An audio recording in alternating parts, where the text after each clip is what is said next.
Tech cards plus Wolf has been killing it in Conquest for me this weekend. Yeah. Yeah, Werewolf by Night is kind of like... It's kind of like a new... what's the word I'm looking for? It's like kind of like a new Darkhawk in a way. Where like, it's just like this card that goes into this core of fair stuff that you can like tweak the details around a bunch. Naiba, thank you for the brand new primer. Appreciate that. Chuki with the Hawaii 5-0. Thank you for the 50 months. To the free-to-play gamers in chat, or the people who are already subbed, if you want a chance to extend your sub for free. My Star Trek Fleet Command promo found some more incentive goals for me, so if you would like to earn a free sub to the channel, you can check out our mobile game sponsor for the week using my my link. And if you play long enough to unlock a second ship, you can claim a free sub gift to the channel as a thank you for that. Got about 50 of those to give out.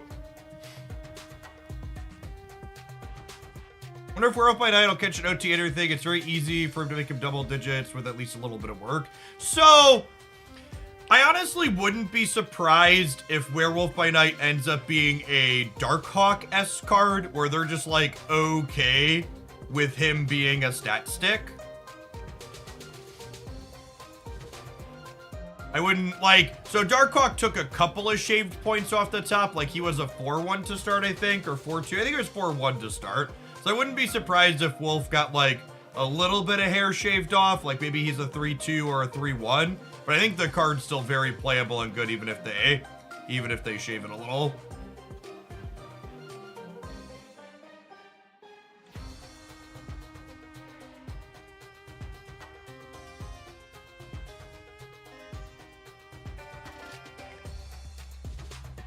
Also, there's no OTA until December 7th, right? So it's gonna be a hot second before anything happens with that.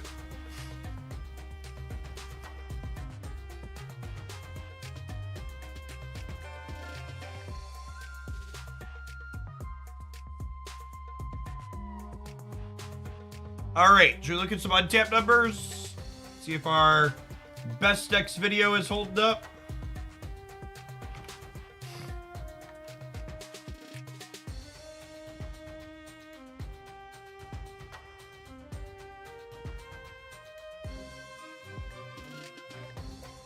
Werewolf by Night's gonna fade hard in about 30 hours after Annihilus drops. Clutter will be king for a minute. Well, I mean, Annihilus is an odd reveal trigger, right?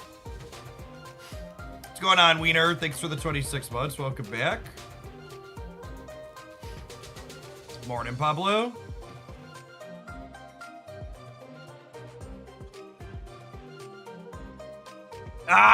We'll toggle sub-only mode back on. And remember, if you're not a sub who wants to chat during sub-only mode without using your channel points, check out our free sub promo with Star Trek.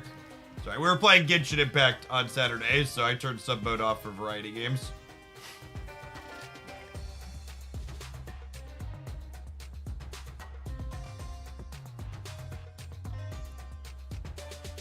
Well, that's unfortunate, but not surprising. Shaluthu and Leather, thank you for the quarter of a year. Welcome back. The popularity on this one's gone down a little bit, but it's still a pretty top popular deck. Goliath, Professor X bullshit solidly at the top. And is this Leech at number 2? Oh, it's actually not Leech at number 2. Interesting. Does this have... It just says hi, Evo. Are there Leech decks in here or no? No, she not separate. Okay, this was one of the decks I called out as a high potential deck. Yeah, I need to talk to the untapped people about rebranding this one. This deck originally played Gamora and Drax, and I think one other, but with the addition of Miss Marvel, it's Drax has gotten solidly edged out. Thanks for the quarter of a year, Leather.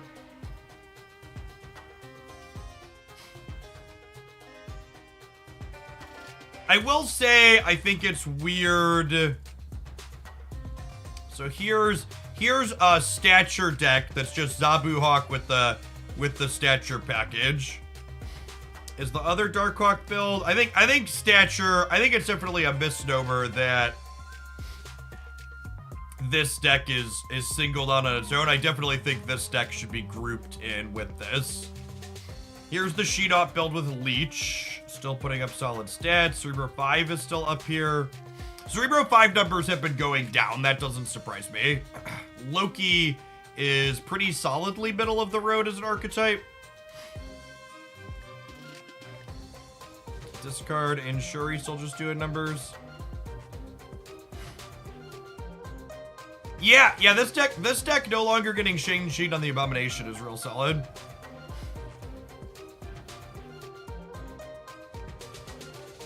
The most popular deck in the Miss Marvel category is also a Professor X Goliath Prison deck. Vomit. Not surprised to see this deck getting slightly worse metrics as we go, just because there's a lot of Goliath popping up again. That list is super underperforming. Destroy still looking solid. Hey, look, it's another Professor X Goliath Prison deck.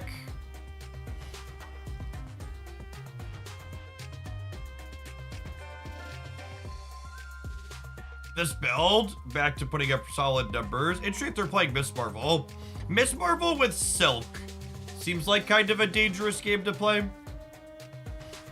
Does the bounce deck struggle against the prison decks? I think if you're not playing armor, I actually played I did some of my off-stream missions with the bounce deck and actually subbed Shadow King back for armor again, because you need armor to play into Goliath, otherwise you just die on turn 6 a lot of the time.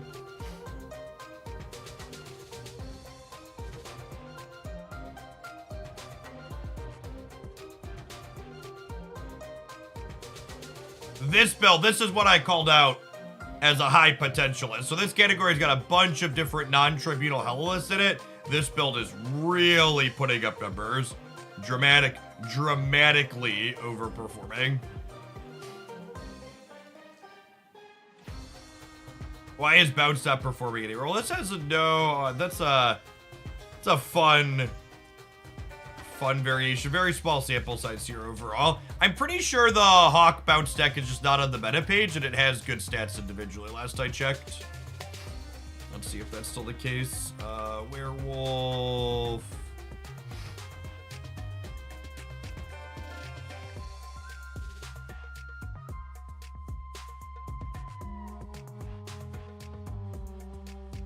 Yeah, here's a variation of bounce. What are other cards that typically get played in here?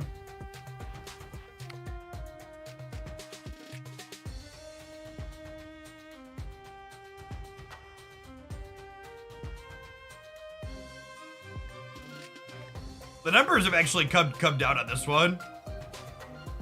Only okay here. Something that's notable in these, this is actually a change. One of these was a change that I tried last night. I tried slotting Spider-Ham into the build that I had been playing. I think Spider-Ham's pretty good in general, even if it's not great to bounce it specifically. Although with Werewolf, you get a little bit extra value from bouncing it. Interesting that the list with Ham is performing the most. I think I like armor into all of the Goliath, but it's possible that Spider-Ham helps you hedge that enough. You know, under the Gladiator Doc Ock list. I wonder how that one's doing. It was starting to fall off a little bit in terms of numbers. Yeah, solidly very medium here in terms of numbers for this list. There are a bunch of people that were trying to hype this up as like the next big thing. But the reality of a deck list like this is it's kind of a testament to you can play Werewolf by night, reasonable on reveals, and then like tech cards, and you'll win games. I'm not surprised to see this one coming back down to reality here as we go. Wonder if the Werewolf stature lists are doing any numbers. Does it look like we have any sample sizes here? Okay, that's really solid. So this is the list that we were playing on stream last week.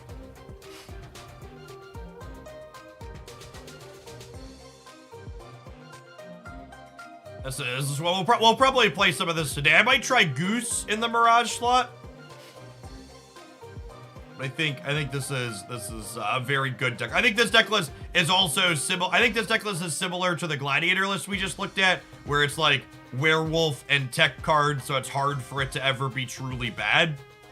But I honestly think this is better than the Gladiator Doc Ock shell, because you've just got other quality stat sticks like Stature and the Demon and stuff, and you've got more tech cards in here. We get to leverage Killmonger and Enchantress on top of Shang and Shadow King. You sub Killmonger for Carnage. I think I would sub Viper for Carnage before I'd sub Killmonger for Carnage, but I could go either way on that. I think Carnage is a fine inclusion. Loki is in C. I think Loki was in B, right? Yeah, Loki's in B tier. I don't know. So, talking about data biases and when looking at metrics, one thing that I think is important to acknowledge here, and this is something that Second Dinner has talked about too, is that Loki is a deck where the stats with it at the very top of the ladder among the really good players tend to be better than the stats among the general population. And while I think Untapped definitely skews towards more competitive players and the data that it collects, it's still going to be different than like looking at just like the top 1,000 or 5,000 players, right? Duck Doolittle, thank you for the 3.5 years. Welcome back. Oh, Magneto. That's a good one. Is Magneto control working for people, or are people getting destroyed with it? We did a session with that last week, and it felt pretty okay still. Magneto and Jessica Jones.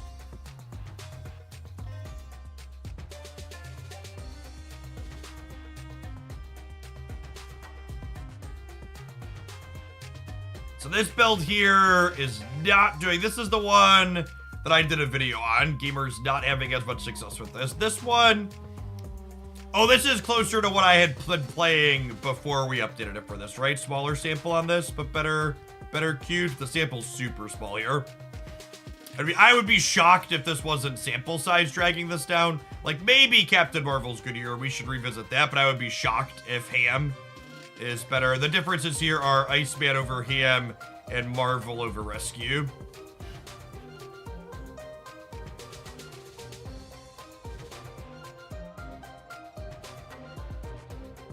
No, so that's what you're saying there, Payback, is an incorrect conclusion. The top players are going to be better with damn near every deck, I guess. So the thing that Second Dinner explicitly called out is that the delta between what the average player gets in terms of stats with Loki and what the top players get is bigger than what the top players do with other decks and the average players. Loki explicitly is a deck that leaves you more room for skill expression and outplaying your opponent than the average deck in Marvel Snap. Like, a deck like this, for example, the amount better a deck like this, where you've got deterministic wins with Professor X and Alioth, is just like, a good player is going to win more with it, but they're not going to win that much more than the average player, because this is not complex to set up. Whereas like Loki, you have a lot of, especially with like Falcon, right? Because like a lot of these good Loki decks have turned into pseudo bounce decks, and bounce decks have some of the more complicated sequencing in Marvel Snap. And then you add Loki into the mix where like you have to know your matchup tables and know, okay, is this a Loki on 4 matchup or is it a Loki on 6 matchup just to make my collector bigger? So one of the reasons why I think this deck struggles with a lot of gamers is actually similar to the Loki deck. Is in order to play this deck successfully, you basically have to know every matchup table and understand when your tech cards are good and when Magneto is good. Yeah, I think this deck needs both more priority management and more knowing what the operation. I also am not under any like disillusions. Like I don't think this deck is as good as some of these other decks up here, but I would bet knowing the output range of my opponents, I get significantly more out of this deck than the average person picking it up. Yes, I would agree with that too. Werewolf by Night is an incredibly skill testing card. That has been my experience as well. Werewolf by Night not only requires proper sequencing with your cards around the board, but also requires you managing your board space proactively in a way that makes sense.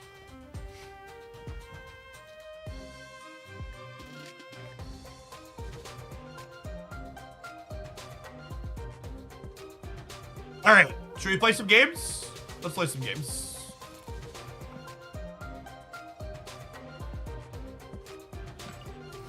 Oh wait, hold on. No, we're not doing that. Not even a little bit. It is feature location day. We're grinding Conquest.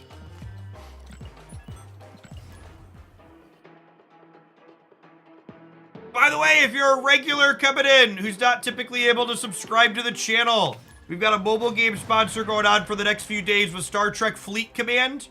You want an easy way to support my content? Check them out using the link there in chat. On Android, iOS, or PC. If you play the game long enough to unlock a second ship, you can get a free sub gift to the channel as a thank you for checking them out. So great way to spend a little bit of your time. Takes like 30 to 40 minutes to play through that far into the game.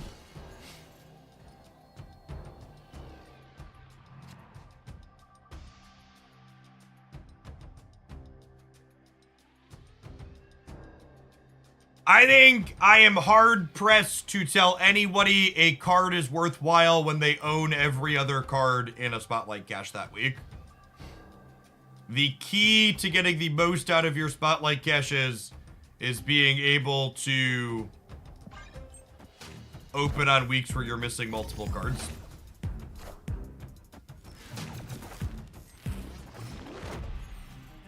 These squirrels are real mediocre for us.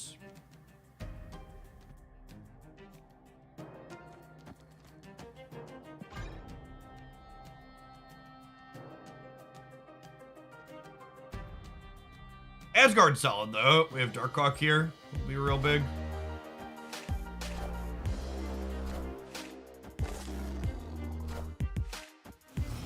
Probably some type of She-Dot deck, if I had to venture a guess. It's a damn shame I have to play this here, this turn, because I would have loved to copy it with Moon Girl.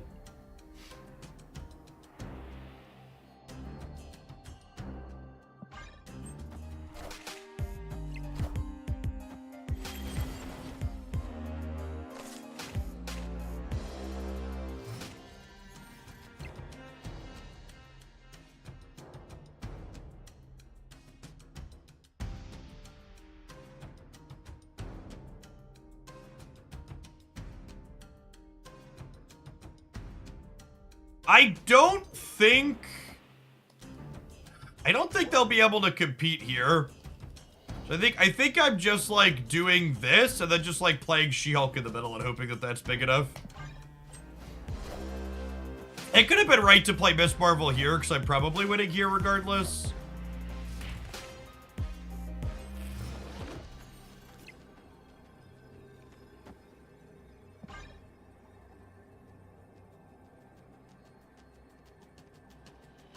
Yeah, they're probably some kind of Spectrum deck. Which is perhaps more of a reason to play this here.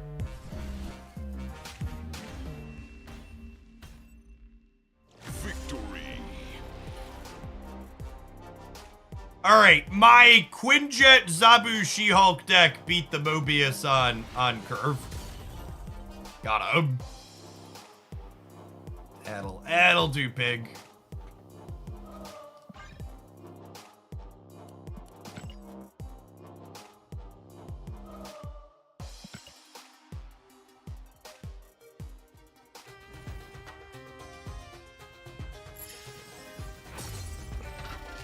Born in RD.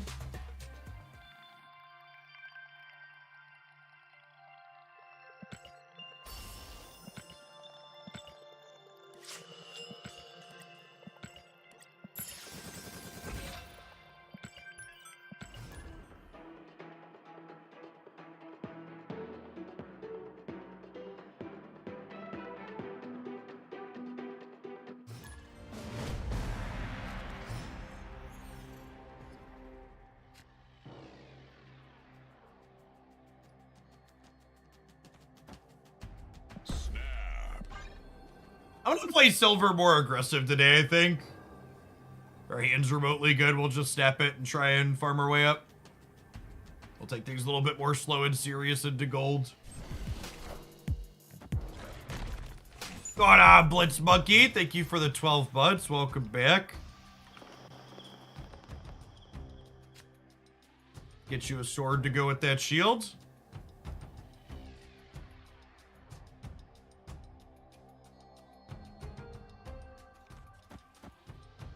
I kind of want to do this because I might be limited in board space here, and we might, depending on what this location is, it might make sense to rock slide the Altar of Death.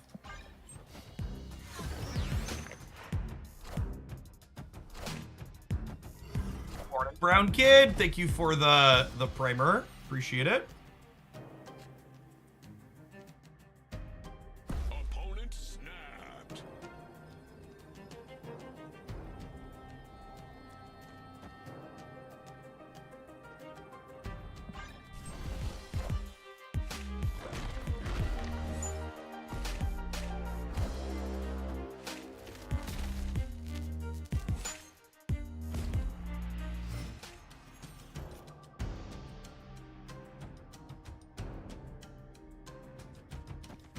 I think I do this. Do I want 2 energy for Moon Girl? I think I do. It'll give me 7 next turn, which lets me play 2 of these.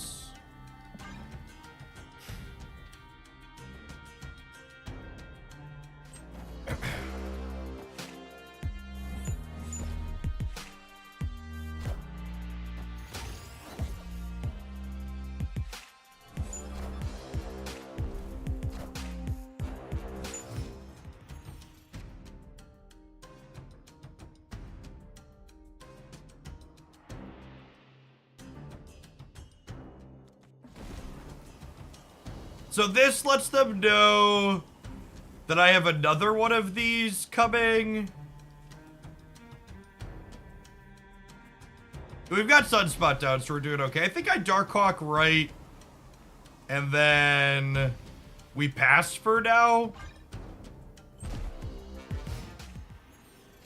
Because with the Sunspot here, I think they're unlikely to Alioth middle. Even if they Alioth middle, I'm still winning there, right? So this feels good for us, I think. We could lose to Odin plus the fuck out of my game. Christ, what an asshole.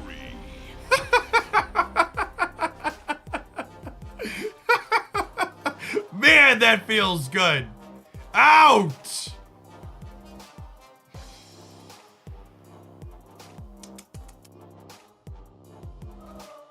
Sarderp, thank you for the half a year support. I appreciate that. Welcome back.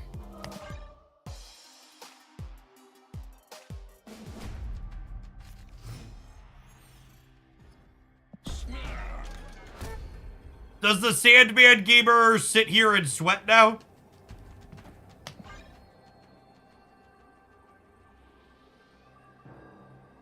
The Sandman Galactus Gamer is gonna sit here and play their silver ticket out 10-2.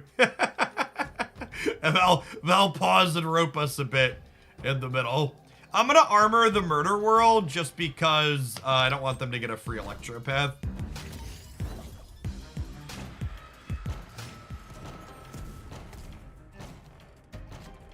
It's also ideal to wait to Black Widow this deck until turn 3, because you want to Black Widow the turn they Electro, so they can't play the Widow's Bite out without playing another card.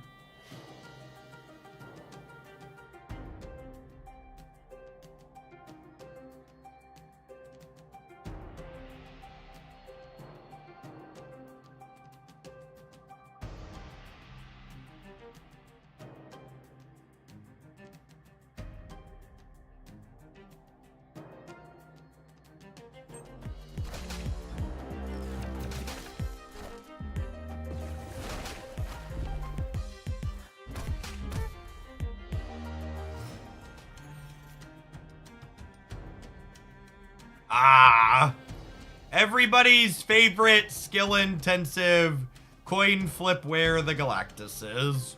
I assume they'd rather Galactus the armor path than the Sunspot path. But, you know, it's ultimately just a 50-50.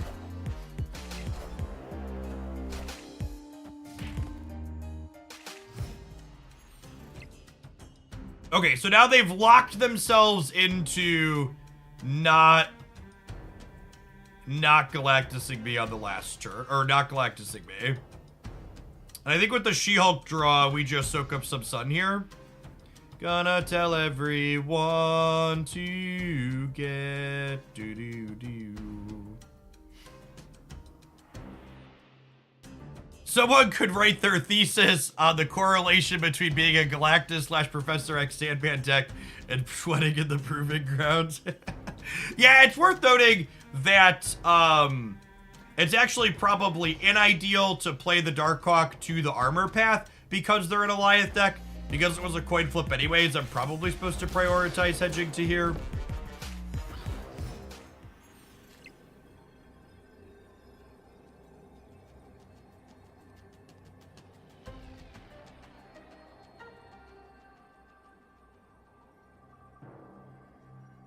Okay, so obviously doing this.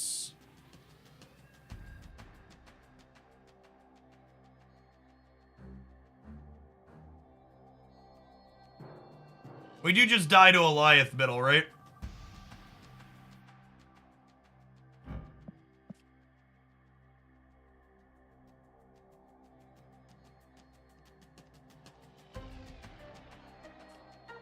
I could do this to play around Alliance middle. This ties me on the right.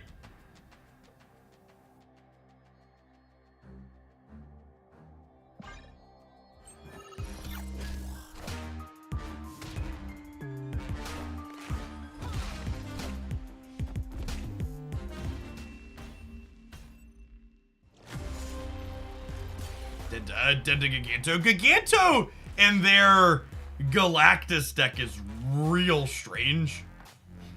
Especially in their Galactus Ironlad deck. Because for reference, if you Galactus here or here, you can't Giganto those locations. They're still not considered. This is like hard-coded. Like, this is the leftmost.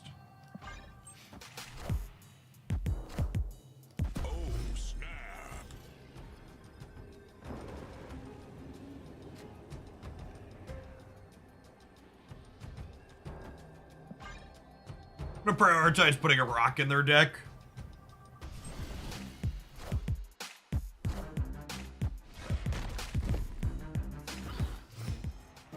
Ooh, that's a good thought, too. The fact that there is a Giganto in their deck means they likely, or they're more likely to favor certain, favor this location for Galactus when we're thinking about a potential coin flip.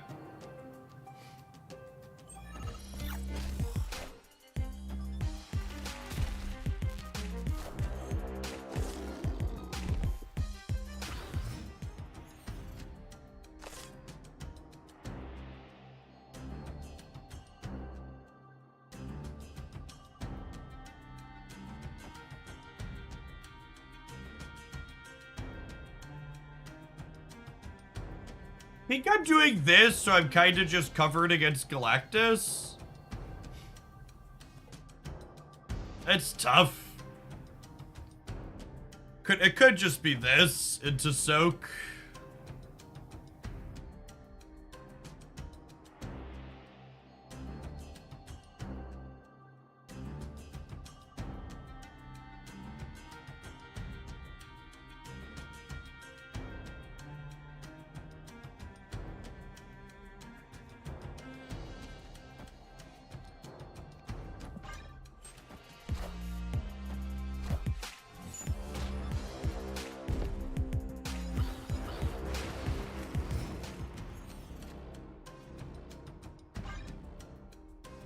Going on, Jonathan. Thank you for the 36 months. Appreciate that. Welcome back.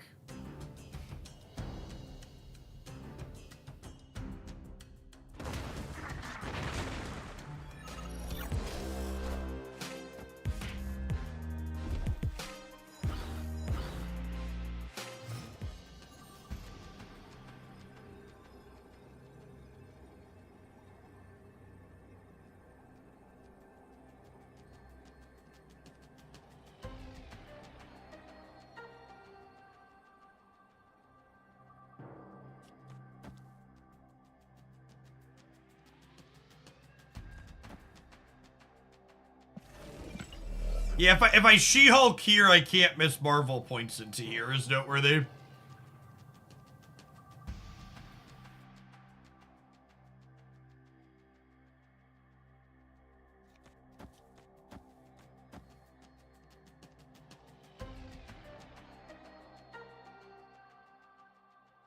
This is 19. This is still short, even with the armor.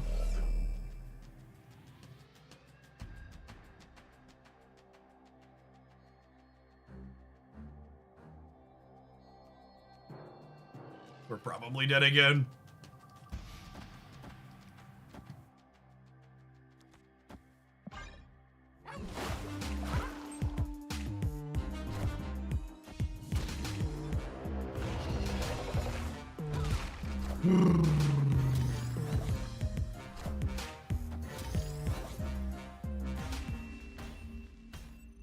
Alistair Stone, thank you for the 47 months. Welcome back. Stop preemptively mute here.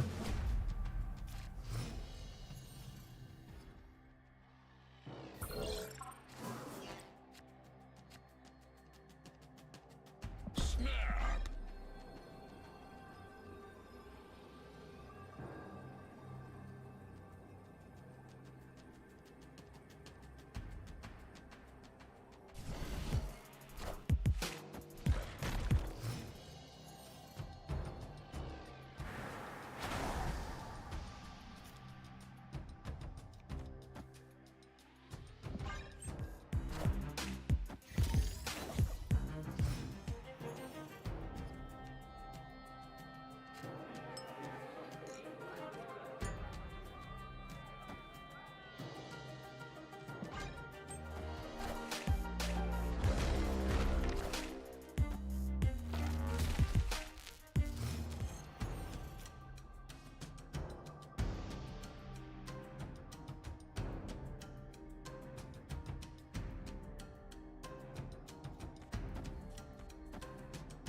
Oh, Black Widow lets them win the bar, yeah.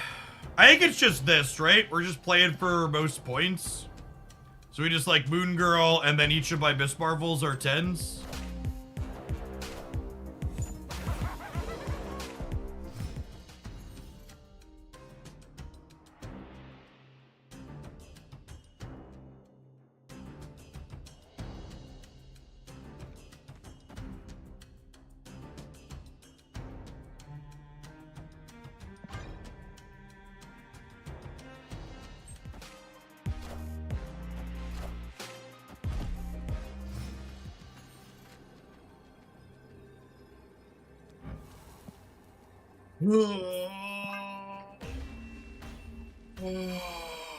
Escaped.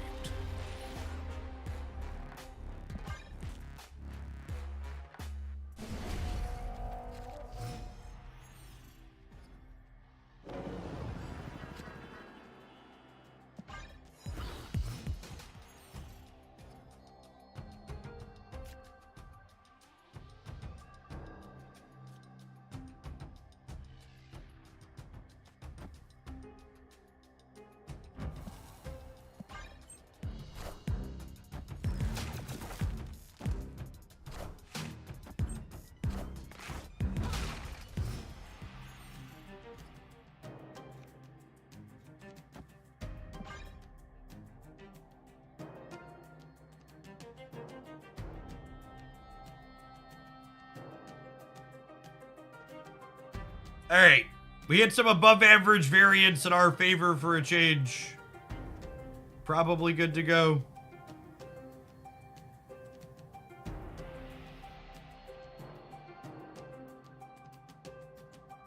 What's their last card? Yeah, probably Professor X, if I had to venture a guess. Could also be like Chavez, though. A lot of people play that card in these decks for whatever reason.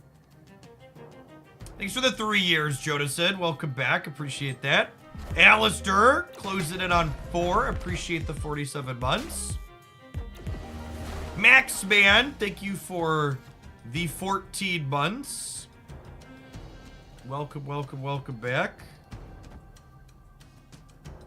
God, Wave going up to 5 power was such a solid upgrade for these decks in a lot of situations.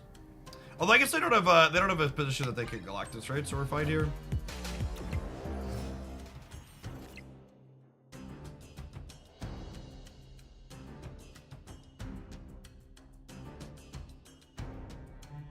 I just need to make sure. I need to make sure we end with at least 5 here, right?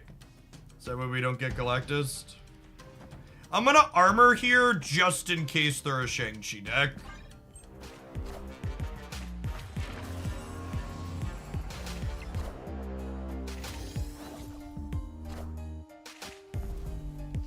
Oh, we could get, what's it called over there? Yeah, that's true. We could get what's it called over there?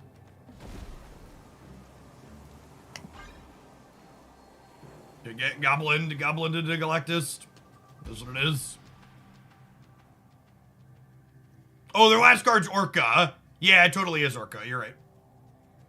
Okay, so I really didn't need to armor the left.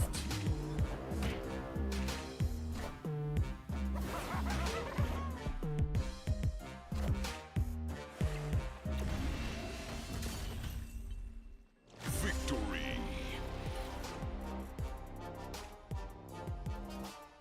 The only thing more depressing than someone sweating out silver with their Galactus deck after you take an 8-cuber from them is these 2 minutes of adverts many of you have to watch. Remember, if you don't want to see those adverts, you can consider checking out our Star Trek sponsor and collecting a free sub-gift to the channel for the next month. Otherwise, if you can't be asked to do that, I'll see you in 120 seconds. BRB. If you're watching on the YouTube channel, there are 144 viewers, only 24 of them press the like button right away. Consider joining them. You can have an advert as well.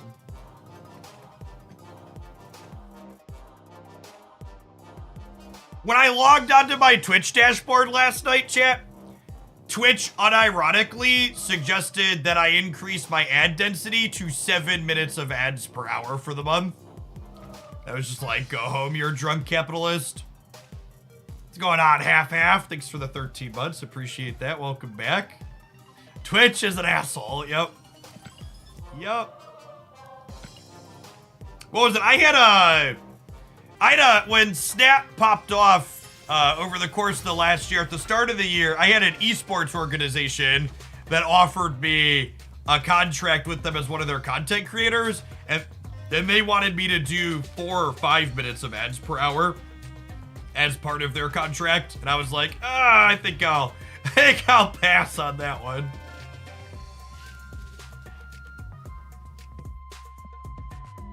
Like three is somewhat manageable. More than 3, and you just get into a point where it's just like more ads than content.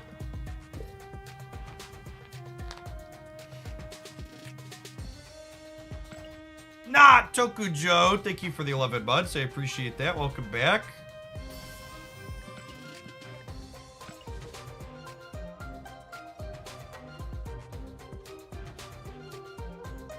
Ads are considered content. Thank you for the 91 months, Luris. One of Holandia's OGs. They've seen it all, gamers. Paper Magic, Hex TCG, some Runeterra, dash of variety in the middle. Nope, not the latter. Feature location day, back to Conquest. Virtual realism. Thank you for the 3 years. I appreciate that. Welcome back.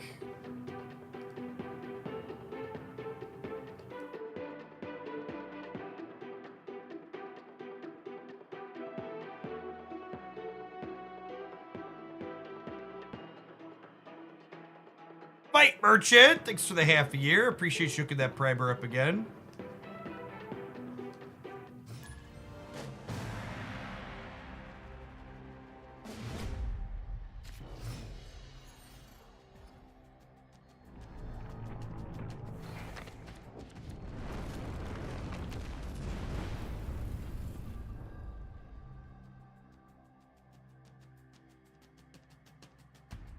Am I trying to play a game, or is this a scouting mission? I think we're on a learn what deck you're playing mission. If I would have drawn Marvel or She-Hulk, we'd have tried to play a real game.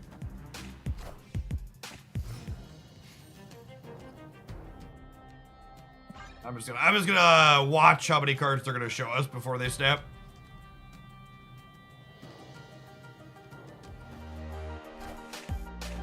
Wind, aid my hand.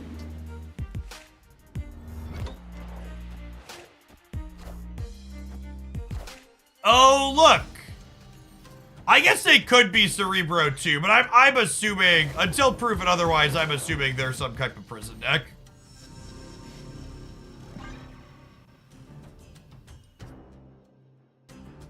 Cerebro 2 exists, but I would assume they're an Alliance deck until we see something. Until we see another 2-power card. There are some Alliance Professor X decks that are playing Nightcrawler, because he lets you flex around the board where you play Professor X at.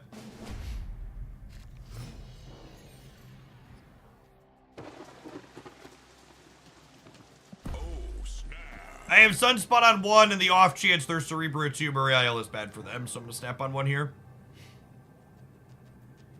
They ever fix Daredevil? Fixing cards typically requires a patch, so there has not been an out-of-cycle patch. Unsurprisingly, confirmed to be prison deck.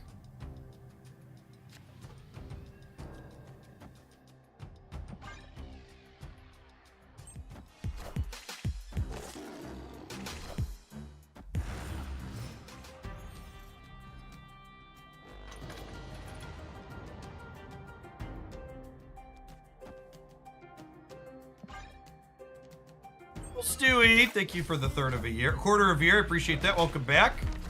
MV coming in hot for the 10 months.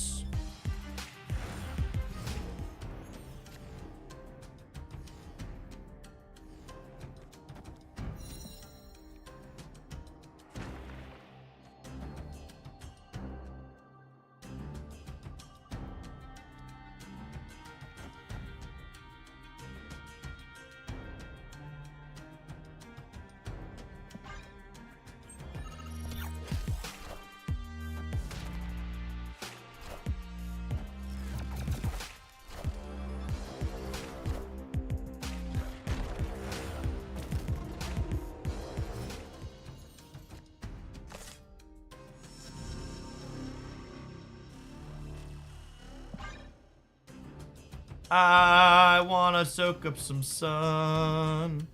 Do do do do do do do do do do. Lightbringer, thank you for the half a year. Welcome back.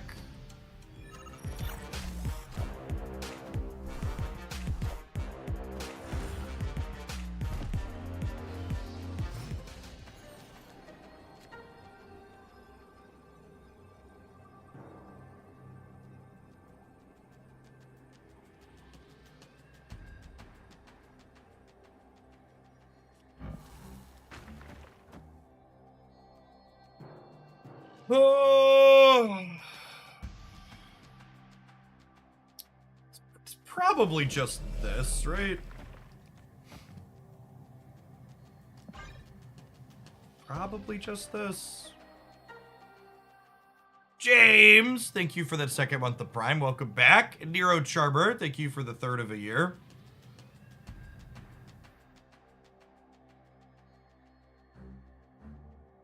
Howdy, Thomas. Yeah, and like this is the typical Alliance move stuff endgame. Miss Marvel kind of hedges, spreading power everywhere, but their stats are literally at every location simultaneously, so I can't really hedge much here.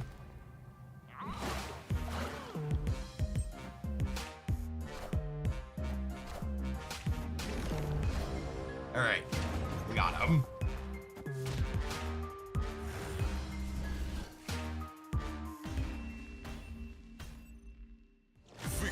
Then end games are just never super satisfying in these matchups, in my opinion. I never feel like I outplayed my opponent. It always just kind of feels like, well, I won the coin flip.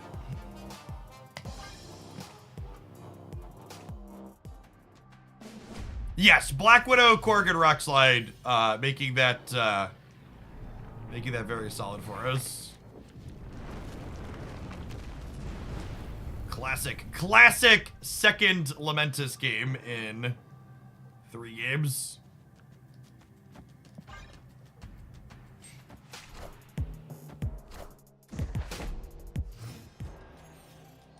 You play any Valkyrie decks? Nah, Valkyrie's not really a well-positioned card at the moment.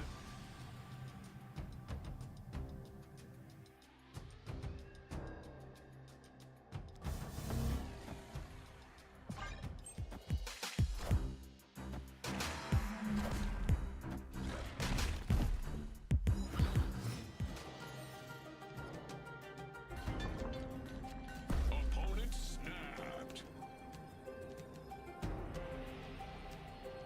Oh, I gave them rocks for Nidavellir.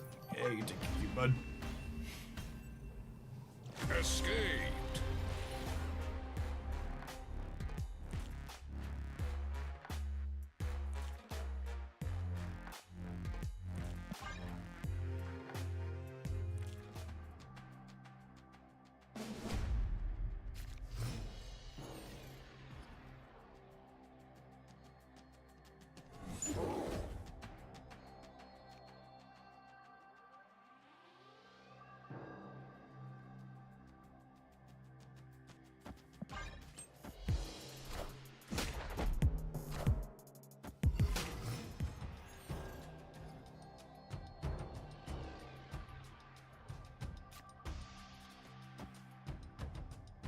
Oh, snap.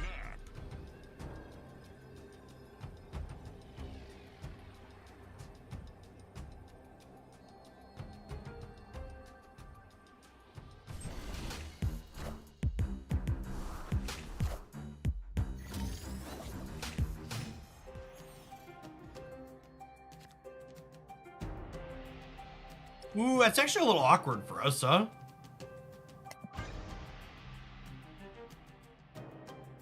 Kinda wish I would have played Widow there. Wind, aid my hand.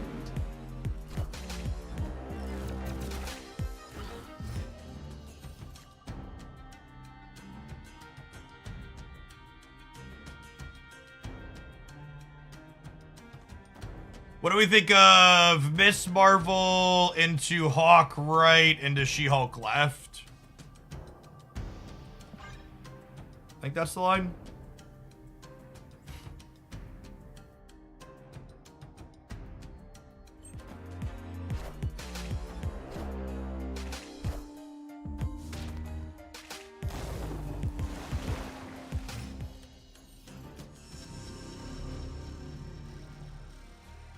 She-Hulk would remove the Marvel bonus on the left. Well, it's a damn good thing that I drew, Mystique, huh?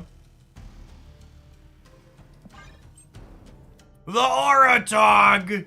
Thank you for the almost 5.5 years and for the absurdly generous tier 3 resub. I appreciate the 65 months. Welcome back. Good morning, good morning. Happy Monday, gamers. They need Gamora here to be in this game, I think.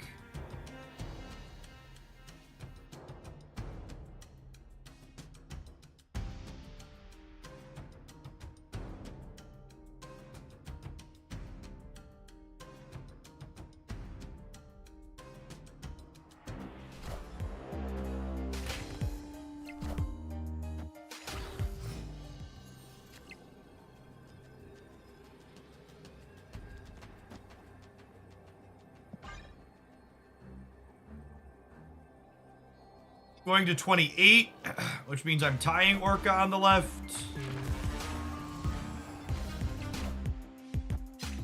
Oh, and I'm losing to that by 1.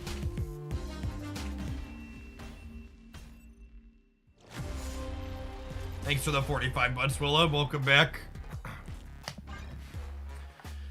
Feels bad, man.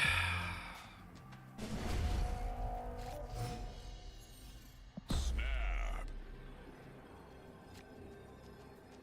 I was just snapping because I don't want to be 2 to 6, but Dream Dimension is definitely favorable for us compared to them. What was the reason against She-Hulk? She-Hulk and Monster are both 6. So we lose the Miss Marvel bonus. We lost a good one as well, at least. It's a great draw for us.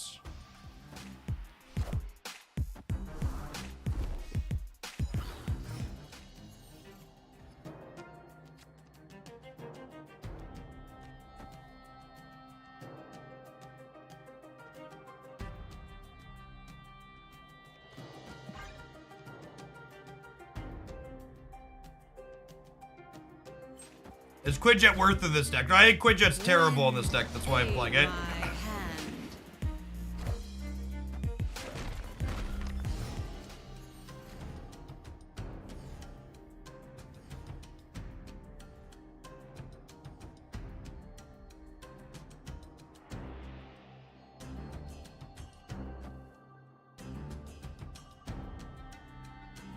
I might just do this into soak.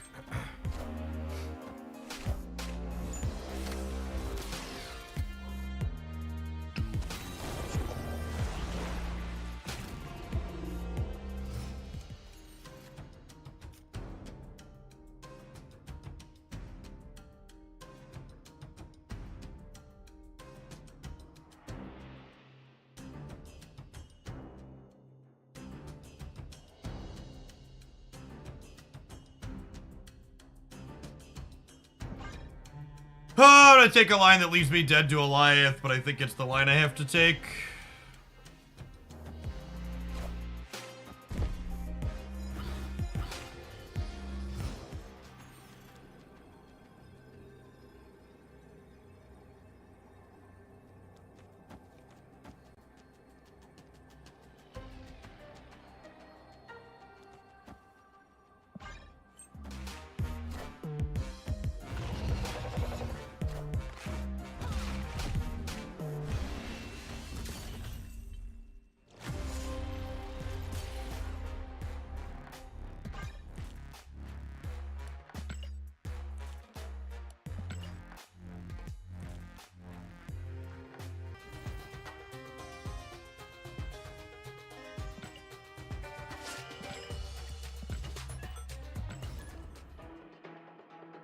They'll probably be the last day this week we fire up early.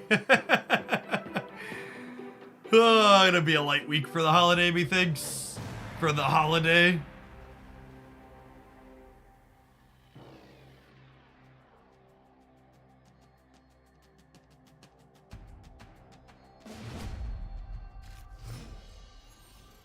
Oh, snap.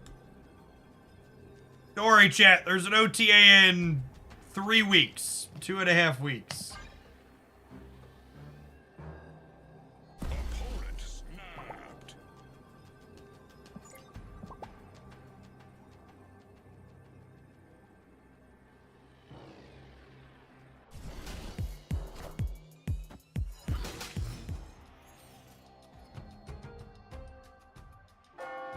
I'll be off on Thursday. I'm planning to stream on Friday.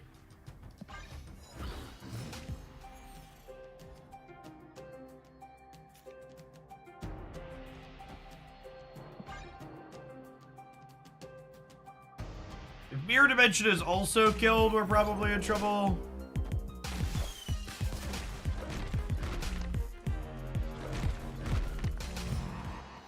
Leech is also very popular. It's just not quite as popular as, what's it called?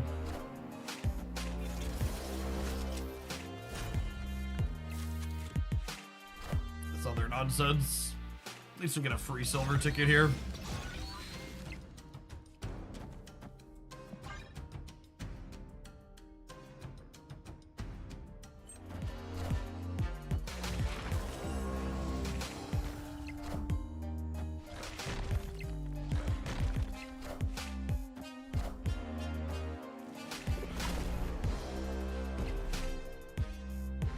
To the 11 month series, by the way.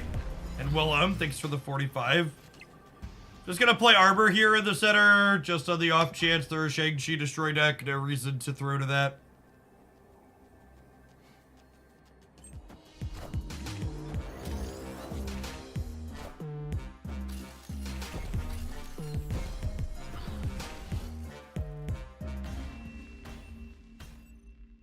Victory.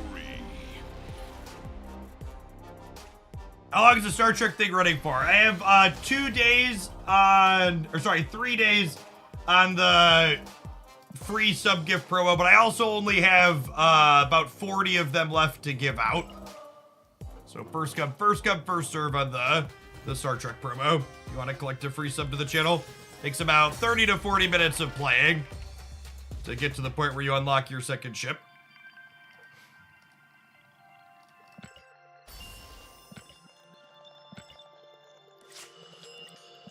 Think you'll play the Mary deck today? Yeah, probably.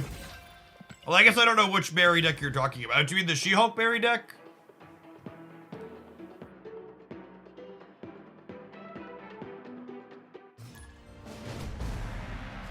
Wait, we've played a few Mary decks in recent memory. Yeah, we'll probably play the She-Hulk Mary deck today. I like that one. Snap. The Star Trek game's fun. I've been grading it. Yeah, it's been really good. Really good reviews from a lot of the subs that have picked it up. I think it's genuinely one of the better city building games out there.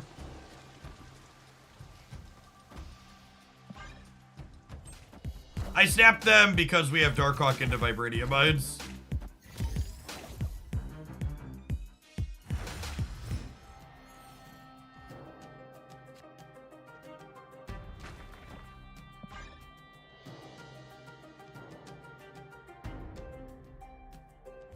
Any chance you'll play Black Knight? I actually loaded up a Black Knight deck from the subs Discord server last night. So yeah, we'll definitely play some Black Knight today. Opponent snapped.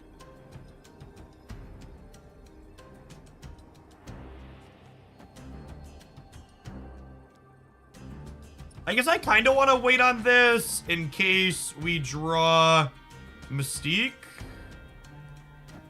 So let's sunspot this turn, I guess. You want to hide Darkhawk in the Dark Dimension? No, I want to leave myself the flexibility to Mystique it, yeah.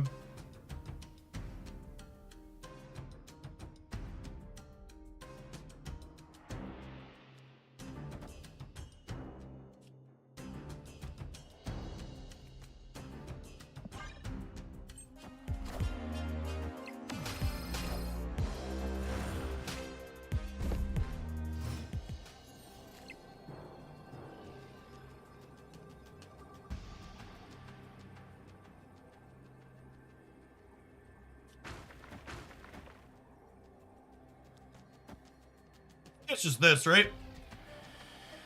Mystique plus Arbor on the left means that I have enough points there to beat Vision. No, I don't have. I need to put the Quinjet there too, because the Vision is 17.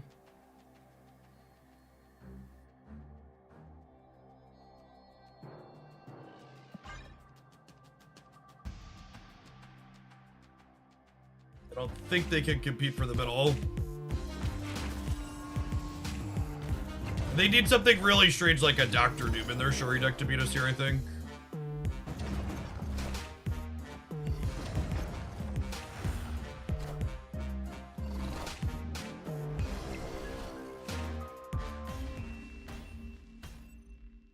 Victory.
It's a shame we didn't have Hawk or Mystique in our hand with the PCAP in, but the other ones are fine.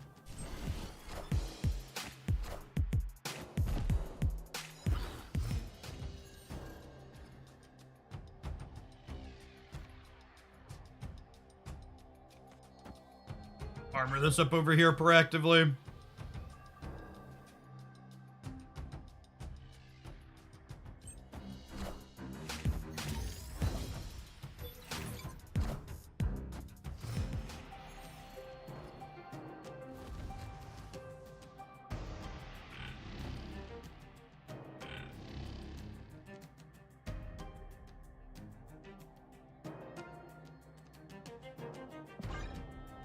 Opponent snapped. Escaped.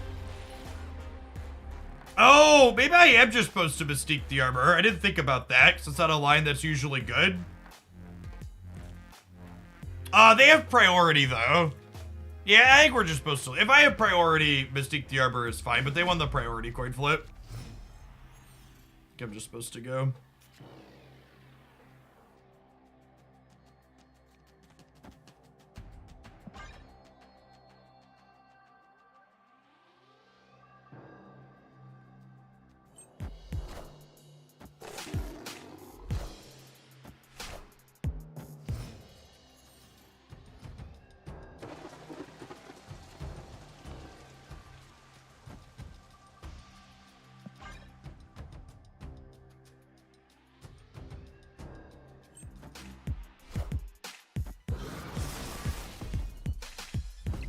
Enough said, bub.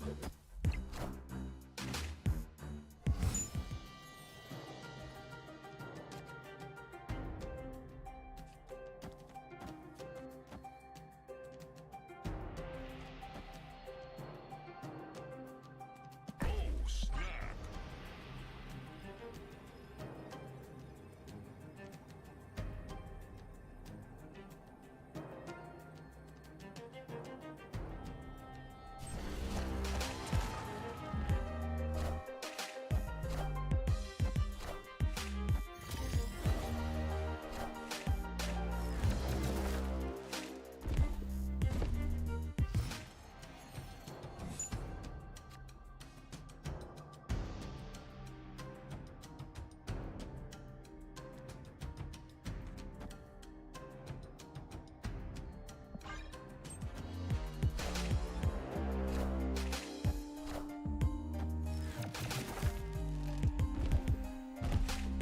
So we're probably winning the middle.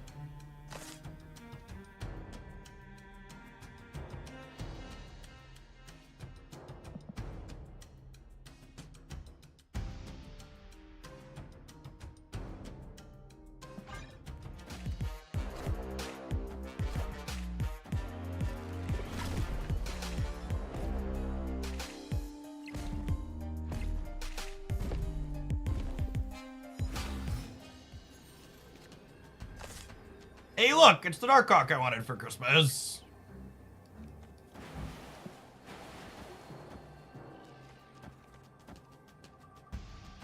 Oh no, they have an extra energy.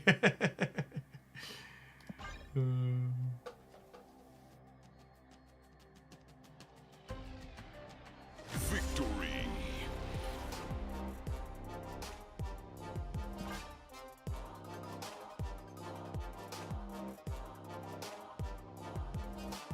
Morning, Spark.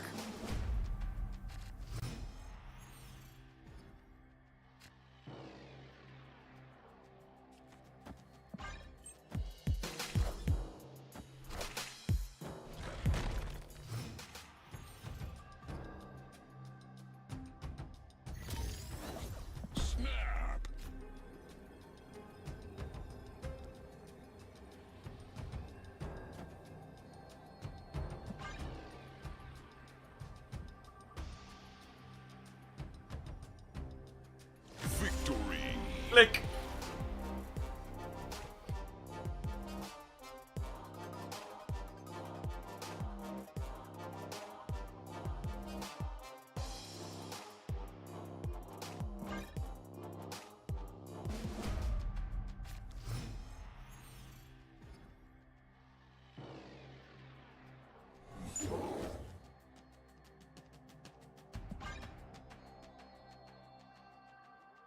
Who needs armor when the game does it for you? Exactly.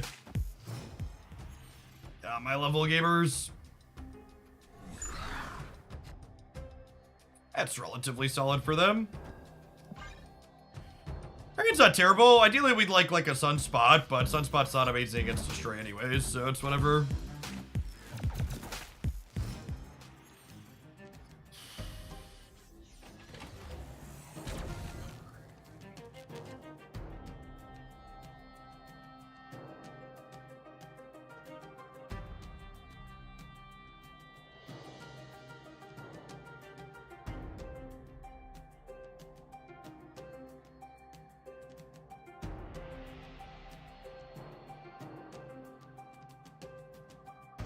What do we think about going Hawk, Mystique, and then I Moon Girl next turn to copy the chords to make them bigger?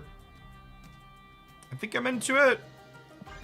And then like our last turn could be like She-Hulk, Korg, plus something else we might draw.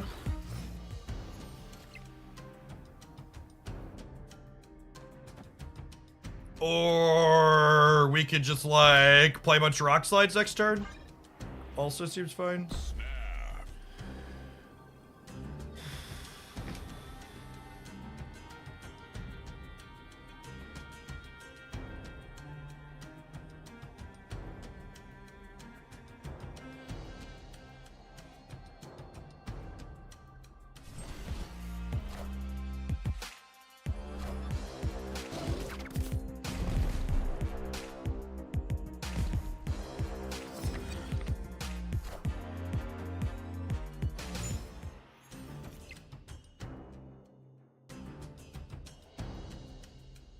Huh.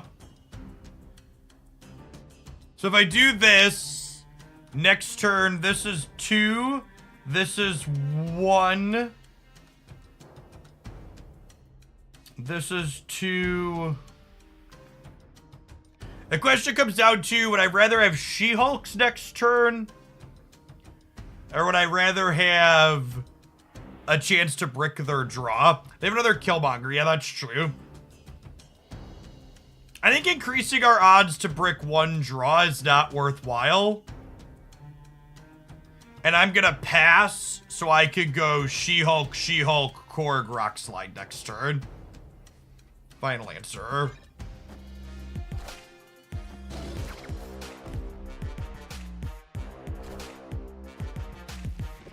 I need to play for all 3 so we don't just die to a null, right?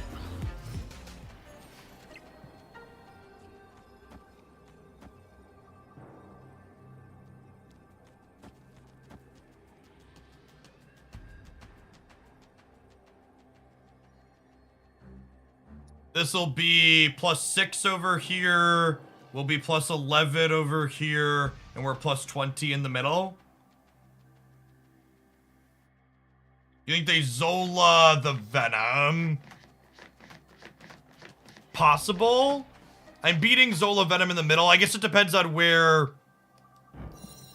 It depends on where this ends up at. What if I do this? And then I'm going +6, +8, +18 over here to 27. And I'm going +13 in the middle to 17. Kind of hedge our bets a little bit. I like this.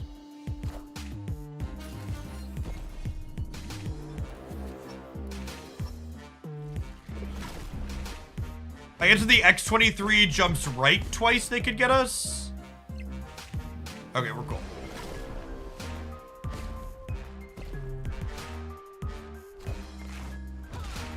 My original sequence also beat this, right?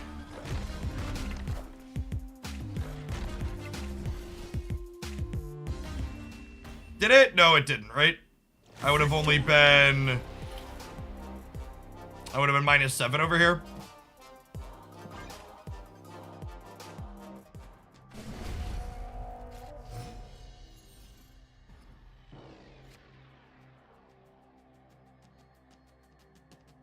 Yes, 1x23 jump right. We won the 66%er there. That's noteworthy.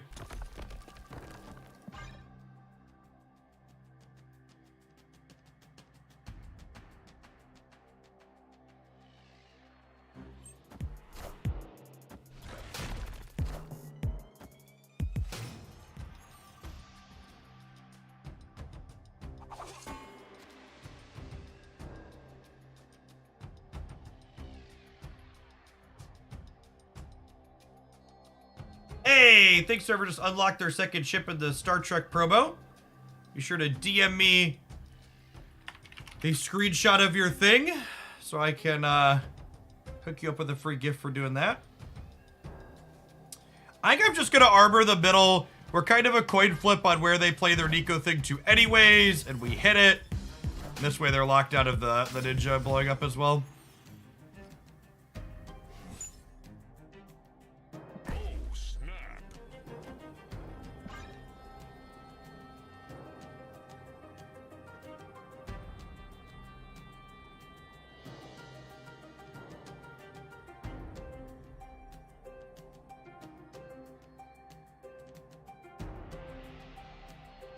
Alright, and now I gotta win one of the next 4.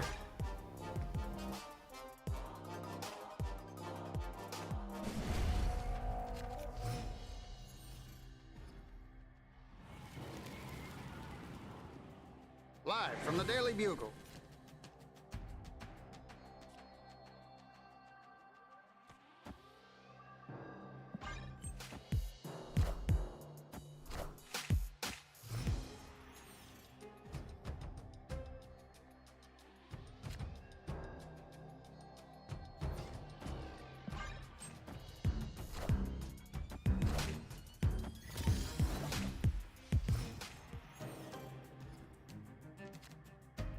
High quality, interesting Marvel Snap gameplay here. Play by tech card. Likely win the game.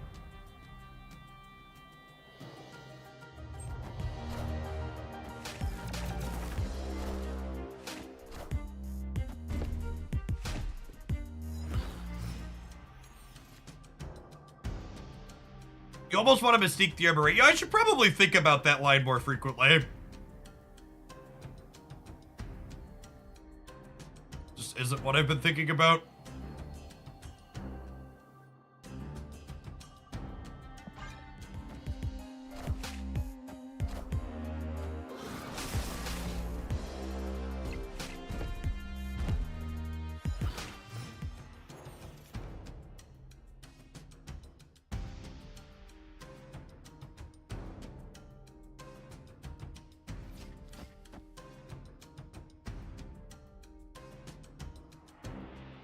I wait on this because if I draw Miss Marvel, I want her to be active.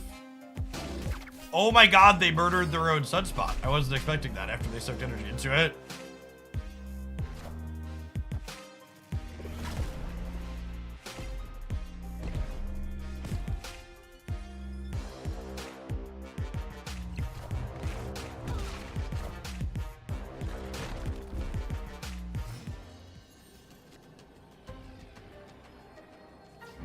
Zargal gamers.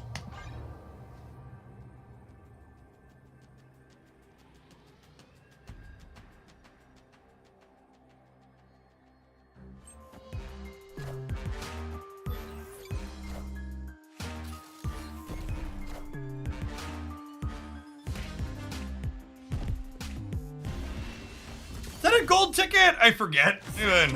I'm playing a bunch to sport in. I think that's a gold ticket.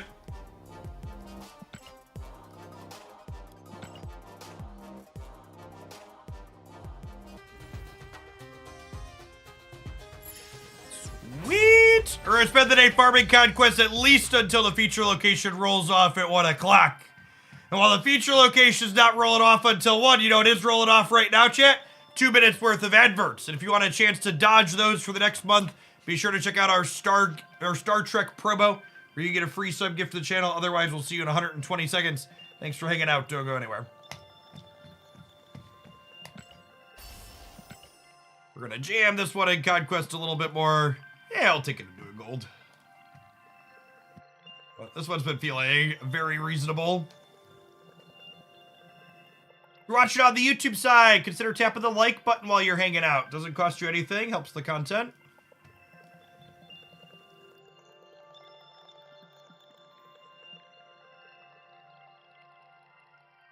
They make Isle of Silence a feature location for once, so Professor X doesn't benefit. Yeah, the number of feature locations that instantly help X is, rough.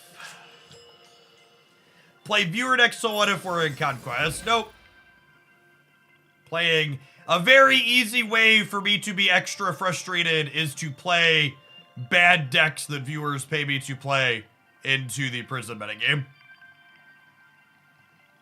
Viewer deck submissions are like exclusively the metagame is good and interesting. I can play a variety of things and not be super embarrassed.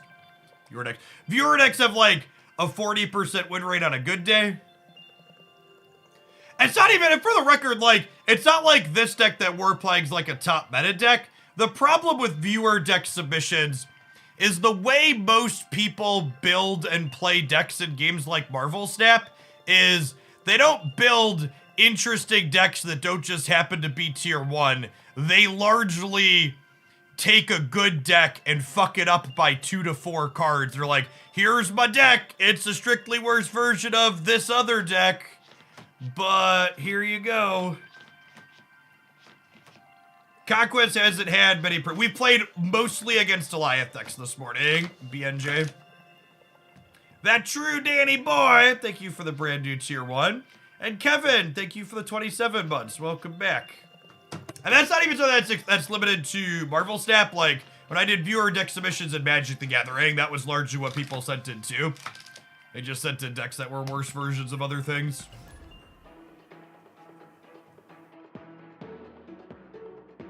I mean, like, that's a tough lesson people need to hear and need to learn. Like, you shouldn't build a deck that's just a bad version of something else, right? Like, you want to be taking a deck and having a goal of doing something different that's not just a worse version of something else. Like, whenever you finish building a deck, you should look at other things that exist in the metagame and ask, am I really close to one of these other things? And if I am I making it better? And if so, how am I better and why, etc.? Bart Dukes, thanks for the 2 months. Can you brew up a Storm Legion Lockdown deck? I mean, Storm Legion Lockdown is like one of the established best decks in the format. Like the Gamora Lockout deck is like an established deck, so that wouldn't really be brewing. Have you played the Moon Girl Hit Monkey deck that Woody's been playing? I have not. It's probably fine though. Have you played variations of that in the past? Like to put some rocks in your deck. It's funny that we both played off to the right. Does it use Legion? Yeah, there are builds that use Legion, Part Ducks.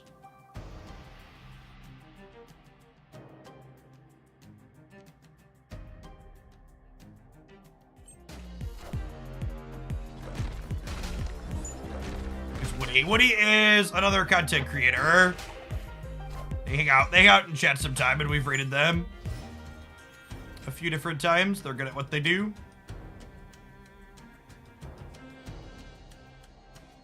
I think I'm Darkhawking into Mystique here, just so neither of them can get pulled into Grand Central.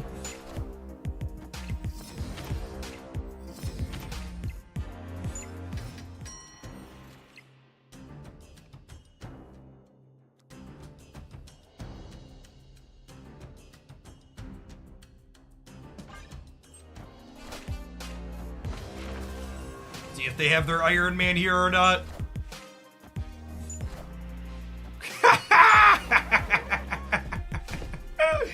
I wasn't thinking about the fact that they could be a goblin deck for a reason to, as a reason to fill Sinister London, but it's certainly a good reason to. The way this works out, this actually gives me 5 in both of these, right? No, it doesn't give me 5 here, but that's probably fine, right? Because they're at 4 here. That could be a Shang-Chi deck, I suppose. I assume we're getting Shang-Chi since they stayed.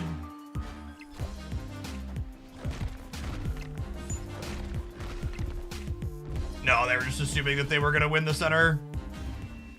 It's a bold assumption. Victory. They couldn't pass up the Shadow King your 10 power pig value.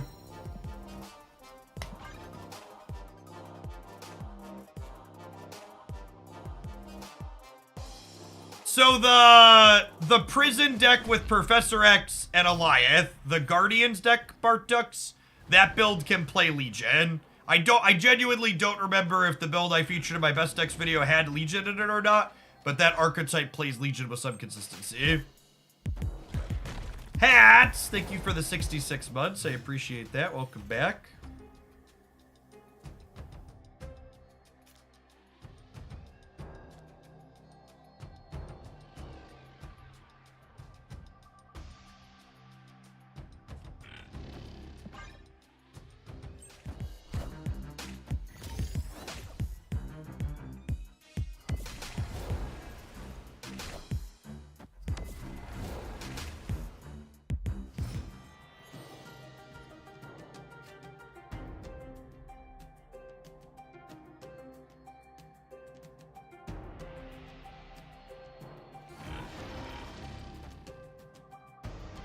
Snap.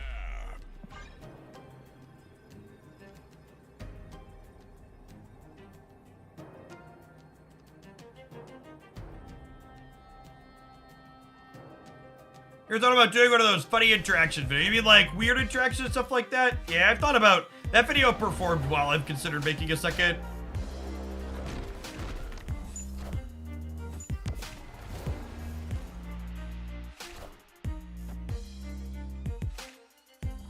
You know, people hate snapping, chat. I am shocked that they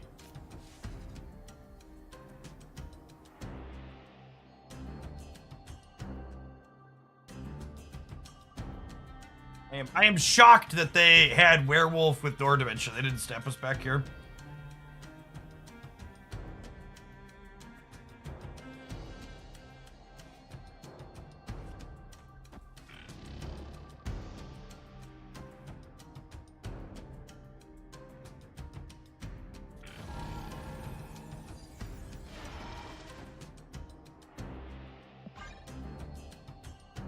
And they have goblins they could get us here.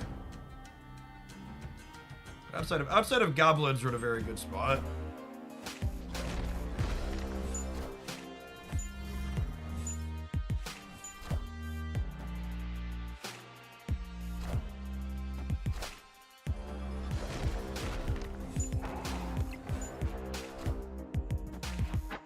Oh my gosh! I almost thought about that too. This is a card that you can play around if you play better, but I did not play better. I should have been thinking about Spider Ham. Escaped. We know they're a Spider Ham deck. I should have Hawk tier to play around him this turn. I was thinking I wanted to play Hawk as my only card on turn 5 with Dream Dimension, but I wasn't thinking about how their cards impacted me. We'll go next year, but that one is firmly on me.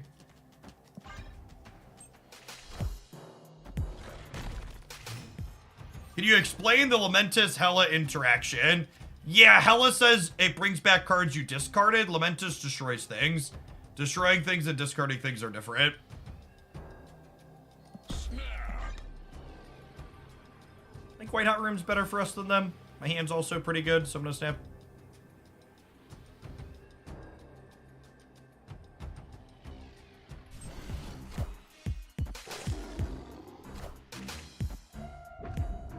Sentinel's such a weird inclusion in their deck. Is it just like a cheap card to move Werewolf around? It must be, huh?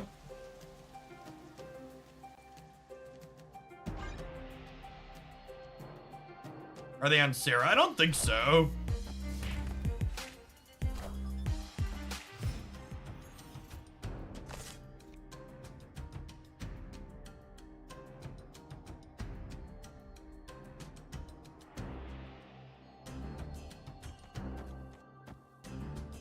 I think it's just this, right?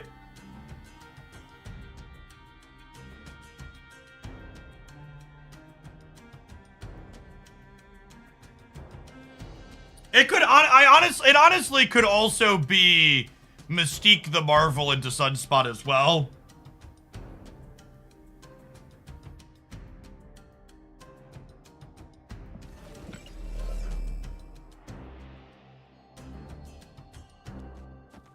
How to do this.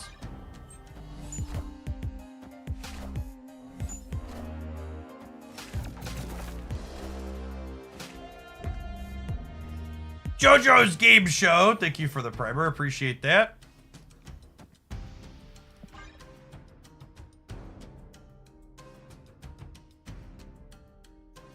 Now, I do have to think about Shadow King in the center.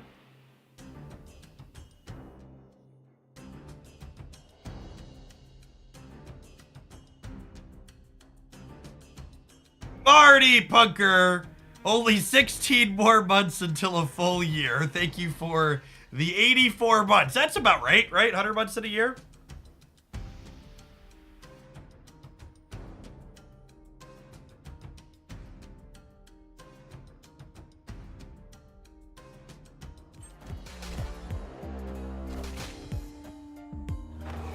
Sounds right post-COVID, dude.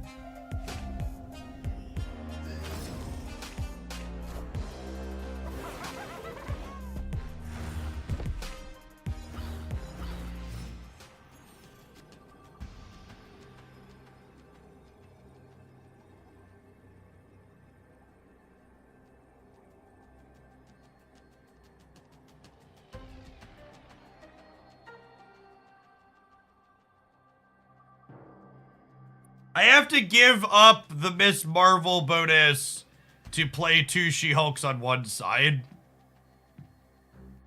But my deck's also not that big.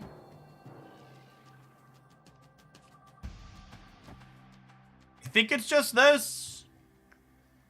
Because if they move the wolf to the right, I'm playing for the left reasonably hard here. Leave it. Okay. I think this is the sequence here. We're assuming we don't need to soak. I mean, I have 4 energy left with this because we have 9 energy. So this still puts 4 more in here. If they Shadow King me in the middle, we still end up winning just soaking 4 more, right? Yeah, I think I'd rather have 1 more right than 3 more in the middle. Given the texture of what's going on.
Oh, wow. Not having priority here is huge. Because it means I don't get to copy Mystique now.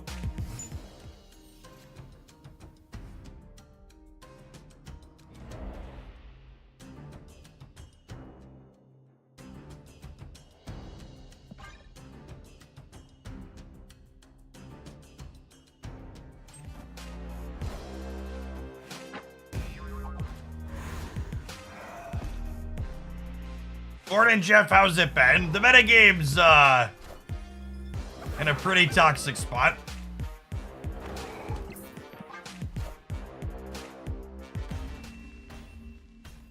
Escaped. We're gonna have tough sledding for the next couple of weeks here. Unfortunately, Loki has taken a backseat to prison decks again. Opponent snapped.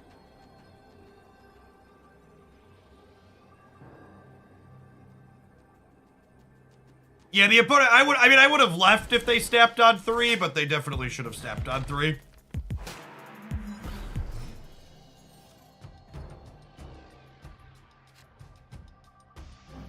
Oh, it's a lucky pull for them.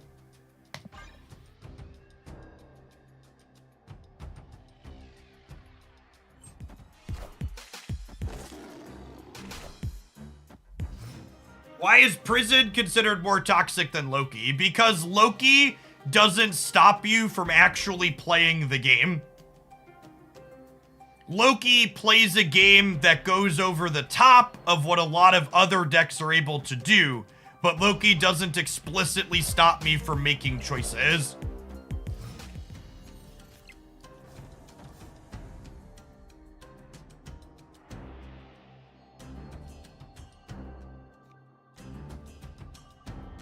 What if I do this, and then I soak on 5, and then we just play a flurry of stuff on the last turn? I guess that's bad into them possibly pigging me.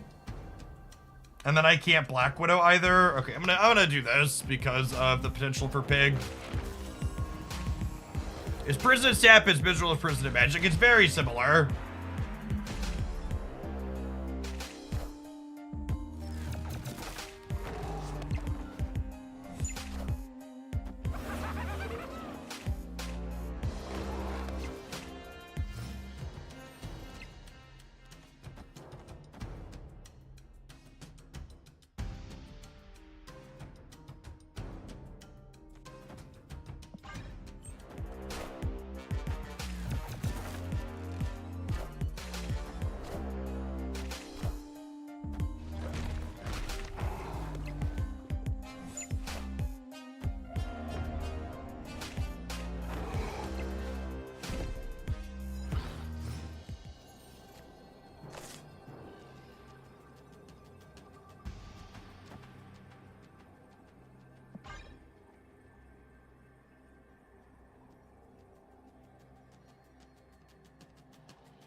Or dead Darkhawk plus Sentinel here. The question is, do they have it after we bit them and put a rock in their deck?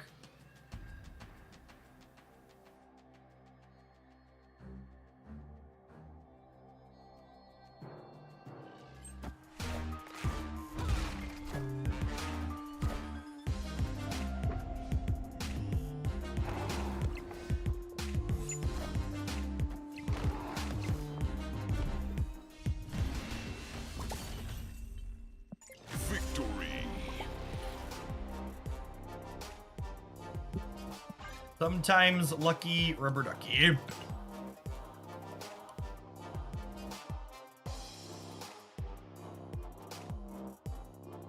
Yeah, I think it's impossible for, and obviously Annihilus is coming tomorrow, so we'll see if this remains the case.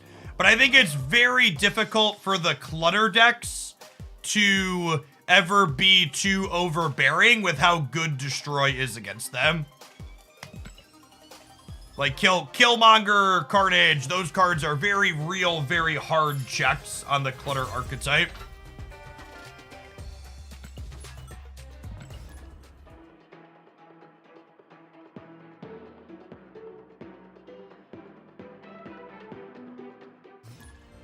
Yeah, Annihilus is an interesting card too, because while it enables clutter decks a little bit, you could also play it as a tech card against opposing clutter decks. There's an interesting dynamic that it has.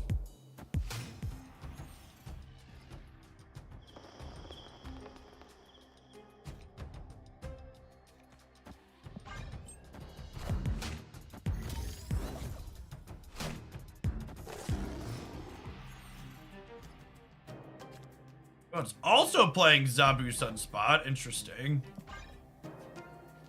Moon Girl with Quinjet is nice, but we really need to draw something that's good to copy, right? I need a Hawk, a Marvel, or a She-Hulk here.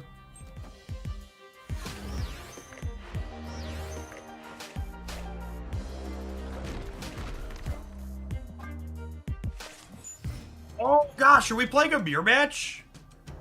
Oh, I drew Miss Marvel. Can I stamp them on the Miss Marvel draw? Oh, snap.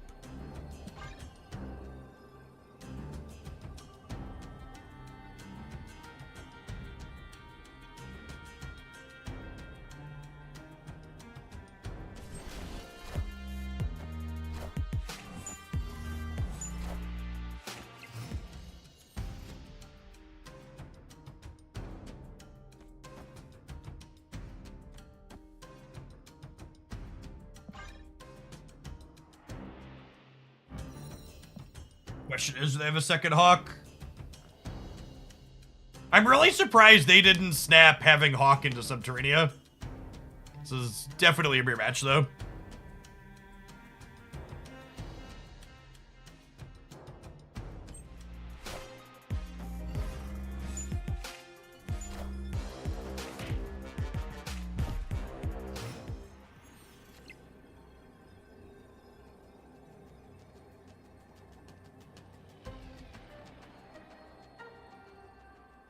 Yeah, I just have to leave.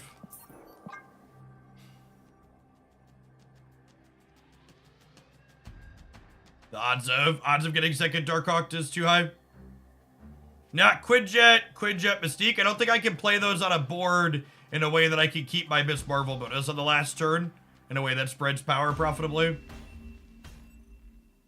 Escaped. You also have at least one She-Hulk. That's not a guarantee.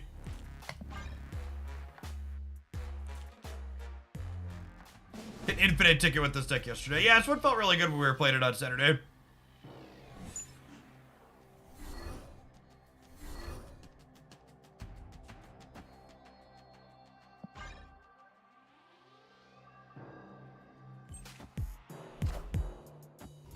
I really don't ever have a good answer for what is my take on your subjective use of your resources.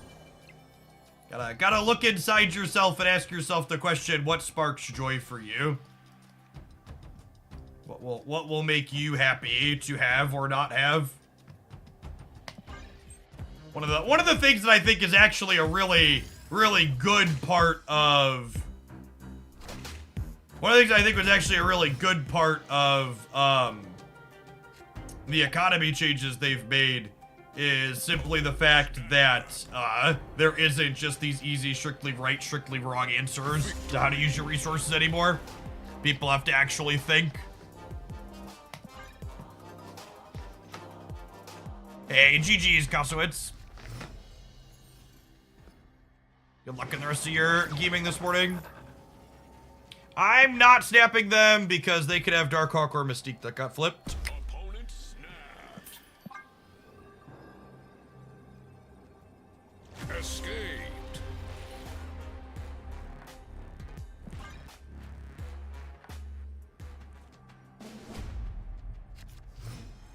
One of the reasons Reddit hates it, those angry nerds hate heavy. But I think another one of the reasons why Reddit's not a huge fan of the Spotlight system is because the Spotlight system also allows you to be punished for making bad choices. And based on the average low IQ take on the Marvel Snap subreddit, it is full of people that enjoy making inoptimal bad choices.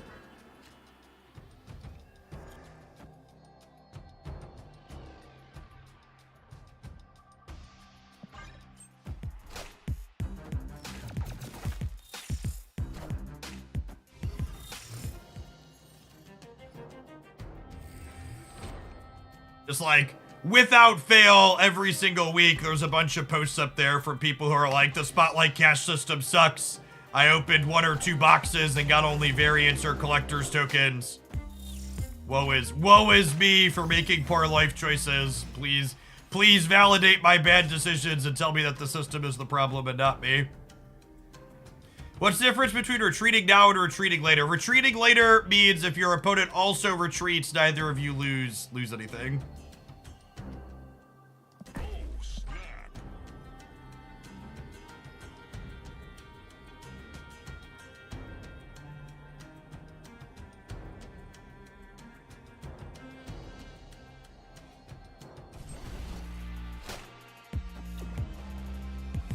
In theory, you should always retreat later. So, yeah, from a average number of cubes you can expect to gain, it's technically best to always retreat later. That being said, your time is valuable. So, like, retreating later in situations where you're incredibly unlikely to be winning the game is like a waste of your time and your opponent's, right? So, like, I use the retreat later function periodically, but I use it almost exclusively in games where the outcome looks like it's going to be close and there's not a clear-cut winner necessarily.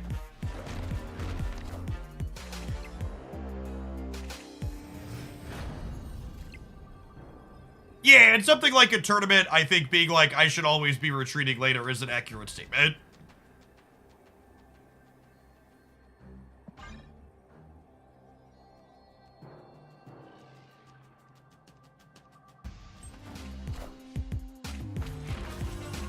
Solid spot here.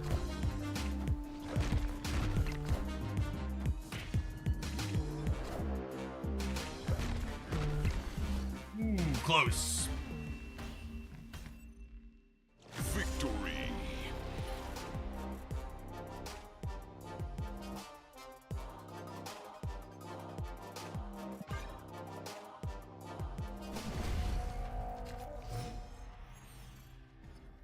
Hey, Dark King Kronos, thanks for the membership on the YouTube side.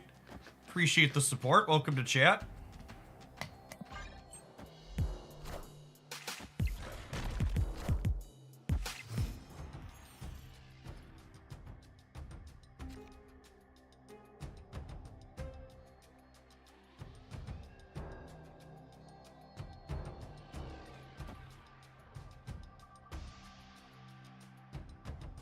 I think I'm Black Widowing this turn, because I don't really have excellent things to copy with Moon Girl yet, so copying her on 3 isn't a ton of value for me.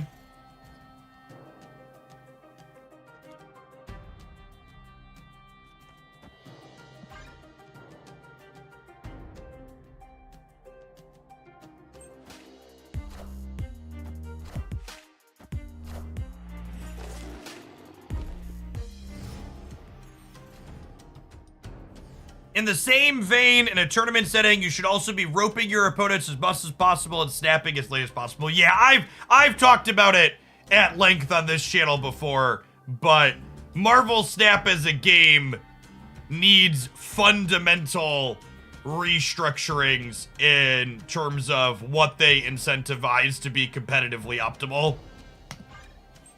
The current way their incentives line up is really less than ideal. It is accurate to say that it is always optimal to be retreating later, using your entire rope and snapping at the last possible second. And for a game that one of its better features is you're supposed to be playing snappy, punchy games, and they're such terrible things to incentivize competitively. Why does roping benefit a player? Because you currently can't undo all actions once you've locked in your play. So fully roping your opponent makes it most likely that your opponent has locked in their plays when you snap. Because your opponent snapping means their position is now means you should be considering or doing different things. It's like one of those things that, like, it's such a tiny, small edge to always fully rope. But, like, that type of tiny, small edge that makes it optimal to full rope is exactly the type of edge that miserable, competitive, sweaty players love to get when they play games like Marvel Snap. It's like the smallest of percentage point gains, but every small percentage like that really tournament grinders love to get.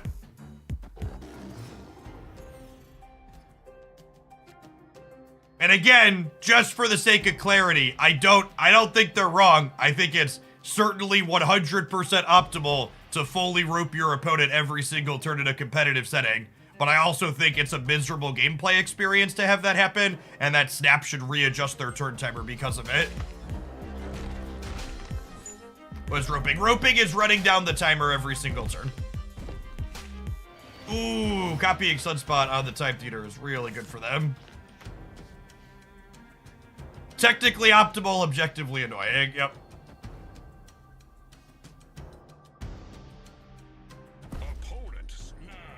I think I just have to leave again. Our hand's just so medium. I guess I'm putting 10 into the right, but just like no Darkhawk, no She-Hulk. I think I have to bounce against their Shrug draw. And then I have to win the next one is the thing here. Escaped. I don't think we're winning 3 in a row, so I have to win the next one, and then I have to try and win one of the next 2. What's one solution you propose? Believe it or not, Marvel Snap doesn't pay me to fix their problems. I think there's a ton of great solutions they could potentially implement, and figuring out which one is ideal or best for them to program is solidly not my job. Never forget the commonly purposed phrase, you shouldn't complain about something unless you can do it better, is literally late-stage capitalism trying to steal your labor. The idea that you have to be able to fix a problem in order to identify that a problem exists is so fucking stupid and lazy.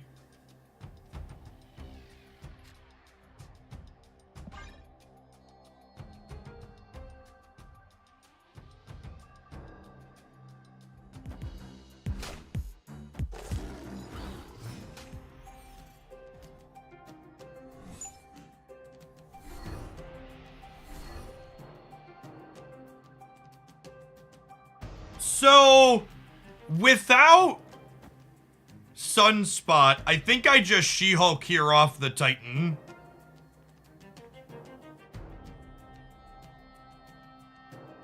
And then we get to go Moon Girl into discounted things the following turn. My Darkhawk's also not that big here at the moment.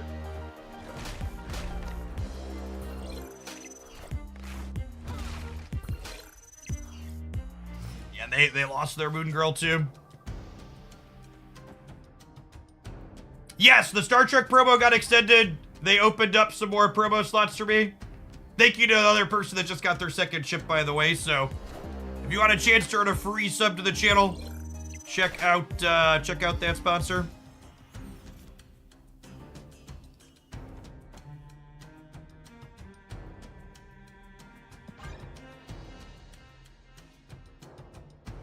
Global RC, thank you for the 13 months. I've got, looks like about 30 more slots that can collect a free sub as part of that promo. Ooh, they also have a She-Hulk, so we're competing in the middle. And then someone asked earlier, this is a question people always ask about this deck, is like, is Quinjet worth it with only your Moon Girl benefiting from it? And I can honestly say it is very worth it. Like, being able to play 2 cards like this in the last turn is so huge.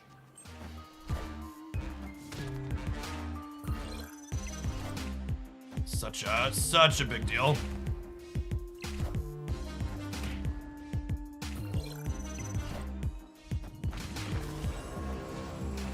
And they're staying here at the end because they're all in. So we won this game like we said we had to. Now I've got 2 shots to take their last 2 cubes here.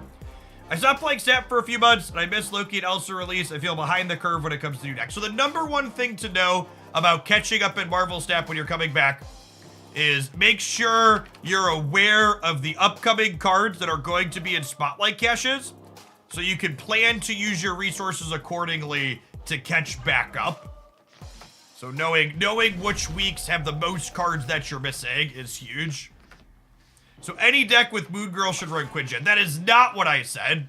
What I said was this Moon Girl deck that's explicitly likes to play 2 4 energy cards on the last turn of the game really likes Quinjet. So again, as often comes down to deck building, you need to think critically about the curve of your deck, meaning which cards you're playing on which turns, and how their energy requirements line up into what you're doing. I think that's one of the deck building things that newer deck builders often miss, is you need to think about, okay, what does my turns 4, 5, and 6 look like when I'm playing multiple cards? And how do my things line up into that appropriately? The second dinner have a list of upcoming Spotlight caches anywhere. Yeah, you can see the caches here on my YouTube video, along with thoughts on which weeks are best. As for official sources, they post all of the spotlights for the current season at the start of the season, but I don't know offhand where those are contained.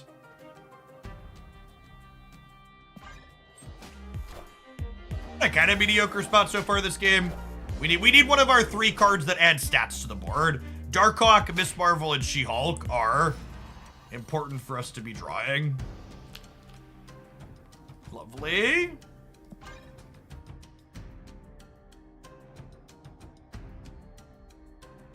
Last we heard, there was a roadmap coming soon, but with the holiday this week in the US, I would expect early December to be the soonest we see that.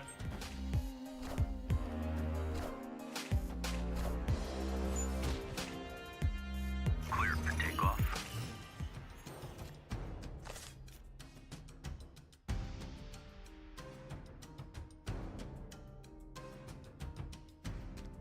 Am I punting the middle? I think so.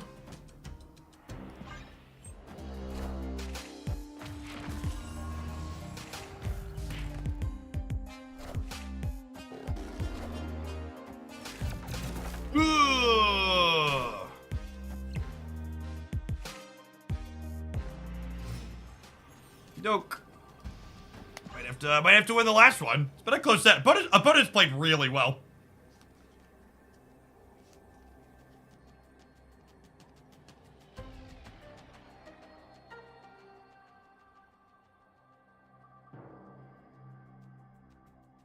Hey, thanks for hanging out, Shady Face. Appreciate that.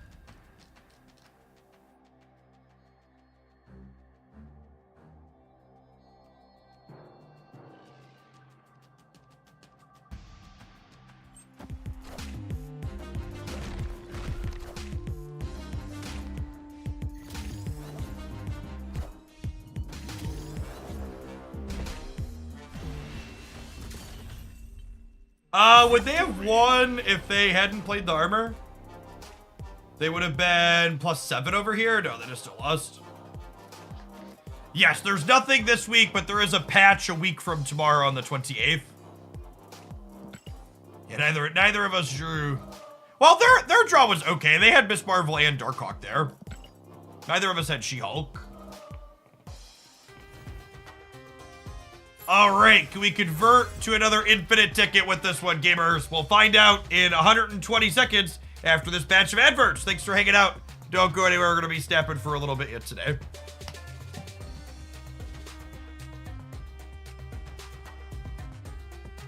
Watch on the YouTube side. 78 likes, 183 watchers. Consider tapping the button. You can find it.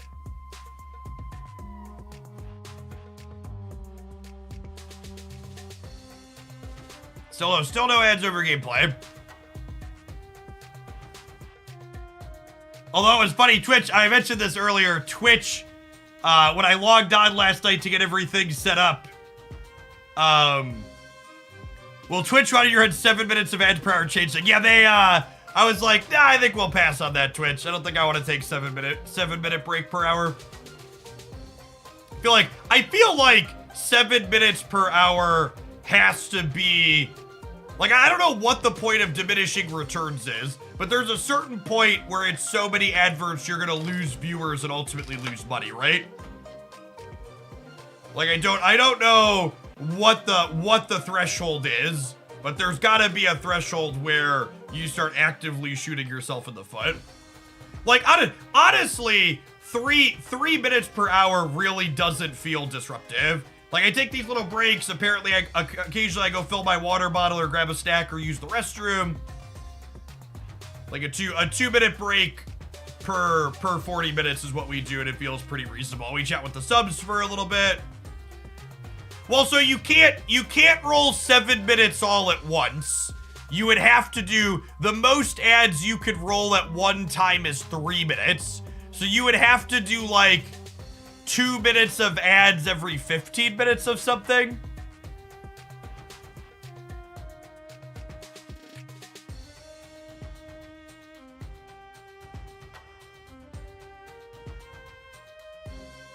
Yeah, for American TV, 14 to 17 minutes per hour is normal. That's accurate. But this also isn't TV, right? Like, most of us don't watch TV for a reason.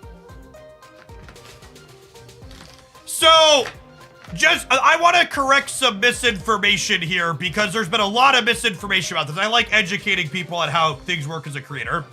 YouTube is pushing for more ads and ad block scolding. For the record, YouTube is identical to Twitch in that I, as the creator, have full control over ads on my YouTube video, how many and where they appear. So I get the option to put them during the video, and it puts them before and after automatically. And I get to hit review placement here, and I get to pick exactly where these ads appear in the video. And if you've ever watched any of my YouTube stuff, you'll note that on all of my YouTube videos, I explicitly insert the ads at optimal times to not disrupt the content. So I go in here and I make sure, oh, it's the end of game 1 or game 2, put an ad in at the end of the game. Oh, it's the end of a game here, put an ad in at the end of the game. Yes, on YouTube, you don't control the length of the ads, or skippable or not. But I get to choose when and where they appear. So, like, I've heard people talking about, oh, YouTube is going to be unwatchable without ad blockers. Like, well, it's only certain content creators that'll be unwatchable without ad blocker. Yeah, I control the quantity. I choose how many and how. And for the record, this has always been the case. When I upload, say, a 20-minute video to YouTube, it recommends I put like 6 ad breaks in a 20-minute video. I don't ever do that. I delete them and I reposition the couple that I put in so they're ideal. But YouTube, like, it goes hard. It wants to put in as many as it will let you put in. Dannon, thank you for the over 5 years. My life is truly phenomenal. I hope yours is going well also.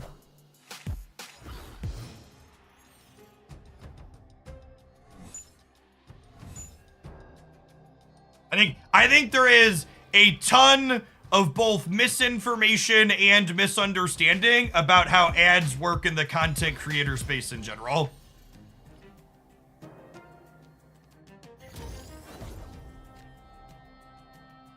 I think ads are here to stay on this channel, or you put a sub goal back up in January. So, and this was an interesting thing to me. Having a sub goal to not run ads on my Twitch channel did not meaningfully increase my number of subscribers. In fact, one of the months where I had a sub goal to not run ads the following month was one of my lower months of subscriber count here on Twitch. So, no, I do not expect to ever go back to a sub. I expect 3 minutes of ads per hour here on my Twitch side to be my normal moving forward. Drops are still happening. Yeah, it's still the same as 6 hours, though. So if you've got your Peach Momoko She-Hulk, that's the only drop you need to worry about. Or Peach Momoko She-Hulk, I'm looking at her. Peach Momoko Punisher. The drops weren't quite this pretty. Still a decent piece of art, but not quite that.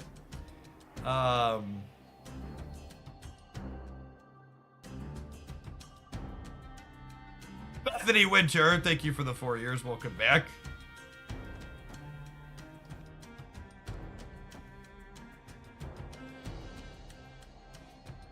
They already know we're a Dark Hawk deck, so we'll play this.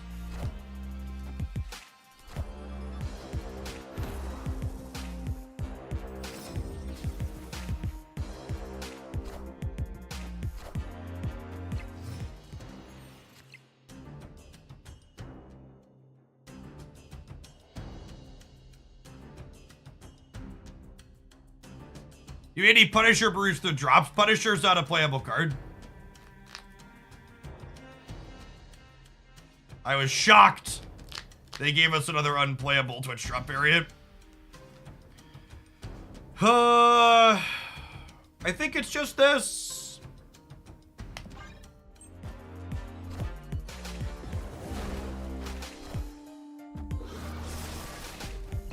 Enough said, bub. Infinite ticket with the Bounce Wolf junk deck. Yeah, it's all deck for sure.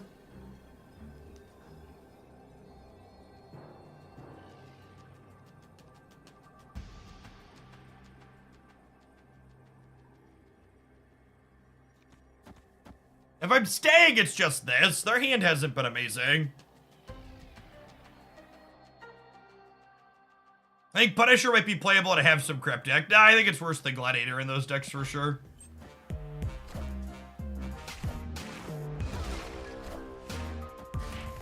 I lose this breaker, right? Yeah, by a little bit. Unfortunately, because of Asteroid M, I couldn't play for all three here.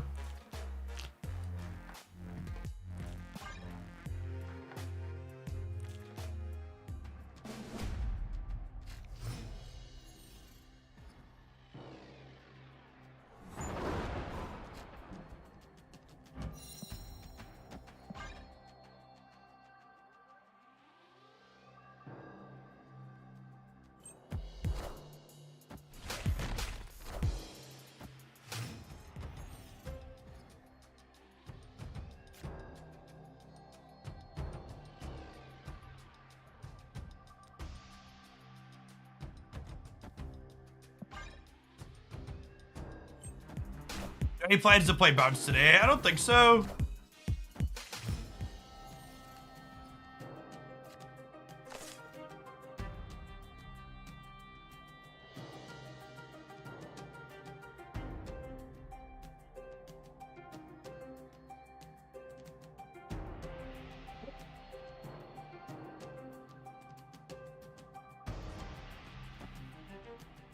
This is gonna end up somewhere else. I probably should have played Zabu middle so I could have priority going into this turn to armor them on the left. Yeah. Yeah, I messed this game up.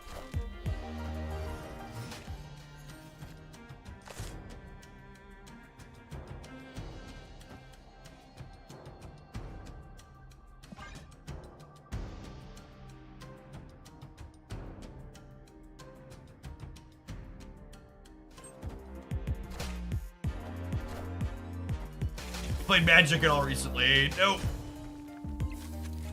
I actually posted a tweet about Magic the Gathering over the weekend. I think about Magic periodically, and then like I go back and I actually look at deck lists and like what's going on in that game, and I quickly come to the conclusion that like the game I used to love playing basically doesn't exist anymore. Like Wizards of the Coast figured out how to monetize their non-rotating format players, and it feels like it's been all downhill from there.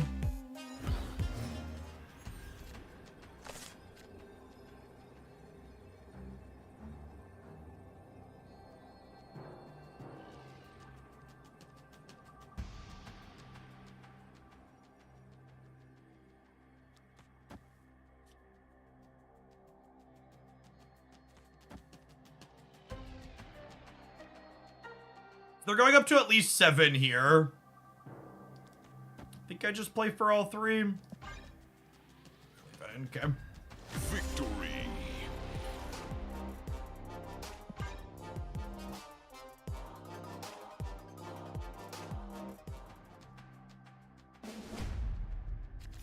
I don't think I understand the question from you, Stock. Do you think a Nihilist will put pressure on Bounce Core as a mainstay? Like, I don't know what that means. Can you articulate yourself?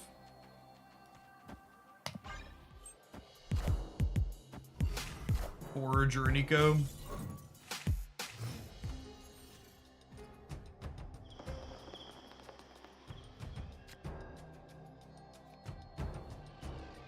Oh, snap.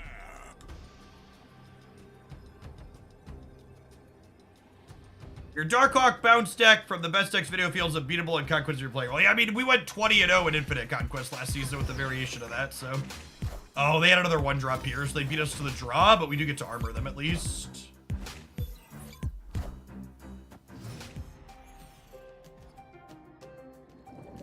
For people that are newer to the channel, by the way, in a former life before I was doing Marvel Snap content here, Magic the Gathering was the primary game that I played. Victory.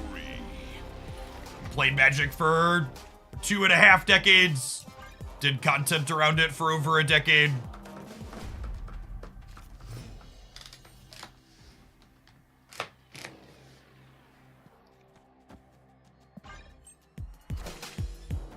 Data Doc, thank you for the 11 months. Welcome back. Appreciate it. Snap. Annihilus on 5 seems like it would lock out bounces turn 6. In the exact right deck, sure, stock. But you gotta remember, historically speaking, bounce decks tend to be very reasonable against clutter decks because Falcon and Beast lets you clear the paths that they're filling up. It's not playing Magic in 1986, can someone catch me up? So, Magic the Gathering always had different formats where different cards are legal. One's called Standard, where you always played the newest cards. Only cards printed in the last 2 years were legal. And then there were various older formats that were called non-rotating formats, where your cards from much longer time periods remained legal. And what Wizards of the Coast kind of realized/did was that they were leaving money on the table by letting people just play with their same cards for years.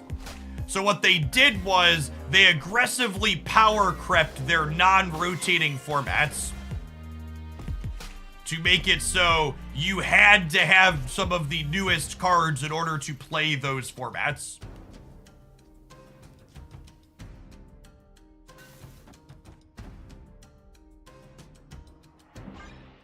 I think Black Widow is like the best draw on our deck there. We get to go Widow into Hawk, into Mystique, into Marvel. Or possibly Marvel into Mystique. We'll see what they do here. There's a Big Venom on the right. We might have to give it up. They have Big Venom on the right. I think we're dead.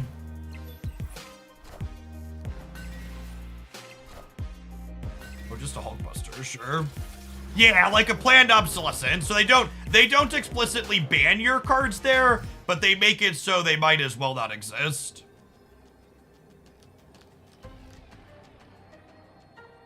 Oh, Mystique would make Miss Marvel not work on the right. I think that's still the line, though, right? Because this is 17 here up to 38. And then this is 10 in the middle plus 17 on the left. So this is plus 17 and this is plus 10. Oh, Miss Marvel already doesn't work. Yeah, that's fine. That's fine. Victory. One of the things that's super powerful about this card is that even when she only gives you 10 points of stats, 10 points of stats is still, like, pretty good, right? Fetsvet! Thank you for the entire year. It's your sword to go with that shield. Do you think Annihilus will settle as more of a clutter tool or tech against it? I think that's a question we won't have the answer to for, like, a week or more. I think whatever kind of pocket meta develops around Annihilus's release tomorrow will be non-existent a week or 2 weeks in the future. Because I expect there'll be more destroy in the short term tomorrow.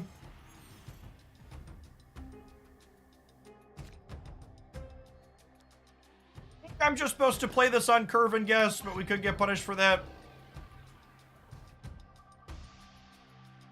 I think Miss Marvel is literally a perfect power level season pass card. She's playable in a variety of decks, but not remotely overbearing.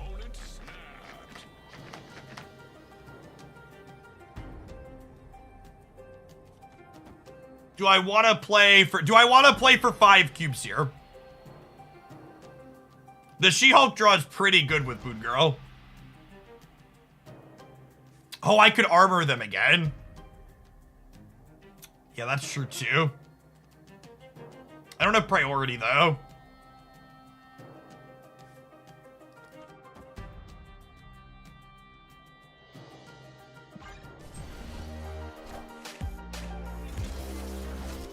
Oh, wow. Okay, I wasn't expecting that. I was expecting the snap to be them blowing up the Deadpool. I guess it'll still be 14 once they bounce it back to their hand, huh?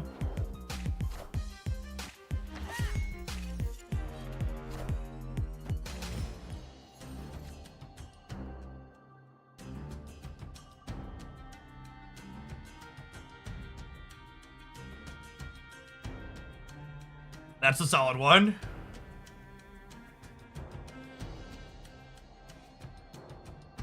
I think we just do this, right?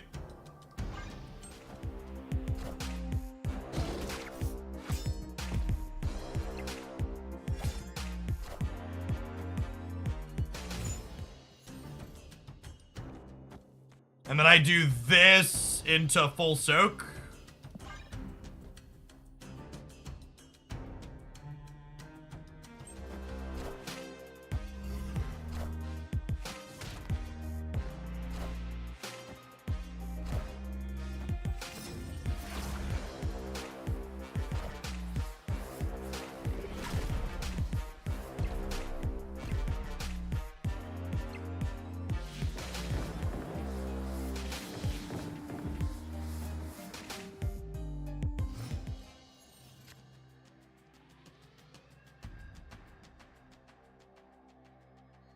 We're just dead, unfortunately.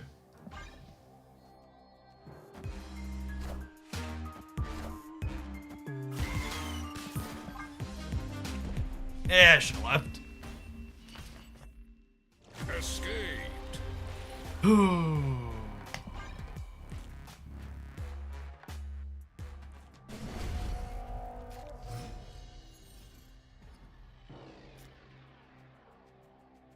Snap. I'm not winning 3 in a row. I'm gonna snap them here. I don't know that our hand is necessarily great, but I don't think we win 3 in a row. I should have retreated that last game.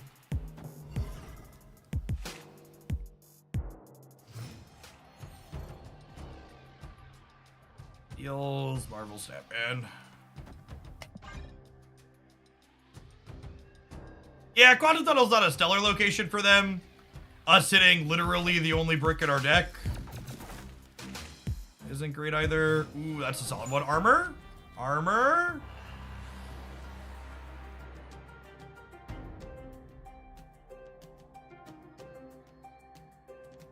It's obviously not great for us.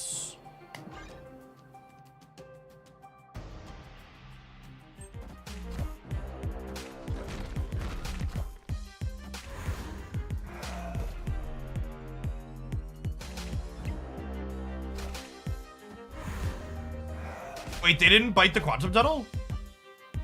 I guess they don't want to redraw it.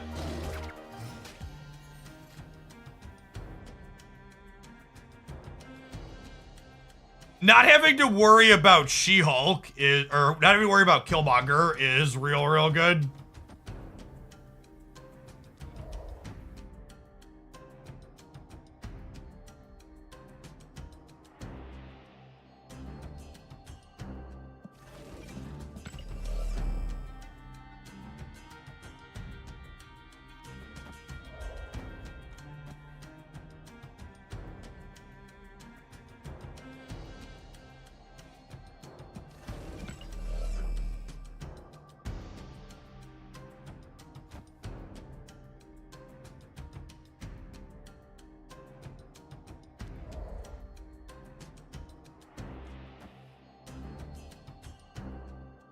I think it's this.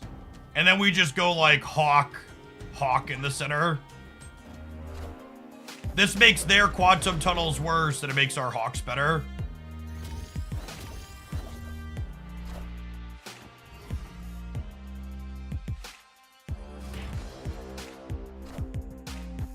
And then I think I just hope that they can't play into Death's Domain. Wait, this tucks their Killmonger, right?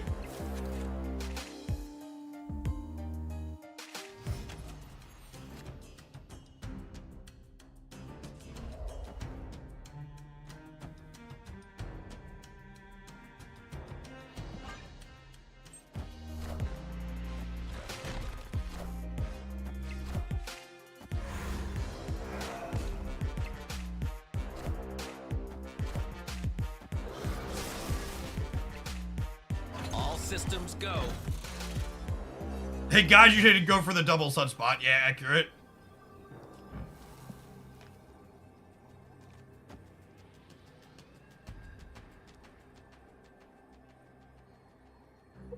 All right, we navigate. I feel like I navigated that one well.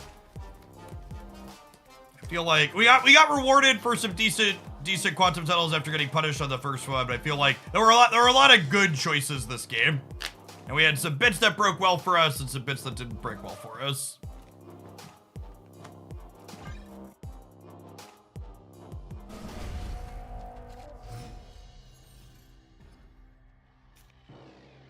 All right, we got 2 shots to win the last one. This is a great first location for us.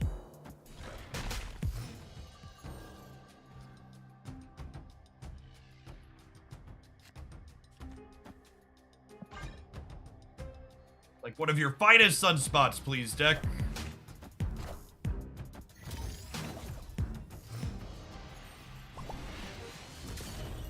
Victory.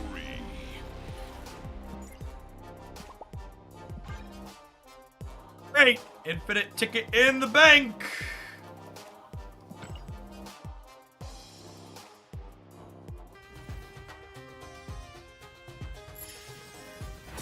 All right, we've been hammering this deck for 2 hours. I think it's time to change things up. I'm so happy this deck feels playable. We played this for a couple hours over the weekend too, and this was something close to this was something that we actually played back when Zabu was still his original text box, actually. And I really gotta say, Miss Marvel feels like such a huge upgrade to this deck. One of the things this deck really struggled with before Miss Marvel was a card was your Mystique just didn't meaningfully have text if you didn't draw your Darkhawk.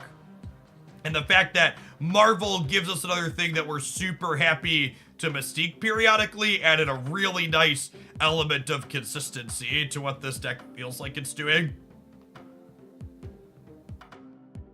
Zabu is one of the better cards you can spend your resources on, in my opinion. It defines most of the decks that it's played in.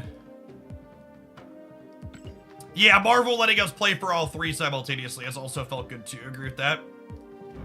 Am I also just looking for excuses to play my overpriced pixels, chat? Of course I'm looking for excuses to play my overpriced pixels, but we've also won more than we've lost with this one. Where are we at? Conquest. Whew! That's quite the fucking number right there. Classic 11-2. 84.5%. Sarek Sin, thank you for the primer. I appreciate that. Welcome back.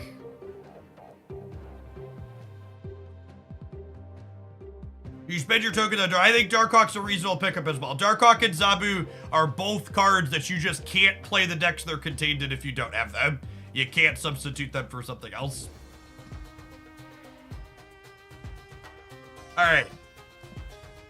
Let's do another start from the bottom and see if we can convert a ticket, huh? This is another Darkhawk deck, but it's a Ghost Rider Darkhawk deck, so let's give it a try.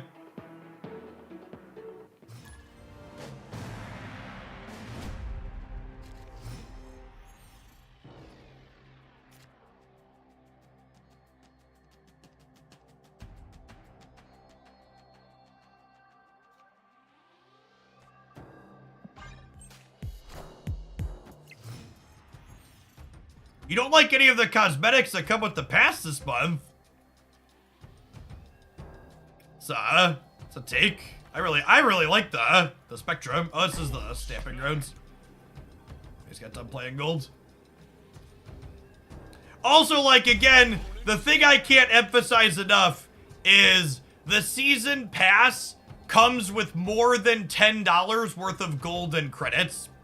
So if you're ever going to spend any amount of money on Marvel Snap as a game, the first dollars you spend should literally always be the season pass.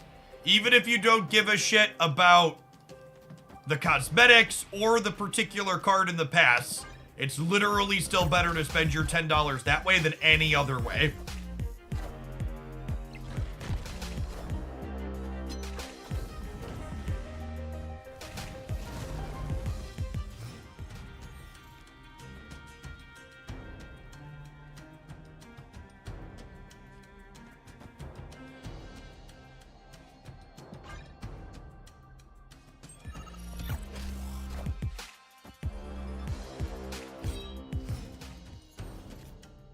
What if we Ghost Rider pull the magic into the middle?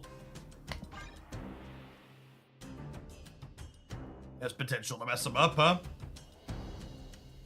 Magneto's so good right now.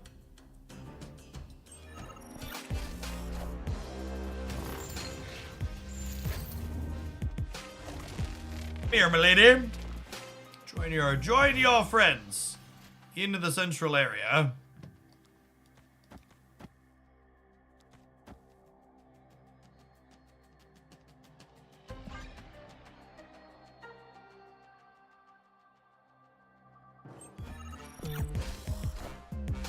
We have one good draw and two awful draws next turn. We need exactly Darkhawk.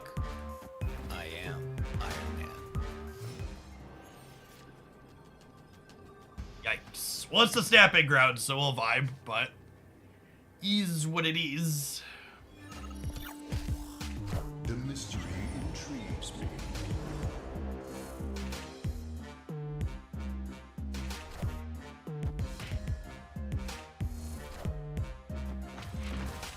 Does that get us? I think that gets us, right? Woo! Close. Close! Victory.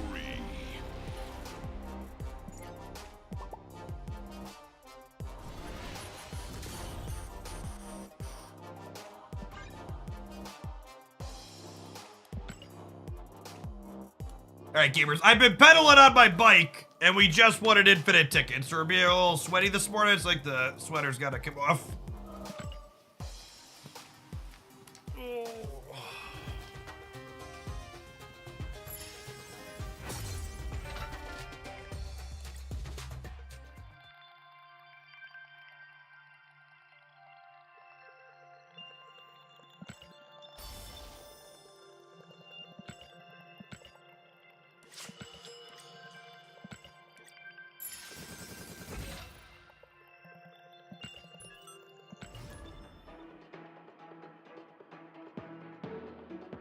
Yeah, I think there was a good chance that Magneto won that game.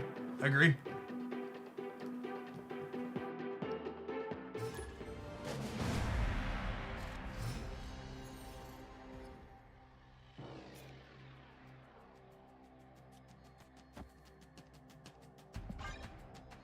Opponent snap.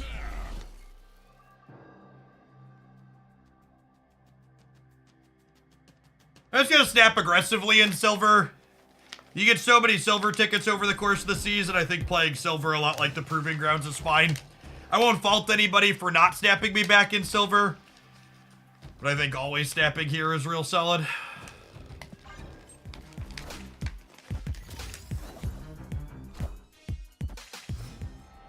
We have a zombie, that's pretty good.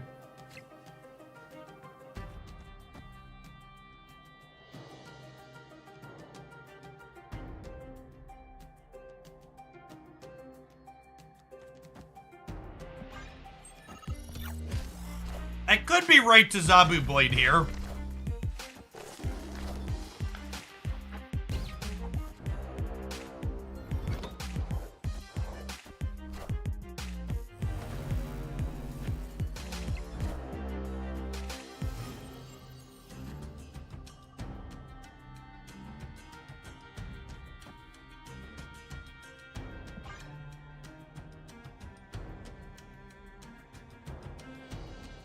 Yeah, I'd be curious if having one less Conquest here would make the format more desirable / interesting. The armor happening here is actually kind of medium for us because it means that Killmonger can take my blade.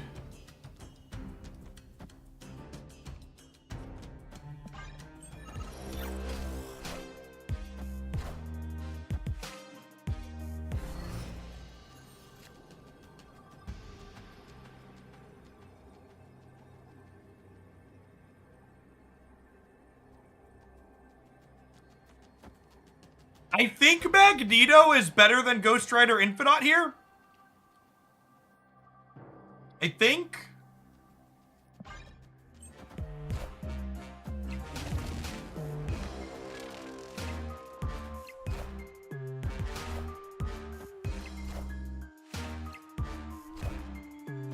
Oh, Ghost Rider could hit Lady Sif. Good shout. Close game. GG Gap. Our Shadow King punch to the clock.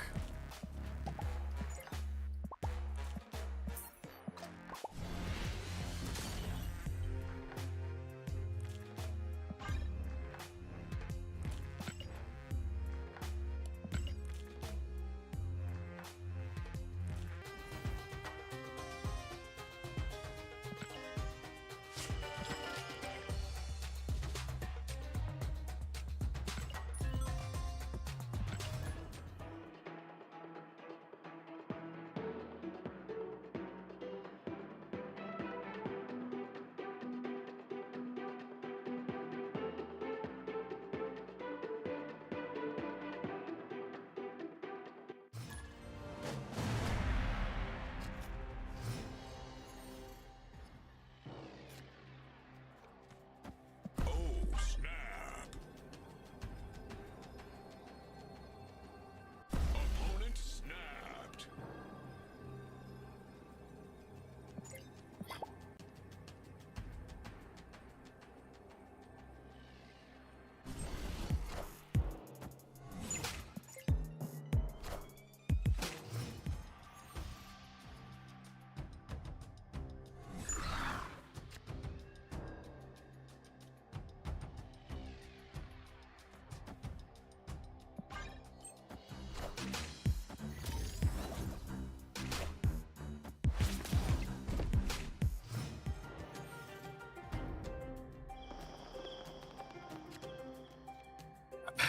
Oh, this could technically draw us Magneto here and then not guarantee the infinite. Okay, we're cool.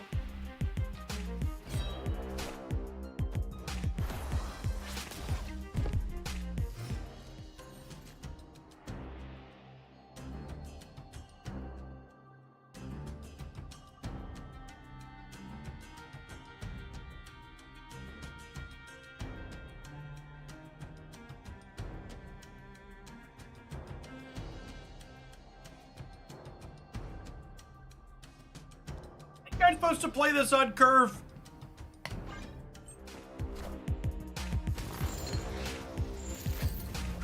This is Proving Grounds again. I've been snapping on one and playing like 8 cubers in Silver too.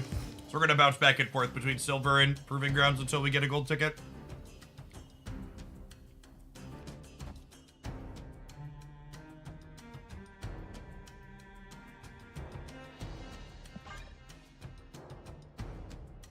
And Avir, thank you for the 66 months. I appreciate the 5.5 years. Welcome back.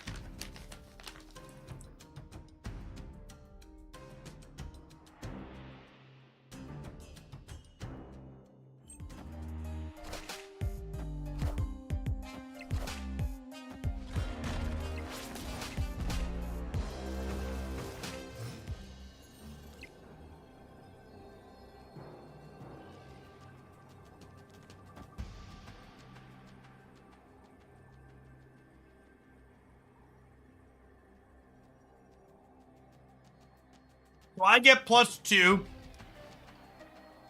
I'm going to 25. They full soak. They go to 23. They -2. I go to 23. We win the breaker.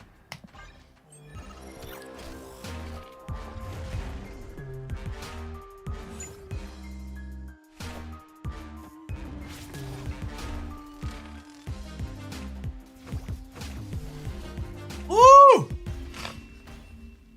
Still barely winning the breaker. 26 versus 17. Close game.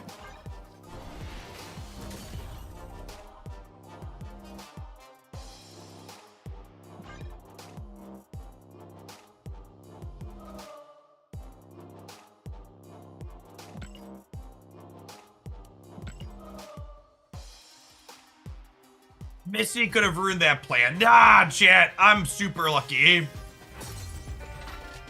My mama didn't raise no coward.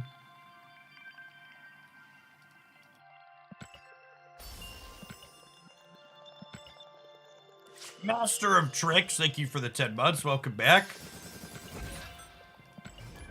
Yeah, the high Evo Abomination deck that I called out in my best decks video at the end of last week is really strong. It's actually, we looked at the Untapped meta report this morning, and it's got good metrics even with having a higher play rate after I called it out. Snap. So it's definitely one that's holding up.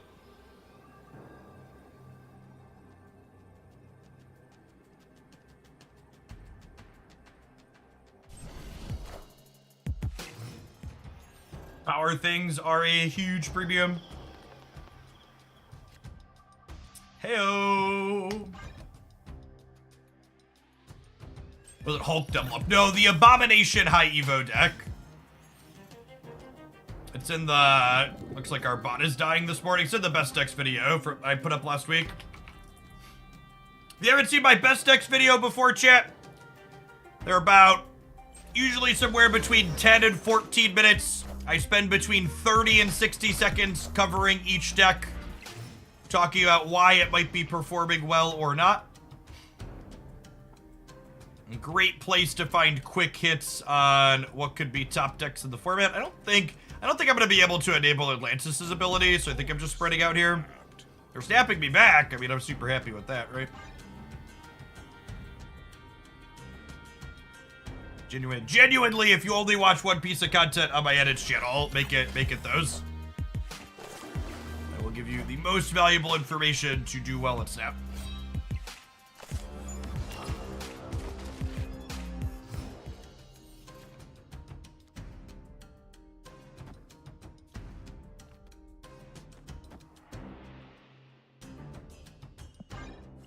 All right, and Magneto will pull Shuri over here so they can't use the Atlantis bonus.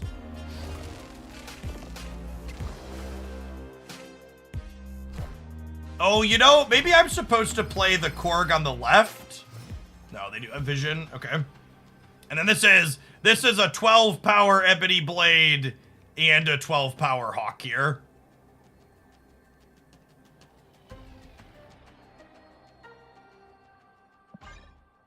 Someone called this a Reese's deck earlier, just two great flavors that taste great together, and I think that's an accurate summation of what's going on here.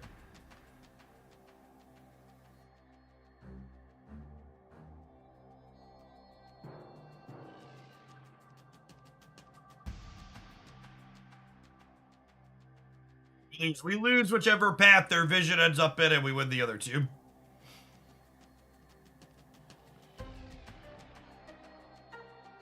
Oh, you know, maybe I'm supposed to Hawk here, actually. Because they could go Taskmaster plus... No, they left this here? No, we're good, right? Shang-Chi in their Shuri deck. Okay. Okay, gamer. Okay, gamer.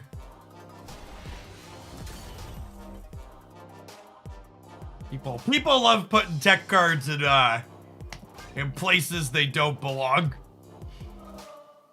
Yeah, just like I can't imagine playing that in your deck in the Loki matchup, huh? Good golly. All right, we're gonna see if this deck can close out a gold ticket here after 120 seconds. Thanks for hanging out. Don't go anywhere. And remember, if you're a free-to-play gamer hanging out in my chat and you want a chance to free-to-play into a sub to dodge ads for the next month and chat more frequently, check out our Star Trek Fleet Command promo going on this morning. BRB, gamers.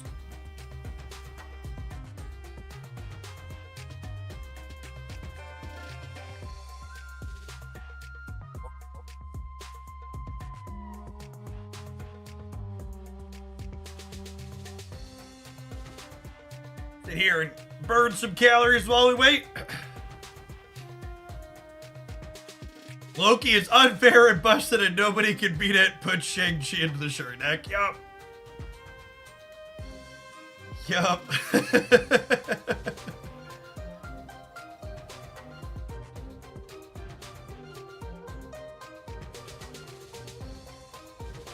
Feel the burn. Feel the burn.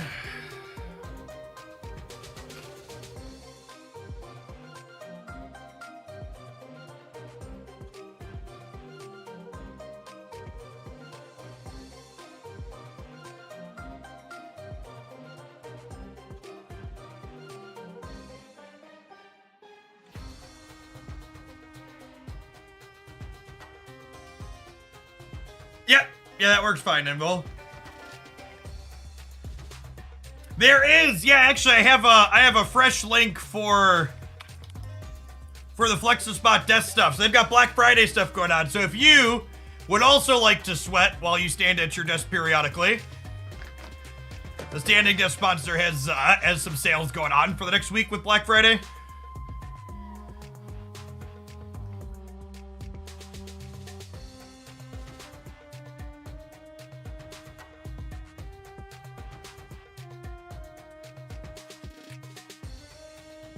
Just use the Loki discard deck and had opponent quit in the first match after Gambit murdered their entire side of the board. The Loki discard high. We might have to play some more of that today. That deck is definitely sweet. When was the last time we tried Hella, Surfer, Lockjaw, Thanos, Destroy? You know, it's been a while. It's been a while since we loaded that amalgamation up. Maybe that'll be one we have to do at some point today, too.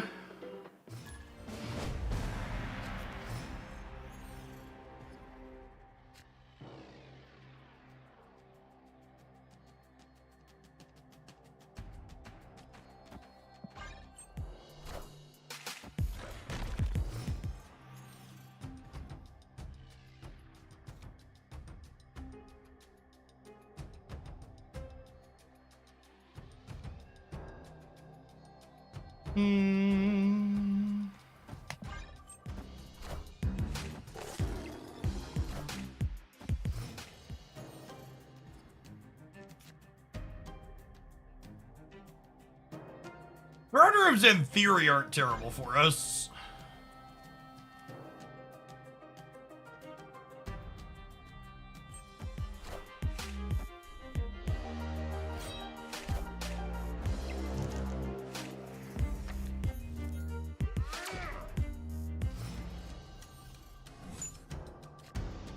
Peak Marvel Snap Gaming is this asshole having 1, 2, 3, 4 bad pulls and 2 good ones, and hitting exactly the good one. Turn burglar. I think I'm definitely retreating here. On average, their gladiator is pretty bad against our deck, so I'm not going to give them extra cubes in a game where they got fortunate. Super Freak! Your Super Prime is super freaky, yeah. Thanks for the 14 months. Artorias, thank you for the 7 months. Let's drop Nebula into the Atlantis. They want to stack that up there. That's good for us. Insert Spider-Man beam here. Whoo! What a gamer, chat. Truly a Marvel Snap moment. Shishisha.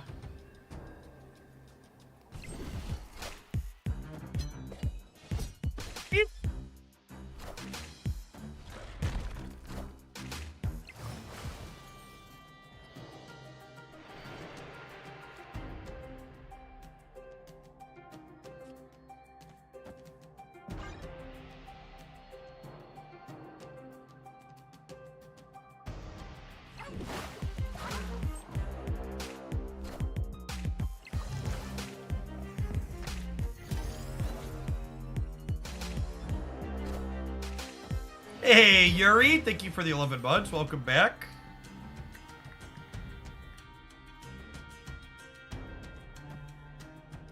Just play a hawk here. Oh, that's kind of funny.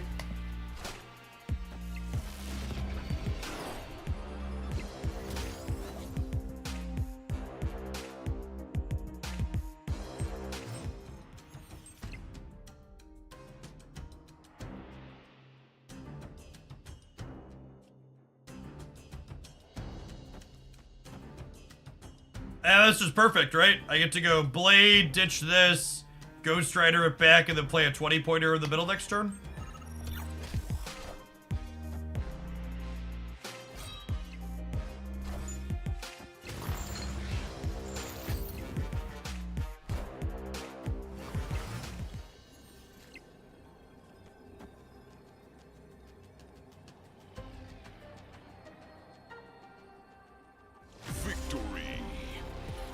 Deck's got some solid ways to put some really big numbers out.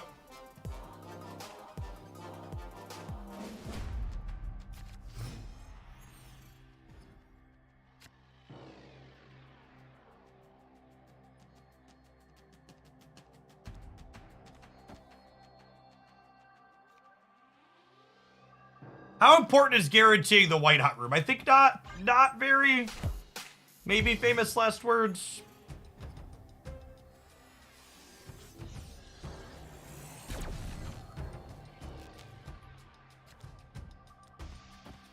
Oh, snap. I'll snap them when they don't have a play on one here, I think. They're like a weird Gladiator Shuri deck, probably, with the Red Skull, right? Would be my best guess.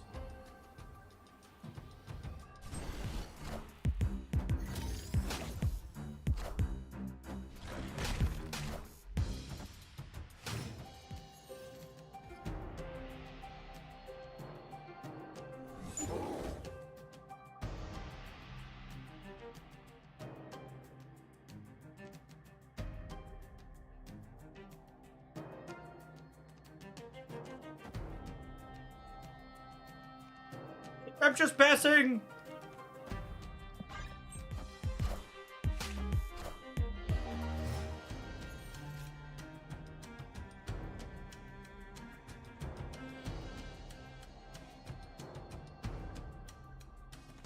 This might be crazy, call me maybe, but I think I'm supposed to blade middle, and then I play the blade here left.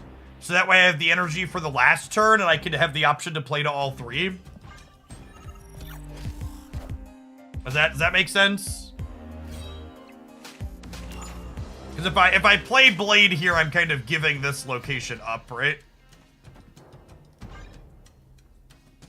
Faraday, thank you for the brand new Prime support. And there's so many great people making stuff on Twitch you can send that to every month. Thanks for sending it this way this month. I blink in. Thank you for the entire year. Let's get you a sword to go with that shield. Welcome back.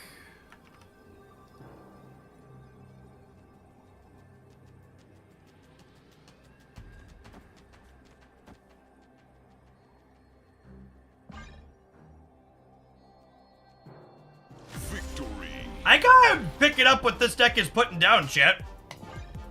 The Black Knight Ghost Rider plan is just like a secondary make big numbers game plan with Darkhawk. Seems real solid.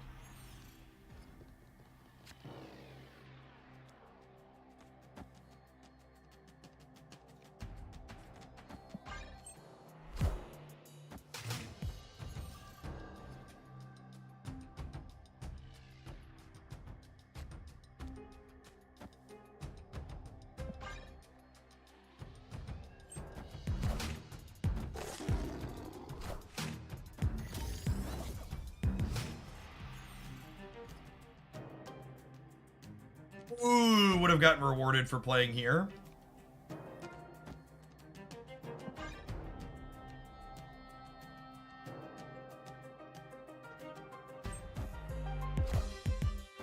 Consistently outstanding Shuri seems like a good place to be for a point slam deck. Yeah, it's a good take, comment.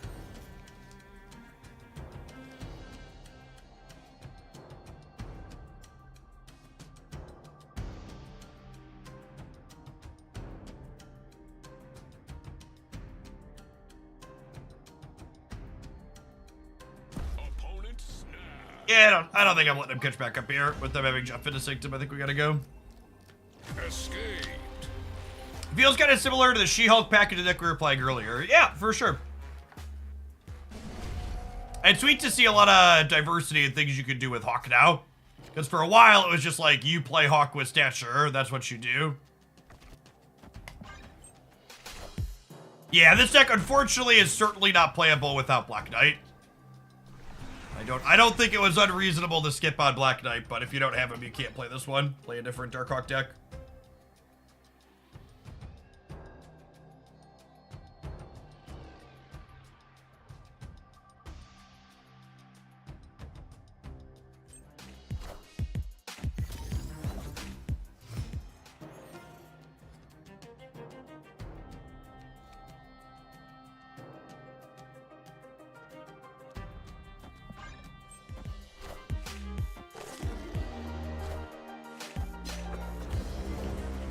They're a magic deck? Really? Opponent snapped.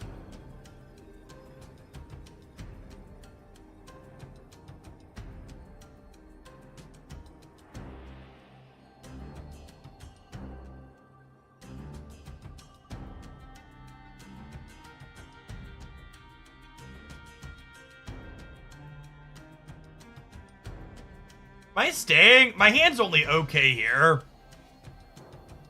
I could go Hawk into Infinite into Magneto. I think I stay.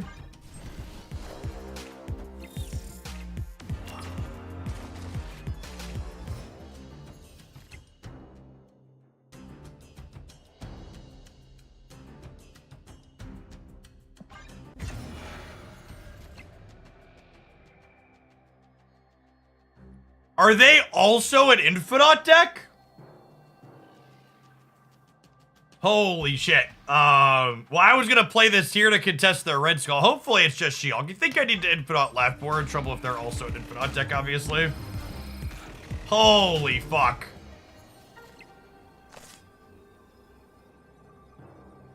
Well, shit. I guess we have to go then, huh? Burrito, good stab from the opponent. Escaped.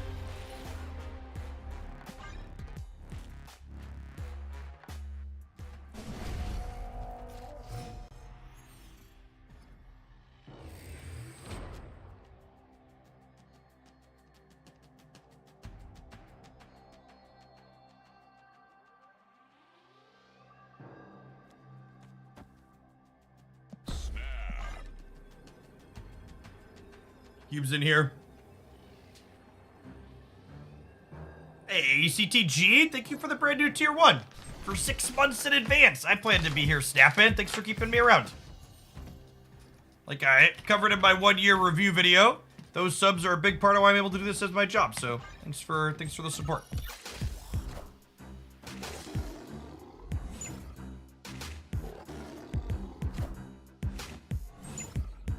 Neat build from the opponent. I assume they're on like She-Hulk stuff here too.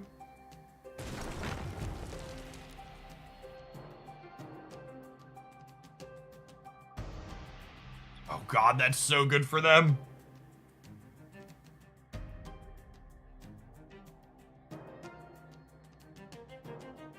Oh!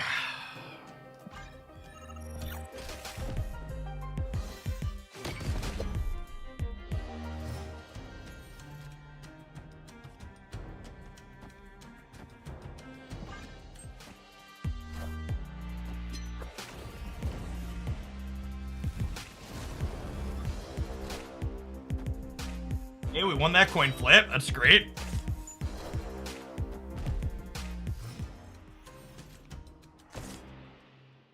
Nice, nice.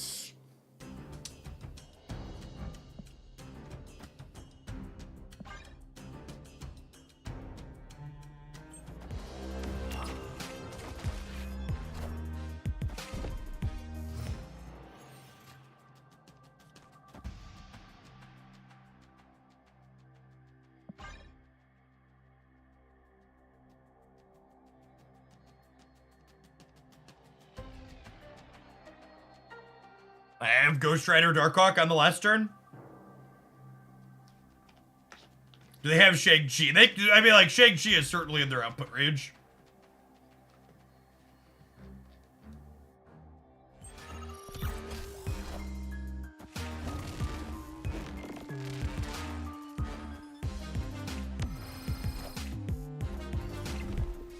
Yeah, I assume Taskmaster is one of the 2 cards we don't know. That was the best draw on my deck. Korg was slightly better, I guess.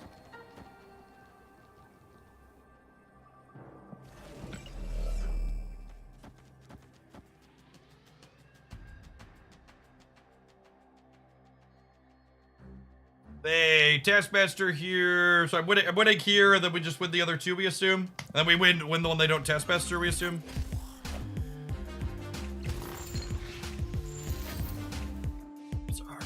big boy. There's our big boy.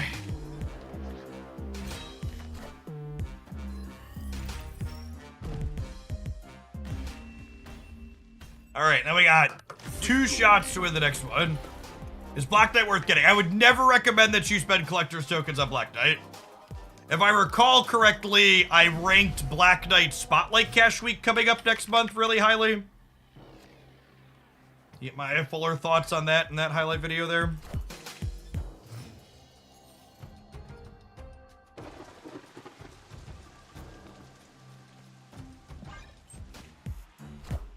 Looking for a lady sif here.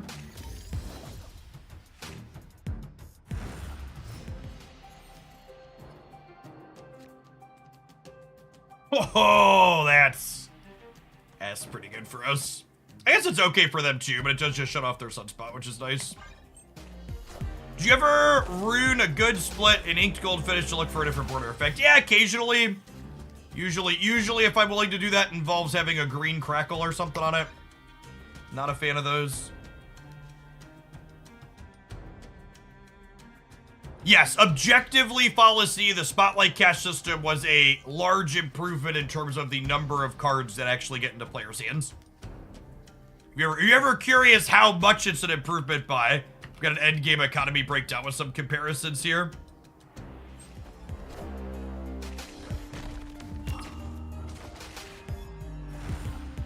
Lady Sif! Fuck yeah. Yeah, you might be dead here, Chip.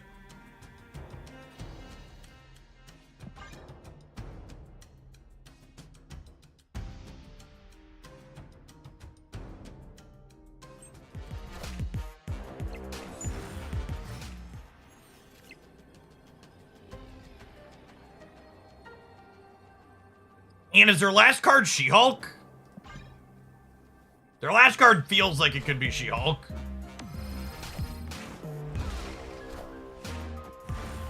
Oh, what a close game. Would we have won if I'd have played center? No, we'd have still lost, right? I would have been 33-33, but we'd have lost the breaker. Yeah, She-Hulk was likely. I didn't have any bandwidth to play around it, though.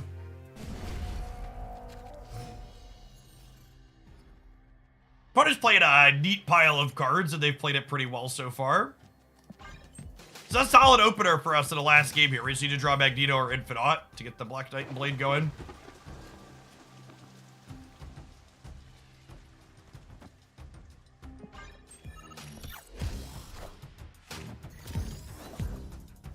Yeah, really good back and forth in this set. So, this is perhaps a little bit greedy. But I think I want to do this and end on a high power thing in the raft, so I don't give them the raft for free. I think the odds of them filling the raft next turn are low. And I would like to be able to have stats here to be able to contest it. Will Annihilus be 6,000 tokens? Yes, Annihilus is Series 5. The last card released this month, Martyr, will be Series 4, though.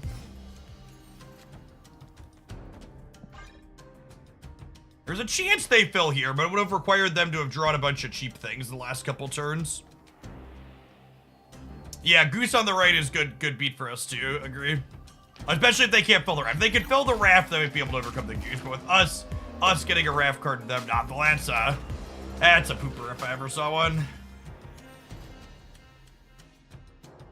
And now we pass into Infinite.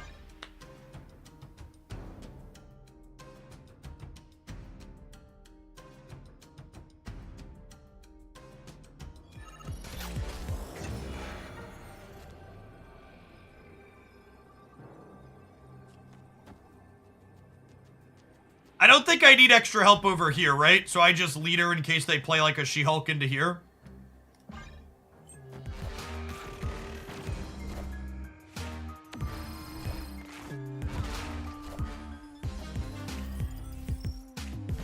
Bonus deck is sweet. They played that really well too. Close game back and forth there. I think the only card that I look at their deck list and I'm like, why is this here? Is Gladiator seems really out of place. I guess it's just like a card that plays okay early on curve for them, but That one seemed a little strange.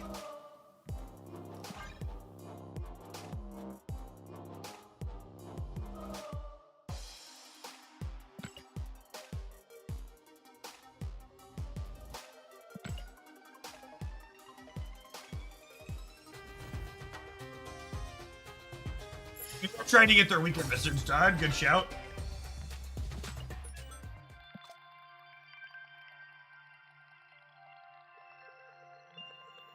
All right. We farmed a gold ticket with it, so we'll give this one a chance in gold, see if it can take us all the way.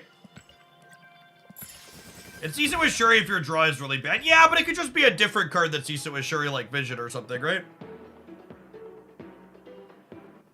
Hosbred fan, thanks for the 2/3 of a year. Welcome back. It can help the lockdown matchup. Sure, I can see that. It's a reasonable take.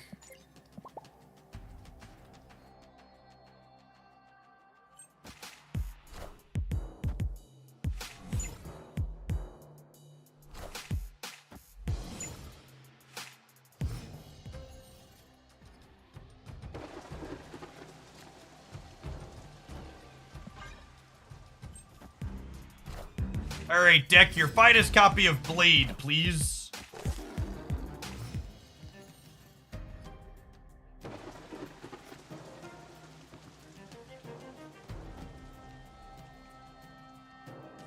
I'll put this here so we can grab the island bonus, so the next turn we'll fill the raft.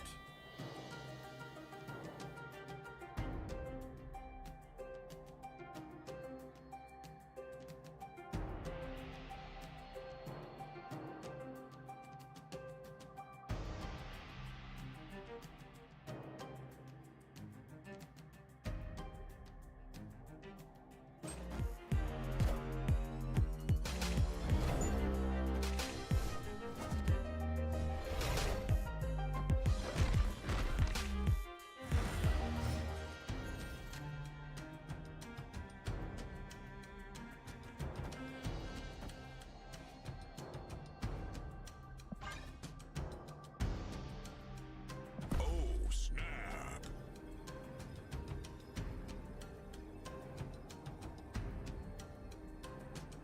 That's the snap that could go either way. But there's a good chance if we don't draw Magneto, we get to like play out everything next turn. And get a 420 or a 320. Thanks to Zabu.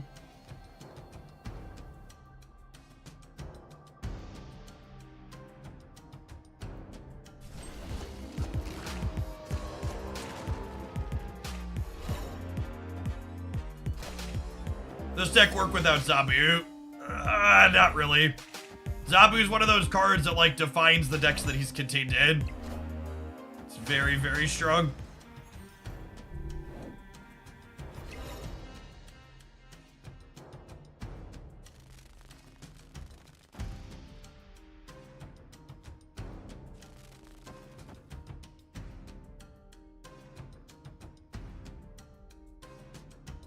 Do I want Odin to be a surprise?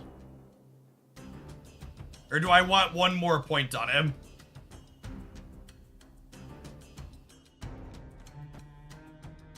I think I want him to be a surprise.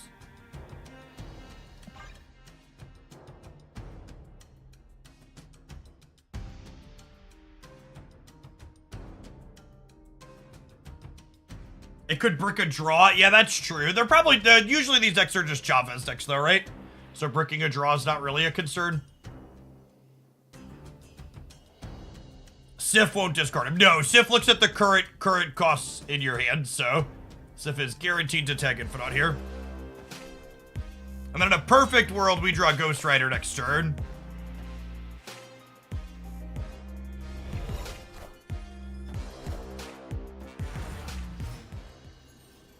They weren't drawing a card anyways.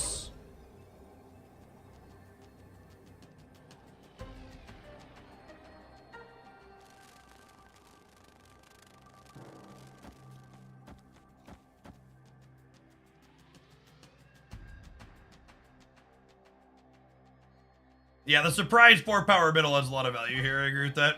I think we're staying. They have a free 6-drop as well, though, is noteworthy.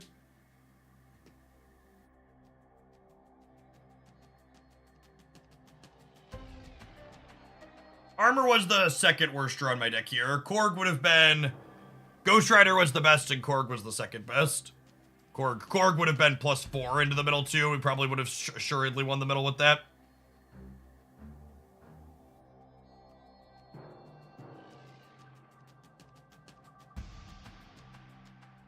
At least it wasn't Magneto, though. Magneto would have been a clunky one. As the Dark Arc package, given Black Knight a little more competitive. I mean, I think Black Knight's always been pretty reasonable. It just, like, wasn't quite big enough that you could justify. Wow, rip. Wow, they're a Hit Monkey deck? Brutal. Are ye worthy?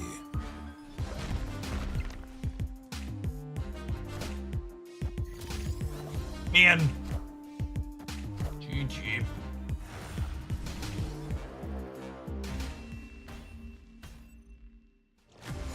I don't think we would have won even if we would have hit our best draws, right? Because Korg would have only put us to 28 here. And then, Ghost Rider, I probably would have played here. Yeah, Hitmonkey. They're a Hitmonkey Elsa deck. Or are they not Loki? I think they're more classic bounce here with Kitty Pryde. I was thinking they were Loki, but Loki isn't really playing Hood and Kitty Pryde these days, right? Yeah, they're on a more classic bounce shell.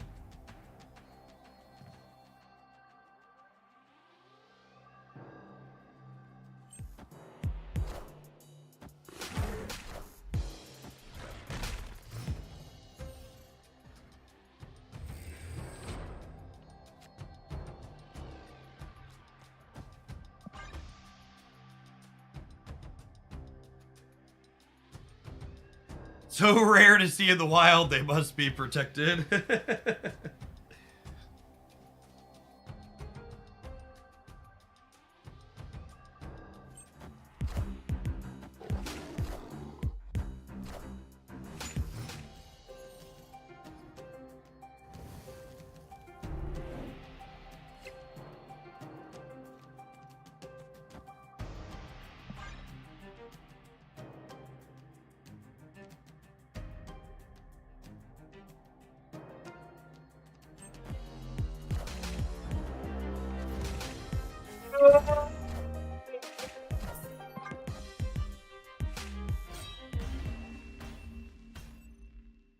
Escaped.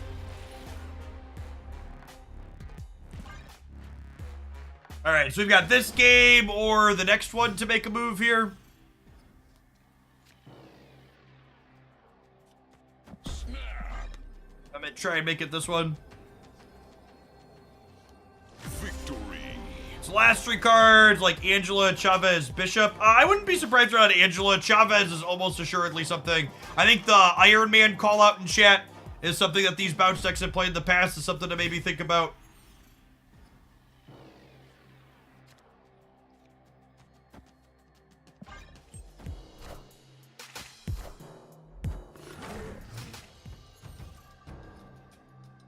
Yeah, Shang is a card that a lot of these decks have played, historically speaking, as well. Mysterio's a good call out. Yeah, for Hitmonkey. It's been a while since I thought about that one. Mysterio's good with Elsa as well.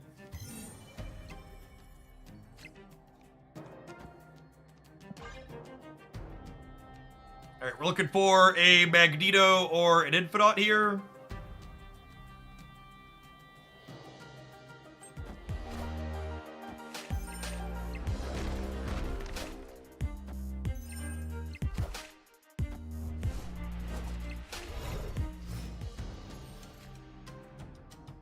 Snap.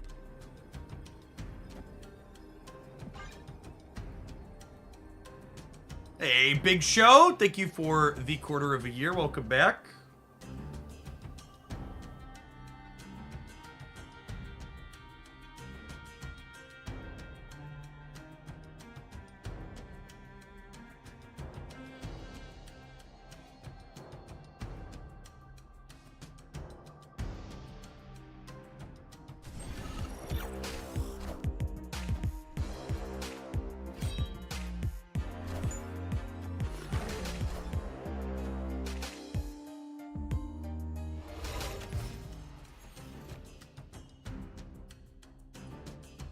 So this gives away info, but it locks me into more points on the left, which I think is ideal. Gives me an extra Stark Tower point. Maybe gives up some cube equity, though. That lets them know I have a 420 in the tank.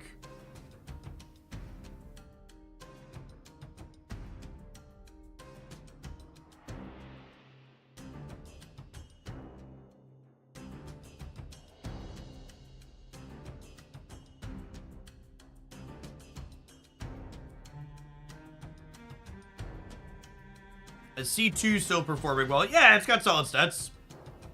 Hey, TK, thanks for the primer. Good morning.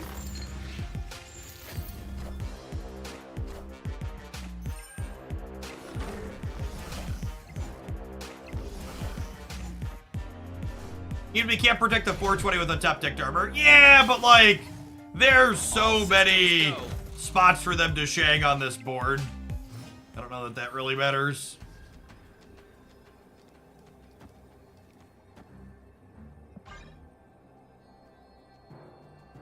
And the way that they played Bishop left, I'm happy that we played hard for there.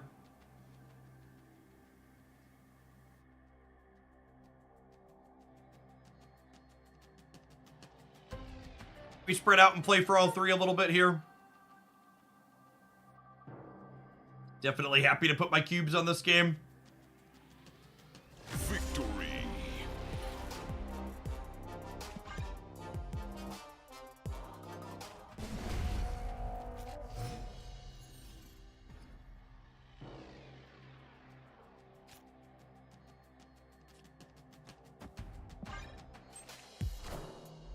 Oh, turn 1 Bast or Kitty. Onslaught Citadel is good for my Hawk.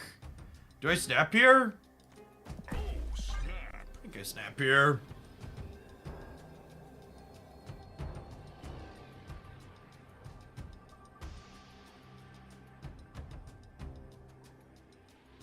If they have Collector into the cloning vats, I guess I'm a little sad. I think one of their last cards is Sarah. No, unlikely. Chavez, and then like the X is like Iron Man or something like that, probably. That's true. Also gets Leo cloning vats as well. We're hoping to draw like Rock Slider Korg here to supercharge this Hawk. Wow, they didn't Collector the vats. It's kind of surprising to me.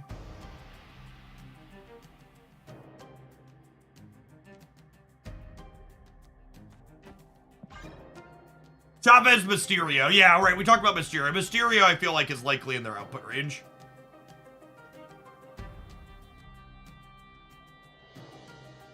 Shang, Iron Man, Mysterio are the top 3 picks for the one card we don't know.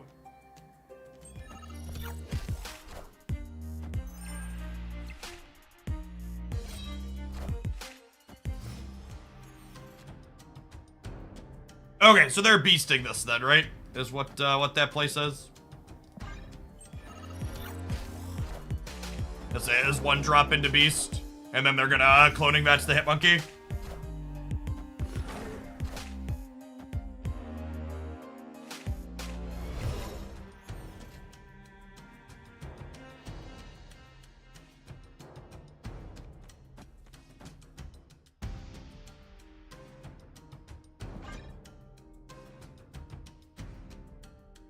Has all the spice going on. I mean, they're literally playing a stock deck from 2 seasons ago, right?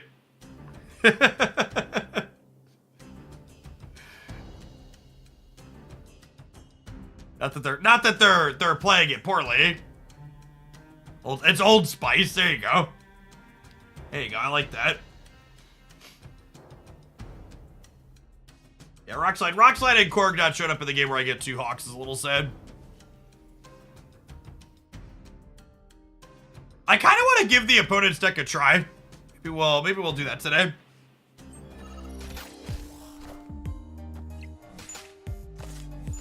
I miss Kitty Pride.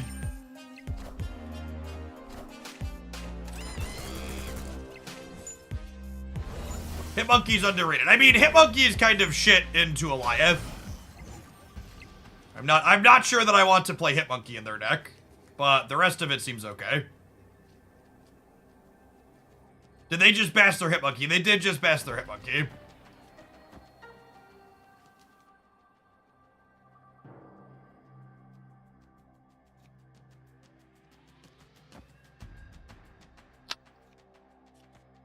I don't know where is ideal to play this blade.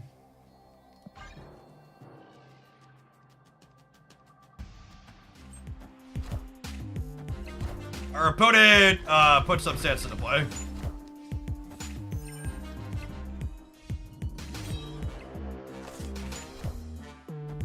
Mysterio is the last card we did not know. Does Bast overrate cards that have boosted? It does, yes.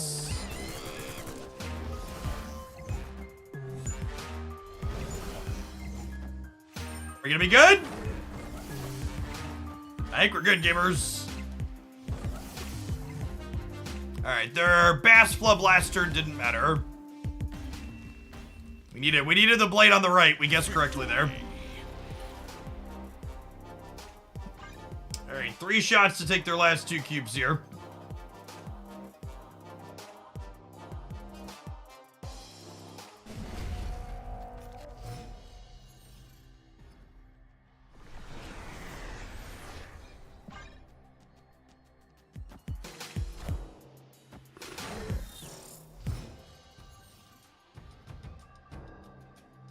You haven't ever basted your demon, are you even playing Bounce? Truer words. Truer words.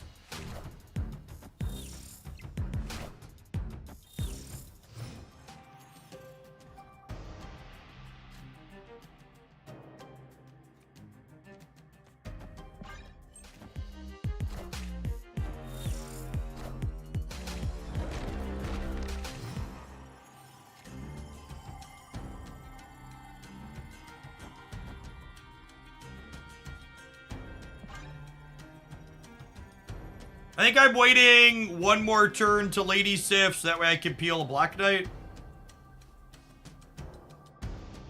Luke Cage can protect you from your own bad bass sequencing. He can, yeah.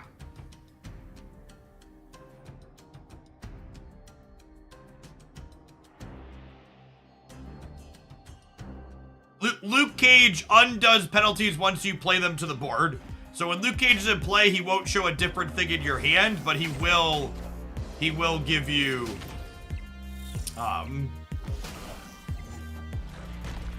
he will undo it once you play it out.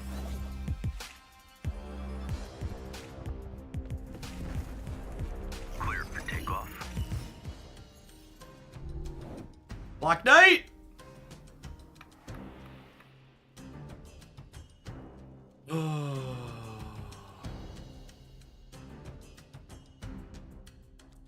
It's 12. I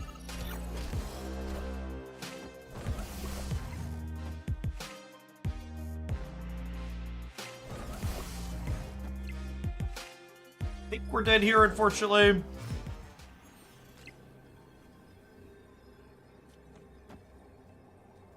There's like some small world where this Magneto's good enough, but I think it's unlikely. They're all in, so we get to go ahead and chase the rabbit and find out, but would assume most reasonable sequences and draws here from them beat us.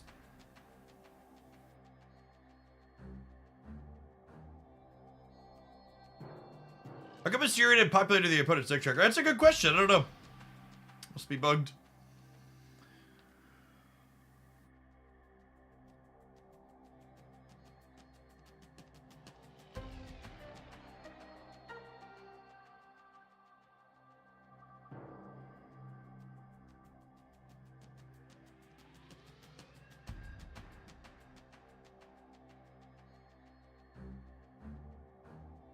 Man, YouTube really does not like off-meta decks lately. Both the Mr. Negative highlight from over the weekend and the Loki discard deck from this morning are underperforming. Sag. What a Sag platform that doesn't like sweet decks. No! Magento! You were supposed to grab the beast, buddy. We're supposed to grab the beast. The Loki discard deck is honestly some of the best snap I've played in a while. Alright, we were dead regardless. It's like, as expected.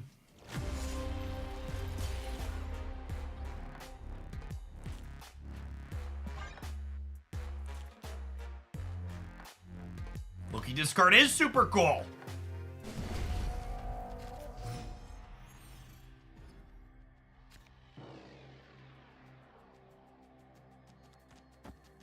They are certainly better into the Altar of Death than we are.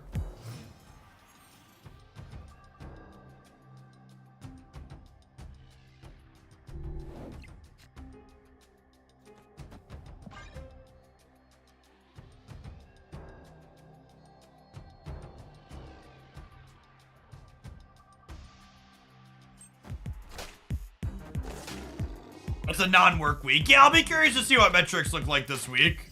Wow, they're getting rid of Altar. Sure, thanks. I'm taking Thursday off for the holiday here in the US, but I'll be live on Friday, is my plan.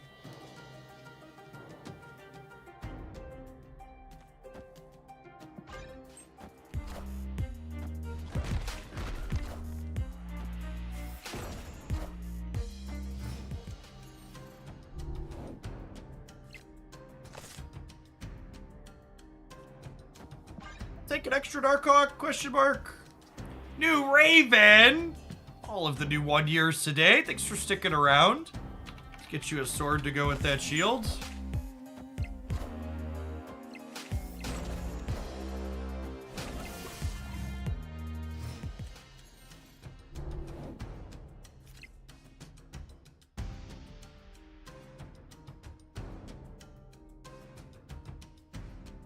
Okay. So we do this, and then we have Blade Ghost Rider, right?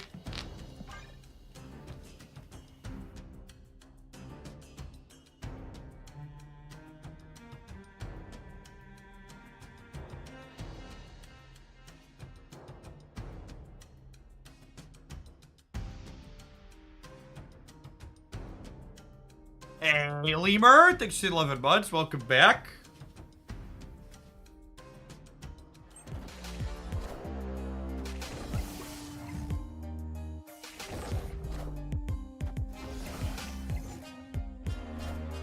Sorry, when I say blade, I mean ebony blade, yeah. For the sake of clarity here, gamers.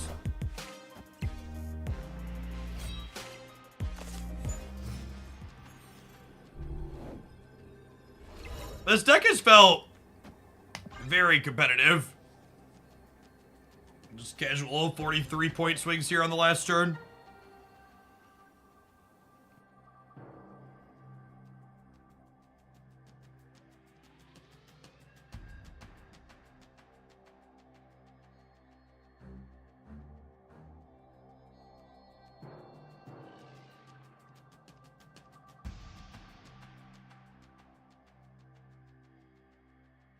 Some good, yeah, showcasing why Zabu is important for this deck here.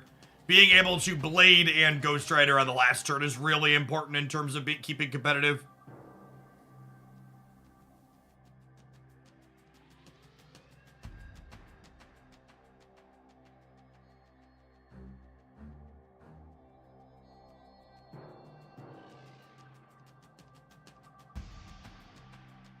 You're missing Black Knight in your collection. Make sure you're planning ahead for upcoming Spotlight caches. The Black Knight cache coming in December I rated very highly. If you want to find out why, check out the YouTube deep dive. One of the keys to maximizing your resources in Marvel Snap is making sure your Spotlight keys go to the right places. It's 60. It is 63 actually with Throne Room. Good shout. There's no way their bishop reaches 20.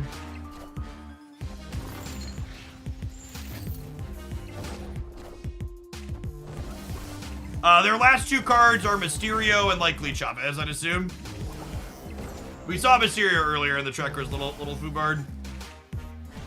Alright, gamers, it's time for an ad break. Victory. And I forgot to put socks on this morning before I came down, and my feet are cold, so I'm gonna run 2 flights of stairs up to my master bedroom and get a pair of socks. So if I'm not back within the 2 minutes, you can assume that I died because I'm out of breath.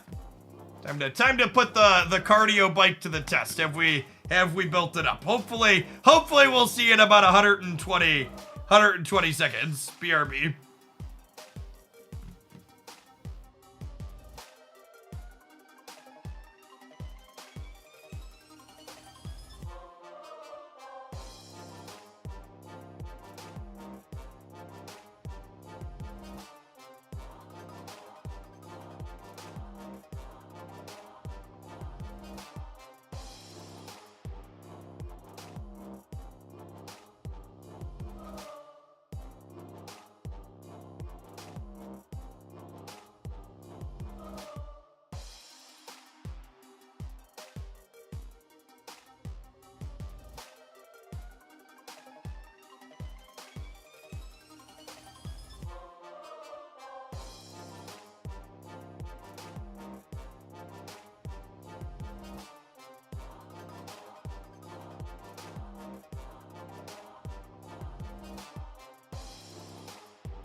Look at that! 60 seconds, chat.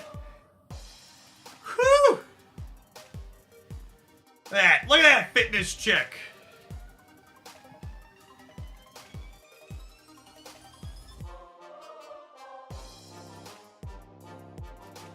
That was some free feet for the tier 1 subs. Normally you gotta be a tier 3 for that stuff.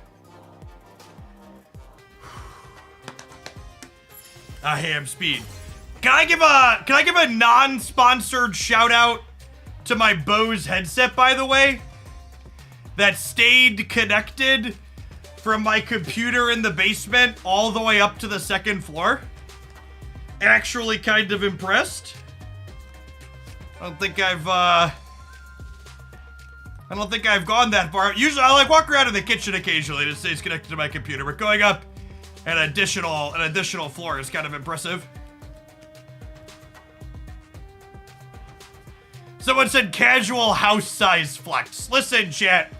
If you're someone that can work remotely from anywhere, and you haven't considered living in a mid-sized town in the Midwest, 10 out of 10 would highly recommend. My wife and I and our family enjoy a spacious 3,000 square foot home. 4, how many bathrooms?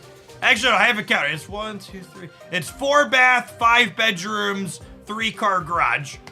We paid less than $300,000. Whizzleblitz, thanks for the 7 months. Cirrus, thank you for the 11 months. Multif, thank you for the half a year.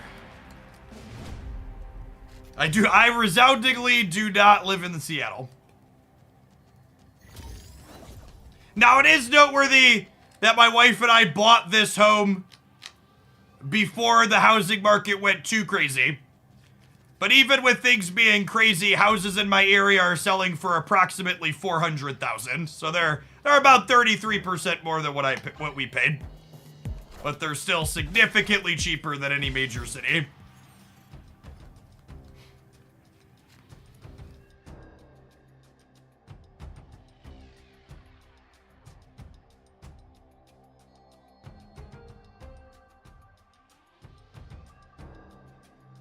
You have that many bathrooms, your kids still argue about how to use the word. They do not, thankfully.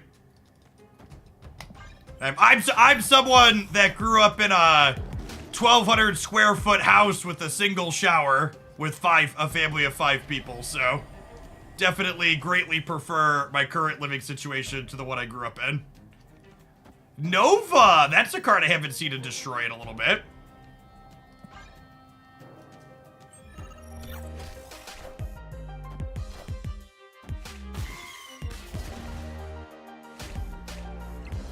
And for the record and clarity, chat, when I say mid-sized town, my town still has 100,000 people that live in it. It's not like we're podunk nowhere. We have 2 universities, a community college, 2 major insurance headquarters here. Actually just installed an electric. There's a plant making electric cars up the road about an hour. So there's a lot of industry and stuff to do where I live.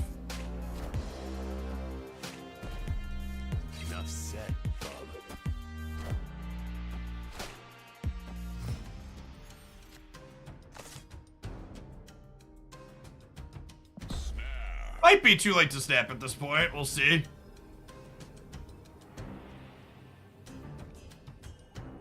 I'm probably supposed to blade because they know about that one, and then Ghost Rider could be a surprise.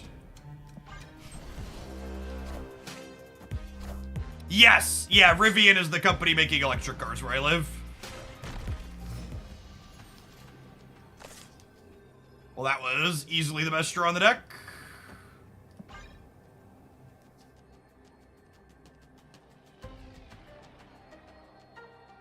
A 10 power Hawk for the center here.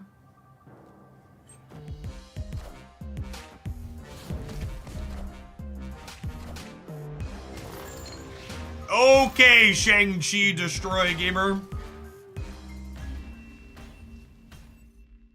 Victory.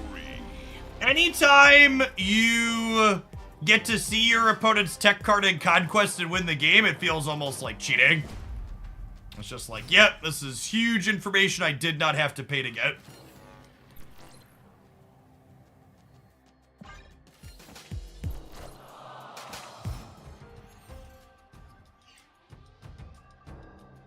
Yes, not only win, but a 4-cube winner at that. Accurate. Opponent snapped. Guess I'm gonna stay. Our hand's pretty good, but Shag makes us perhaps a little sketch in spots.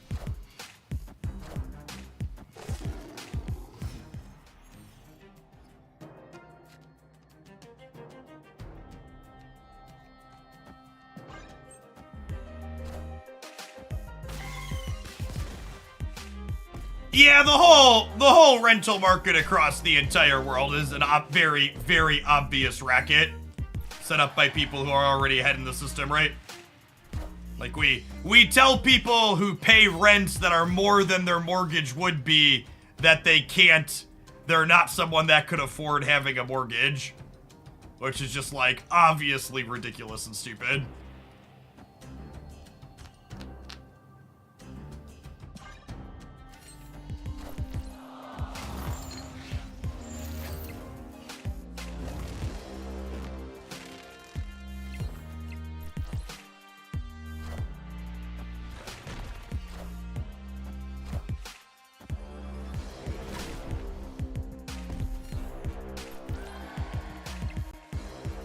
Clear for takeoff.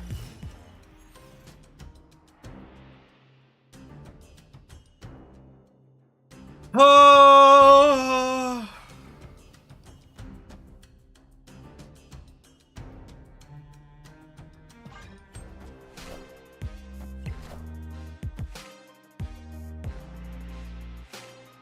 Rock Slide's our best draw. Infinaut is the worst. I think we just gotta go.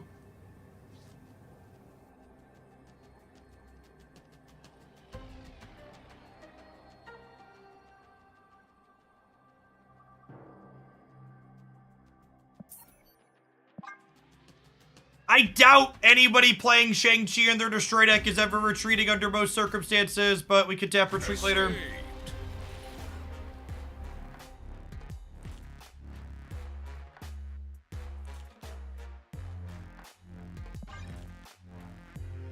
My girlfriend and I are above average earners in a small EU country, and even we would struggle to buy a house that's bananas. My landlord just increased my rent to a maximum the government allows, though.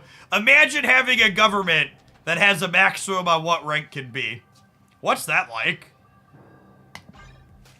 That sounds fancy.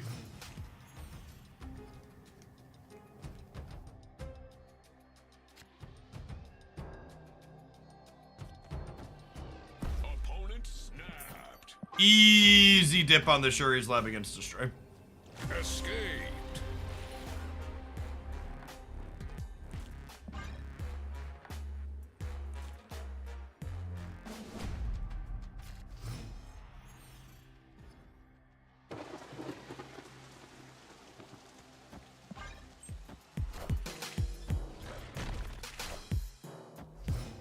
I mean, even without them having Shang, that location is still very bad for us. Or very good for them.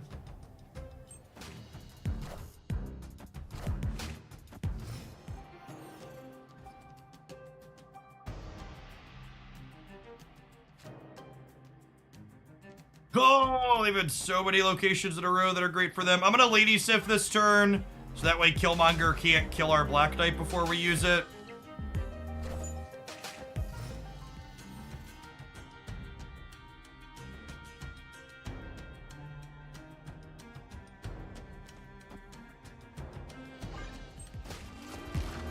Hey, Corvidal, thank you for the 2/3 of the year. I appreciate that. Welcome back. How do you finish the promotion thing? Yeah, if you want to collect your free sub gift for checking out the sponsored promo, just slide into my DMs on either Discord, Twitch, or Twitter. Whichever's easiest for you.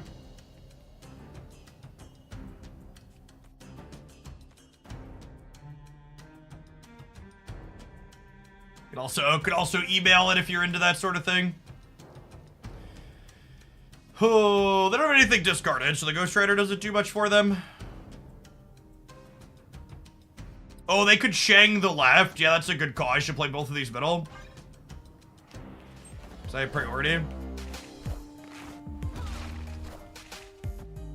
Such is my judgment.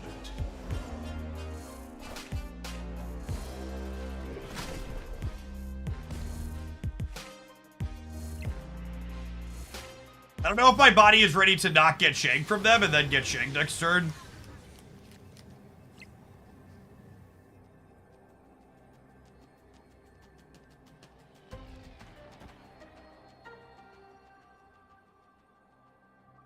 Okay, even they figure out they should retreat here, right?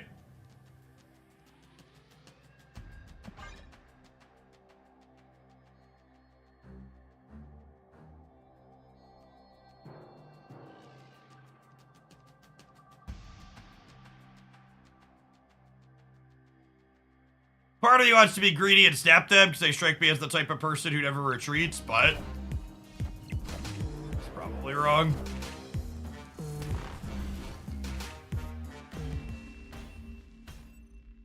Victory.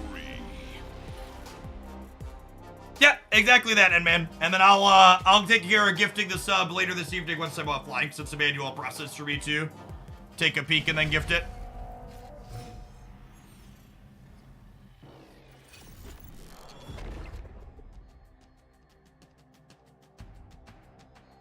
Yeah, I think there was a real chance they stayed for the snap down. I was supposed to.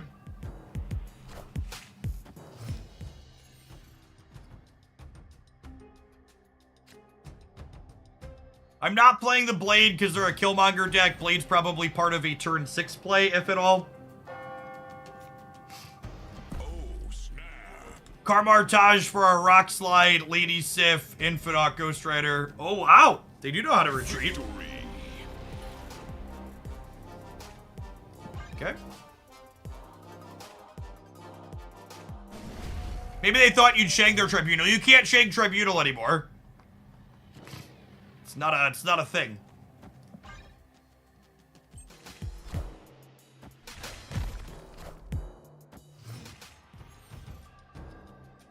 I DM'd you, Jeff, had fun with the promo. Yeah, the Star Trek game is, like, legitimately a good game. I've never hit the cap on a number of conversions and people checking out a sponsored game like that before. And I was happy they were able to raise it, because most of the people that have checked it out have enjoyed it.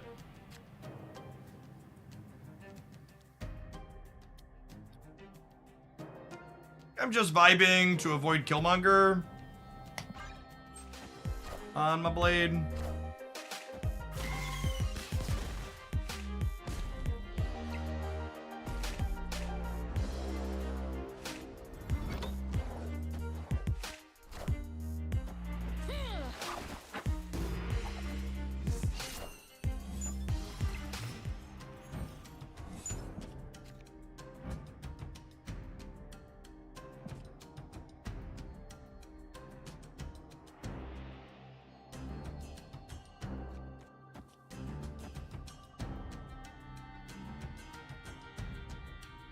Nico, I was like, what spell does she have? She doesn't.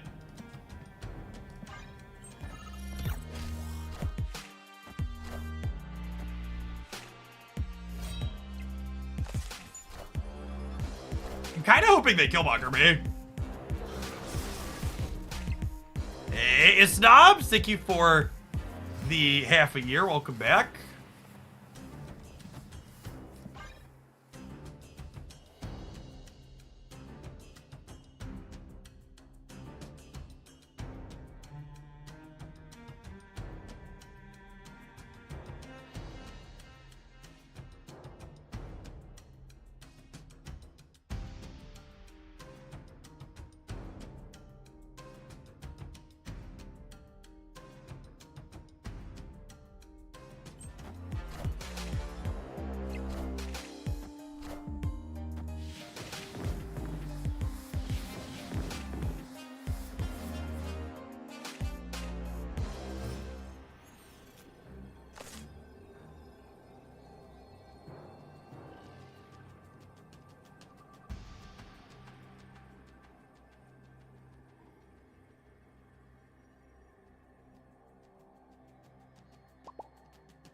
Does this beat Shang plus death?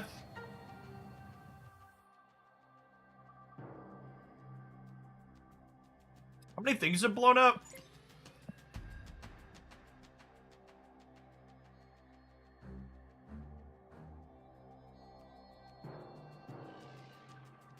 They only blew up one card. Okay. Yeah, I think this is the play then, right? Killmonger wins left. Does it? Killmonger left takes away 8 from us, putting us down to 26. And they lose 4, going down to 25.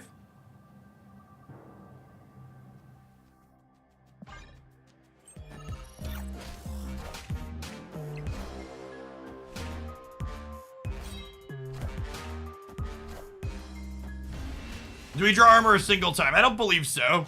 We just, like, beat them on raw stats.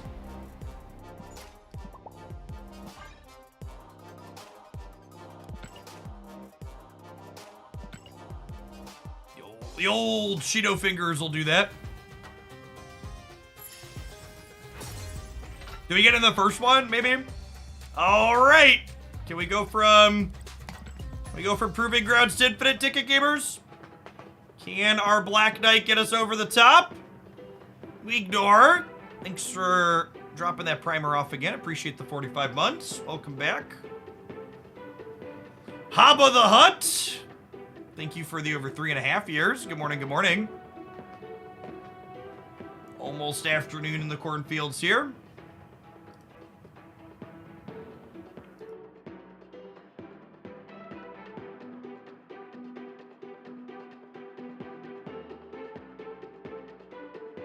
What's going on, Mr. Akagami? So we're dropping off a couple of Jeff Bezos dollars again.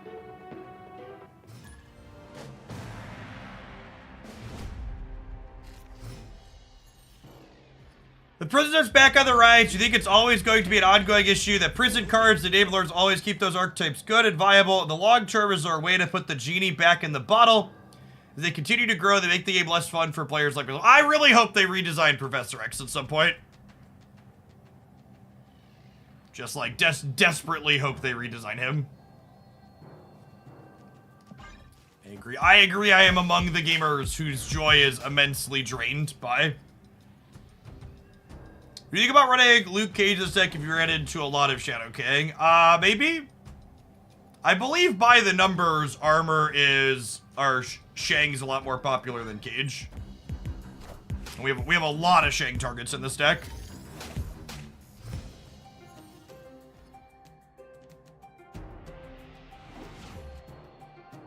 Opponent snapped. I feel like we're not in a good spot and I'm gonna leave. We played this matchup earlier and it felt pretty good for us. I don't think there's any reason to take risks here in a weird world game.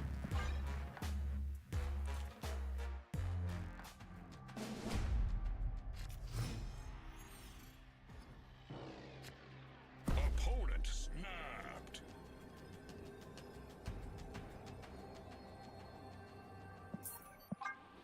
We have a bunch of cigar hits that are bad for us. I'm gonna leave for one again. Escaped.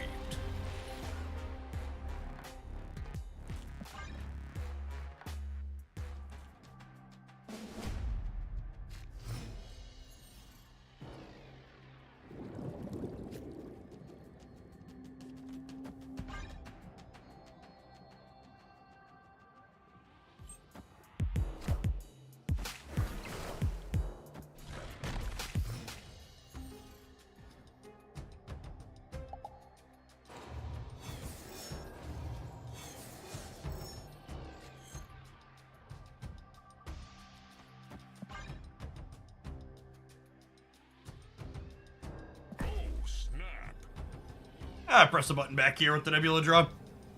Or a Black Knight or a Ghost Rider. Wait for this hand being super strong as well.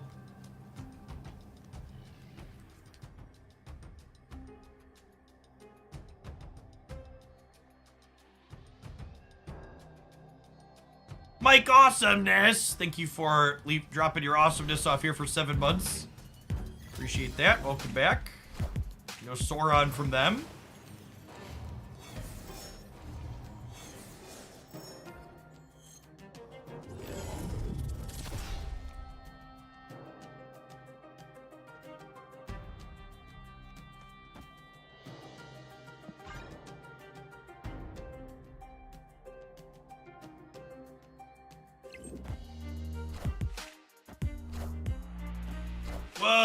Oh, opponent's got some spice.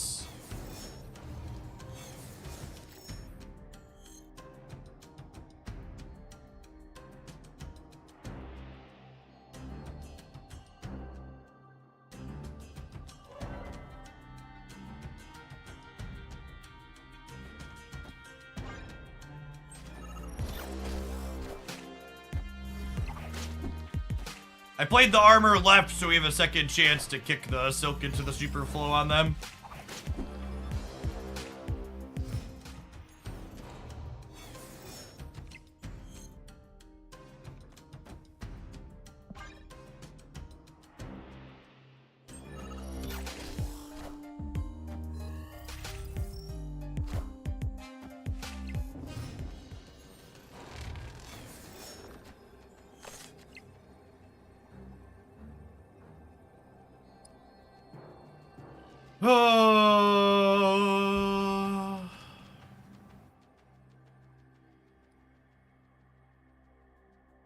Man, I think we gotta go again.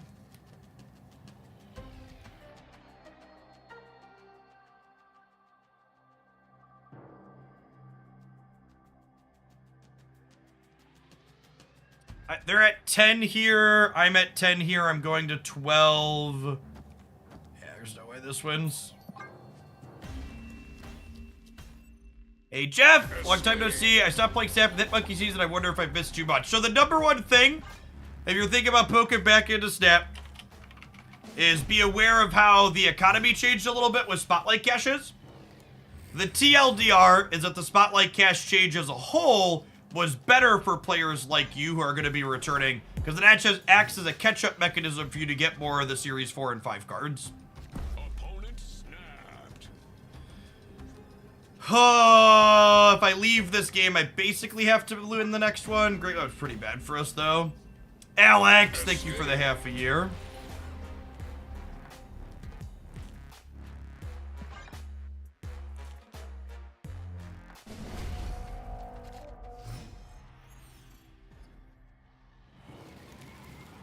Parker!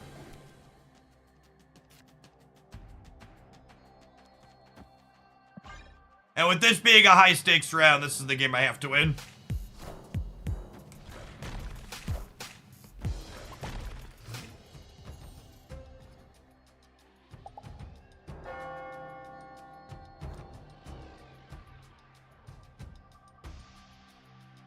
Opponent snapped.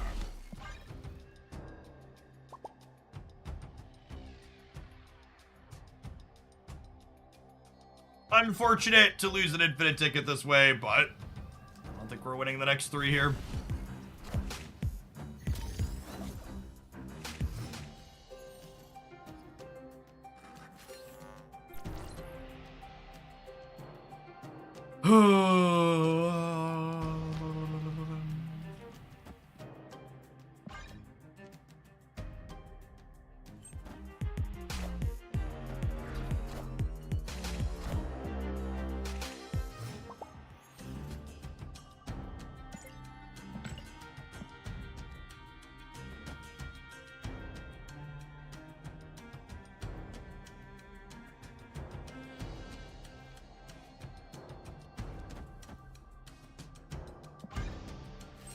Assume this is just Shuri and Karatage and then we're dead.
Up a little bit short at the end there, but that's how it be sometimes. 5 and 1, not terrible.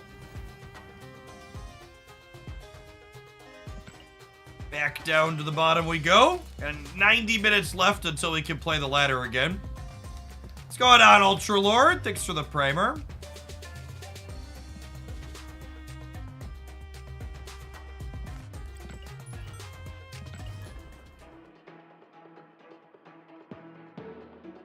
After playing with this design of Shuri for so long, it's so crazy to think she used to be significantly better.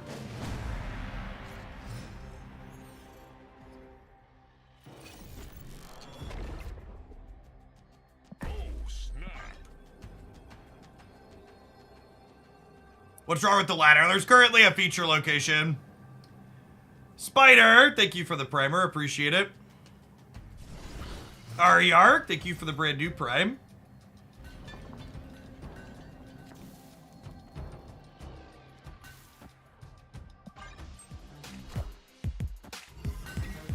What was old Shuri? Old Shuri, you didn't have to play her into the same, your card into the same location. Just got to do whatever the fuck you wanted. Opponent snapped. I don't like playing during most feature locations, Spider. Find it. They make the game immensely unenjoyable for me personally.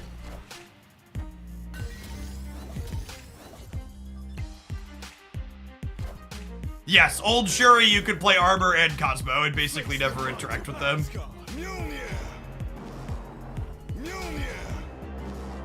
Are collector's reserves better than collection caches? Technically they're worse. You're less likely to get Series 3 cards out of reserves.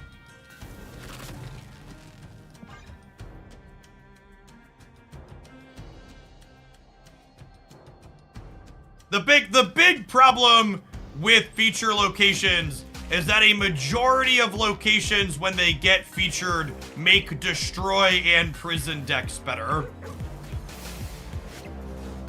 So I think feature locations are fun and interesting when they...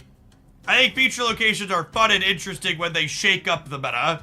However, when the feature locations just takes the decks that everybody is already playing and makes them better, it's really not fun, in my opinion. Lockjaw Loki, is that a thing? Yeah, we played Lockjaw Loki forever ago. It's been a while, but it was a thing we did for a little bit.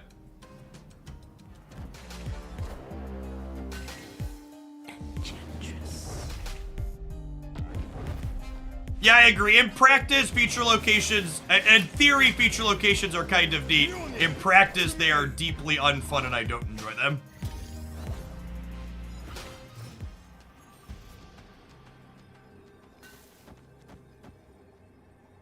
That's right. We have to jug them out of here, and then She-Hulk Lizard over here on the left.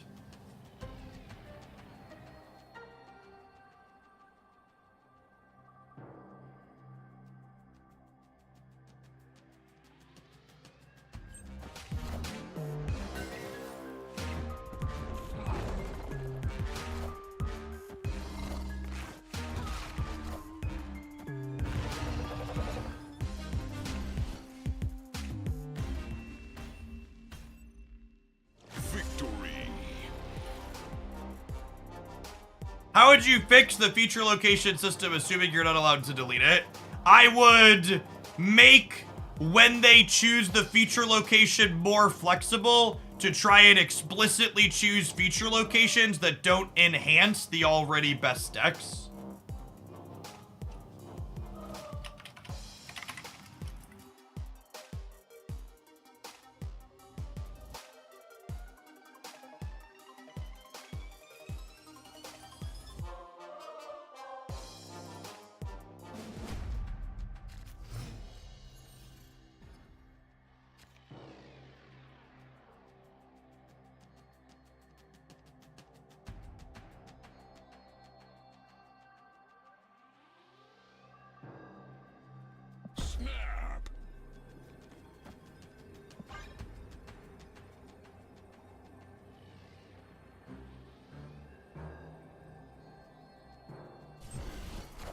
I wanted to say, I enjoy hopping around the snap category. I noticed more streamers in the snap space paying attention to their ad timings. I was watching a smaller streamer yesterday who noted the ads were starting and dropped the human queue for thanks for putting that on people's minds.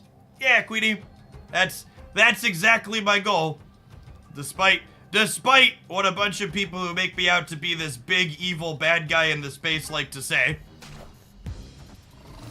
Creating transparency and talking about the process about how adverts work on this platform encourages other people to pay attention.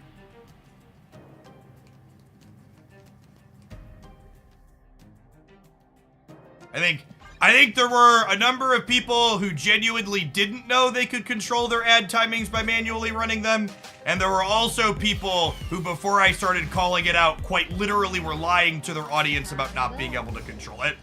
So it kind of cuts both ways.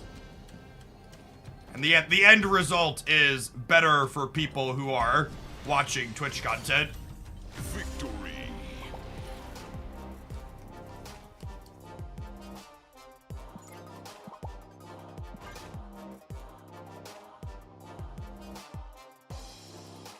We had a very good hand for the TVA, you're not wrong.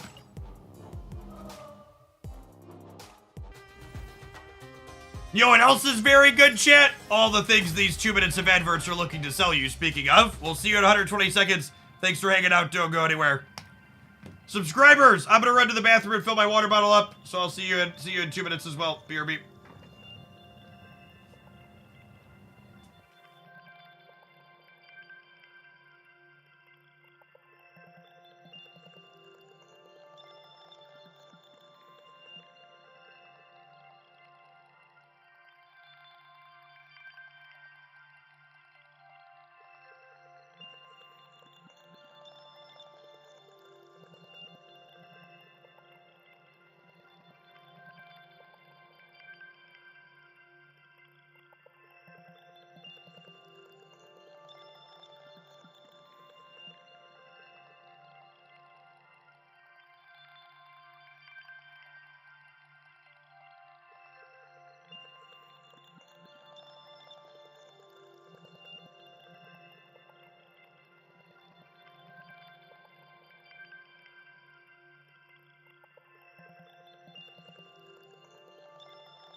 What's going on, D-Beard? Thanks to you over 3.5 years. Welcome back.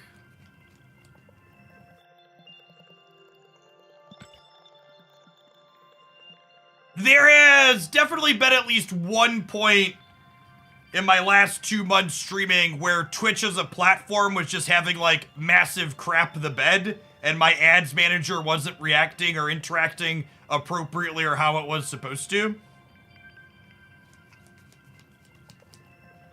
So that's definitely something that happens very sporadically because Twitch is a platform and all that jazz.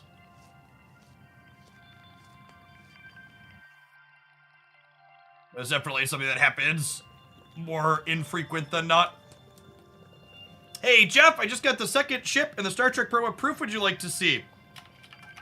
Just DM me a screenshot on Twitch, Twitter, or Discord, or email, whichever is easiest for you. I'll hook you up with that sub gift after I'm done streaming the day. Thanks for checking out the sponsor.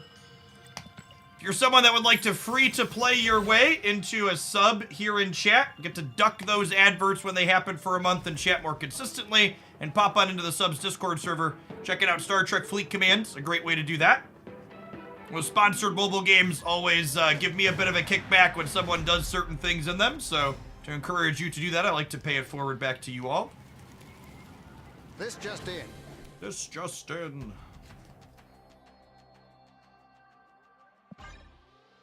A vibe on my ham for now, because there's a 1 in 3 chance that they got my spider ham, and I don't want them to be able to pork my She-Hulk.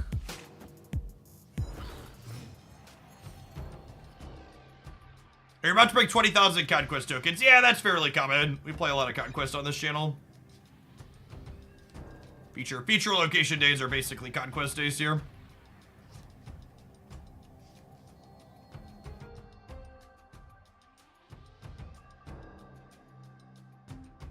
Yeah, Dexter seems like a good dude. I don't know him personally, but all my interactions with him over the internet have been very reasonable. He's an excellent content creator, obviously. Very good at what he does. Look at that, chat. I played around my She-Hulk getting porked. First time for everything. Wait, that was their Spider-Ham too, right? It was. Yeah. How do you feel about the Conquest Psylocke? It is not my favorite. I like a lot of Peach's artwork, but that one is a miss for me personally.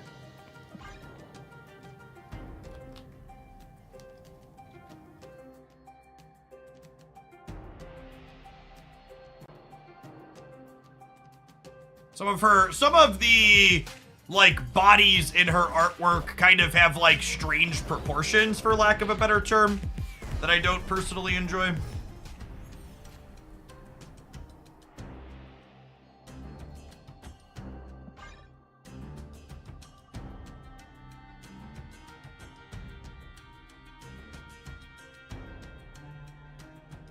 Could Spider-Ham be immune to Spider-Ham's effects since he's already a pig? Well, I mean, like, he's going from supernatural pig to regular pig, right? Basically.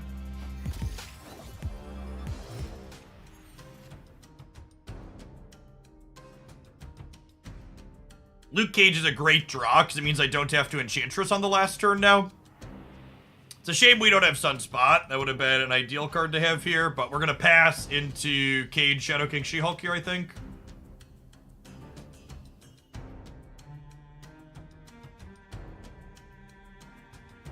We'll see. If they don't bounce the stuff on the left, there's, no snap there. If they don't bounce the stuff on the left, we can play for all three locations here, which is nice.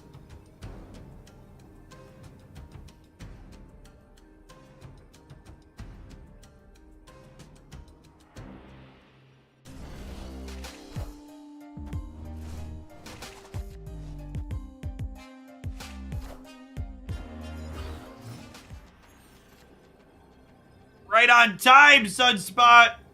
Welcome to the party, bud. Okay, so Luke Cage puts us to 8 in the center.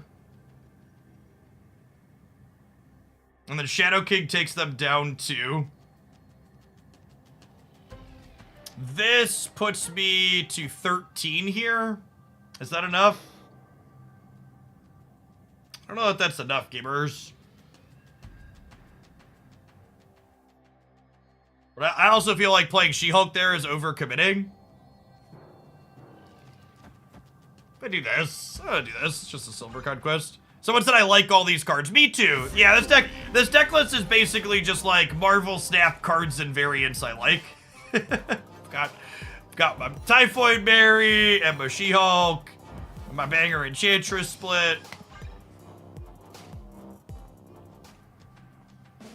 I wanted to...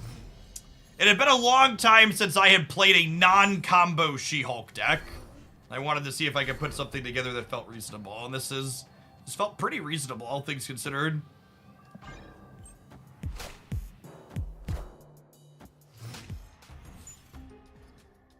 Doc Ock. Yeah, they're probably the Gladiator deck, if I had to venture a guess.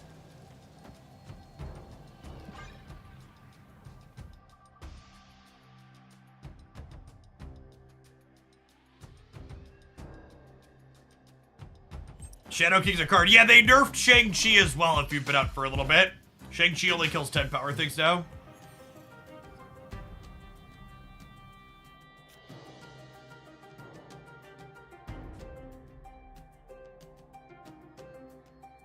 They're gonna beat us to filling the raft here, I think.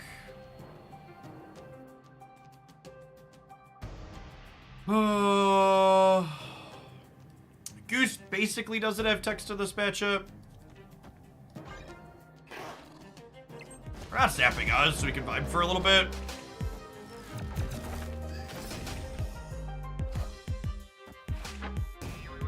Oh, thanks, Sam. Appreciate you.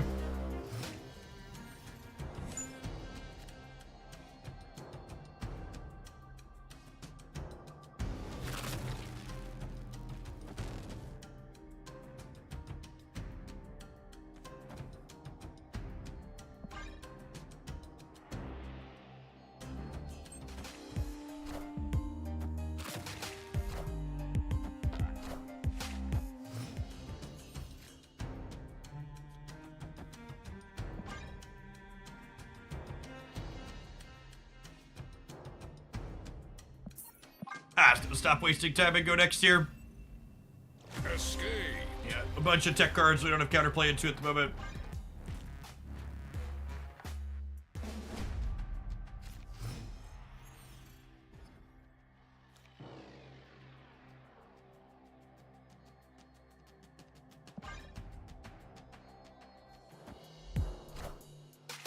Yeah, I think we were losing that game even if their raft card was a complete blank.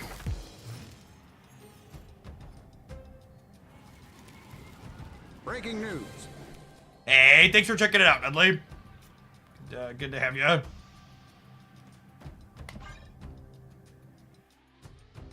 Look at that, sub gift hooked up after the stream today. Opponent snapped.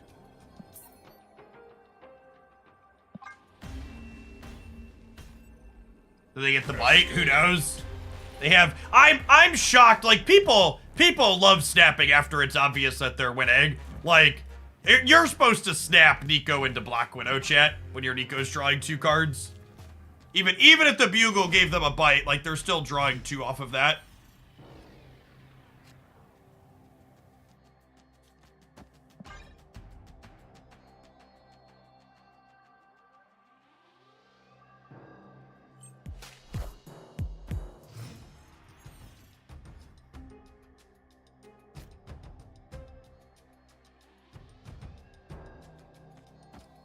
Let's just get the goose down and get this out of the way. You have an advice on ideal time to play Titania? Yeah, on turn 6 when you don't have priority. A lot of people look at a card like Titania and are like, I don't understand how to maximize this card. When the reality is the way you maximize her is simply by only playing her when it's deterministic what she's going to be doing.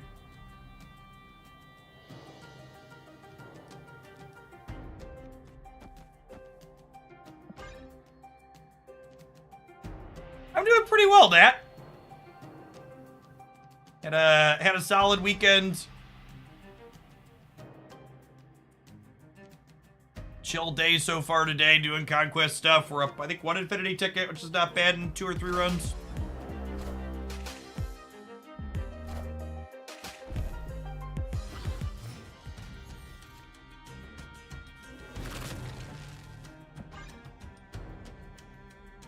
We'll see how crazy their wolf goes here, but we're definitely in snapping territory, it feels like.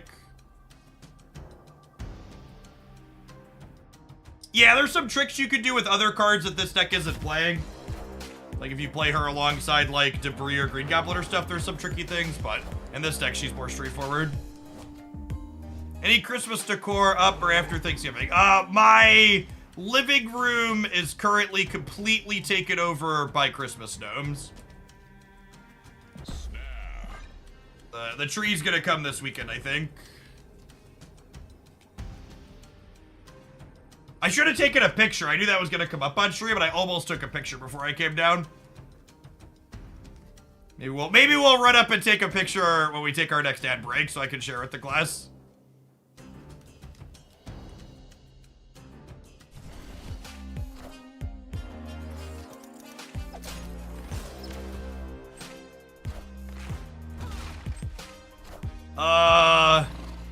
Thanks, I think.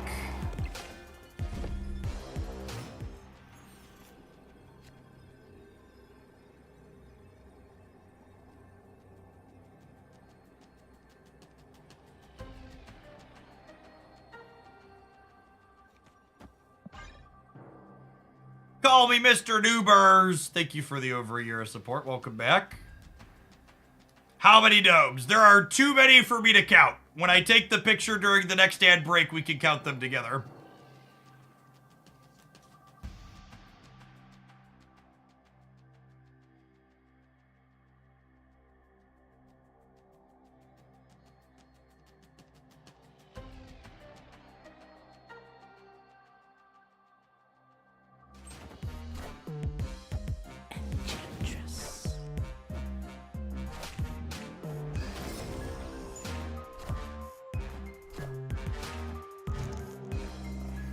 Juggernaut! Oh, damn. They were... Wait, we win the middle? Friendo. Friendo!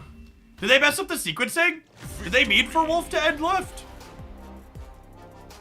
I guess they were worried about me pulling a big thing.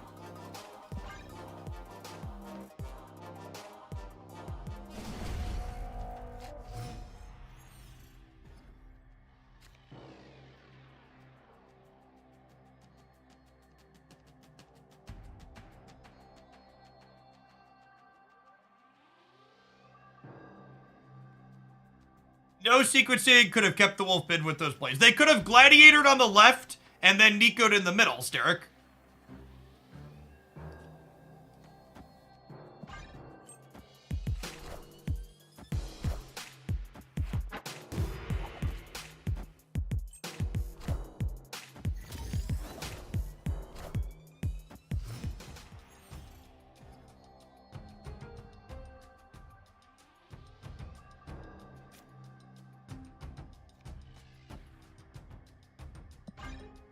Hey, what's going on, Jackie? Thank you for the 43 months. Welcome back.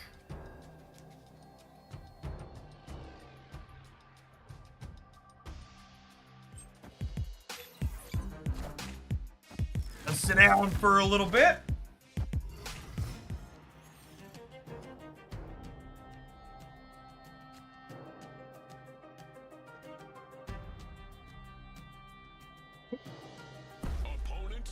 I think I'll bounce. It's gonna be mediocre. By the way, if you're someone that's been putting off picking up a standing desk like I have, they're doing a Black Friday sale for the next 5 days, I think, through Black Friday. So check them out on Amazon.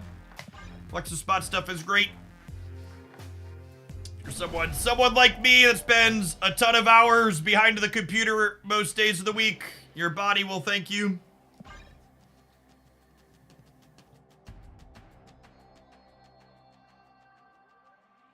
Kigdars, thank you for the 5 gifted subs. That's very generous of you. Oh, Spider Ham, for me? You shouldn't have. No, really, get fucked. Oh, snap. Jackie, thanks for the over 3 years. Welcome back. You just picked up the Big L. Nice. Thanks for the excellent meta-analysis videos on YouTube. Hey, I'm glad you enjoyed them. Genuinely, I think those are some of the most useful content I make. Yeah, that sounds great, right? My kingdom for Sunspot next turn.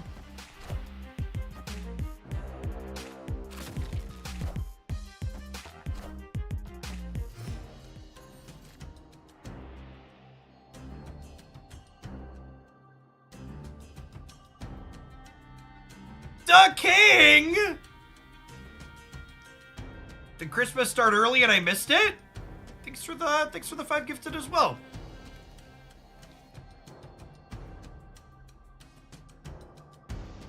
I think I do this. I think the Juggernaut messes up their Werewolf potentially here too, which is nice. This locks me into only 12 on the right, which is unfortunate, but that's hopefully fine. Porking their Shang-Chi is huge.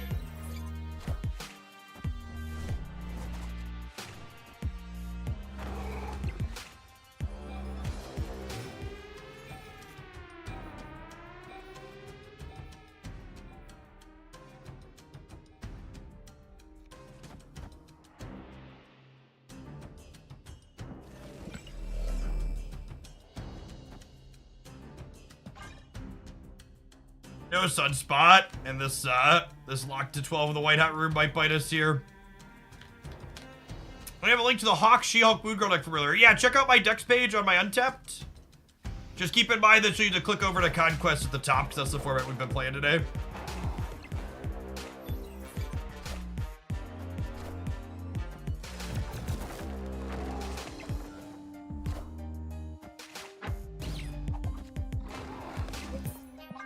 Systems go. Oh, we knew playing for the White Hat Room was potentially punishing. Sunspot. Sunspot is so important in this deck. All of our best draws involve that card. tough combination of locations there. Spider Ham is so good. Such a phenomenally powerful card.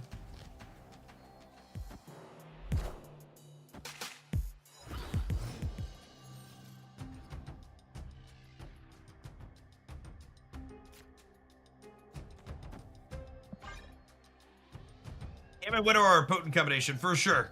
Yeah, two ways to mess your opponent's hand up is a big deal.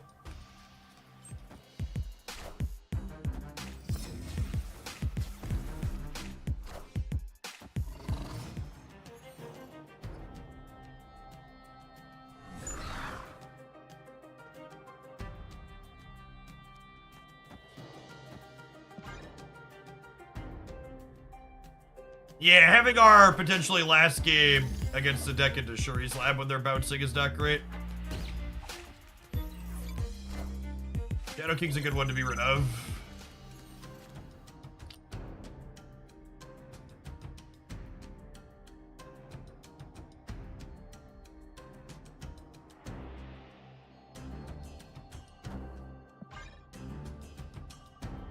Just bank on drawing Cage here in 2 draws.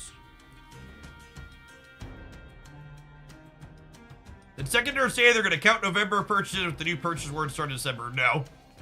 No, not remotely.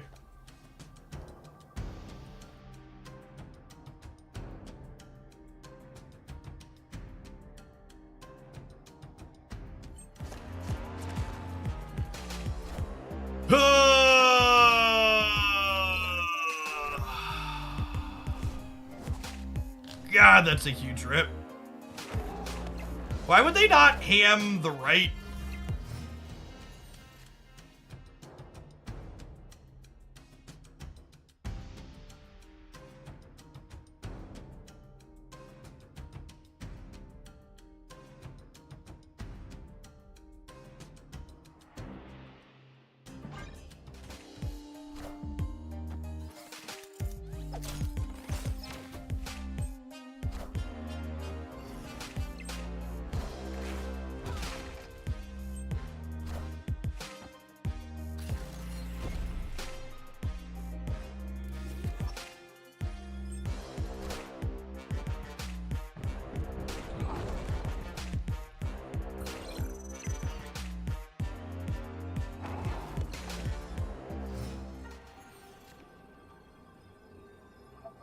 Too big.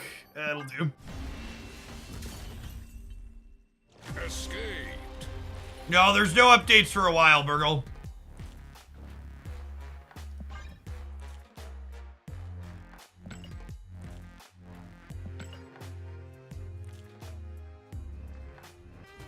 Yeah, the opponent's deck is it's big. The opponent's deck is Jund from Magic the Gathering. It's just there's a bunch of games where your deck just doesn't get to do anything and they pick you apart on actually every measurable interactive axis.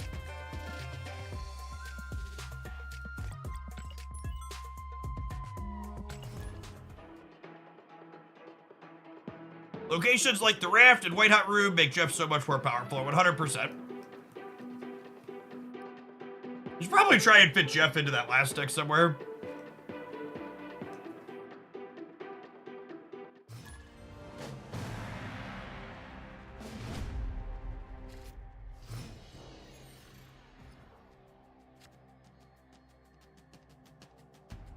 Snap.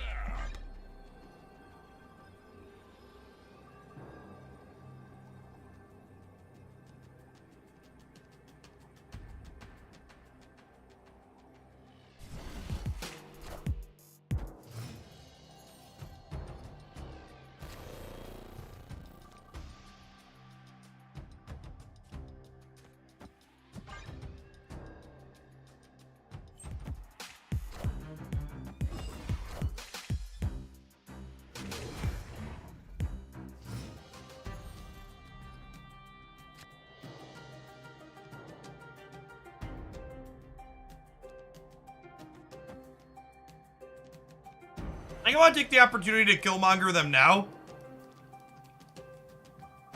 As deck tends to play armor. Want to try and get this before they can predict it?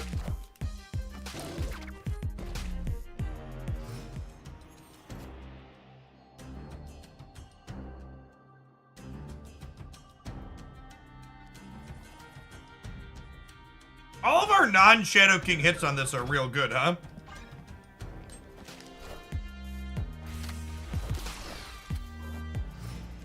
Oh, that's how the morning's been going.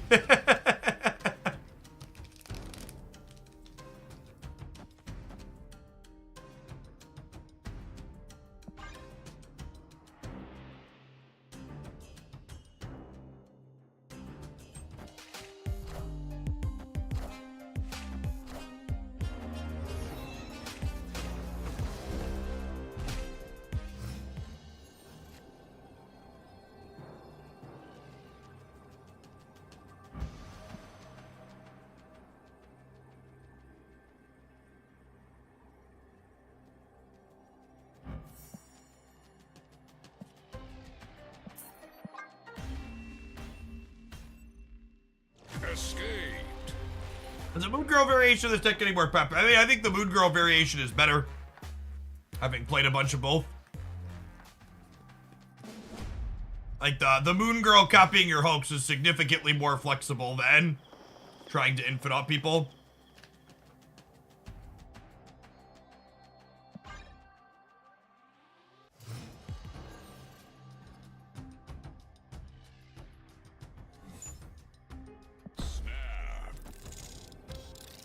I think I do this just in case they play 2 cards here this turn. Want to make sure I get a draw. I'm gonna snap them. Also, this is the proving grounds. I should have been snapping right away.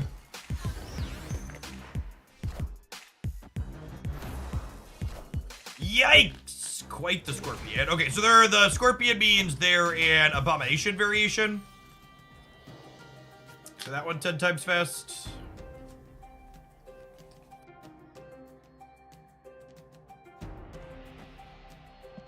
I can't tell if playing this Brood is good or bad.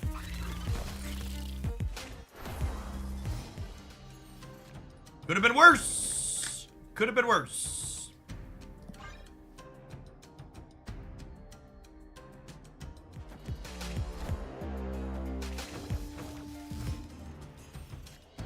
It's a shame we just stopped playing the Luke Cage deck.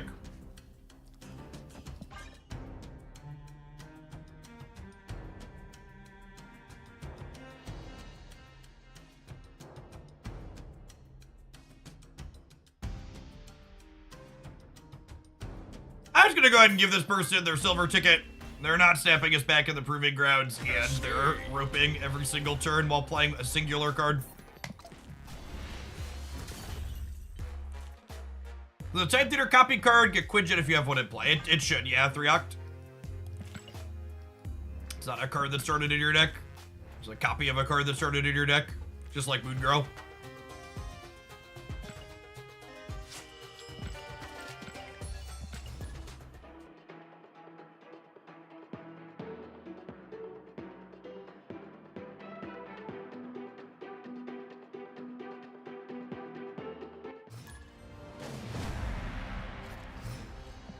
All right, opponent's username is Big Snappy.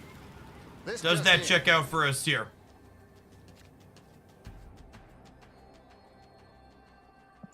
Opponent snapped. Username checks out, Chip.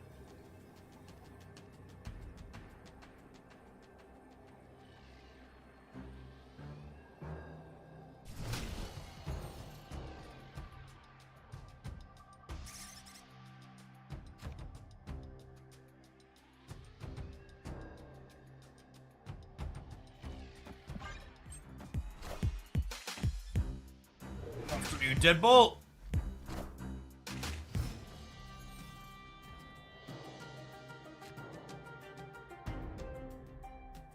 Is murdering the squirrels beneficial for us? I think the answer is no, right? I think I like the squirrels.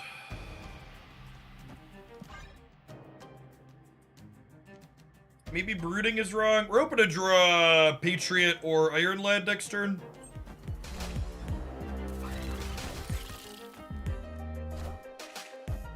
Wow! Nico moved the dagger. That's just good value right there.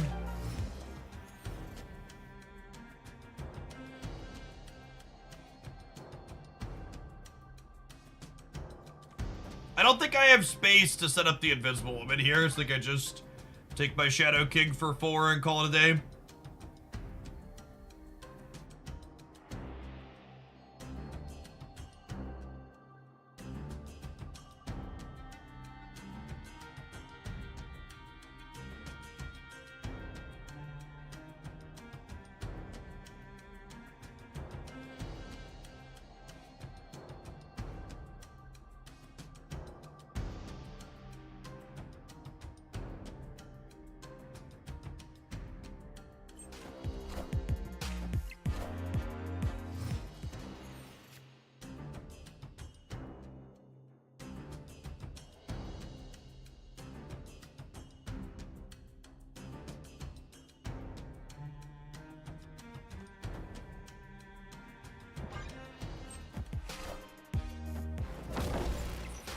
It's a 4-7, we spewed 2 energy. Yeah, it's fair. Reasonable take. Wow! Way to mercilessly just slaughter this cloak.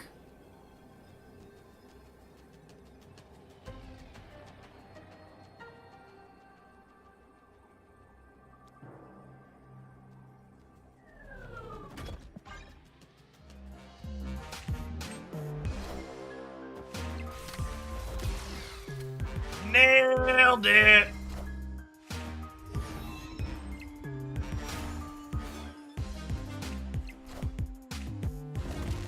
Woo! That would ended up being pretty close. Ended up being pretty close.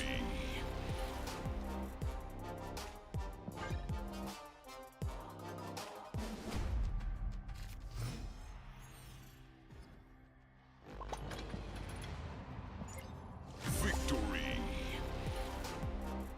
Big Snappy's A-okay. Snapping in the proving grounds, playing a classy deck. Things you love to see. It. Yeah, it was slick. Murdering, using the Fist Tower to clear out space for their cloak was sweet. Very heads-up play from the opponent.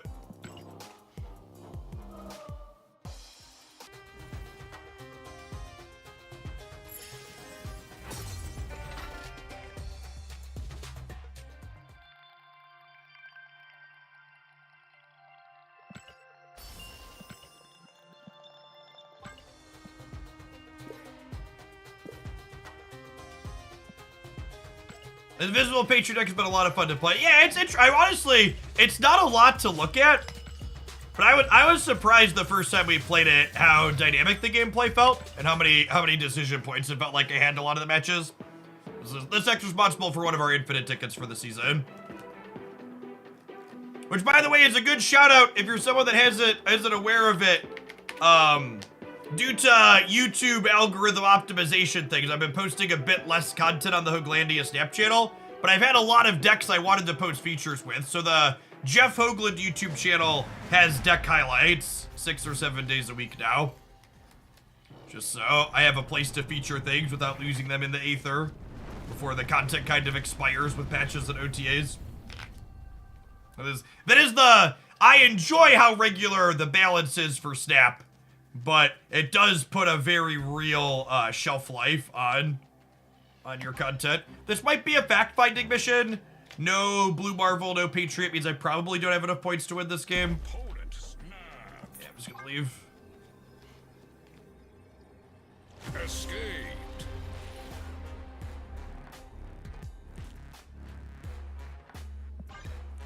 Since I can't beat Galactus in a million years, I think you could probably beat the non-Goblin Galactus draws, but yeah, Goblin Galactus probably just puts you in a trash can.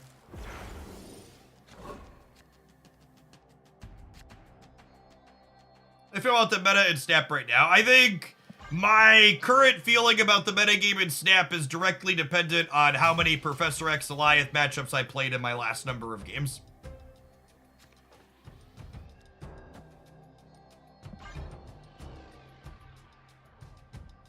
I think there's just enough of it in the format that you can hit a bit of a variant streak and queue into a bunch of them in a row. Do Conquest medals roll over? They do not. All medals and tickets are reset at the end. Are there more Galactuses these days? Galactus is one of the before-mentioned Professor X Alliance decks.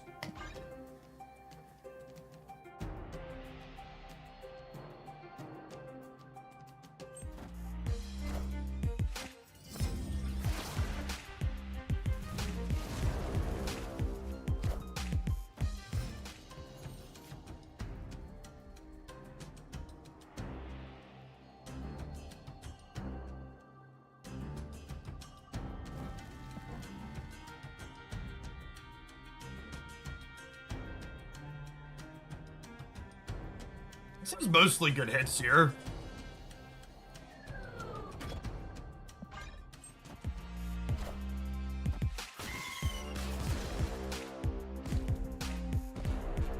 Enough said, bub. That's right, 2 gold tickets a few minutes ago. 2 opponents with Storm, Alliance, Doctor Who decks. I alt F4 and decided to watch instead. Yeah, I don't blame you.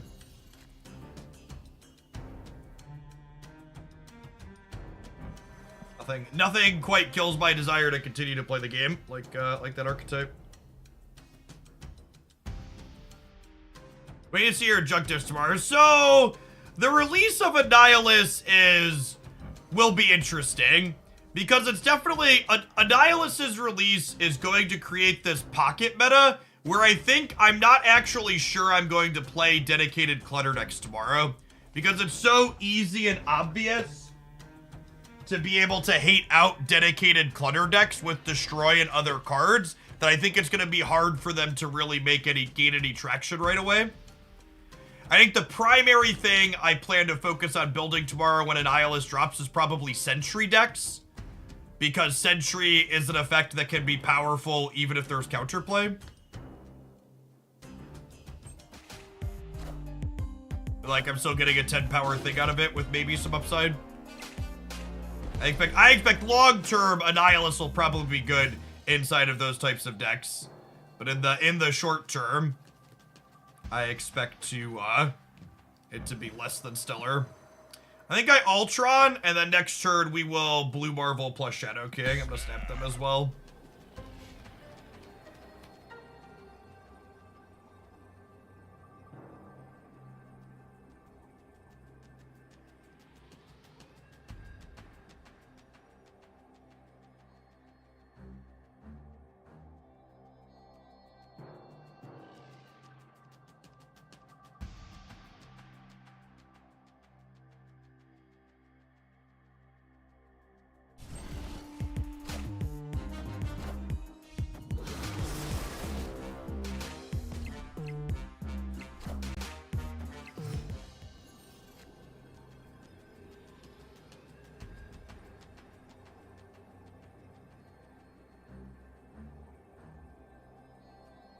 I feel like for content creators, playing a new card on new card day when everybody is just playing counters often feels bad, which is kind of problematic because the new card day should be fun. So, something that, based on data mines, looks to be happening is they look to be increasing card releases starting in December with a Spotlight Cash card the same day as the Season Pass card goes live.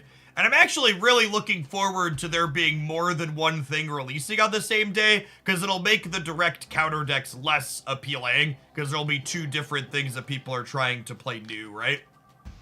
I think I'm staying for this. I have a Patriot, I have a Super Skrull here if they null, I have Ultron spreading out bots, I have Shadow King shrinking mid. I think we vibe.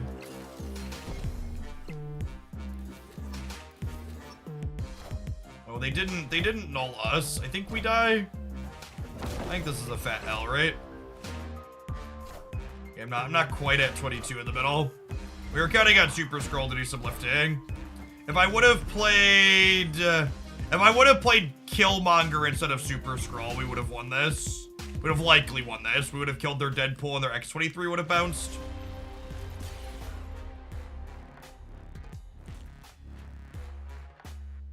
I really don't think they should buff Echo. I think Echo is a very reasonable power level card that I wouldn't want to see touched.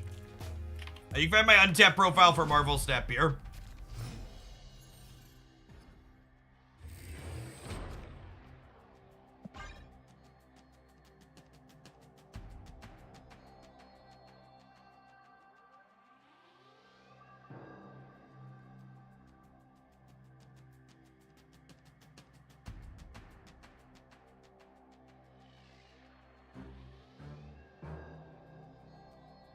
A tip to getting out of Goliath Hell.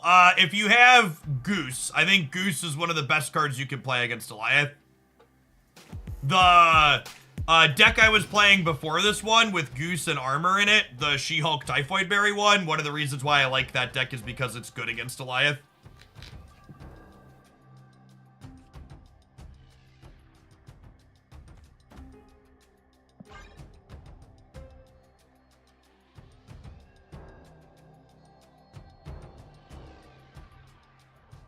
Yeah, Cerebro 2 is a decent way to do that as well. I agree with that.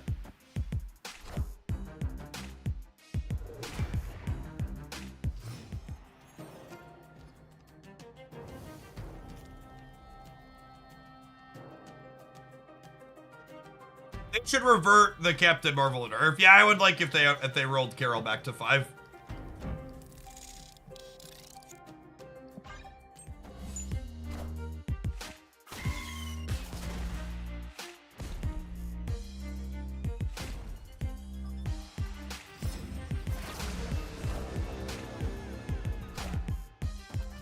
That was actually beneficial for us, right? Thanks, Wando.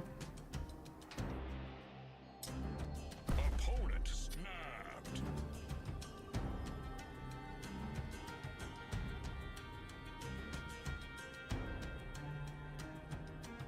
I feel like I want to stay here.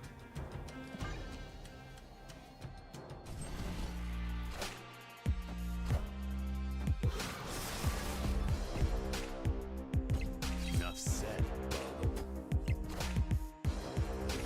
I guess our lack of Patriot and Blue Marvel probably means staying is bad.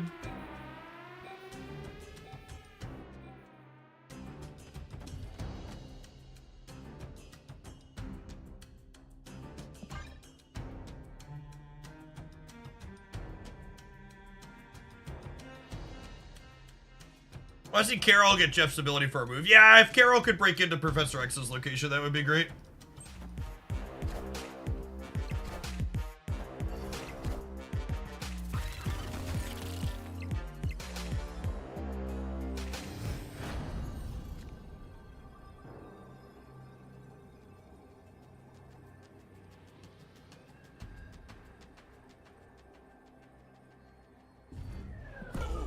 I was gonna snap him back.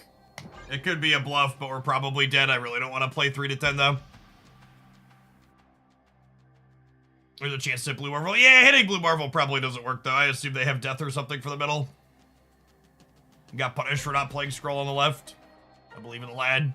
Could be an okay lad. If we were playing in like Gold or Infinite, I'd probably retreat here and then try and run off 3 in a row, but inside of Silver, I'd rather just go next. Silver tickets are frequent. Oh, their hand sucks, chat.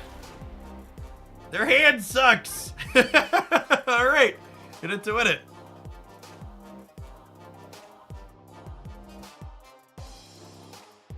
Yeah, so the not being able to unlock your end turn with the undo all action buttons is a technology limitation. It's not a they want it to be this way.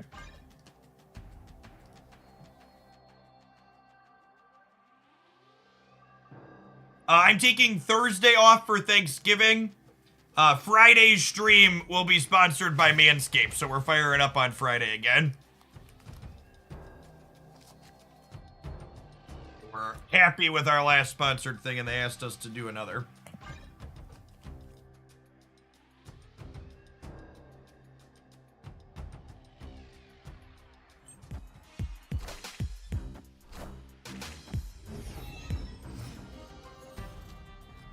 Is DC a snap with this deck? Yeah, I can see that.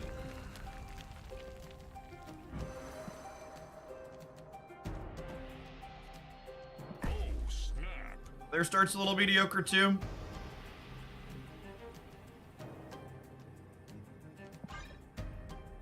Can't believe the Daredevil bug has gone so long. You can't believe a visual bug that only impacts the card on mobile has not gotten emergency patched? What are your expectations? Like what do you think? If you think the Daredevil constitutes an emergency patch, can you give me an example of something that doesn't constitute an emergency patch?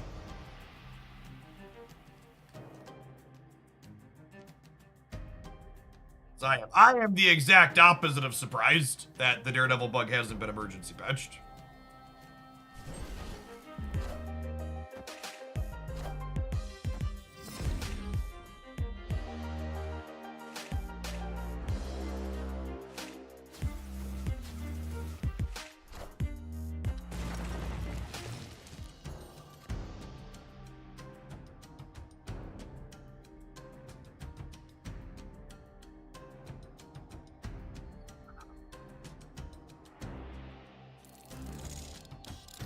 Opponent snapped. Yeah, gamer, we're here to game.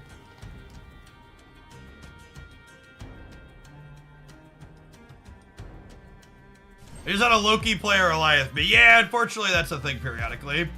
Ooh, they're snapping on a Deadpool draw, and we have Killmonger hiding behind Invisible Woman.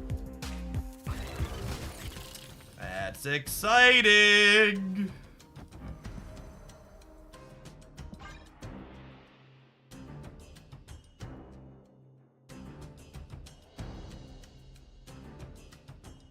Yes, Daredevil Foley does not work on mobile.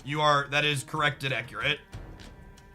It's only on PC can you see through it.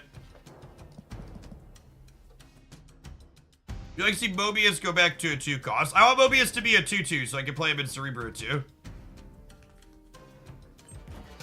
Nah, honestly, I'm pretty happy with where Mobius ended up at, I think. I think Mobius's play rate was going to decline regardless, and I think with Wave being nerfed out of the format, I'm really not upset with where he's ended up at with things. It's Ultron, right? Every time? This is 9, 13, 17, 20. Not Shadow King. You want a Shadow King? No, I'm already winning the right? I get to murder their Deadpool wherever he ends up at?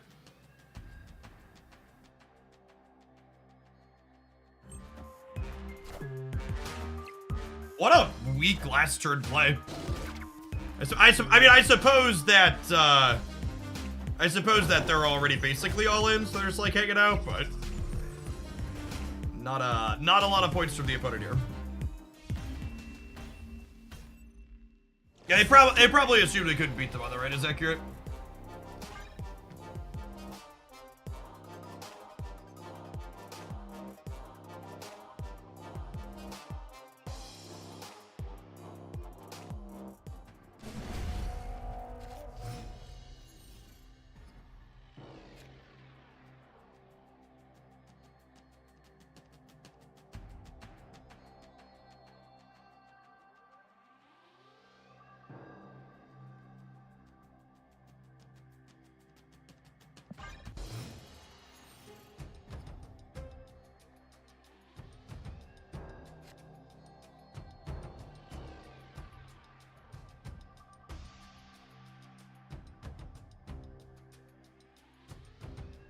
Opponent snapped.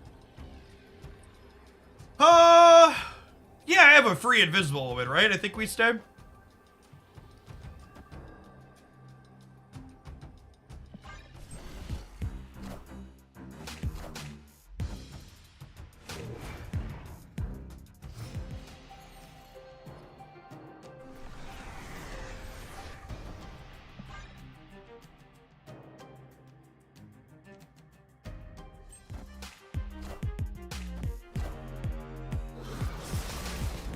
Enough said, Bob. Alright, so they're not currently on a Deadpool draw, which makes us less likely to want to Killmonger. I think we just load this up on here for now. So we have more shots at Ultron and stuff.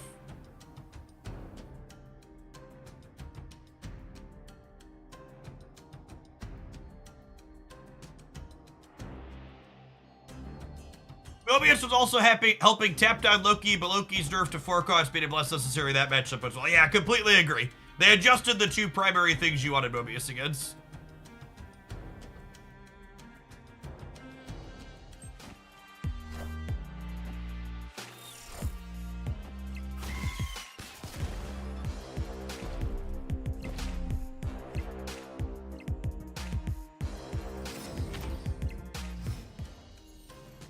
Hey, Bean Sallow, thanks for the 2/3 of a year. Debating getting back into this game. I think, if you haven't checked it out, I gave a good summary, kind of my 1 year doing Marvel Snap stuff over on the YouTube side.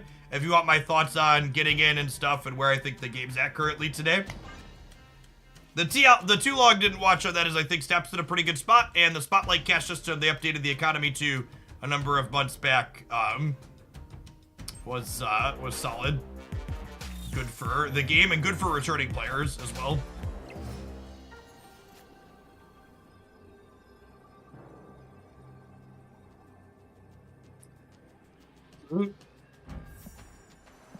So this could be Doom or Ultron, but it could also just be Invisible Woman. I think it's this, right?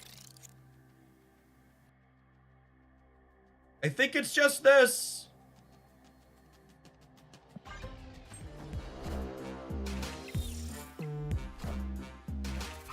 This could be a sizable null.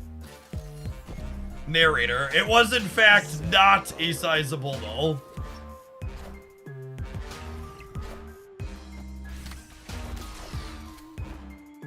Woo!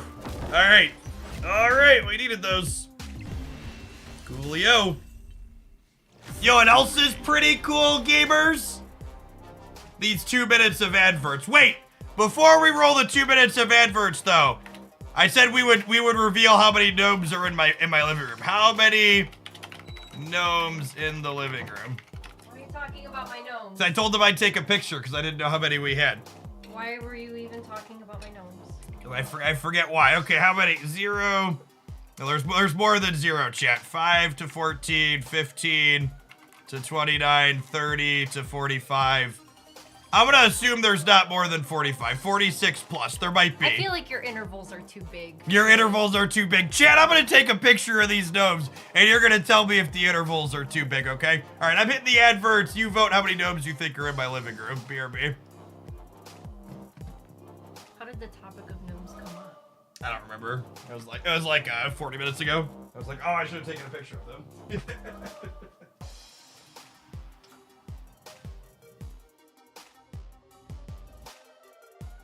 Now he's got to count them all. Send him a picture.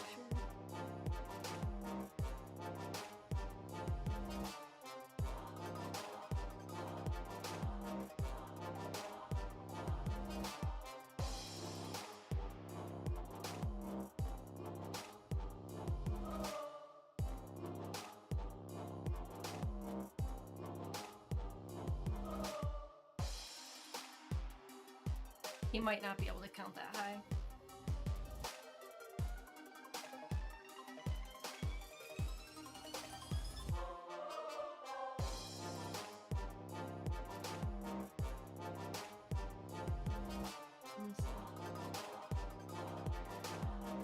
All right. Oh, I didn't see. We can see the voting.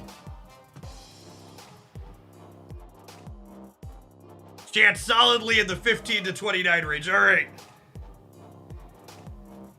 Well, I was just saying your intervals didn't, like, you shouldn't have done, like, a range of 15. It should have been, like, Ranges of intervals 10? of 10 or something. Like, 15 Maybe. was too big. All right, gamers. All right, gamers. All right, I'm gonna put it up halfway through. We're gonna bias the polling vote. So we're 46% in the 30 to 45 range, 39% in the 15 to 29 range. This is currently my living room mantle. And floor, too. All right, let's count. 1, 2, 3, 4, 5, 6, Those ones 7, are hedgehogs. 8, 9, 10, 11, 12, 13, 14, 15, 16, 17, 18, 19, 20, 21, 22, 23, 24, 25, 26, 27, 28, 29, 30, 31, 32, 33, 34, 35, 36, 37, 38, 39, 40, 41, 42, 43. All right. All right, I'm going to be honest. When I took the picture, I thought we were going to land squarely in the 15 to 29 range. But there are in fact 43 gnomes in my living room. Okay, but these are just the crystals. Oh yeah, I'd also like the record to reflect, chat. These are just the Christmas and winter gnomes. My home contains fall, spring, summer, Halloween, Easter, St. Patrick's Day, Valentine's St. Patrick's Day, Valentine's Day. There's a couple of gnomes in my storage room. these are the winter variant gnomes. I would like to dedicate this pile of gnomes to all of the primes. If you're wondering what your prime subs pay for, chat, it's mostly gnome purchases. Look how cute the hedgehog gnomes are. They're hedgehog gnomes. Sorry. These are the hedgehog gnomes, chat. These are new this year. The hedgehog gnomes are new. And if you're wondering where do you buy various gnomes from, Aldi is the answer. They have seasonal gnomes. Most of all the ones up on the top are from Aldi. Those two are from Amazon. These There's three some are Amazon from, gnomes. Those three are from Home Goods. Gnomes all over. There are periodically, love you, wifey. There are periodically events on my wife's calendar for new gnomes on sale at Aldi.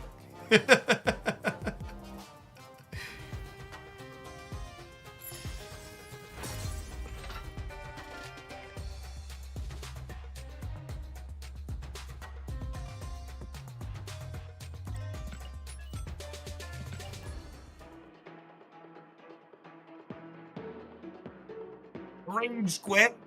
Thanks for the over 4 years. Welcome back. I don't know where my wife's obsession with gnomes stemmed from.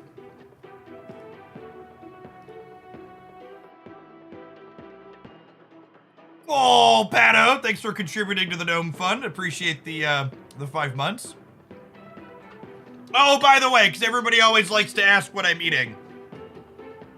We have leftovers from dinner last night.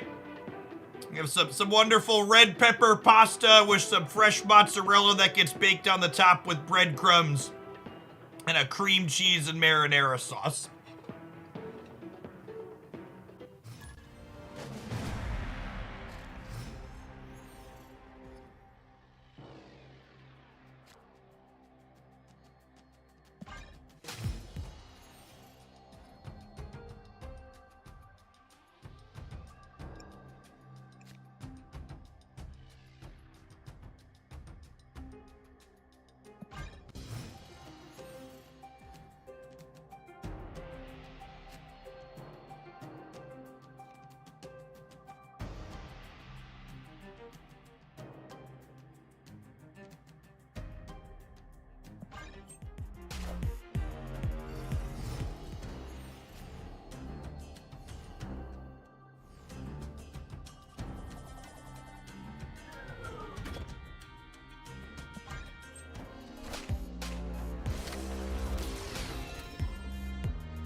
Snap.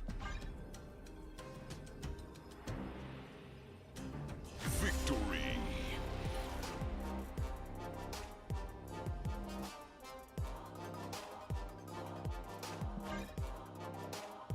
Thank you for your contributions to the Gnome Fund. Anselotl, thank you for the brand new primer. And Floppin' and Twitchin', thanks for upping for the 2nd month. Welcome back.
Escaped. Maybe I can stay here with Shadow King. Wong is scary. It could be Black Cat though, or Black Panther.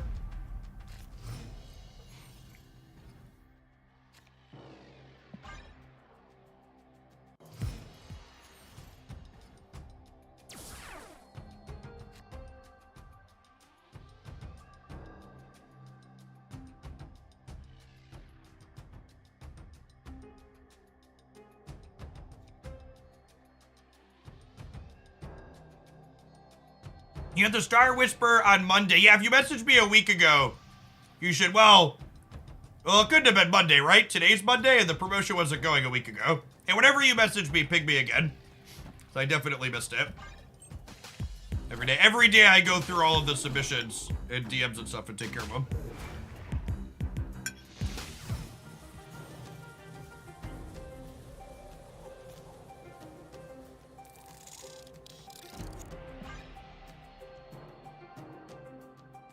Not sure if I expect Panther on a Wong negative. So, my negative highlight over the weekend, Steric, was the highest average cube rate negative deck, and it was playing Panther, FYI.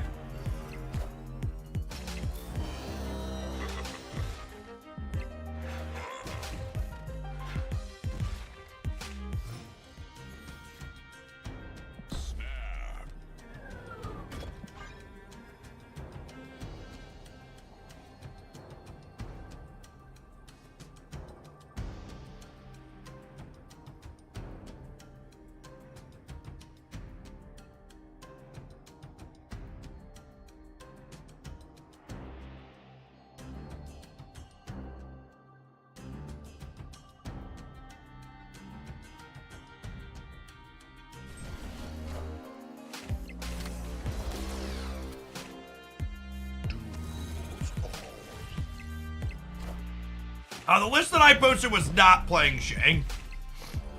I don't think. Obviously, gamers put Shang in everything, though.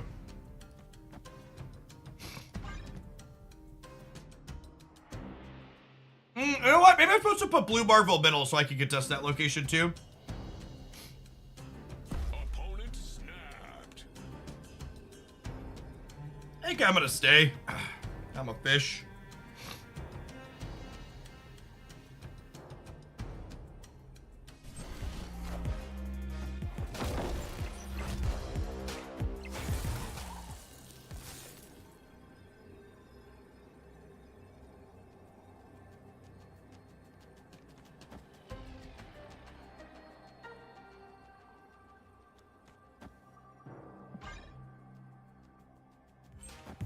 Yeah, I think they just won't play for here, and they're gonna assume they win here. Put them in an absolute fucking box in the ground. Get in the trash can, bud. Tech cards, baby, tech cards, yeah. Victory.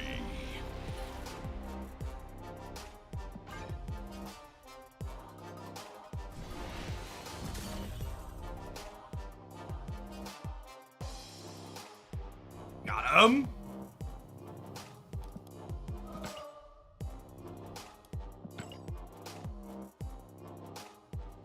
Average negative deck experience, yep. Accurate.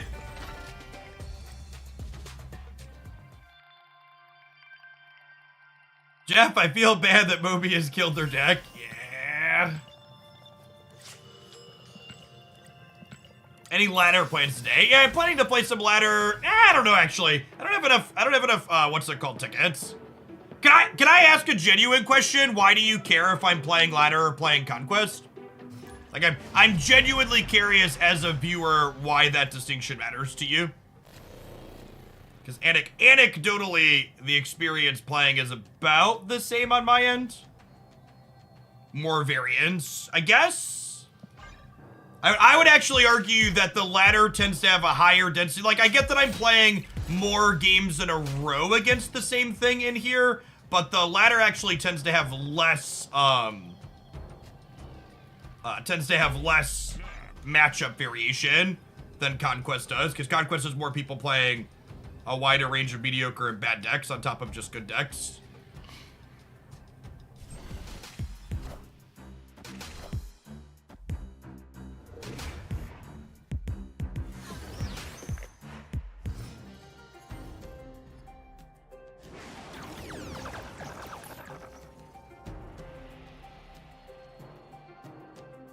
Yeah, in my experience, the ladder has significantly more of whatever has been popular lately.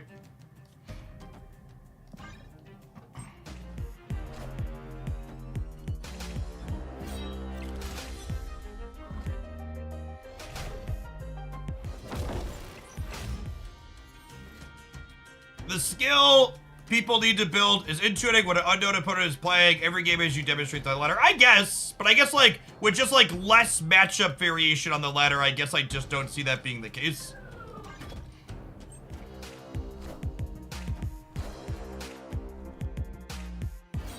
Enough said, Bubba. My anecdote doesn't, like, that's why I was curious about, because my anecdote doesn't match like what people are describing that the ladder does for them. I feel like people have a kind of weird mindset about it. Victory.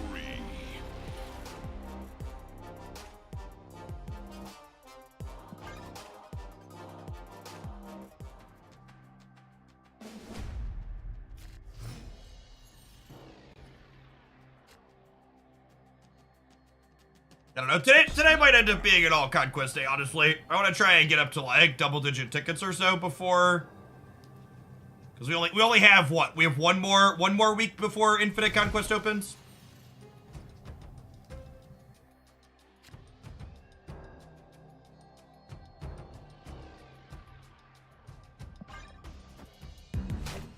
Future locations are obviously very bad. I also think, especially like with where I'm at personally on the ladder, there aren't a ton of ladder games that come to a full completion. And the ladder in the top 1,000 just being constant retreats and stuff feels less exciting for me.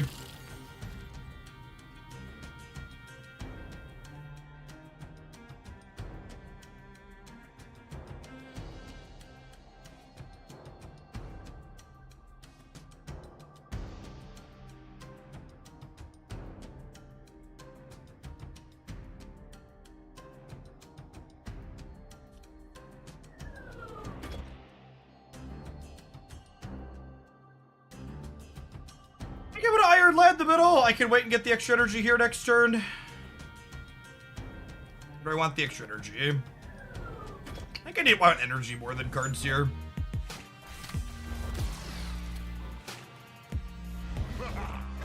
Aha!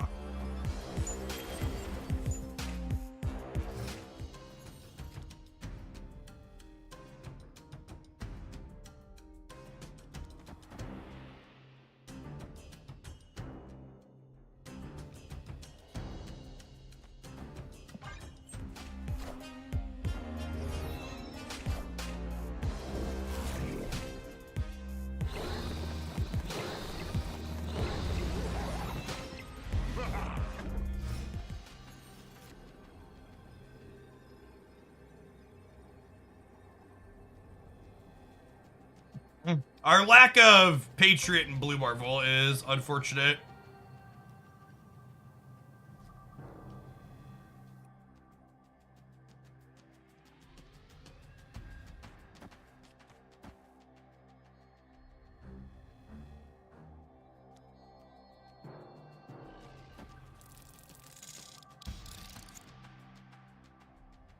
I think I'm doing this to fill their hand with crap for the Dracula.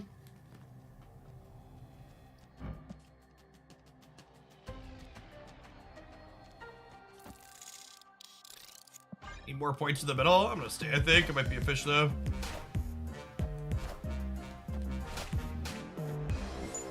Yeah, I guess we don't beat this, huh?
Yeah, I don't mind playing off meta decks and on the actual ladder.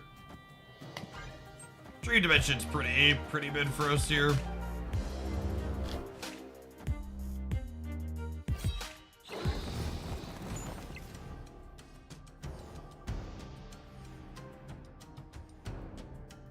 Oh, you know what? I should have set myself up to be able to Ultron into the lake, right? That was a mistake.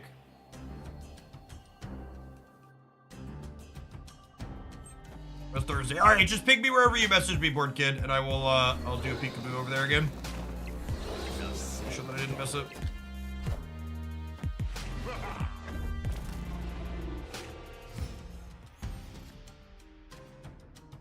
Blue Marvel was actually the best draw in our deck that we just can't play because Dream Dimension is armpits.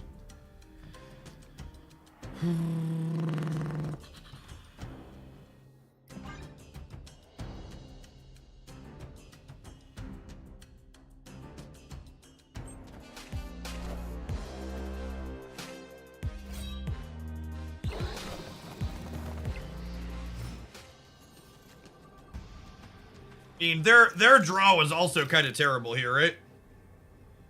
Is there a world where this wins the game? I think there's a world where this wins the game. I'm gonna limp for one more.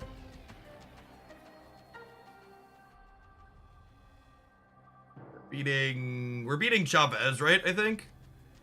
Hey, Razmasta, thanks for the membership on the YouTube side. Appreciate the support.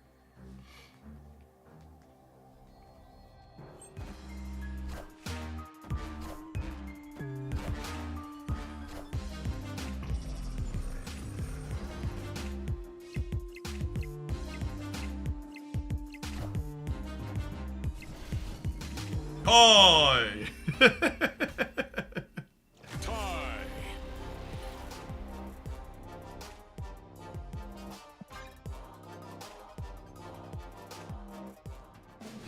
Equally mid draws limping into each other.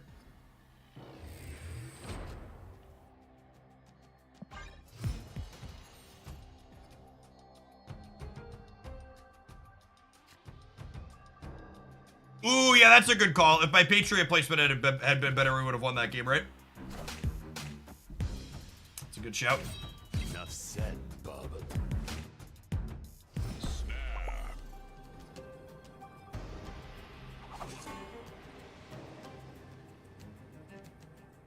Victory.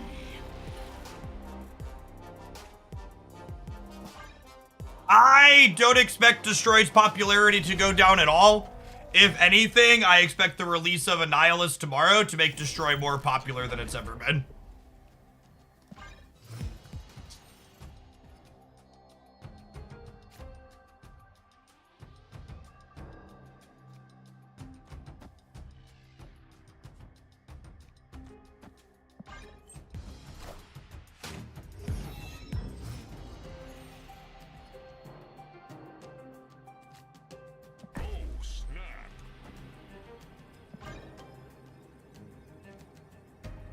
Victory.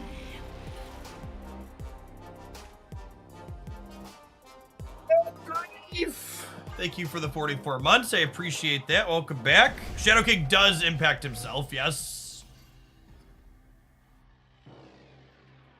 That's accurate.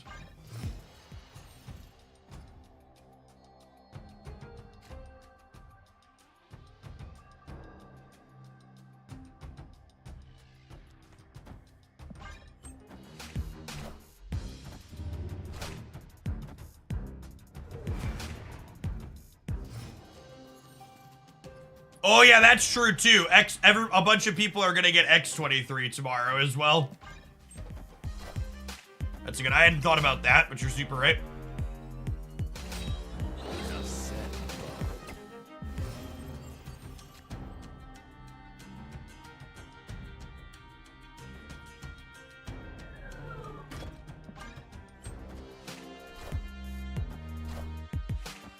Dr. Doom.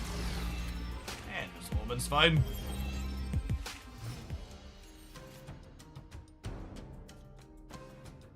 Yeah, I didn't think about X23 being in the spotlight, but yeah, that very much directly impacts all that.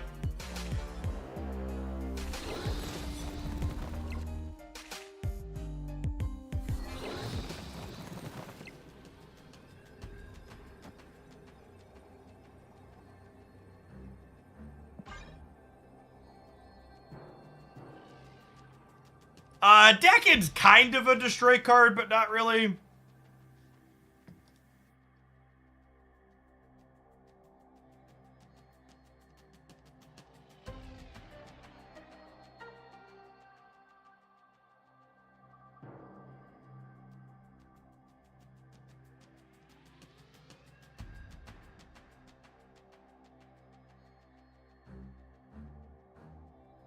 Does Untapped show what the least used cards are? It does, yeah. I think they posted a tweet about it recently. It's like Master Mold, Kang, and Howard, I think, were the least used cards.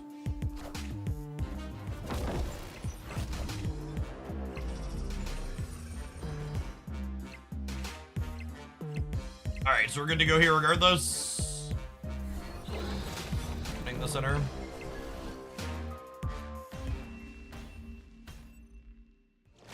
Does Shadow King under Invisible Wind revert Dracula to 0? I think it does, actually. I don't know. I actually don't know the answer to that one offhand. I think so.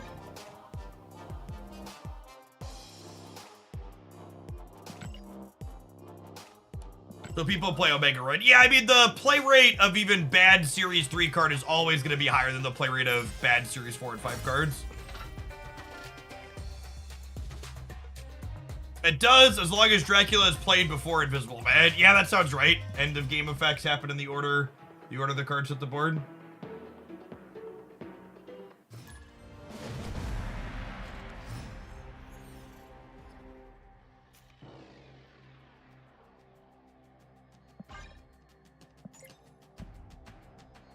Opponent snapped.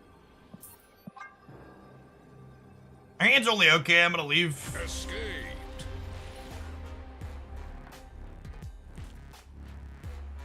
Username Spock, checking out the Star Trek Fleet Command promo.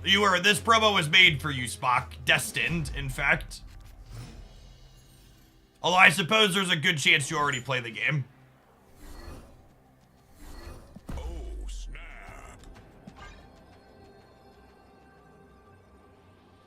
It's like I've got 25 more free subs to give out to people that claim a second ship before we hit the cap.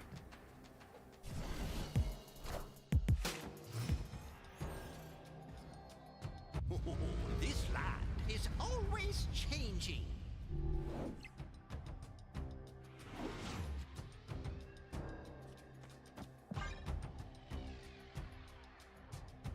Hey, Jessup, thank you for the membership on the YouTube side. Appreciate the support. Welcome to chat.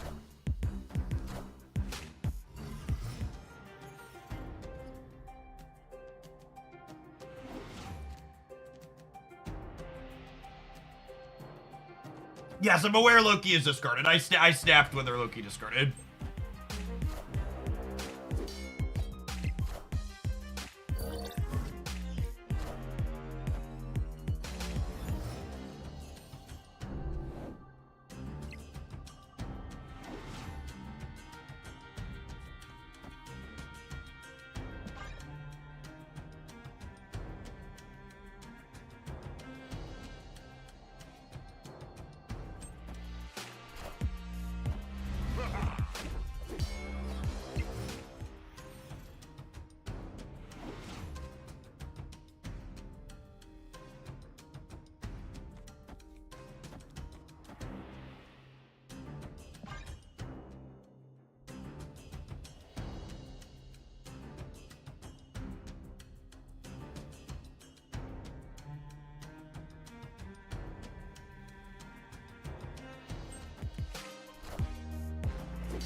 Turn off the Quinjet here. Don't really have that much that benefits from it.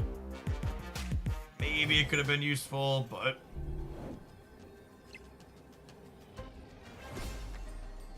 Warlock. So this is a white tiger. What do we think of just Ultroning here? So that way the white tiger cat is guaranteed to go here to contest this path. And then we'll have 5 over here and 8 here in the middle. That seems fine. Yeah, maybe I was supposed to put the collector here with the Mirage as a decent take.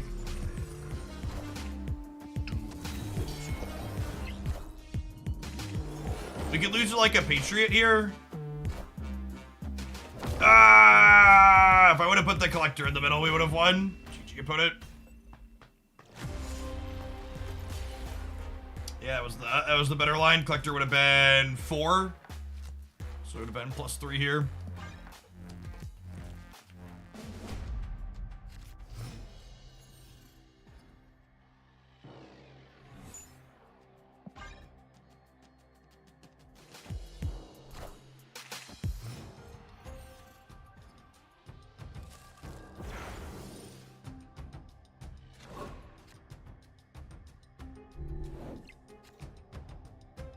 Opponent snapped.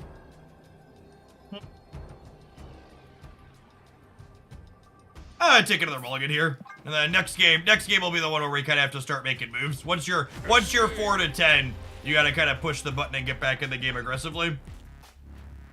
Or bust out.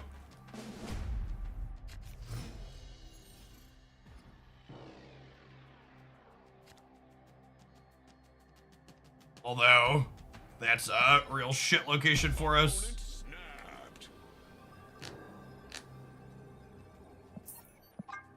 Alright. Time to run off. Time to run off 3, gamers. Escaped.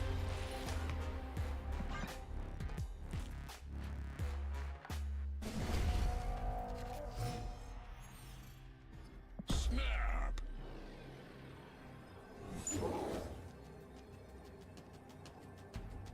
You briefly tell me the difference between Conquest and normal. So the health is basically cubes.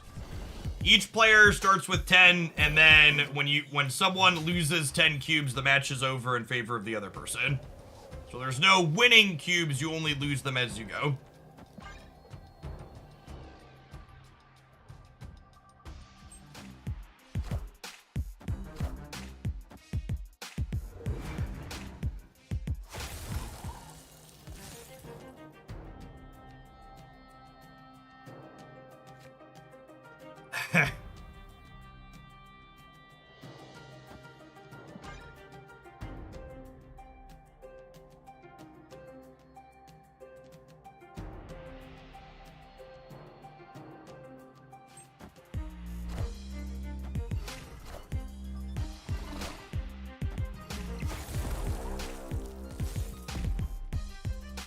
I mean, them putting a bunch of cards in the middle is actually quite good for us, right? Hey, welcome back into what in my opinion is a far better game than Magic the Gathering. Nuggle.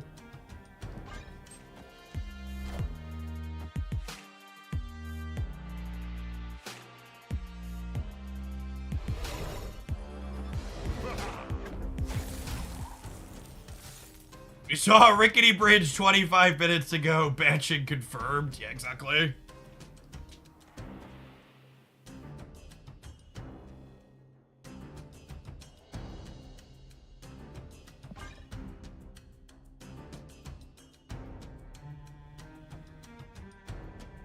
I played the tutorial and thought this is the best tutorial of any game I've ever seen. What's the best way to spend my money towards building a collection? So the number one thing is make sure you are buying the season pass every month for 10 bucks. They give you just a ton of stuff inside of that. And outside of the season pass, the higher value bundles. I'll actually have a video going up tomorrow morning that will be reviewing the best value bundles over the course of the next few months. Probably dead here.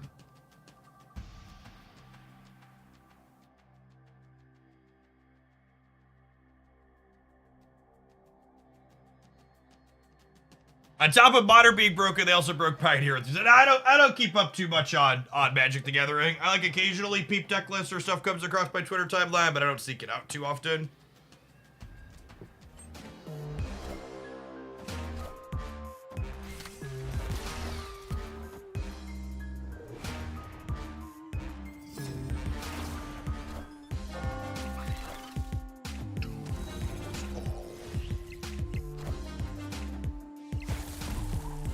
We win this, right? All right, don't call it a comeback, but it starts here. Victory.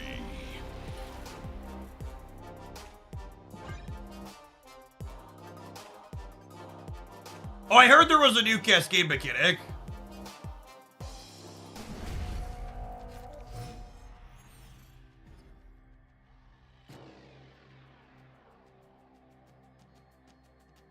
Opponent snapped.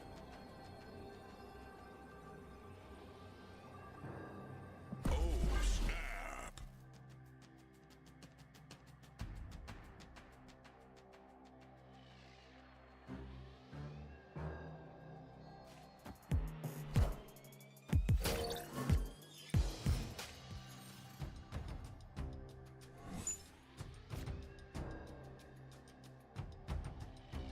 I don't think I'm playing Tempo Shadow King. I think it's just like brewed into Ironlad on the left.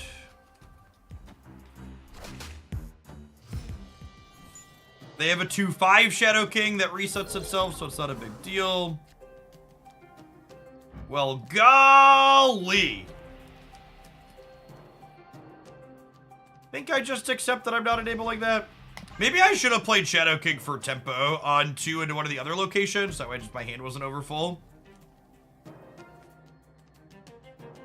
Hey, what's going on, Kent? Always good to see some of Sean's people over here. The best thing, just to keep grinding games. I feel like I need boosters more than anything, but want to make sure I invest well. Yeah, so one of the things to understand about Marvel Snap's economy is that you actually can't just endlessly grind for progress every day. It's very much structured in a way that you should be playing a little bit every single day. So just make sure you do your dailies and then eventually do your weeklies. Yeah, I missed a draw because I didn't play. I didn't play the Shadow King out on curve, Sedge.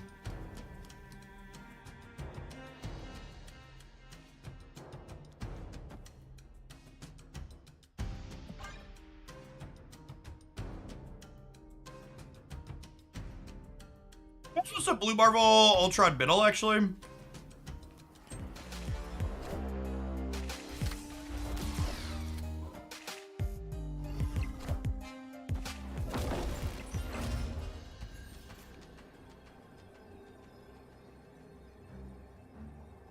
Is 9 the most points I can put here? This is 6, 7, 8. Looking like it.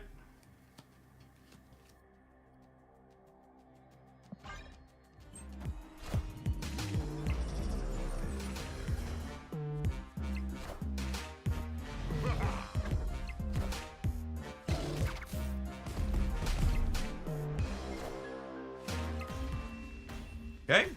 It feels like Loki-ing us is not very good for them, which is another reason to like this deck.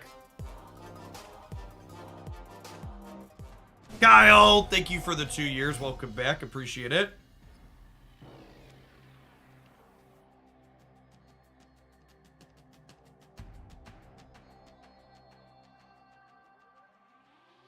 And now I kind of have a free game, right? Because we're 3 cubes to 4. So I have to win the next 2 games regardless.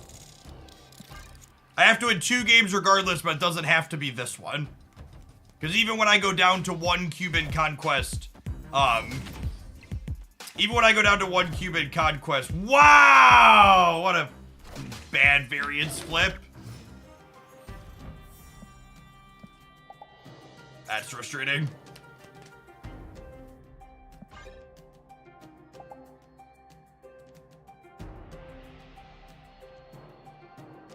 Yeah, if you're looking to spend more than $10, maximizing which bundles you get is the way you do that. I'll have a full breakdown on that tomorrow morning for the next couple of months. On the Hooglandia Snap side. Hooglandia Unite. It's been a while since I thought about that one.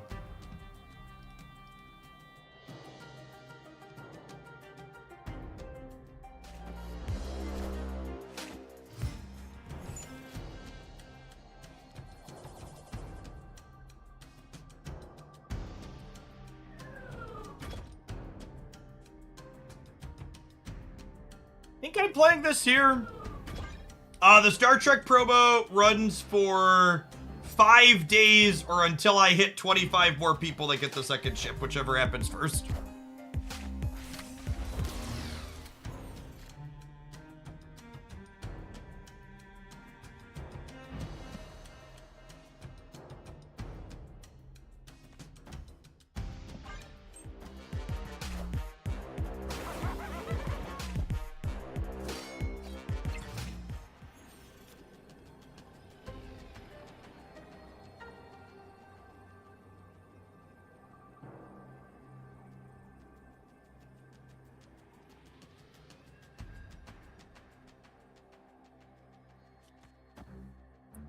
Have to go.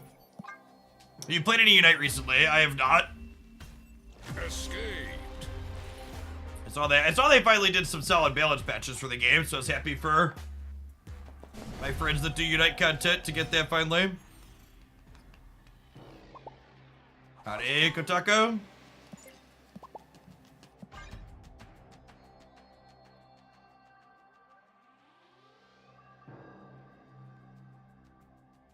Does Patriot buff land that is copied to rock? He does.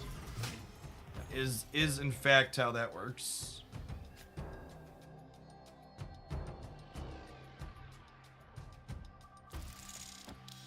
I think I just want Invisible Woman in the middle, so I'm gonna go ahead and play the Wasp out here.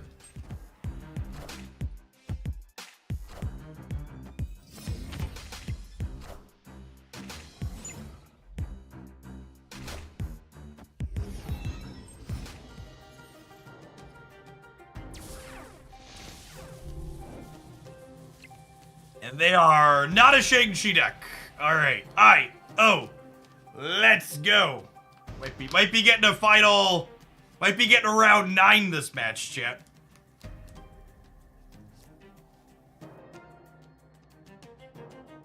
In before Coulson Shake. Why would you put that energy out into the air? What did I ever do to you? Why would you hurt me in this way?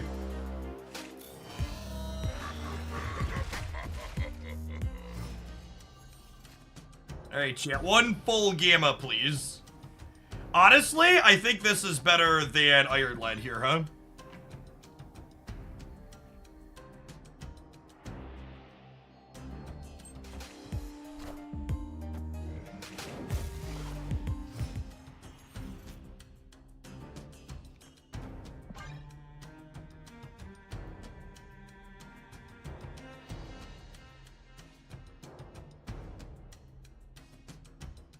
Oh, man. Do I super scroll them? Or do we Ultron?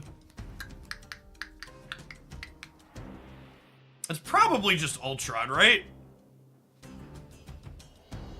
Ultron bots are 4 on the left, and my ninja is going up to a 1.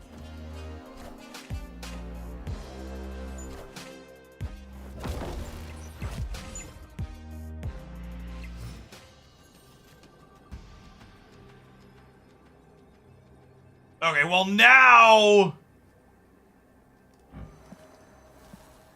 it's probably still just Ultron for the sake of a big stat stick in the middle, right? This would be... We're copying at least their blue Marvel. So these are... The token here is... +6, so it's 8. And then this is 4... and 2, so that's 8, 12, only 14 here. I don't know, I think it's just Ultron middle, so they have the least chance of beating me in the middle with raw stats. I think I just want a 9 power thing center.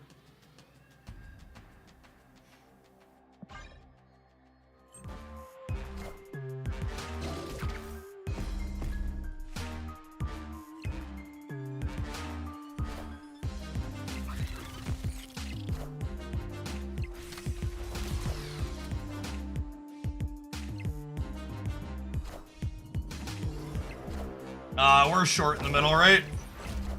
By 1. Oh, and we're short 2 on the left. Rip.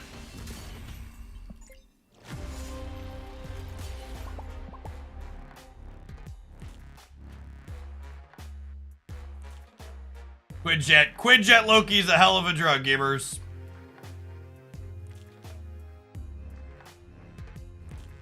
Neither of our lines got there.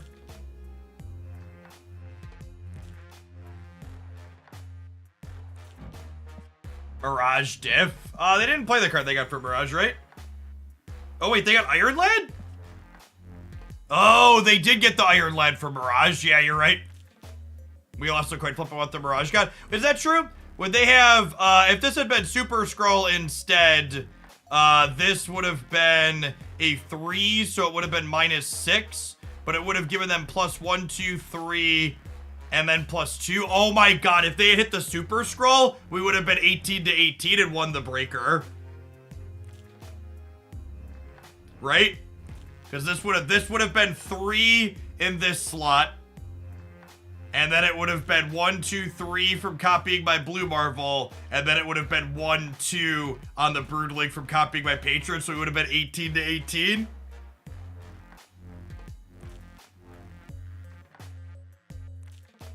Oh, it would have been +2 from the Mirage as well. Oh wait, we were dead then either way, right?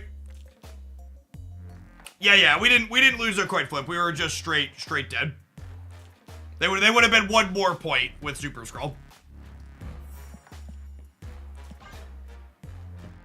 You know what else we're straight dead to, chat? 2 minutes of adverts. If you manage to recover afterwards, continue hanging out in the stream. We'll see you on the flip side. I think we're gonna play something else when we get back. I like changing decks when our run finishes. BRB. Watch it on the YouTube side. We're over 200 viewers there and only 147 like button pressers. When your significant other told me you needed 2 hands and a flashlight to find the button, I didn't believe them, but I'm starting to. Find the like button. I believe in you.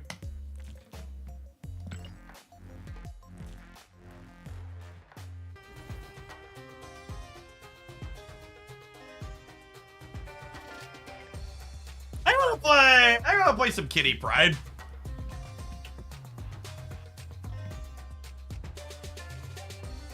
It's been a second. Trundleland! Thank you for the 7 months. I appreciate that. Welcome back.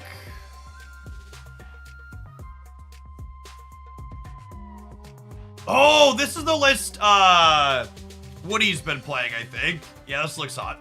In.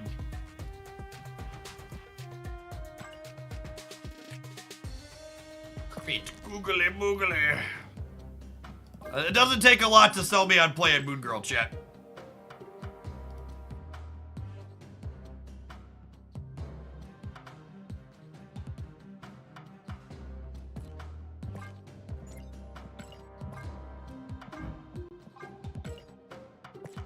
Hey, Drew Barry, thank you for the 7 months. I appreciate that. Welcome back.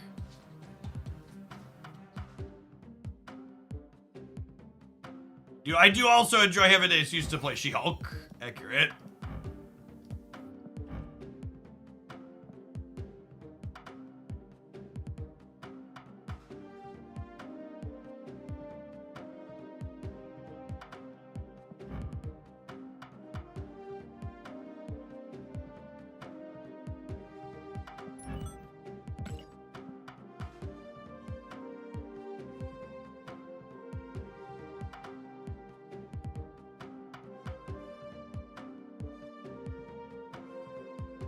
I kinda like this monkey better than the Dan Hip one. I don't know, it's close.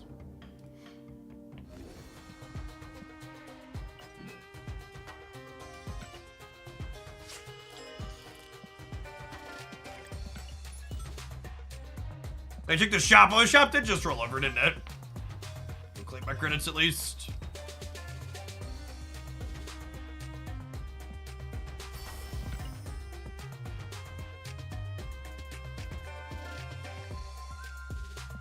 Oh, it's new and it's hideous. Oh. 2 gold tickets, 750 credits, 200 collector's tokens. I can't tell. I can't tell how I feel about gold tickets being a new bundle item. I play Conquest and I feel kind of salty about them. I can't imagine how people who don't really play the format feel.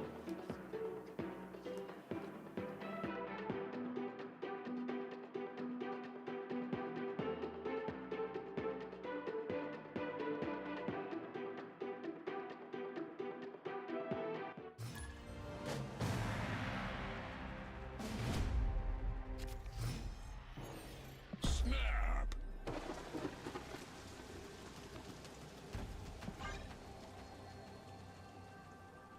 I gotta say, champ, playing Kitty Pride on 1 feels a little bit like home. Hopefully she gets some love in an upcoming OTA.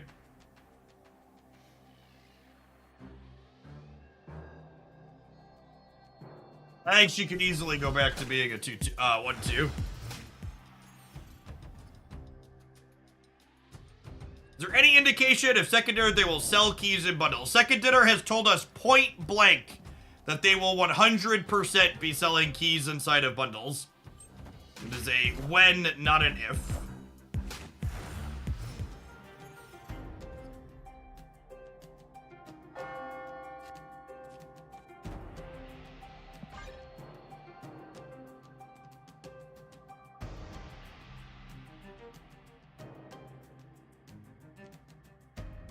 It's pretty solid here. We have to go Bishop into Quinjet, Sunspot, Kitty. Trigger Elsa on the Kitty. And then I can Moon Girl copy some stuff.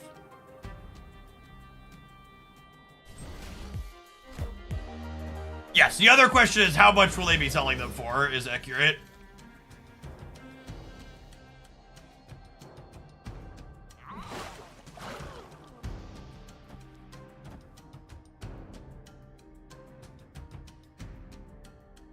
I wonder if this deck wants a copy of Armor or Goose to help it have counterplay into Alliance stuff.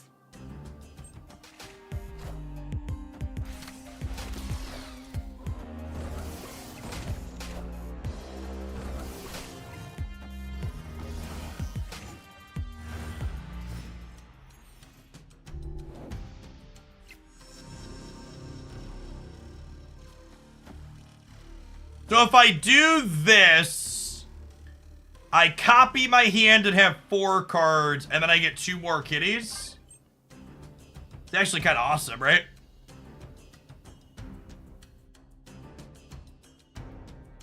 Did you ever Elsa Jeff first? Dude, not with the Moon Girl. My Moon Girl on this Carmarton is gonna double my cats. Meow.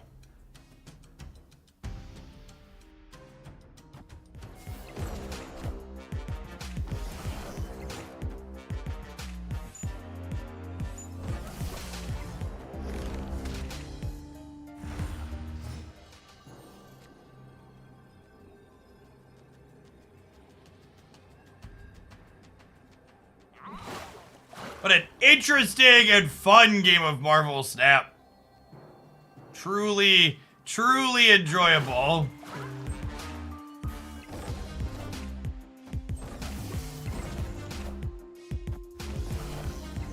Oh, Lion! Who could have possibly seen this coming? What interesting and compelling gameplay.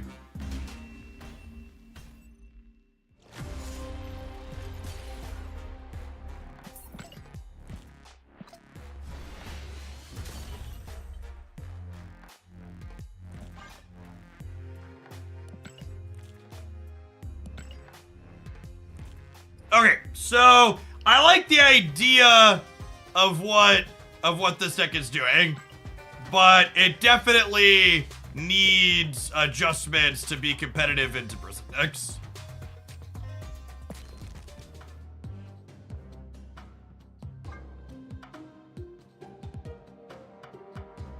I need armor and possibly Goose.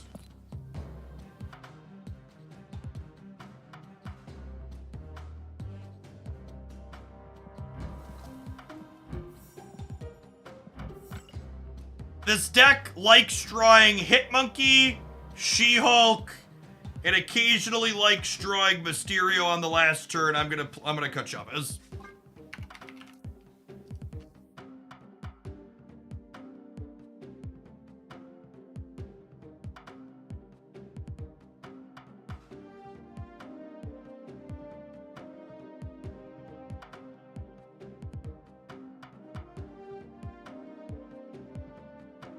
Is Bishop and Hitmonkey too many high costs? Maybe?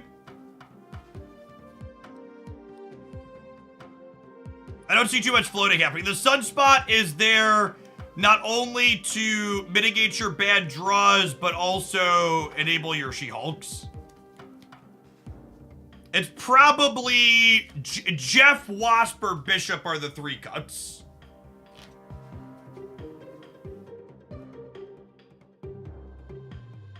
But Quinjet is very good in decks like this one, and people always want to cut it, and I think they are basically always wrong. I also think people underestimate Wasp. I'm honestly leaning towards Bishop or Jeff.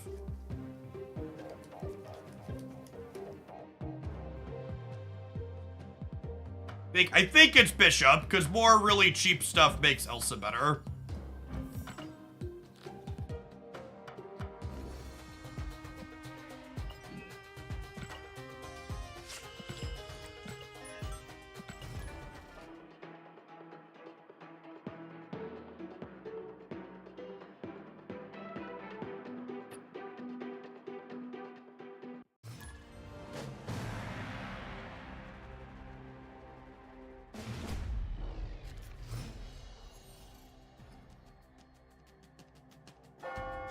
Keep Jeff for Professor X. Generally speaking, Jeff isn't stellar against Professor X, because the Professor X decks almost always have better tools for navigating around him than you will have. Jeff is much better at, like, helping you mitigate location variance and being another thing that you can get Elsa bonuses on. The reason to keep him more than anything.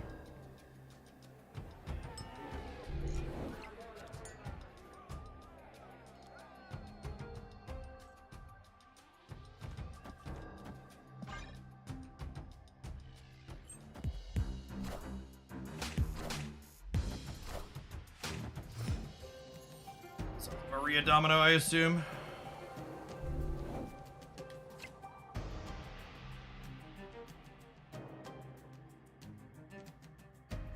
Don't even. I'd like to dedicate this game to everybody that told me to cut the Wasp. This one goes out to you.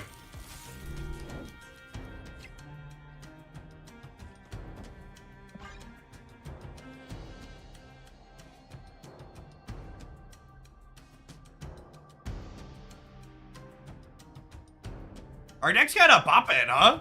We're doing stuff? We're doing stuff? Is it gonna be enough to beat Loki is the question. I think these locations are favorable for us.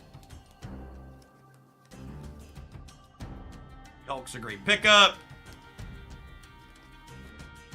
We'll play Kitty Pride for 1 next turn, soak up some sun, and then on the final turn we'll get to go She-Hulk, Hitmonkey, Kitty Pride.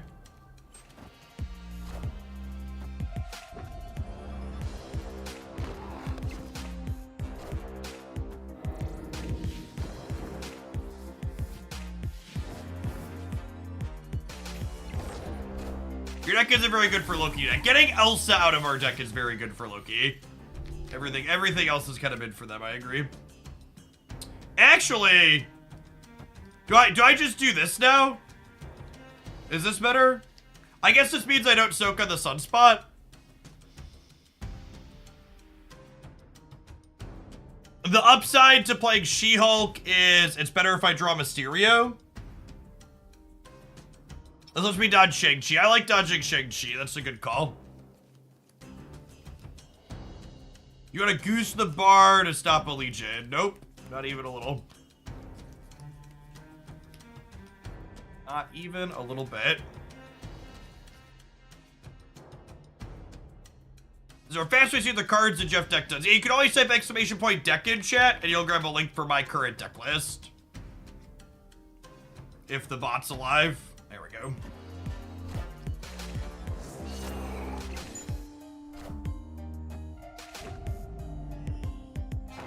Oh, the -1 would have dodged Shay. Yeah, that's a good shout. Opponent messed up here. Maybe they think Hawk lets them live bar. That's not how that works.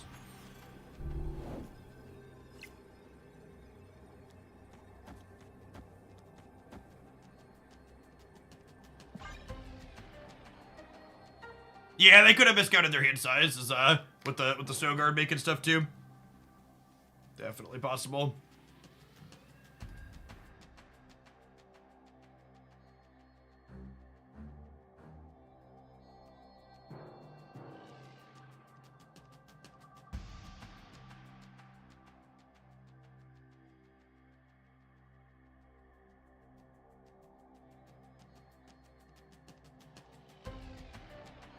FA, thank you for the 55 months. I appreciate the over 4.5 years. Welcome back.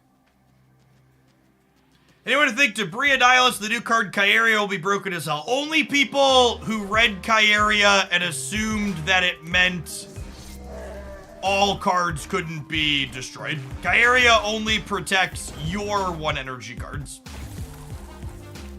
So your opponent will still be able to blow up / get rid of theirs. Ramaset, thank you for the 12 months. So many new Hoaglandia Knights the last couple of months. The snap has been around, released for over a year now.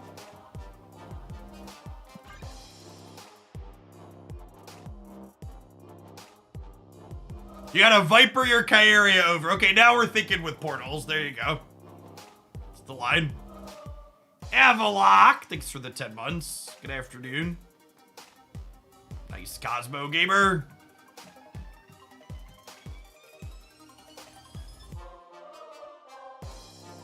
I will say, people keep asking me for thoughts on surviving / staying sane in the prison metagame.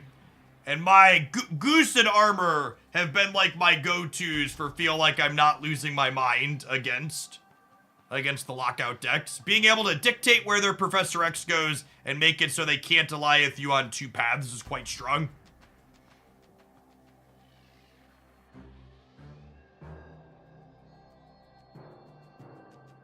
I don't know if the rest of this deck is good or not yet. We're gonna play some more games to try and figure it out, but the Goose Armor 1/2 has felt very reasonable. Victory.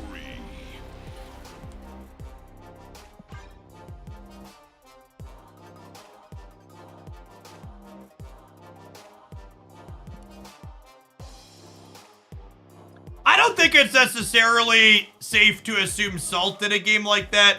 I've definitely, when I've been playing Snap on mobile, not fully paying attention to the Proving Grounds, like lost an 8-cuber and like swiped up on the app thinking I was closing it and being done, and like not realizing I didn't retreat, so I don't know. I think it's easy to attribute malice to a spot like that, but I think it's also very easy to just be like, okay, I'm done, I lost this game, and like exit and like not be thinking about the fact that you'd actually do more than that to let your opponent out.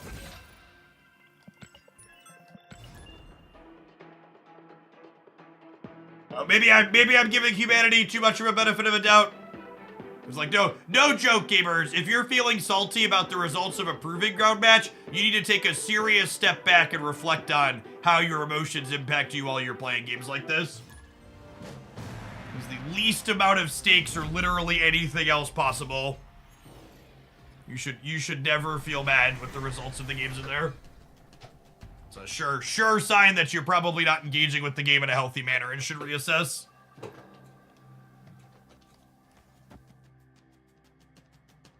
Man, when my credits allow, I really need to resplit the Sunspot at some point. The green tone flare is such trash. Oh, snap. Similar thing can be said for people who care about cube games post-infinite. I think that's an incredible false equivalence if you think the Proving Ground is comparable to people who enjoy climbing a ranked ladder. It's a pretty nonsense take, CJ.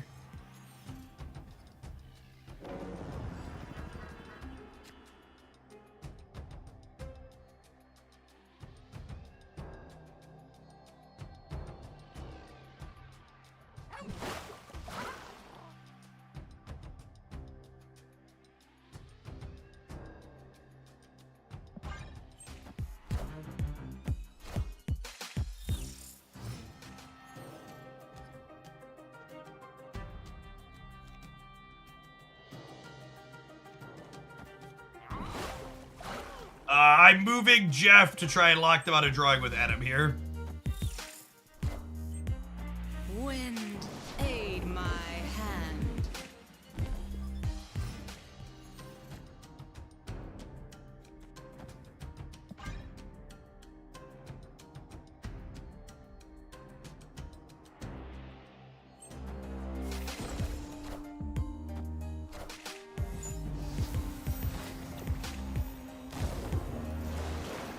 I get it. I just personally don't. I personally don't see the incentive to collect letters. Sure, but that's like a personal thing for you, right? Like, it's not a thing for everybody. When my credits allow, is that some kind of tiny sea creature currency I'm too whale to understand what's going on, Duck? All right, after we finish this match, I'll buy some more gold and we'll resplit the sunspot. Shoutouts to Hoaglandia's whales for being eternal enablers. The realest MVPs.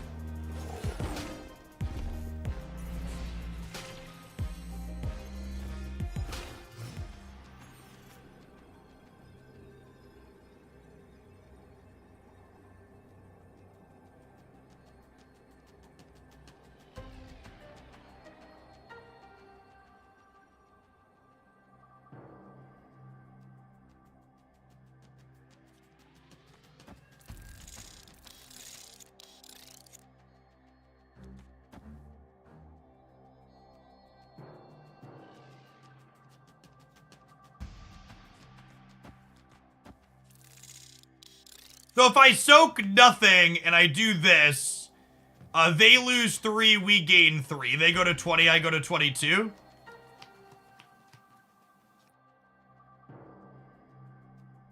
I don't need to soak, I just have to win the middle. And honestly, if that's the case, I probably put the real Mysterio in, right?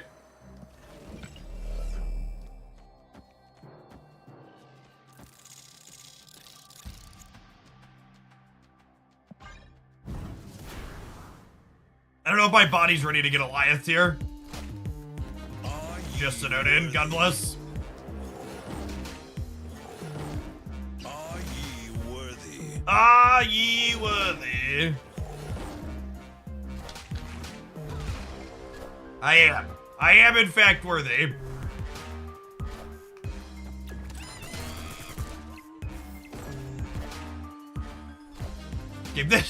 This game also goes out to everybody who wanted to cut our copy of Wasp. Victory.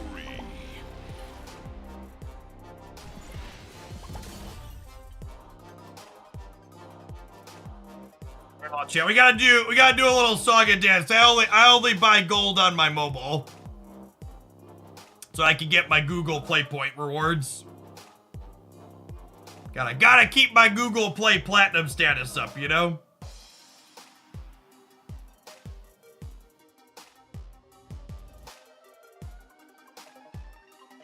We'll have to re-split our sun here.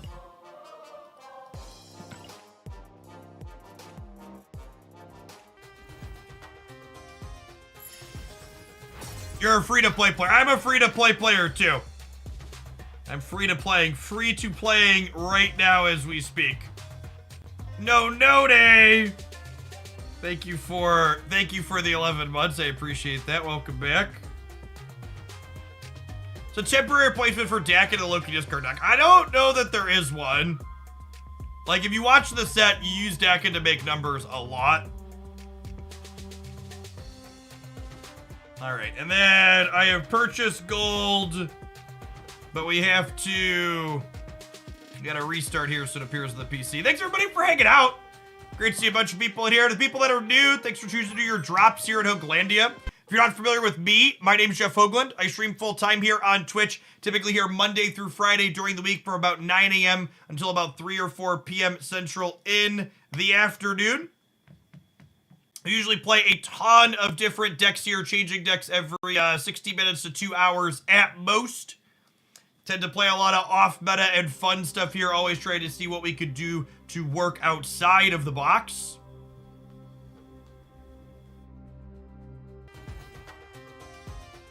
Any decks or tips to beat Sheet Up? I think the Bounce Hawk deck is a very good Sheet Up matchup. How have metrics been this round of drops? Still up from normal metrics, but lower than each of the previous 2 drops. I was really surprised they ran drops back 2 weeks after the previous one. It'll be interesting to see if they were happy with the metrics of that on their end or not. All right, we got 1,200. We got 1,200 boosties, and we have 4,000 gold to spend on Sunspot upgrades.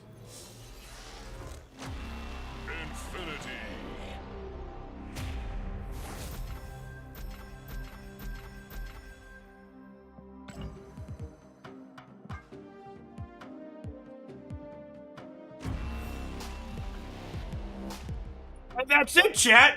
We didn't even need more than that. Look at that. Easy perfection. Easy. All right, well, I mean, Duck donated for us to spew 4,000 gold. So obviously, we need to spew another 3,500 gold on other splits. So what do we got here? Let's take a look at the cards to upgrade list. I don't think I want to do Shadow King. Oh, we did Thanos already. We hit Thanos last time.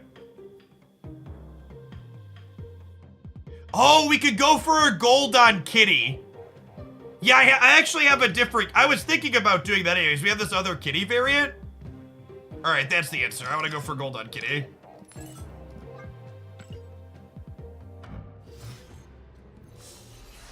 No. Gold on Kitty sounds perfect. Infinity.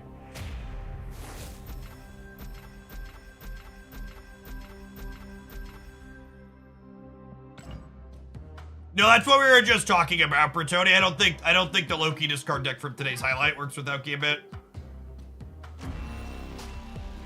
She's beautiful. Do. Just actually can't miss this afternoon, gamers. Actually can't miss this afternoon. All right, so, and then obviously continuing the second splits for gold, we should go for gold on Moon Girl now, right? We should go. I need a gold Moon Girl split. Is it this one or this one? I think it's this one. Let's double check the... I think the picnic one is better. I like the picnic one, I think.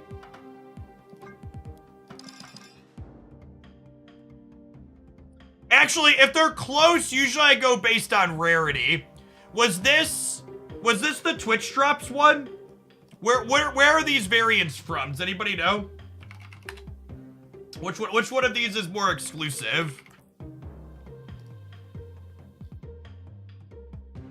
This one's just a 700 gold variant. This was from the drops, right? So long term, this is more exclusive, right? Yaga, thanks for the 2/3 of me. I'm gonna split this one because long term, less people will have this one. Everybody got it. No, not everybody. This one's in the Disney vault, chat. I think they're similarly cute. I like both of them.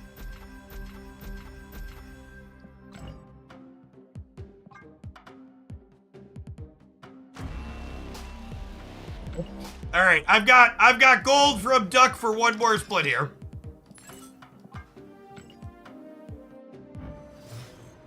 We finally missed. Third time's a miss. Infinity.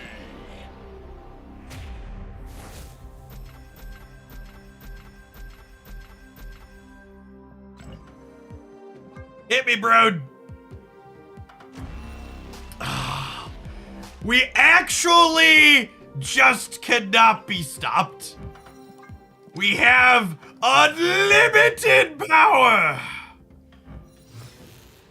Whoo, gamers, what a Monday. What a Monday. A Monday for all time. I'm on a heater. Do. Golds are 10%, chat.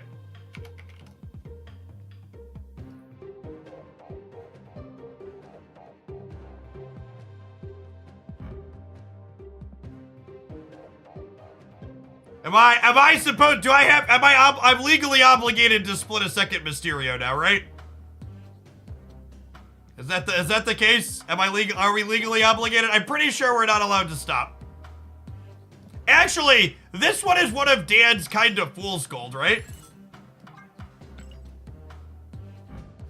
Yeah, I think I'm gonna call this fool's gold. We'll put this to gold and we'll call it a day.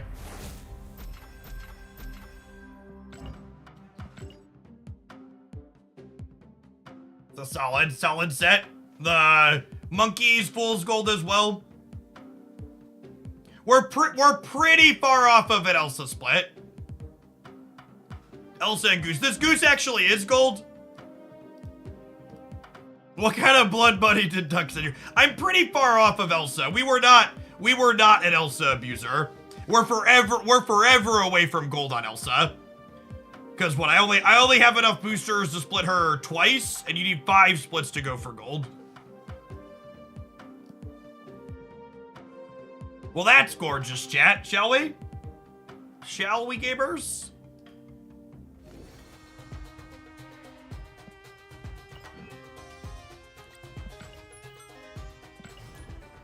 You know, if there's any plans to be able to change the border on cards we already own, it's play. That is on their eventual to-do list. We don't know when exactly though.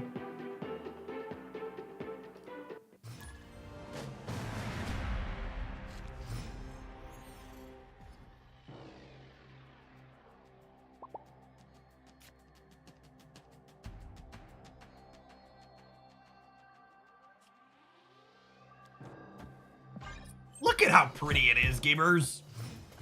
Oh, it is guard. Well then. Well then. Snap.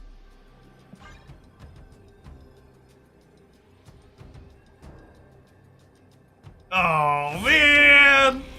Oh, man.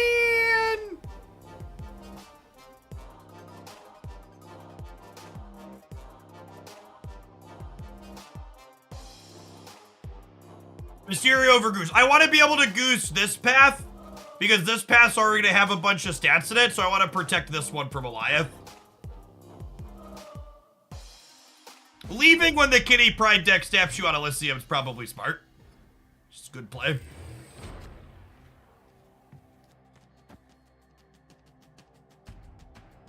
Do I want to build up my Elsa path here and then not be able to play into on the last turn? Maybe? This might be wrong.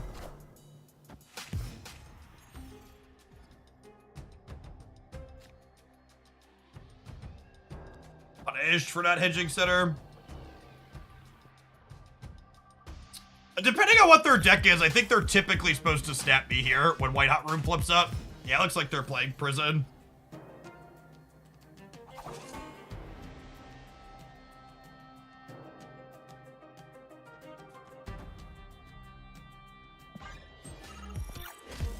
Can I get a Sunspot?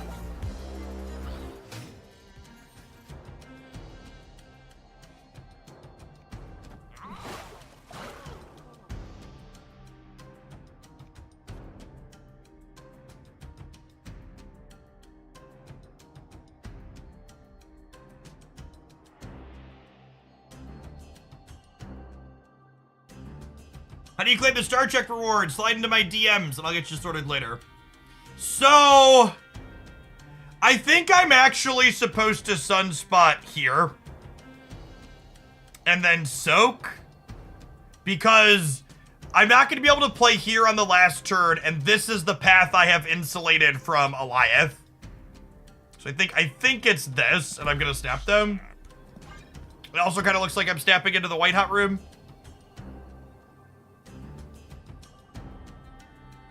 Oh, I should play Mysterio or Jeff this turn, so that way I have more energy to soak with next turn. That was a mistake on my part.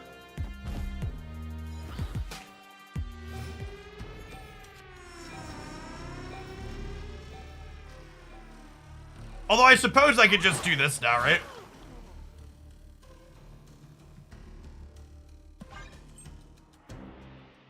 This works out fine.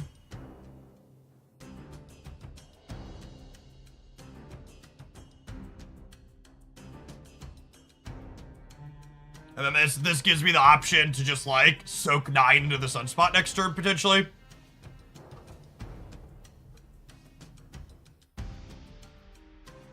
It feels wrong, but also kind of right that Kamala Khan, the emote that's annoyed us for a year now, has given power to the prison decks that we hate. You know, I hadn't thought about it that way, but that's actually funny.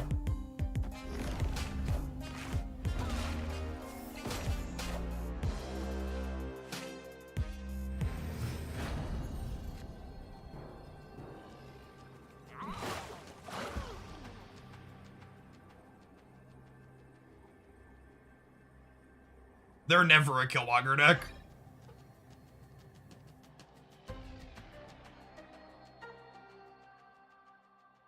Never. Never a Killmonger deck.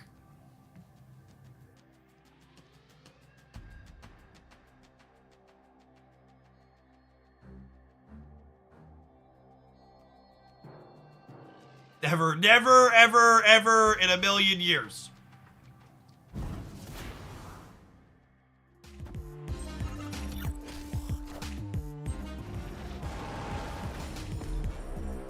Whoa! Destroyer is not what I was expecting, but we beat that.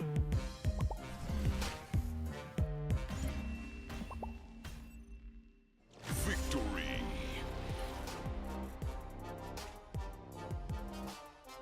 Killmonger wouldn't beat you. No, maybe you're right. I didn't count. A blast from the past. Yeah, Dan hit Mysterio fits right in with the rest of his gold background friends. I might have to buy the 30.99 Mysterio next time, or 29.99 Mysterio next time he comes up to split it for gold.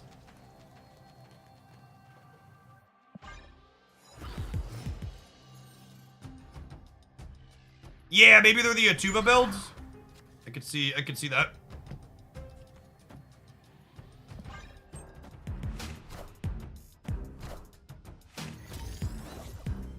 How's this deck going so far? Well, it's beautiful.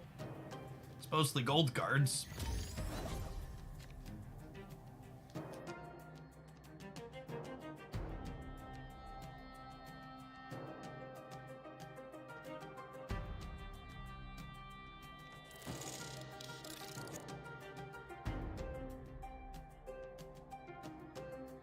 What if I do this, and then next turn I get to Moon Girl copy my 0?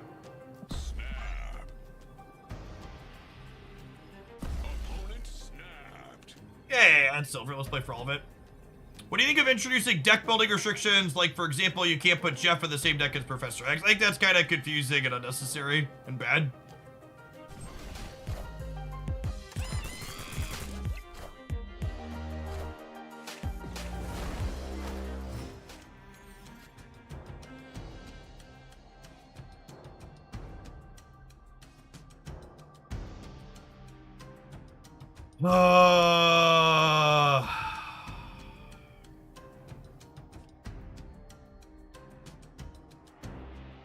Oh, Moon Girl doesn't actually copy their F card. Yeah, that's true. Now I'll just She-Hulk, huh?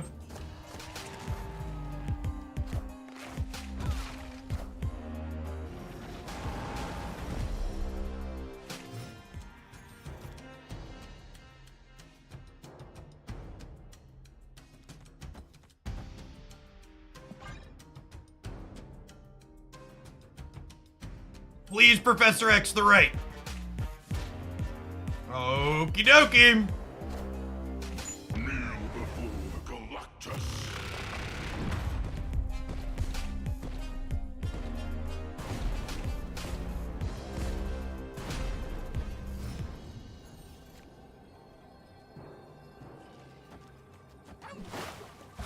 This is 7-11. We go to 16.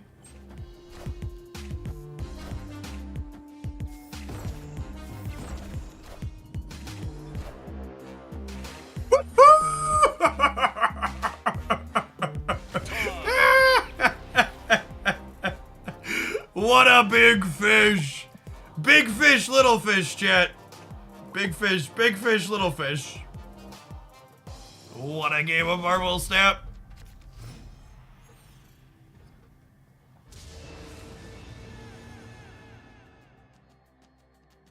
Opponent snapped. Oh, snap. I think they're stepping because nowhere is kind of free for their destroyer, but that's fine. I think we can compete there. Yeah, it's actually generated a fun set. This deck is playing a bunch of cards that I really like playing. And it gets to play Goose and Armor to not just be dead to Goliath bullshit, so. I'd be kind of surprised if this doesn't end up feeling pretty reasonable.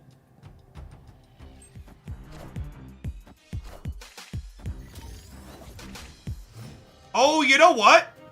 I think chat is right about what they're doing. I don't think they're an Goliath deck. I think they're just the Atuma deck.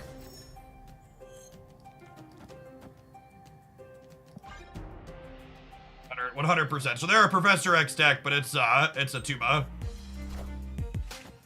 A Tuba Professor X.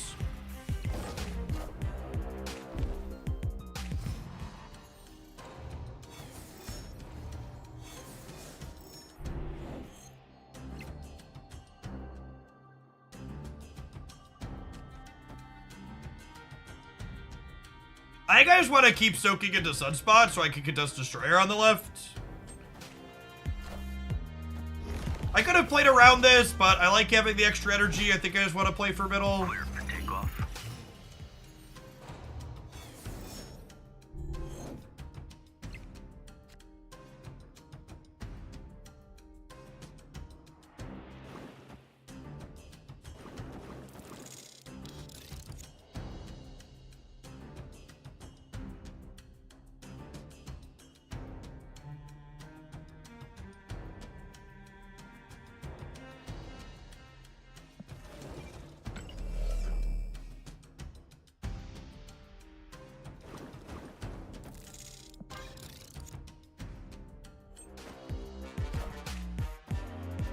Oh, come on.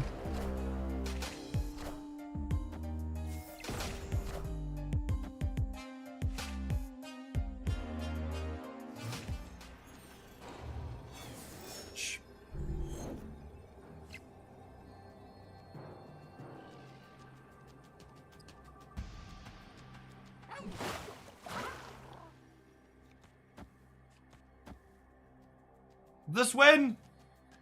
This puts me to 15, 16, 17 here. And then I'm going to 24 here, and they're going to 31. So they're only up by 7. Yeah, they can't Jeff and Destroyer.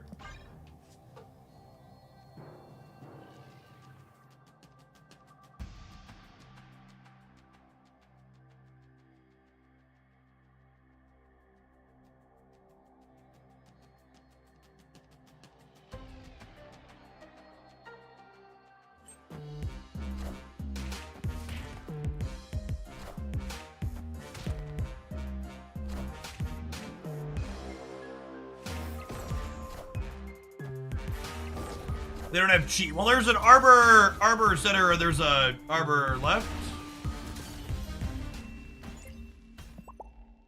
Victory. I like what this deck is doing a lot, chat. Kitty Pride and Bloodstone were both cards I had been meaning to revisit. We got a dash of She-Hulk and other goodies in here. There's so much stuff that's just so underexplored in this game because so many people are just lemmings off a cliff following the people hammering the same 3 deck lists for 12 hours a day. There's so many undiscovered. Someone had asked in the Ask the Teams category on Twitch, on the Discord, were there undiscovered decks that are good that the greater community doesn't know about? And I forget if it was Glenn or someone else, just like, yes, there's multiple of them. And just like, the people could really, really stand to let people figure things out, or work on figuring things out. You know what, people also I can't stand, chat? Adverts. But we have 2 minutes of them. You're not going to miss any gameplay. We'll catch you on the flip side. If you want to dodge the ads, consider checking out our free Star Check command promo for a free sub. Otherwise, we'll see you in 2 minutes.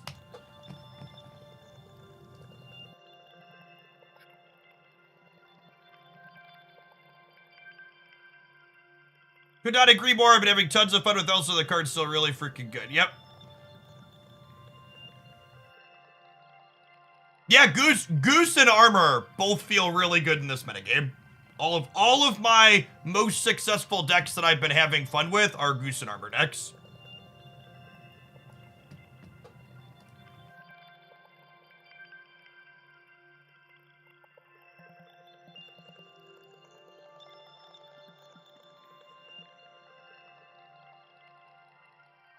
Take some notes on that one.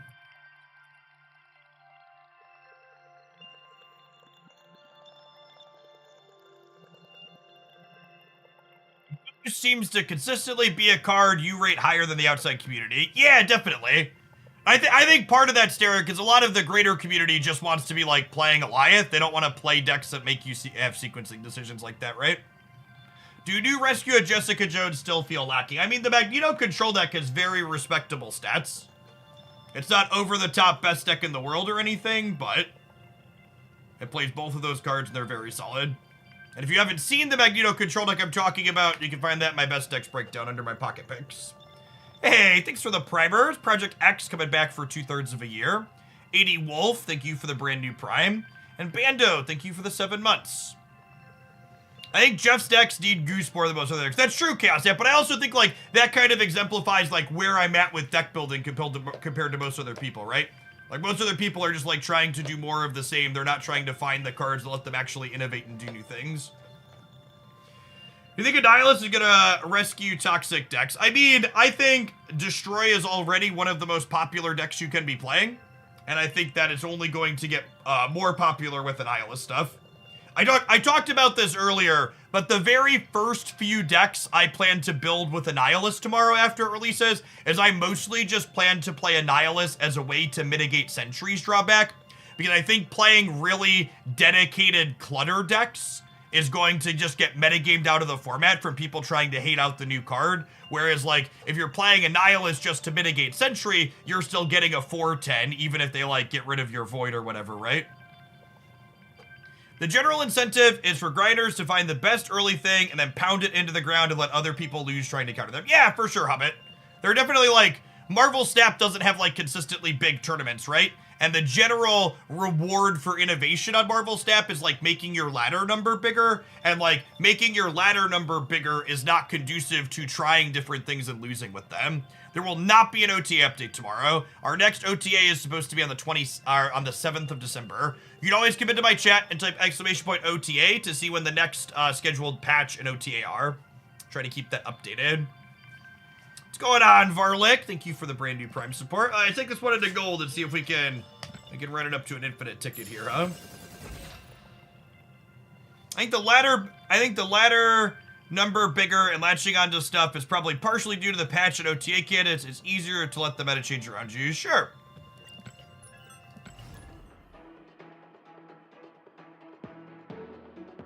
I'd love watching the couple of content creator tournaments you played in. Yeah, but even, like, the couple of content creator tournaments I played in, those also didn't really have big incentives to innovate, right? Like, I work to innovate in them because I just, like, enjoy playing off-meta things. But, like, as far as, like, monetary incentive and stuff like that, they're pretty minimal.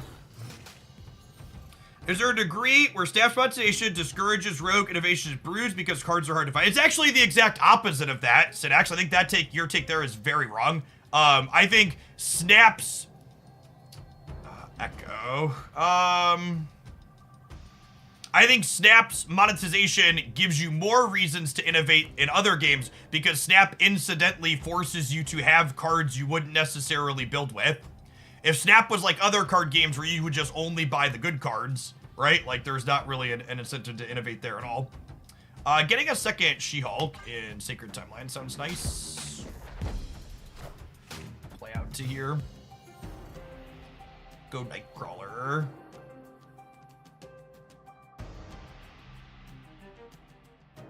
Okay, what are we doing here? Is it just like this into this? It could be if I Moon Girl next turn, I will get 3 Hulks, right? I think this is a snap.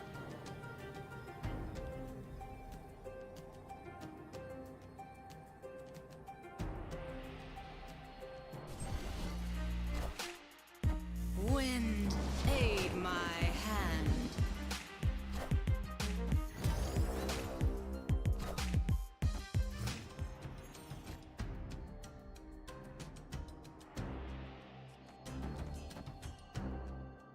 Did I have armor in my opening hand? I think I did, right? I don't remember.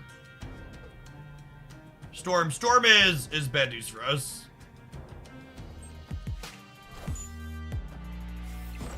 Okay, so I don't need to play around Goliath now, because they're likely Cerebro too. So now if I play this here, this costs 1, this costs 2. So that's 1, 3, 4, 5, 6. 1, 3, 4, 5, 6. And that's 1, 2, 3, 4, 5. 1, 2, 3, 4. So I just do this, right? Yep. Yep. Yep. Oh wait, I should do. Wait, what if I do this? And then next turn, this is 2. This is 3. This is 1. Yes, this is perfect. I do this, and the next turn I go Hulk, Hulk, kitty.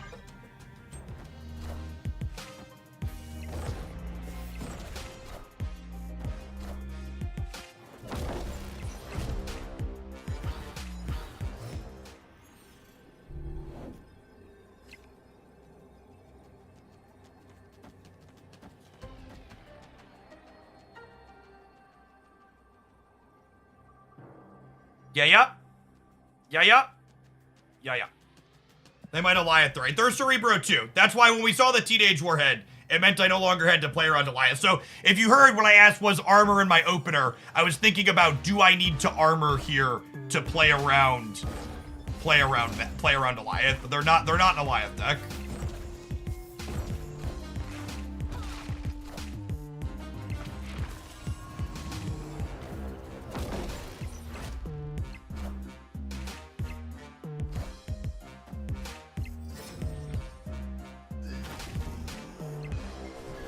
It's actually pretty close. There are a lot of stats there, though. It's like, this deck is exactly my type of bullshit, chat. I love, just, what can we duplicate with Moon Girl? That's a question I ask myself almost every morning when I wake up and go live. Like, what Moon Girl nonsense can we get into today?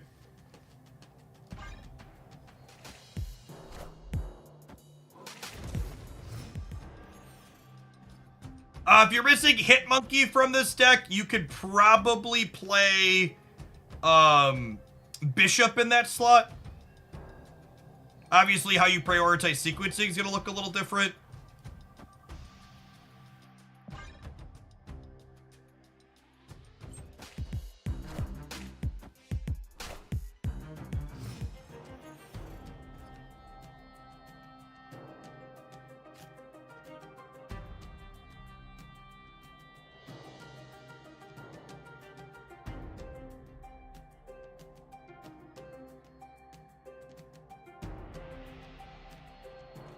I'm aware there's an echo. My armor doesn't matter in this matchup.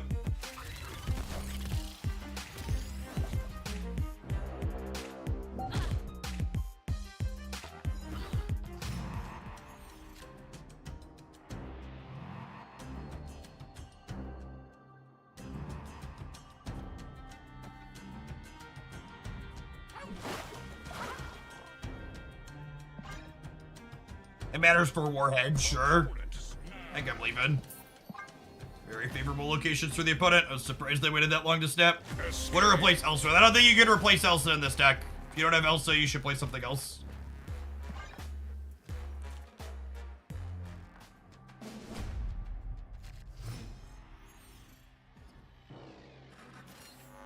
Something else, play something else,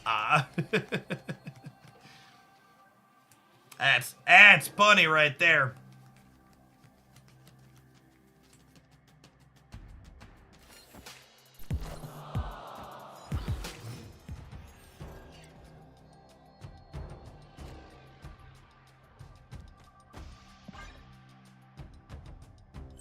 All right, we want to draw any of our 1-drops here. Sunspot or Kitty Pride, ideally, but would settle for Quinjet too, just so I can start triggering Elsa. Perfection.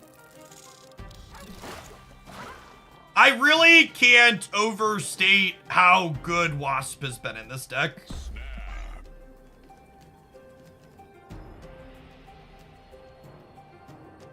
Is it better to buff Jeff first? Oh, yeah, I should buff Jeff first. I messed up here. This is why I would put my undo all action buttons if I had one.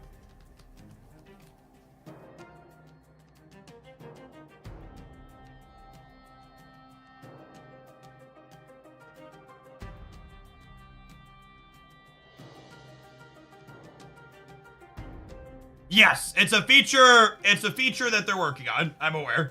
I'm just gonna continue to complain about it until we get it.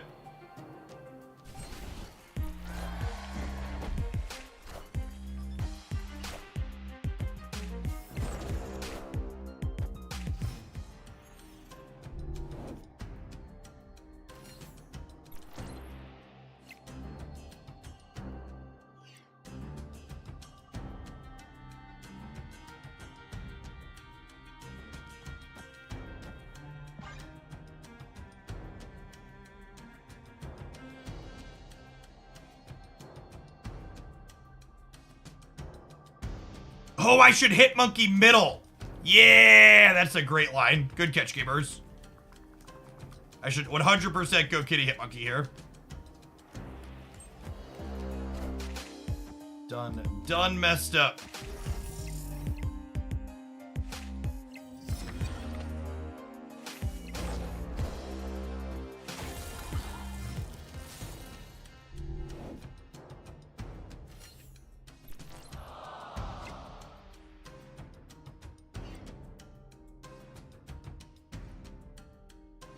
Yeah, if you put Hitmonkey in Dark Dimension, it counts all your plays in the last turn.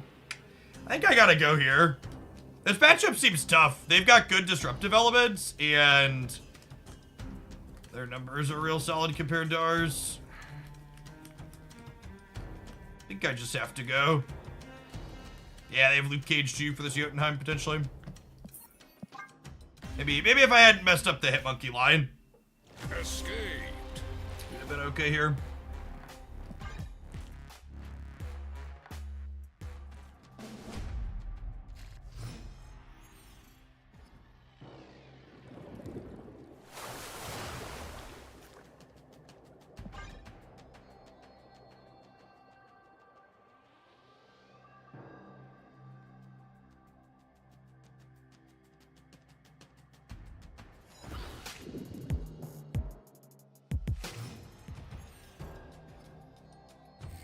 I haven't seen Cage, but I wouldn't play C2 without it. Yeah, one of their mystery cards here is 100%. Luke Cage.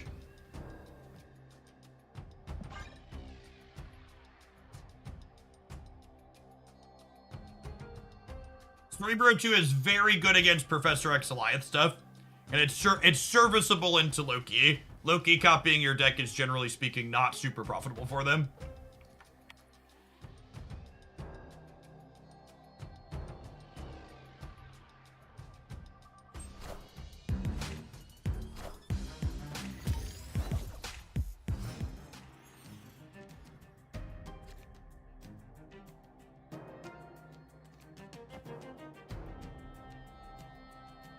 Club's gonna be a super exclusive place this game.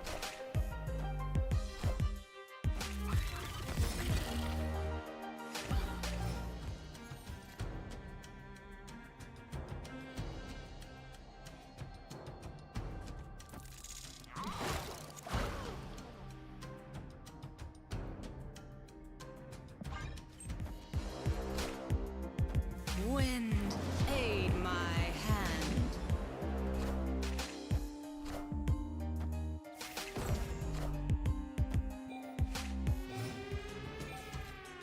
Opponent snapped.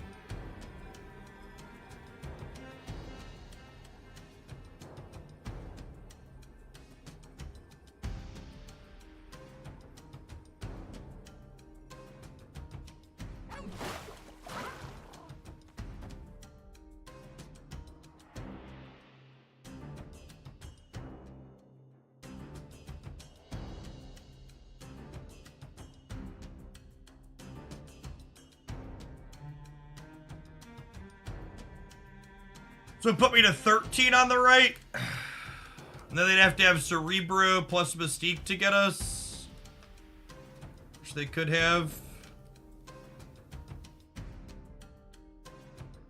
I don't know. I think I make them have the Cerebro Mystique to follow this up.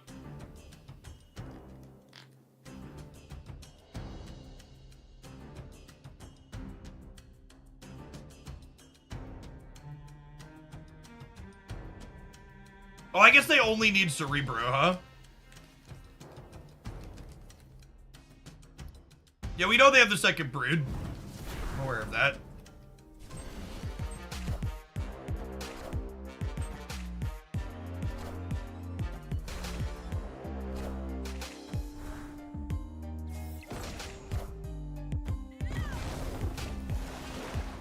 I'm gonna be a typical gamer and say that that one felt super spooky.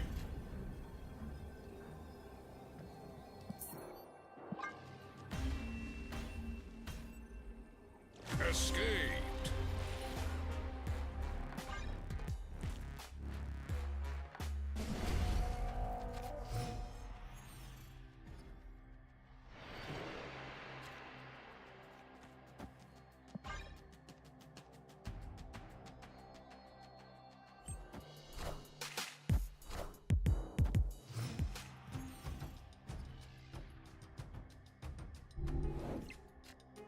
Oh, snap.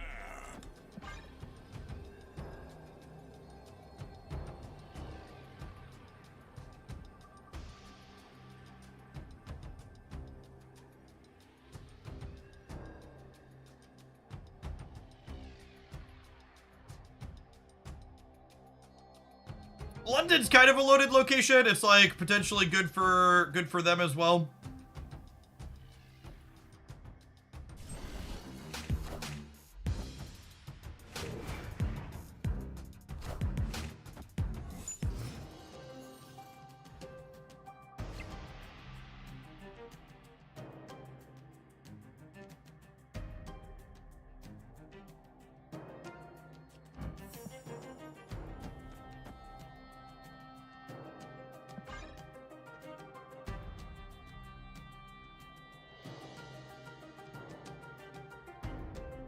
I think we just do this.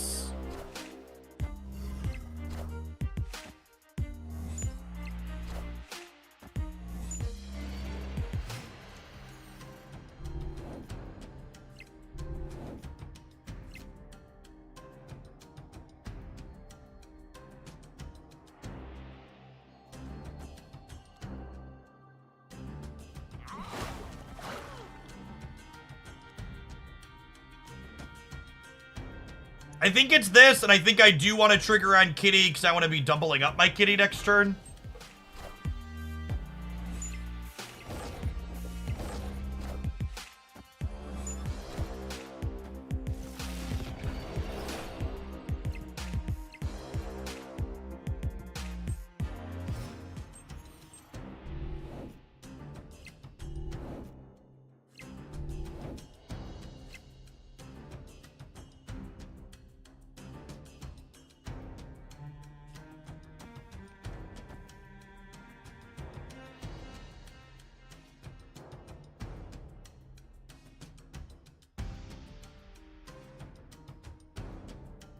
Do I want to move Jeff and play Kitty Pride here?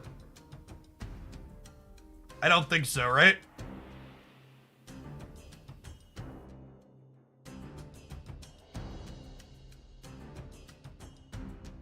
Well, okay, so this is interesting actually. All my kitties aren't gonna come back to my hand, right?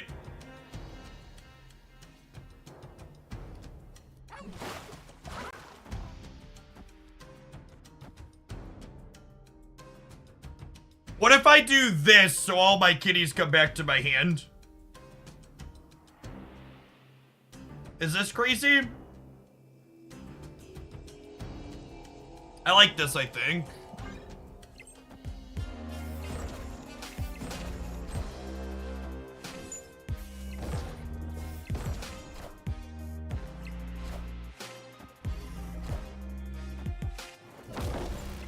Warhead might be trouble. No, I'll have, oh wait, do I lose priority here?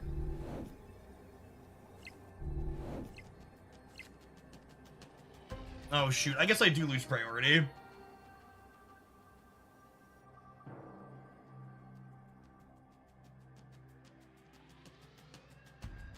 Probably fine though, right?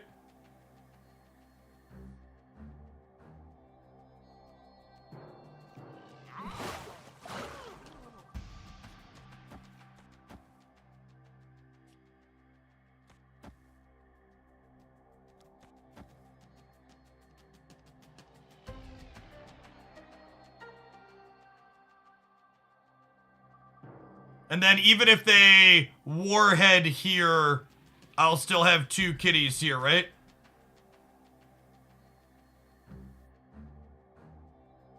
Oh, I guess it depends on where their warhead copies to.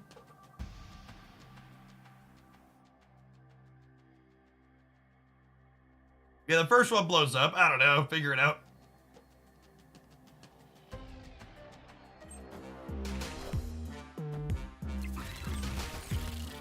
And this is just brood warhead. We're good to go.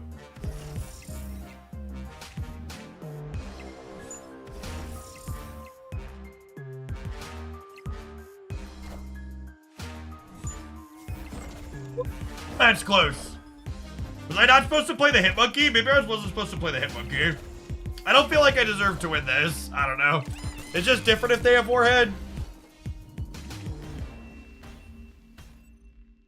Victory. Close. Close. This matchup feels hard. Like I feel like we're needing to maneuver very precisely here.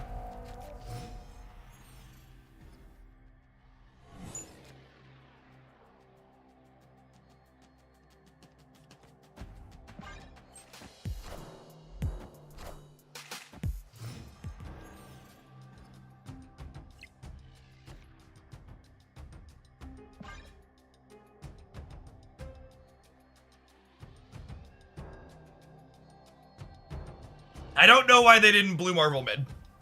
Maybe they wanted to guarantee they had points on the left.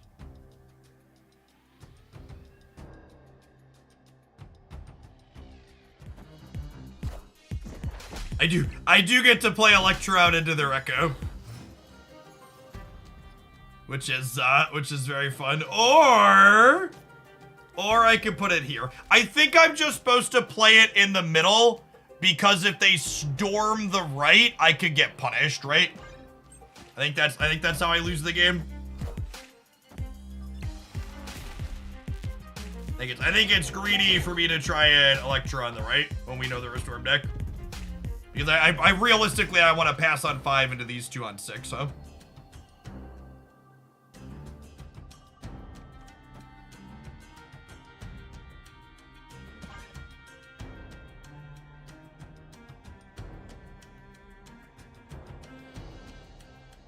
I'm gonna play the Panther mid. I'm gonna put a 10 power thing in the mid. Or sorry, 10 power. I'm gonna put a 13 power thing in the mid that we will then. Wakanda forever. Harsh, but fair.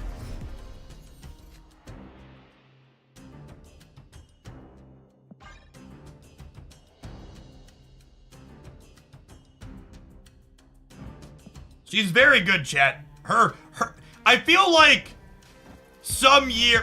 many years from now, when we teach people why Marvel Snap's a phenomenal game, like explaining how Warhead and what's it called had their glow ups will be a big part of it.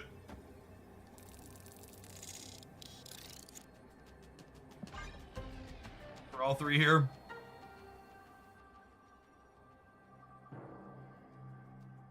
Snow Guard Warhead. Previously unplayable trash. Now metagame staples.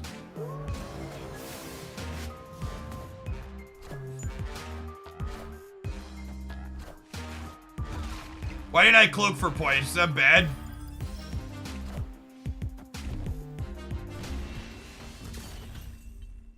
Victory.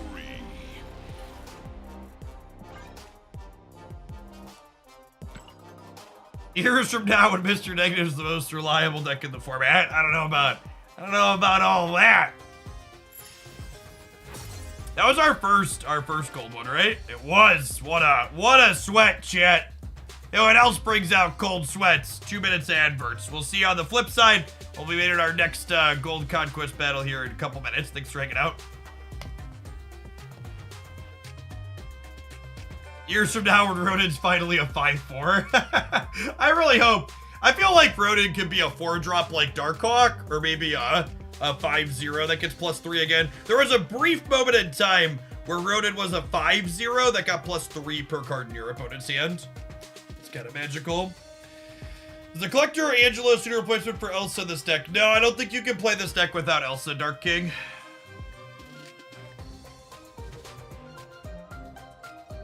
This is unfortunately a deck where Elsa is certainly a key card. I think this deck gets worse enough to a point where I would say let's just play something else. A lot of sweet things in Snap that don't need Elsa right now. This is not one of them.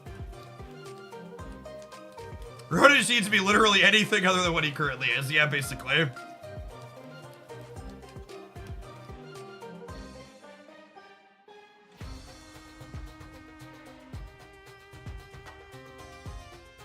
Yeah, we found this deck because I wanted to play Elsa and Kitty again because it had been a while.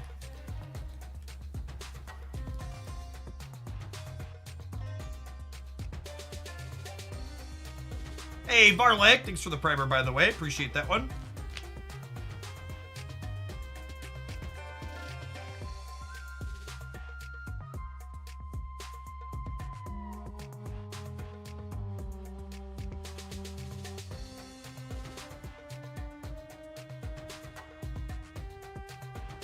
Genkashi, thank you for the 11 months. Welcome back. I think Ken gets a rework when they recast Major. I mean, they have to decide if they're recasting him or if they're moving on to a different storyline, right?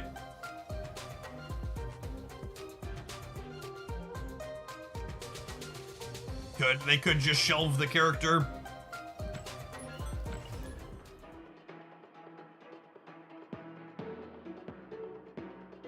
You think we've actually been making a good enough use of Moon Girl here? Yeah. I think our deck being able to win without Moon Girl doesn't mean we need to cut her. Like, it's fine. It's fine to have the Moon Girl plan be the plan B as opposed to the plan A.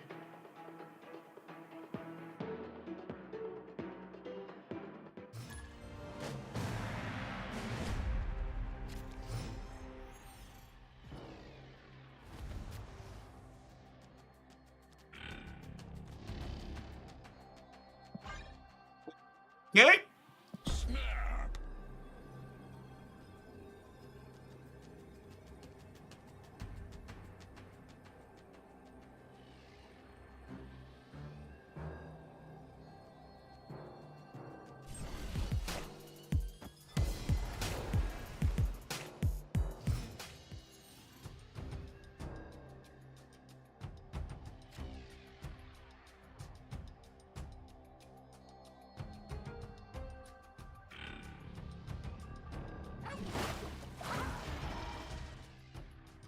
What if I do this, and then we soak 5 on turn 3, and then we jam She-Hulk down the middle on 4?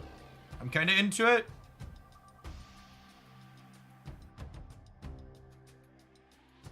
Imagine Nor Dimension releasing an Elsa at her old text. Yikes.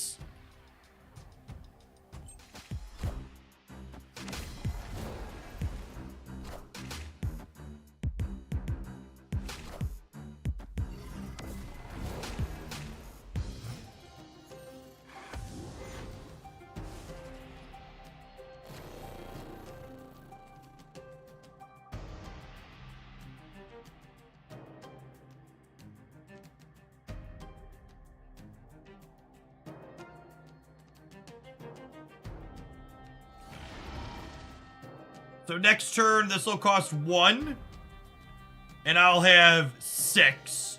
So I'll be able to go 1, 2, 3, plus a Jin.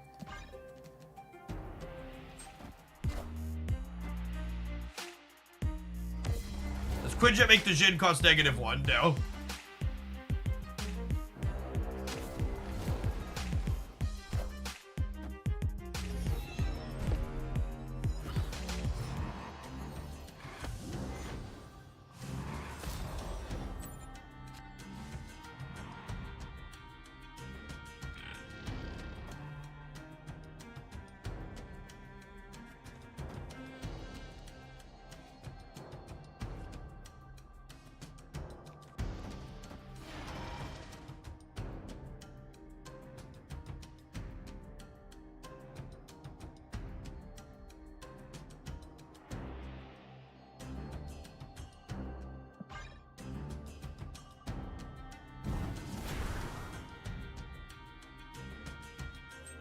Danger Room's never blown up one of my cards before, and it's certainly not about to start today, chat.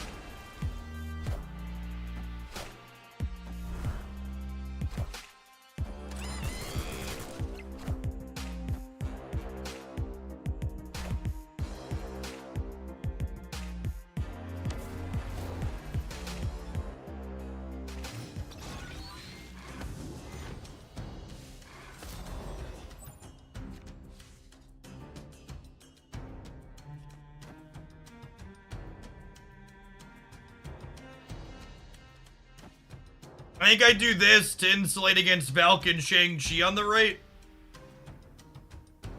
And then we just full soak on the left next turn. It's big. These are my points, as you will.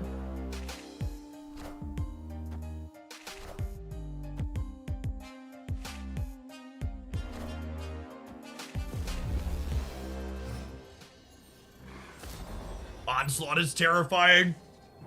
Hopefully they can't play whatever they want to onslaught into here with Goose. We'll be at 18 on the left, 16 in the middle, 17 on the right.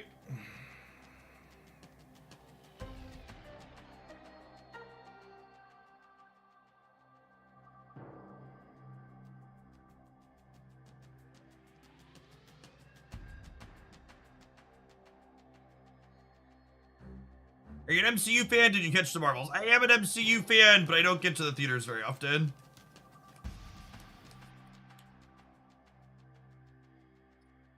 What was the last movie I saw in theaters? Most of the movies I see in the theaters involve things my children can see. I think Mario movie was the last thing we went to go see together.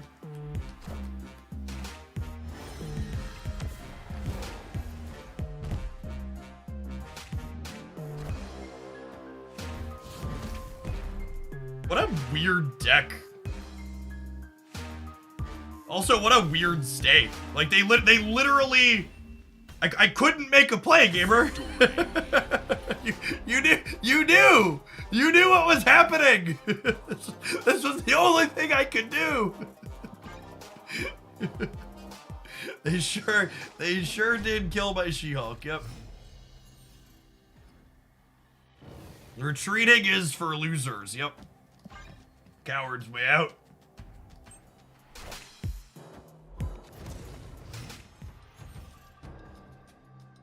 Was that a Professor X that just died? I missed it. I blinked. It was, okay.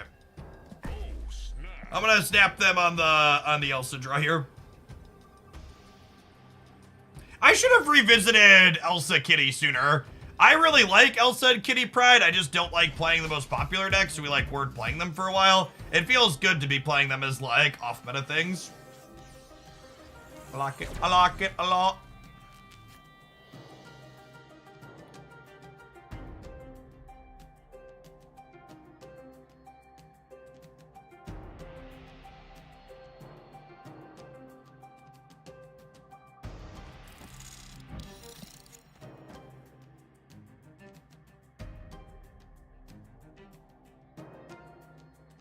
I bet Kitty will get a pointer to his stats back before long.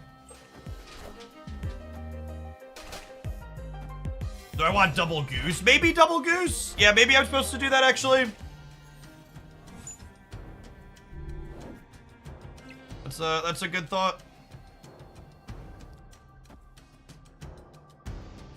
Yeah, I think you're right.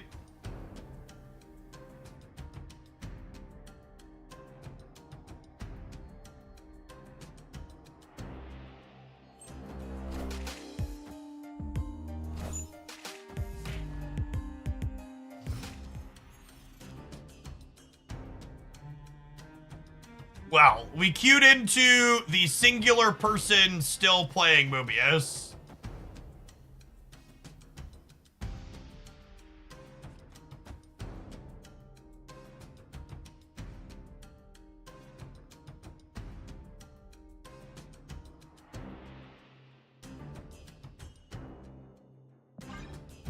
That's fine. We still have, oh, I should put the real Mysterio, right? Yeah, sorry. I'm still being tilted about Mobius existing. Yeah, I'm aware of how it's supposed to work. I'm just bad.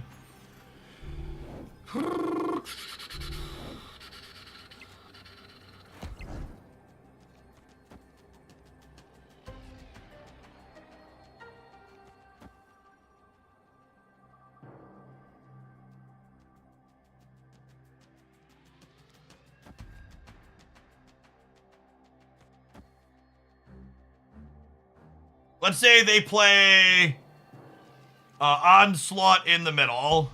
They would go to 12 there, and I would be at only 11 in the middle with this line, and I'm going to be at 11 here, and they would be at 13. So this play's not beating Onslaught in the middle.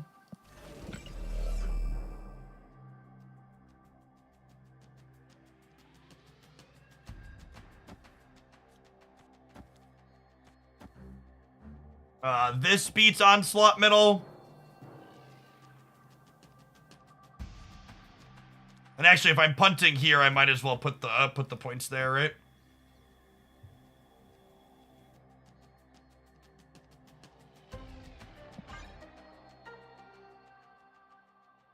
Did I need this big of a kitty here? I did, yeah, because this is 9.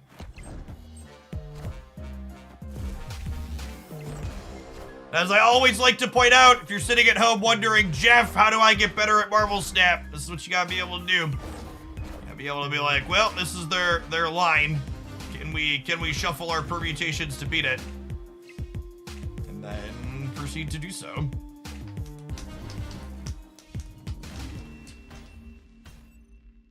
Victory.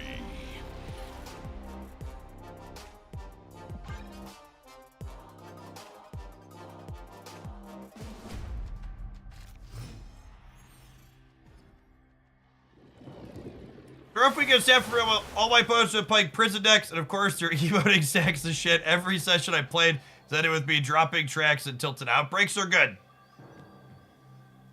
you're looking to attack the meta, I cannot sell you on Goose and Armor enough, but breaks, I will also big proponent of breaks. Opponent snapped.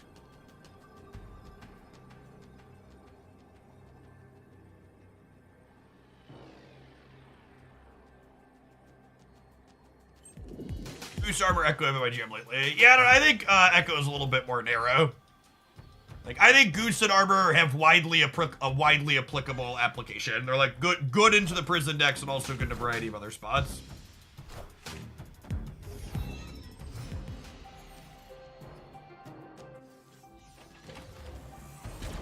Oh, who's a good little flirkin? Yes, you are. Yes, you are.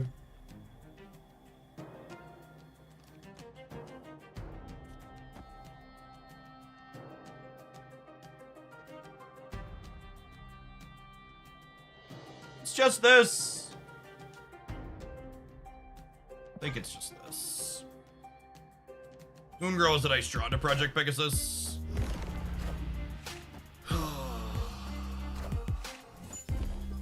Okay, wait. That might not be all bad for us though, right? Because I have 2 5-power Jeffs here, and they can't miss Marvel into here. They can only Spectrum. I believe, gamers. I believe!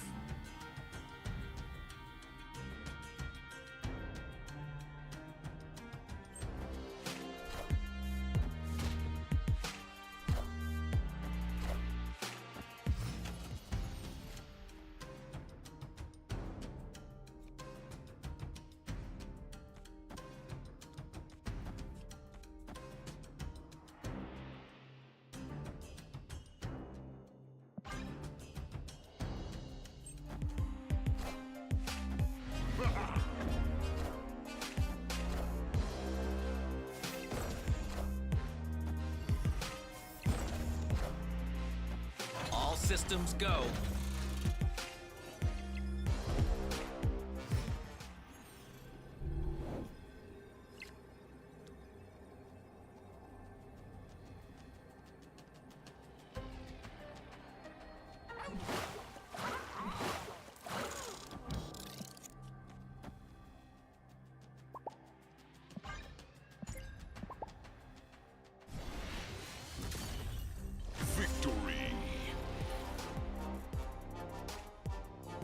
Why not double hit monkey?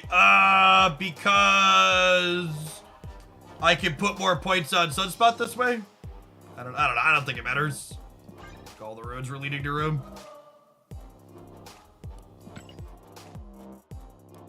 It was about the same, right? Because the hit monkey is 6, whereas the kitty is 4, and the kitty puts 2 points on Sunspot. No, the hit monkey and the kitty were identical. It's just where the points were on the board that got shuffled up.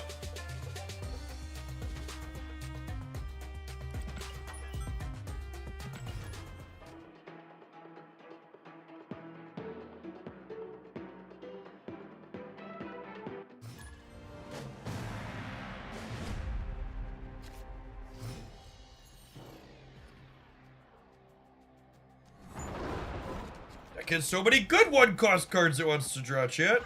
Lovely.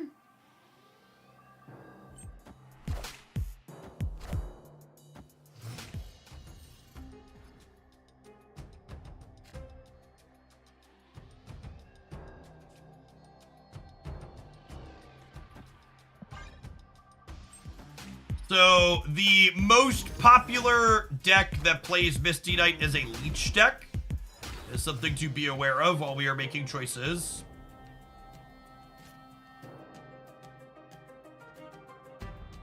Goose will have valuable positional control later, so I gotta wait a hot second before we deploy it. This deck's absolutely cleaning up for me on the ladder right now. A+ work. And you're having fun with that. A deck like this is pretty great for playing off-meta stuff into, too, because gamers just, like, don't know your output range. Gamers tend to be bad at retreating when they do know your output range, and in this deck, like...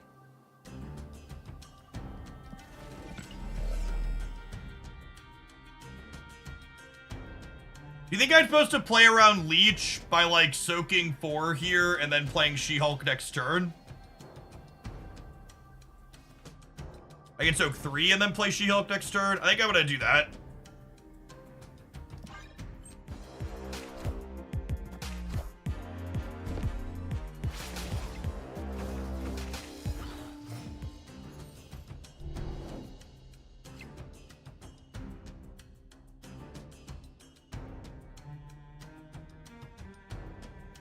Okay, so now they can't Leech and Magic. Opponent snapped.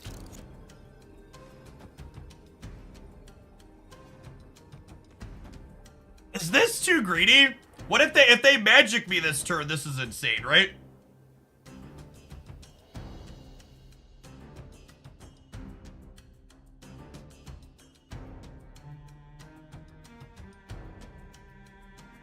This is ideal into Magic. Alright, sick.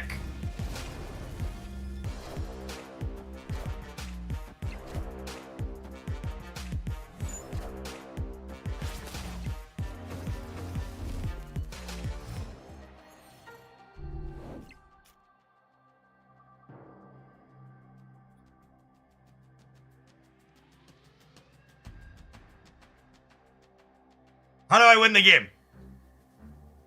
How do I win the game? They're soaking this turn. If I do this, I soak 3, which means this is 2 and this is 3.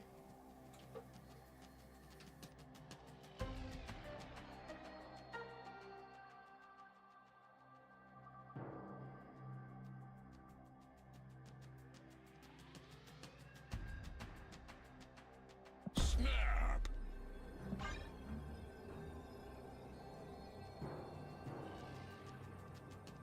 Yeah, but I want to snap him back for sure.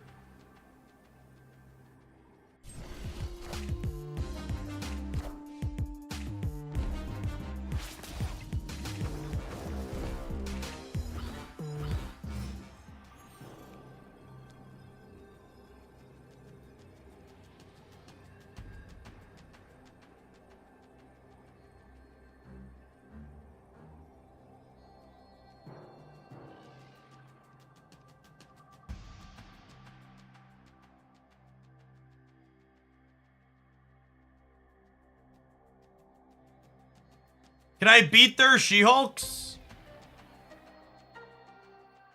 Can I beat their She-Hulk here? Their She-Hulk here puts them to 22. This is only 16.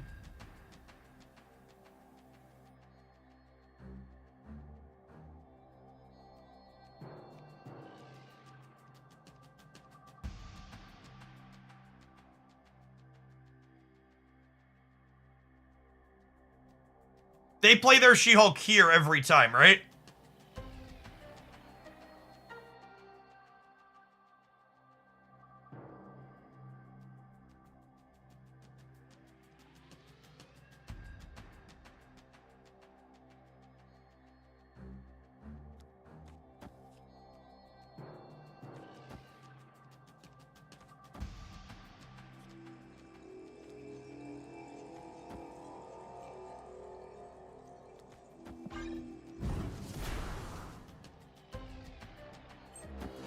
No! Fuck you! God damn it! Oh, I leveled myself. God damn it. Ah, I played so well too up until that point. I just lost the goddamn coin flip.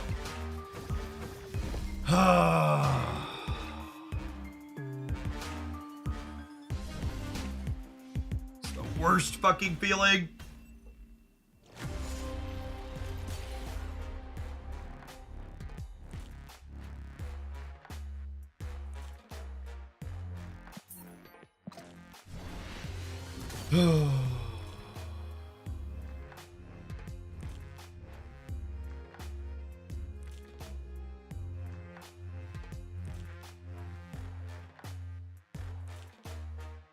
I couldn't beat 22 here while also beating 15 here, right? I don't think so. I could have gone Elsa, She-Hulk, She-Hulk. That still doesn't do it. It's only plus 14 over here. Only gets me to 18, 20.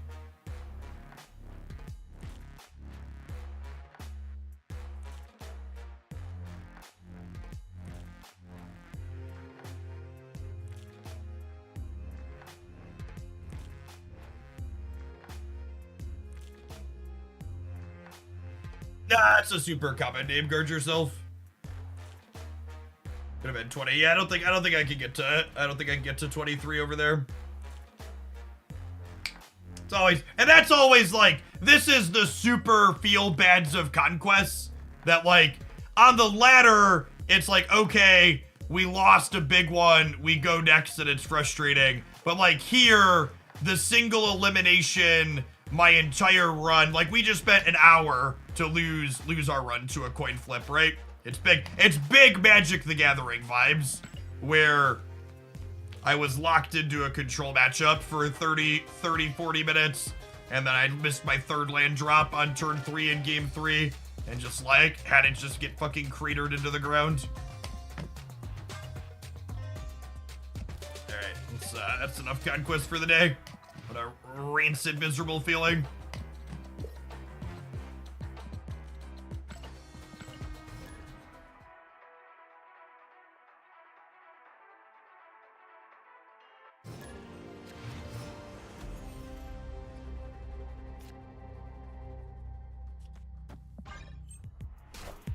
General reminder, whenever you don't want to play Kitty into the first location, you should always play her into the third location so she doesn't get caught in deep space.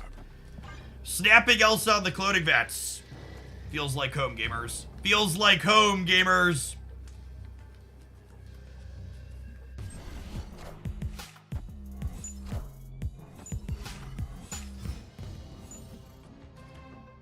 Well, and that like kind of even hammers home the core problem with Conquest, right? Like you're like, oh, and you're way above average in your Conquest success. It's like, I'm way above average and it still feels pretty bad. It's like probably not a good measure of success, right? So I don't think I can, if I like do this, I end up with Elsa, Wasp, Kitty back in my hand. And then I guess this comes back.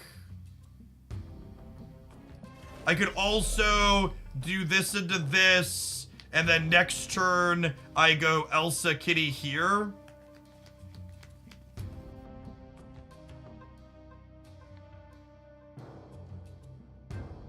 I don't actually know which of those is better. I think it's this. Just because it gets me a copied kitty sooner that's really big. Three Elsas should be plenty, right?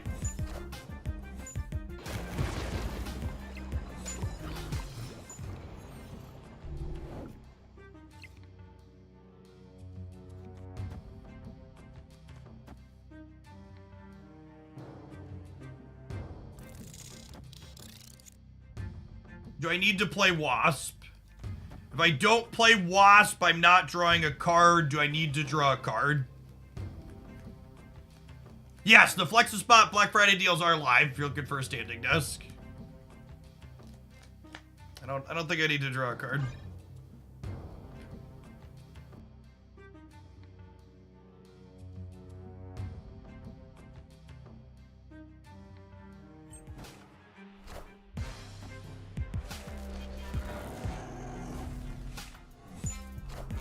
And Conquest should be 8 health. I think I would be happy if Conquest was any amount of health other than 10. I think both 8 or 12 would be more enjoyable. 10 is a super awkward feeling number.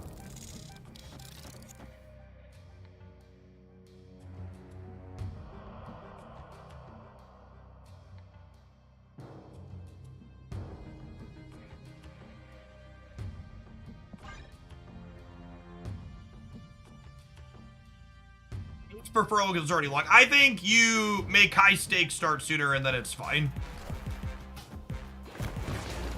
Armor in case they try and eat the void. That's a reasonable take.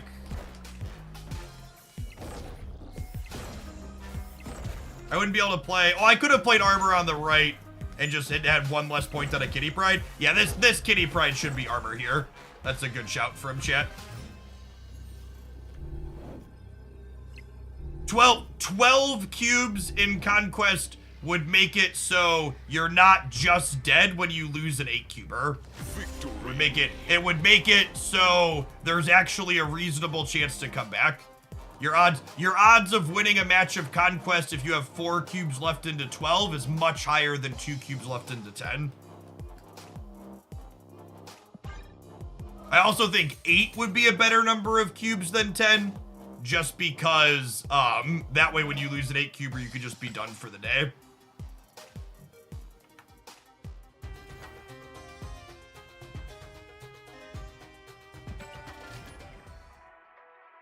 Yeah, I think having high stakes starting around 3 would be a good offset.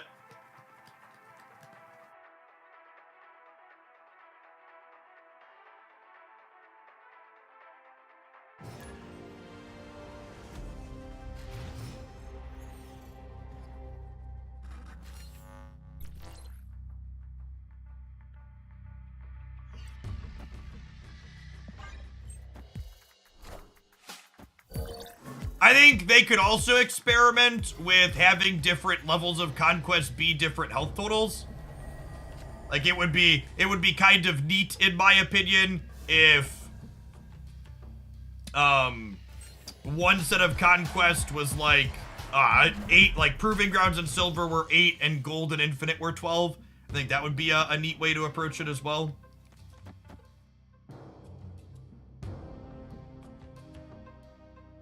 I don't think you'd want a bunch of different ones, but having 2 of them be different, or like 2 be one and 2 be another, I think would be fine. Oh, snap. Yeah, snap them here. They might leave, but I didn't want to snap the Loki deck if they had Collector, so.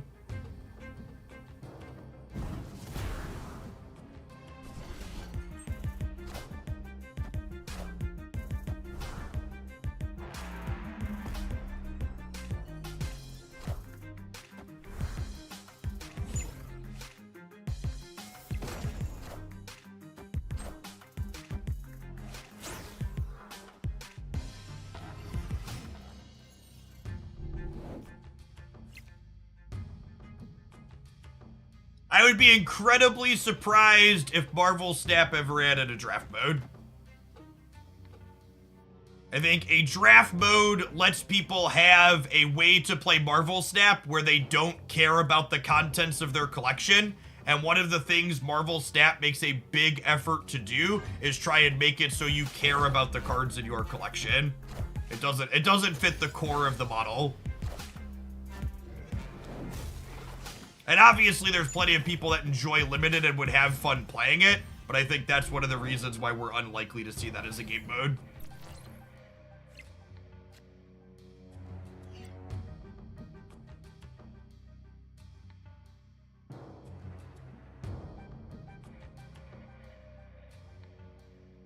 It's a shame I don't have a Sunspot. I think it's just this, and then next turn, well, what if I do this actually, and then next turn we could peel, no, I already played Mysterio. If I do this, next turn I could draw anything other than Moon Girl and play all of them out. That sounds good.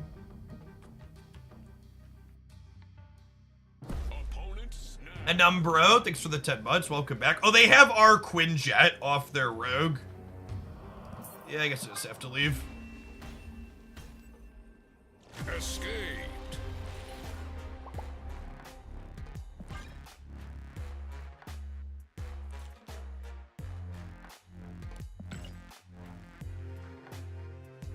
Our Quinjet being a liability into Rogue Loki is awkward.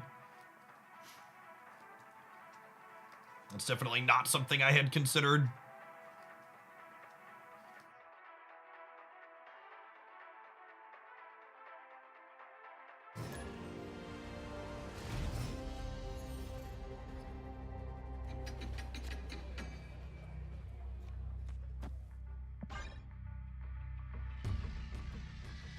I want to play Sunspot, not on Grand Central. Ooh, we haven't done this yet with this deck while we've been playing, but this might be a game where we try and Moon Girl Elsa, huh?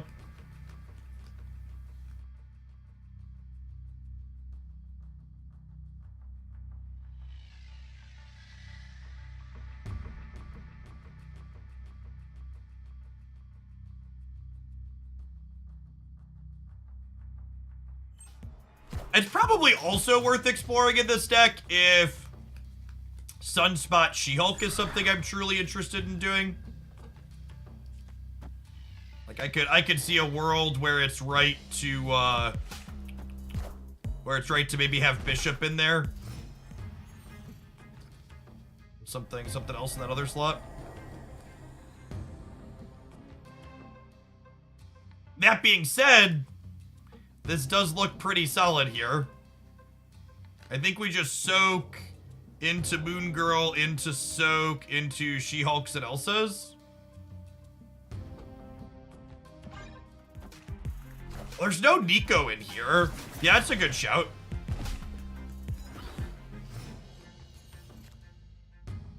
I started with a deck list somebody else had put together.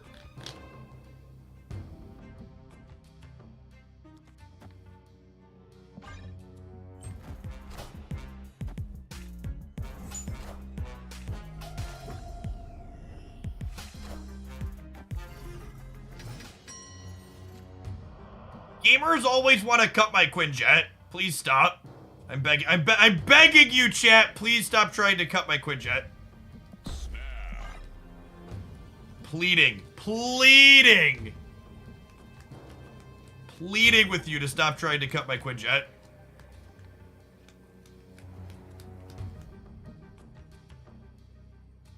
How is this deck? It's above average for the decks that I typically play on this stream, Burgle.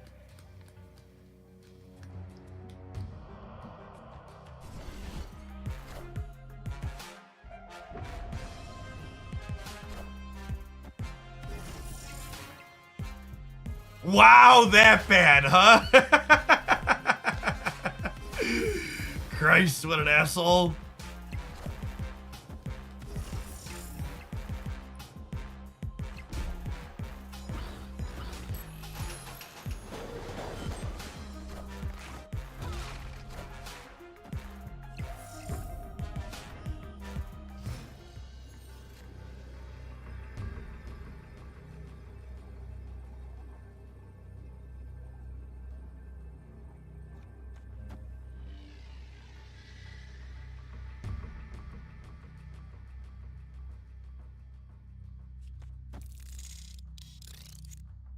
This is an 18 power She-Hulk, which would put me to 34, which means I lose to Mystique.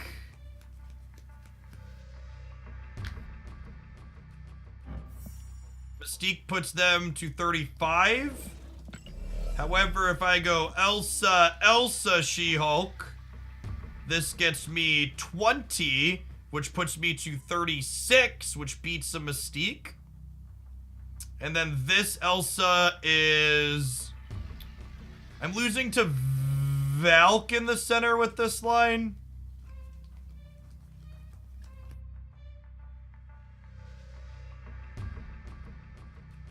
I don't think I have any lines that beat everything, right?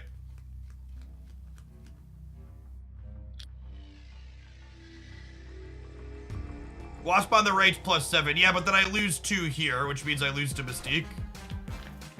Okay, I played to beat Mystique and we beat him.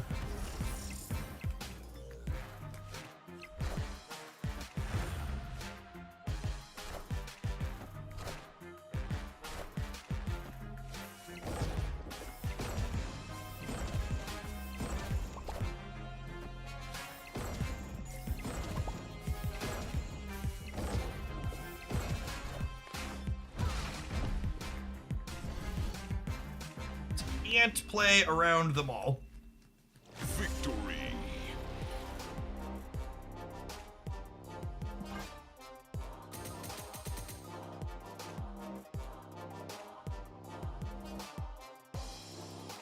No math.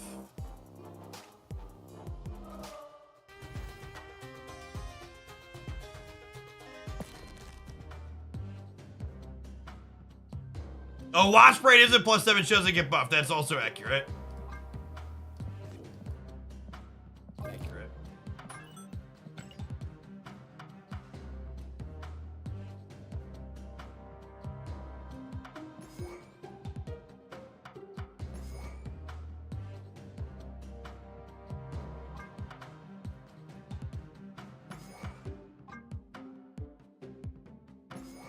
What if I did like this? I'm doing fantastic, Chiller. I can't say I miss Magic the Gathering remotely at all. I'd be lying. Feels good to work with a game company that doesn't suck, and it feels good to have a game that's regularly balanced. And to top all of those wonderful things off, my metrics and income are higher than they've ever been. Keep She-Hulk over Jeff. Now, I think playing She-Hulk without Sunspot is not ideal.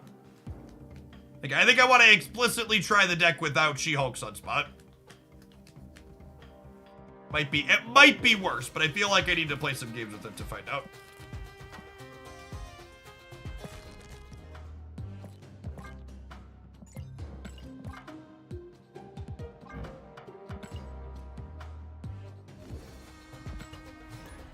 No Falcon. Why on God's green earth would I want Falcon in my deck?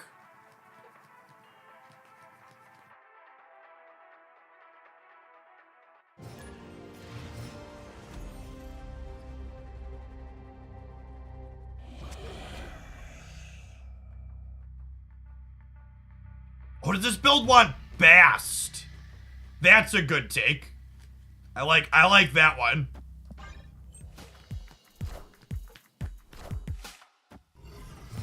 I like Bast. All right, we've gotten to the point where I'm gonna time out the lazy card suggestions.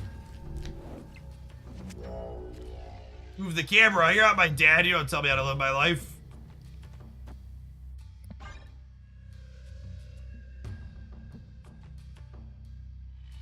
Bass is an ace suggestion. Bass could maybe make me finally give up Quinjet.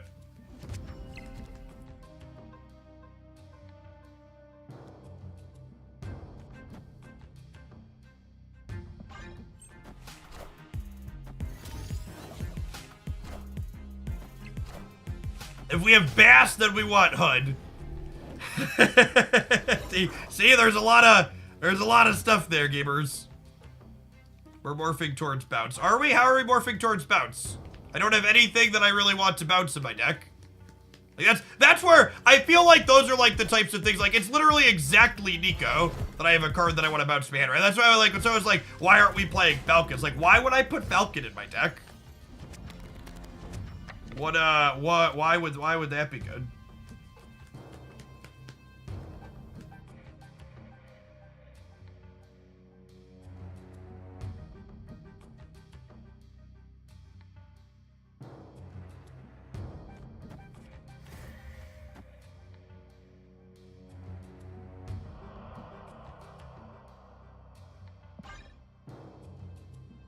Oh, fuck! Oh my god, all right. I'm just gonna don't ask me. I'm yelling at chat, and we made a huge mistake. That's so sad. We were in such a good spot, too. I like the idea of Bass, though. I don't know that I have a cut for that, though. I think I'd have to give up something like Jeff, and I'm not sure that I have the ability to give up something like Jeff. Goose and Arbor aren't negotiable. Goose and Arbor aren't negotiable.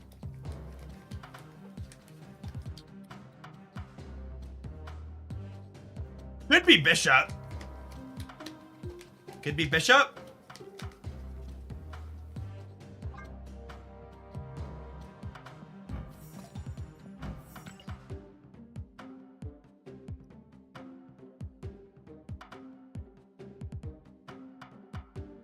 The people who want to cut Wasp are more wrong than the people that want to cut Quinjet. And the people that want to cut Quinjet are pretty wrong.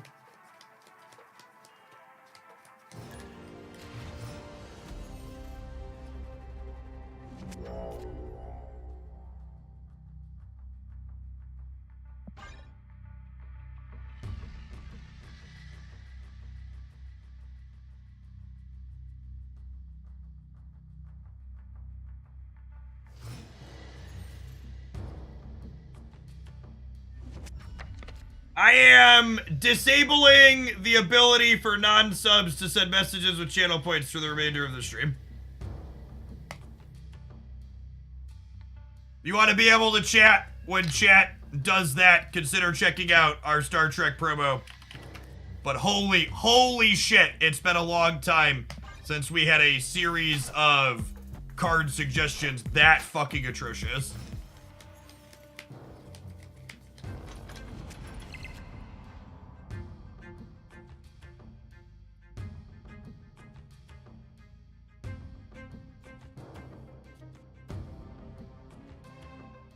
Hey, thanks for the half a year, Eagle. Welcome back. Appreciate the support. Hoping to draw Elsa here on the Moon Girl, I think.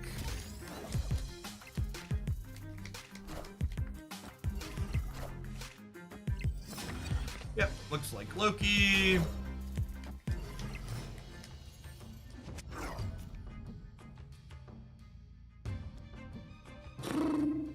This is the downside to trimming She-Hulk, is this could have potentially have been a She-Hulk previously, right?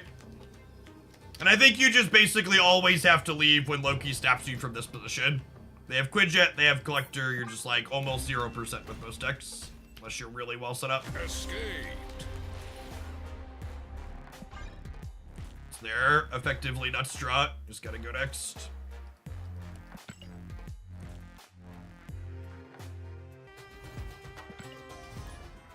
Again, just like for the record, this very well could be significantly worse than the previous build that we were playing. But also, this goes back to what we were talking about earlier, how a lot of people just won't innovate because they're not willing to lose their gamer number, because the most important thing is being able to say I'm top 10 or top whatever, right? Like, there is a stark lack of innovation among a lot of the competitive players in Snap because of the hyper obsession with this number that ultimately doesn't matter other than for clickbaiting a stream title. Most deck building changes you make are going to suck. Most of the changes you make to your average Marvel Snap deck are going to be awful.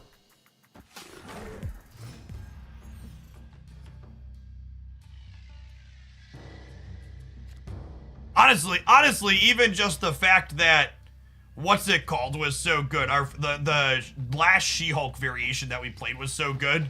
I was honestly a little surprised. Do I want a second Kitty Pride here? Actually, I want a second Elsa here, right? Is what I want.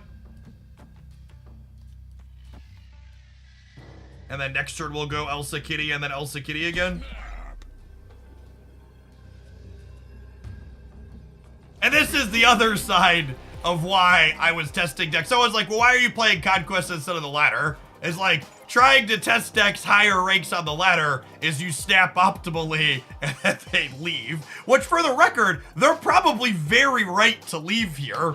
It's just ladder play in general is not conducive to testing new decks for a variety of reasons. We might, a lot of the time, honestly, this is what we'll do for the rest of the session. Most of the time when I'm trying to test something new, I just don't snap. Which means our average cube gains with whatever deck we're playing go into the trash can, but it means I get more meaningful information in terms of being able to figure out, hey, does my deck feel reasonable into what's going on here?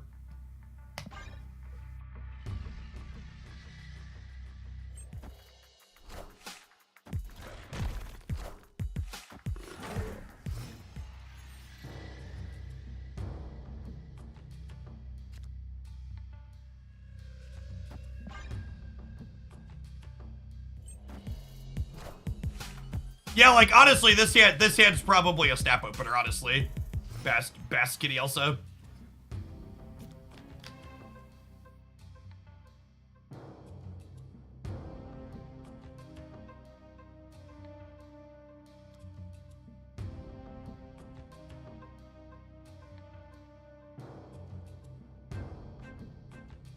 Am I supposed to play for the White Hot Room now? I could do this, and then next turn move these here, and then play the 3 of these and get both. Have my cake and eat it too. Oh, snap. I said I wasn't gonna snap anymore. I just, autopilot just like, oh, this is a great position, we'll push the button.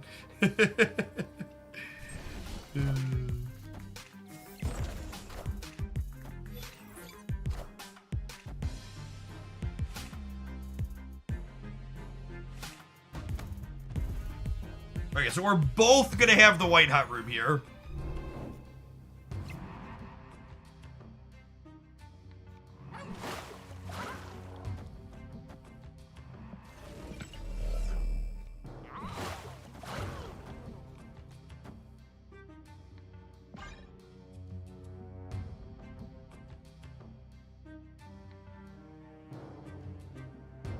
Oh, I could leave Jeff middle with the Wasp draw. Yes, that's a good take. So I would put my undo all actions button if I had one. And then the other side of this too, though, is, like, is playing for the White Hot Room even good? Like, this is one of the many locations that having a Sunspot She-Hulk in my deck would reward.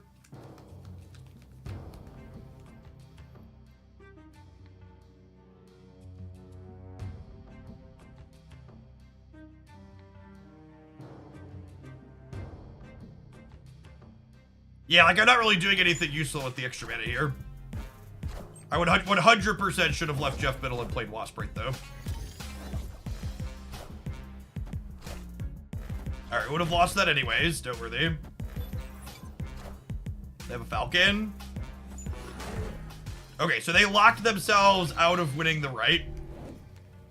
Well, I guess they could still have Falcon this turn, huh?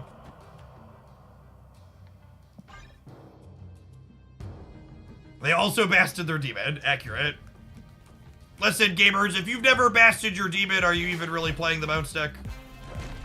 Well, they have Rock Slide in their deck. That's interesting.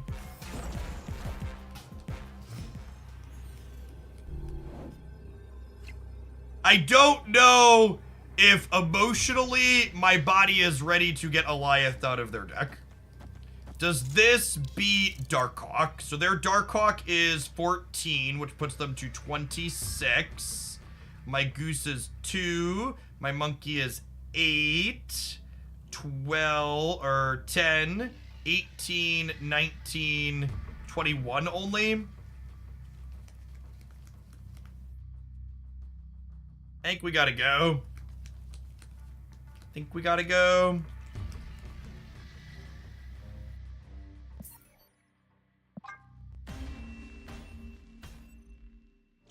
Gotta go right now. Gotta run these adverts right now. See you in 120 seconds, gamers. Thanks for hanging out. Don't go anywhere. Subs, I'm gonna run to the bathroom. Speaking of gotta go. See you in a minute.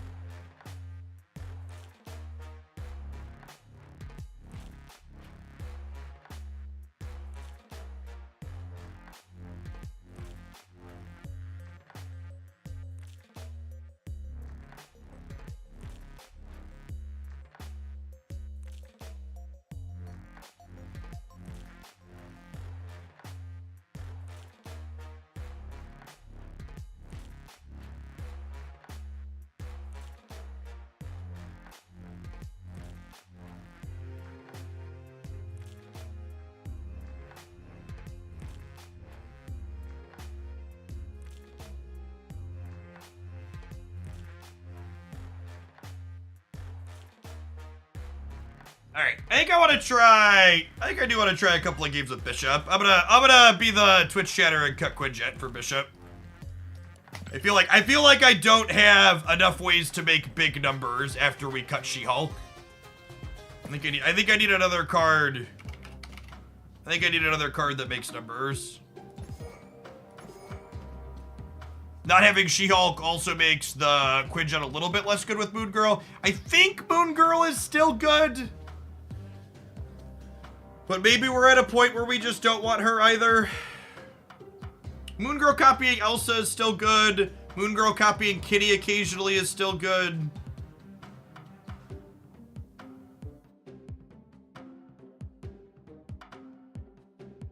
Bishop makes you want Cage there. Yeah, Cage is honestly good. Oh, what if we... Is it just this?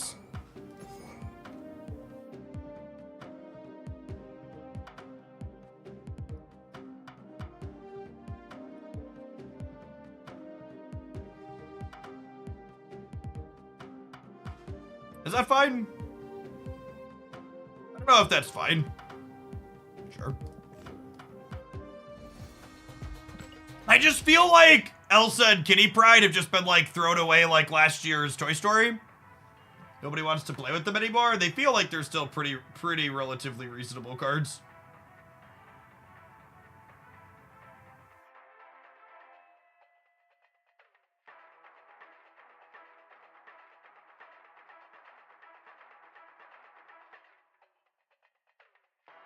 Copy paste deck list. Thank you for the 12 months of Prime. Let's get you a sword to go with that shield. Welcome back. Need a gold Elsa match. I was not an Elsa abuser, gamers. Whenever a card is like in every best deck in a format, it means I just don't get boosters for it because we don't sit here and play best decks in the format. I only have so many Kitty boosters because we played Kitty and a bunch of off-meta stuff before Elsa released.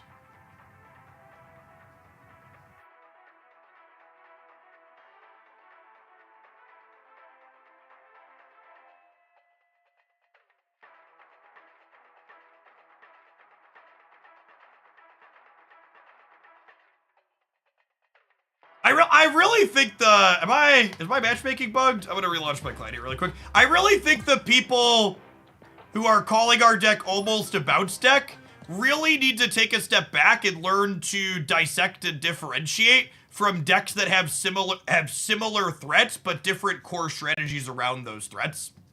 Because like the bounce decks have a bunch of cards that you like actually want to bounce, right? So like the you're a bounce deck is because like we're playing Bishop and we're playing Hitmonkey or we're playing Elsa, which historically speaking are cards that bounce decks want to play as threats. But like the supporting cast that we have around those in this deck are very distinct and different.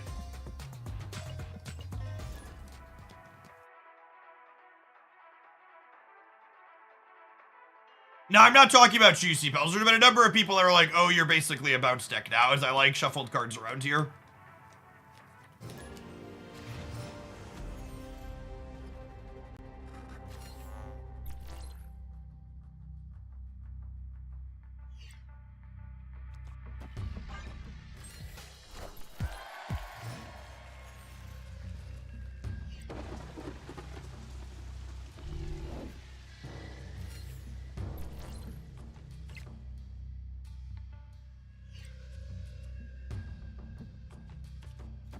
Getting Bast onto Mysterio has a lot of value here. Playing the kitty versus letting her get Basted's about the same. With the what's it called in play? Hey, Apple Tunes, thanks for the 6 years. Happy Thanksgiving to you and yours as well.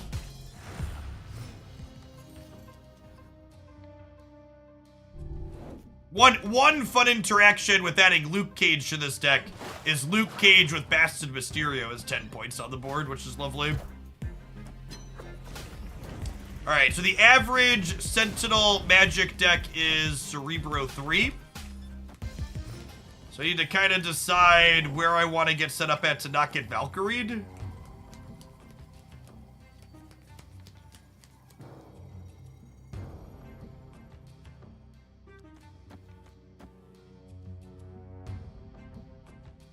Oh, we can't get Valk with Luke Cage. Yeah, good shout. I forgot we added him.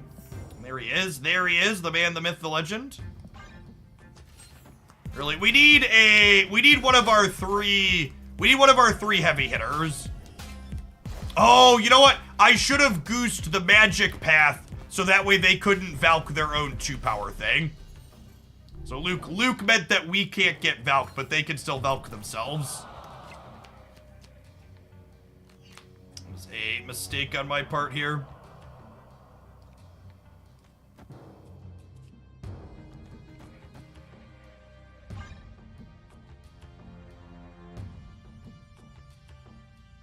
Yes, that's true. Goosing the left locks them out of Eliathing us, which is something these Cerebro decks have been doing. These Cerebro 3 decks, a lot of them have largely just become Eliath Professor X prison decks that you squint at because they look a little bit different.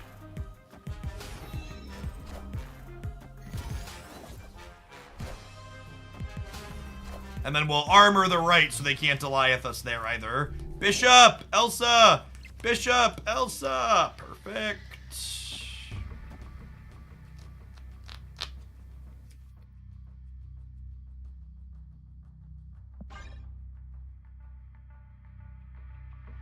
Then a Juggernaut under Invisible. And Juggernaut is not typically a card Cerebro 3 plays, and it's not what I'm going to play around. Killmonger is a card I will want to think about, and perhaps means I want to end Kitty Pryde on the right.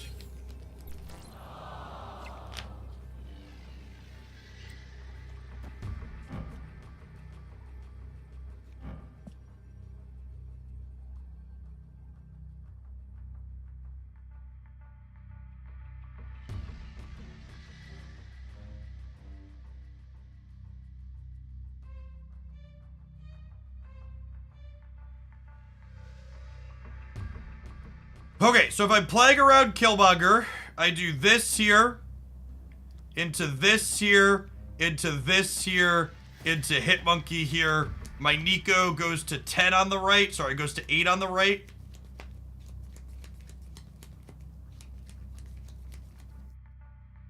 This could be a Cerebro under here. Yep. It could also be a Mystique to end on a Cerebro somewhere else.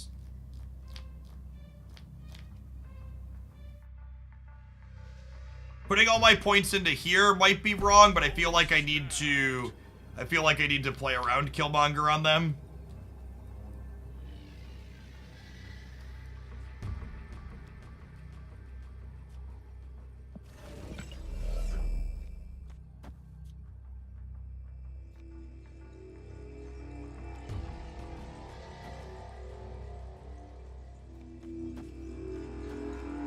I think it's this. I think I want to be able to put points here.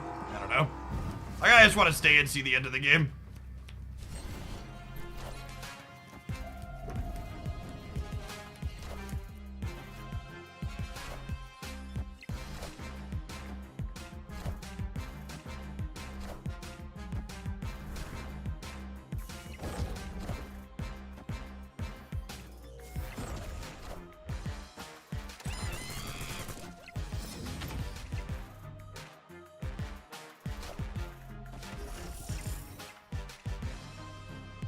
Ugh. God, it always feels so terrible to lose to the Boomer Snap by 1.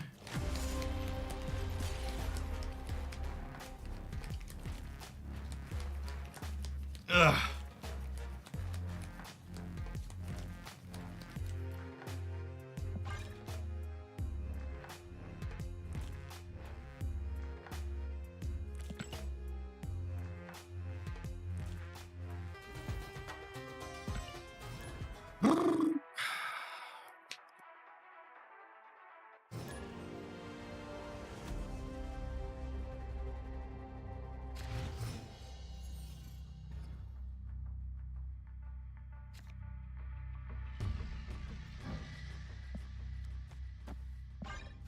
get rid of the dream dimension. Location sucks.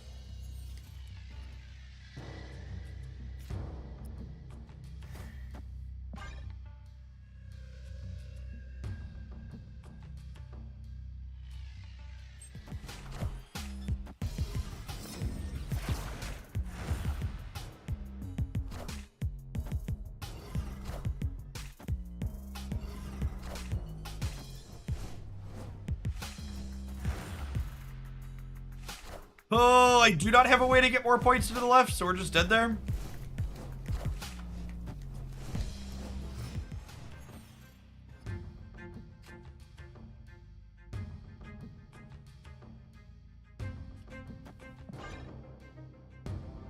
Opponent snapped.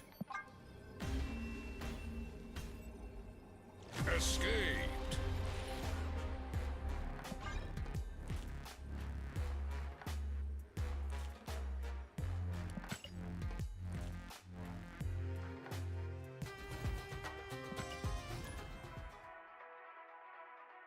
I think I'm leaning towards liking this less than the She-Hulk version, but I also really like She-Hulk as a card, so my assessment there is certainly a little biased.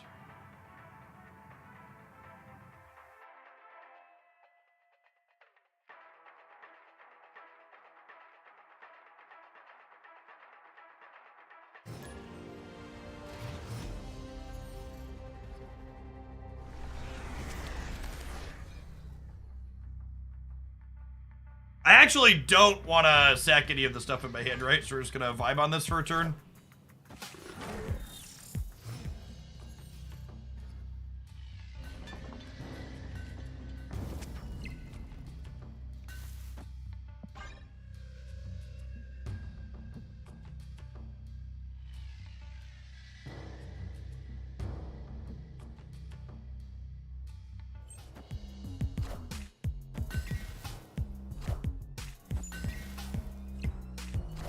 Probably bounce here, it looks like. Extra Luke Cage is aggressively mediocre for us. Not bounce. Opponent is cooking. Some type of destroy build with Bast. Oh gosh, and they just copied a 24 power Venom. LOL.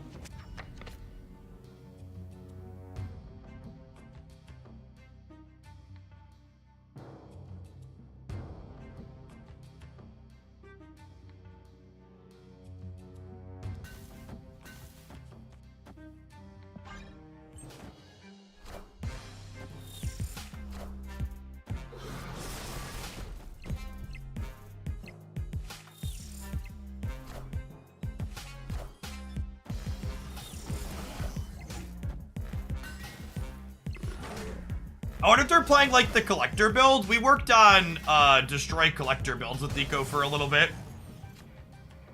Their problem is that they just die to bigger destroy decks because you don't have room to play things like Death and Null.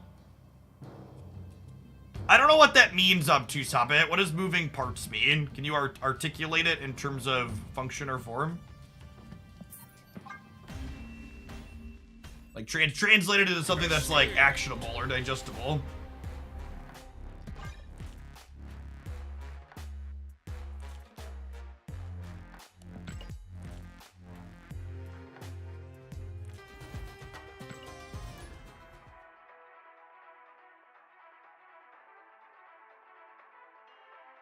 Or things need to come in their particular order. Yeah, that's accurate.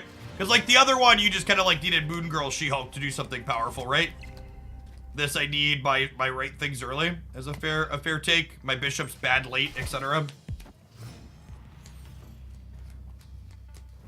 Hey, Legba, thanks for the 10 months. Appreciate that. Welcome back.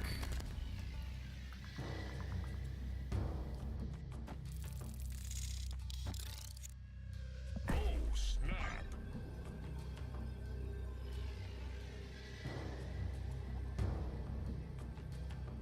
I will say Nico with Wasp feels solid, though.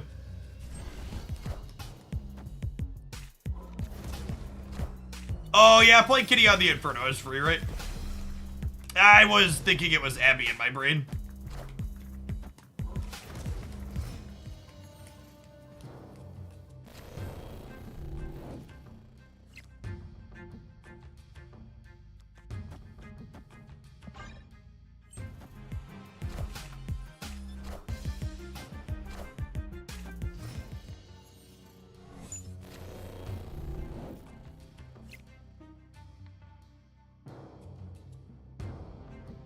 Gosh, it's been so long since I was Thanos prison, chat. I almost forgot this was a deck.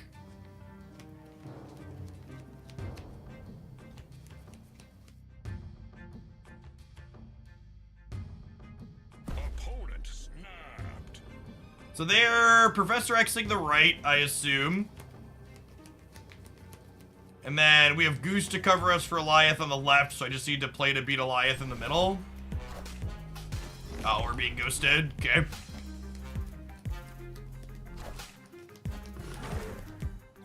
I guess they have Jeff, so they just don't have to worry about it.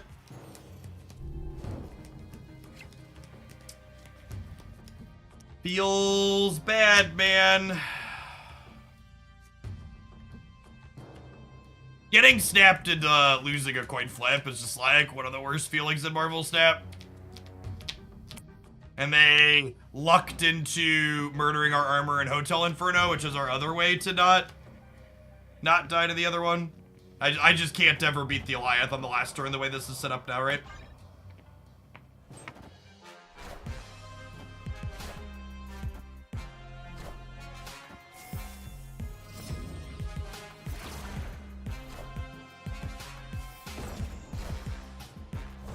I'm starting to hate Professor X more than I hate Eliath. You should hate Professor X more than you hate Eliath. Professor X is largely the reason why Eliath is an offensive Marvel Snap card.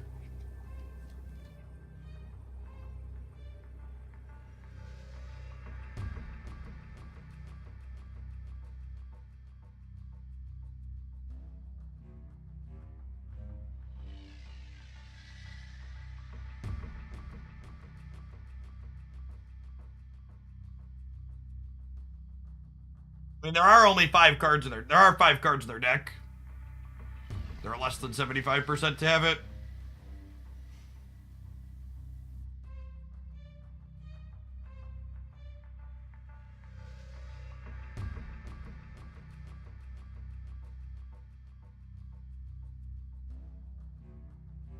Nah, I'm not giving them 8 cubes. Fuck them. Escaped. Alright, I've been live for 8 hours. I think that's about as much Professor X and Eliath as I can take. I'm gonna go ahead and call it a day. Please, dear God, patch, save us from this bullshit next week. That's such a absolutely miserable dumpster fire of a gameplay experience. Cannot emphasize enough how much worse of a game Marvel Snap is when this type of stuff is popular. I'm signing off. Peace, folks. Gamers who did the Star Trek promo. I have 15 more of those. I will check the DMs from the 15 people that already did it. We'll be back tomorrow morning to do it all over again. But if you want a free gift sub to the channel to dodge some ads, chat more frequently, you'll be able to hop on that for a few more days or until I reach my cap. I have 17 more exactly people that can claim a free sub gift through that. So if you want to do that, check it out. Sweet game, sweet prize.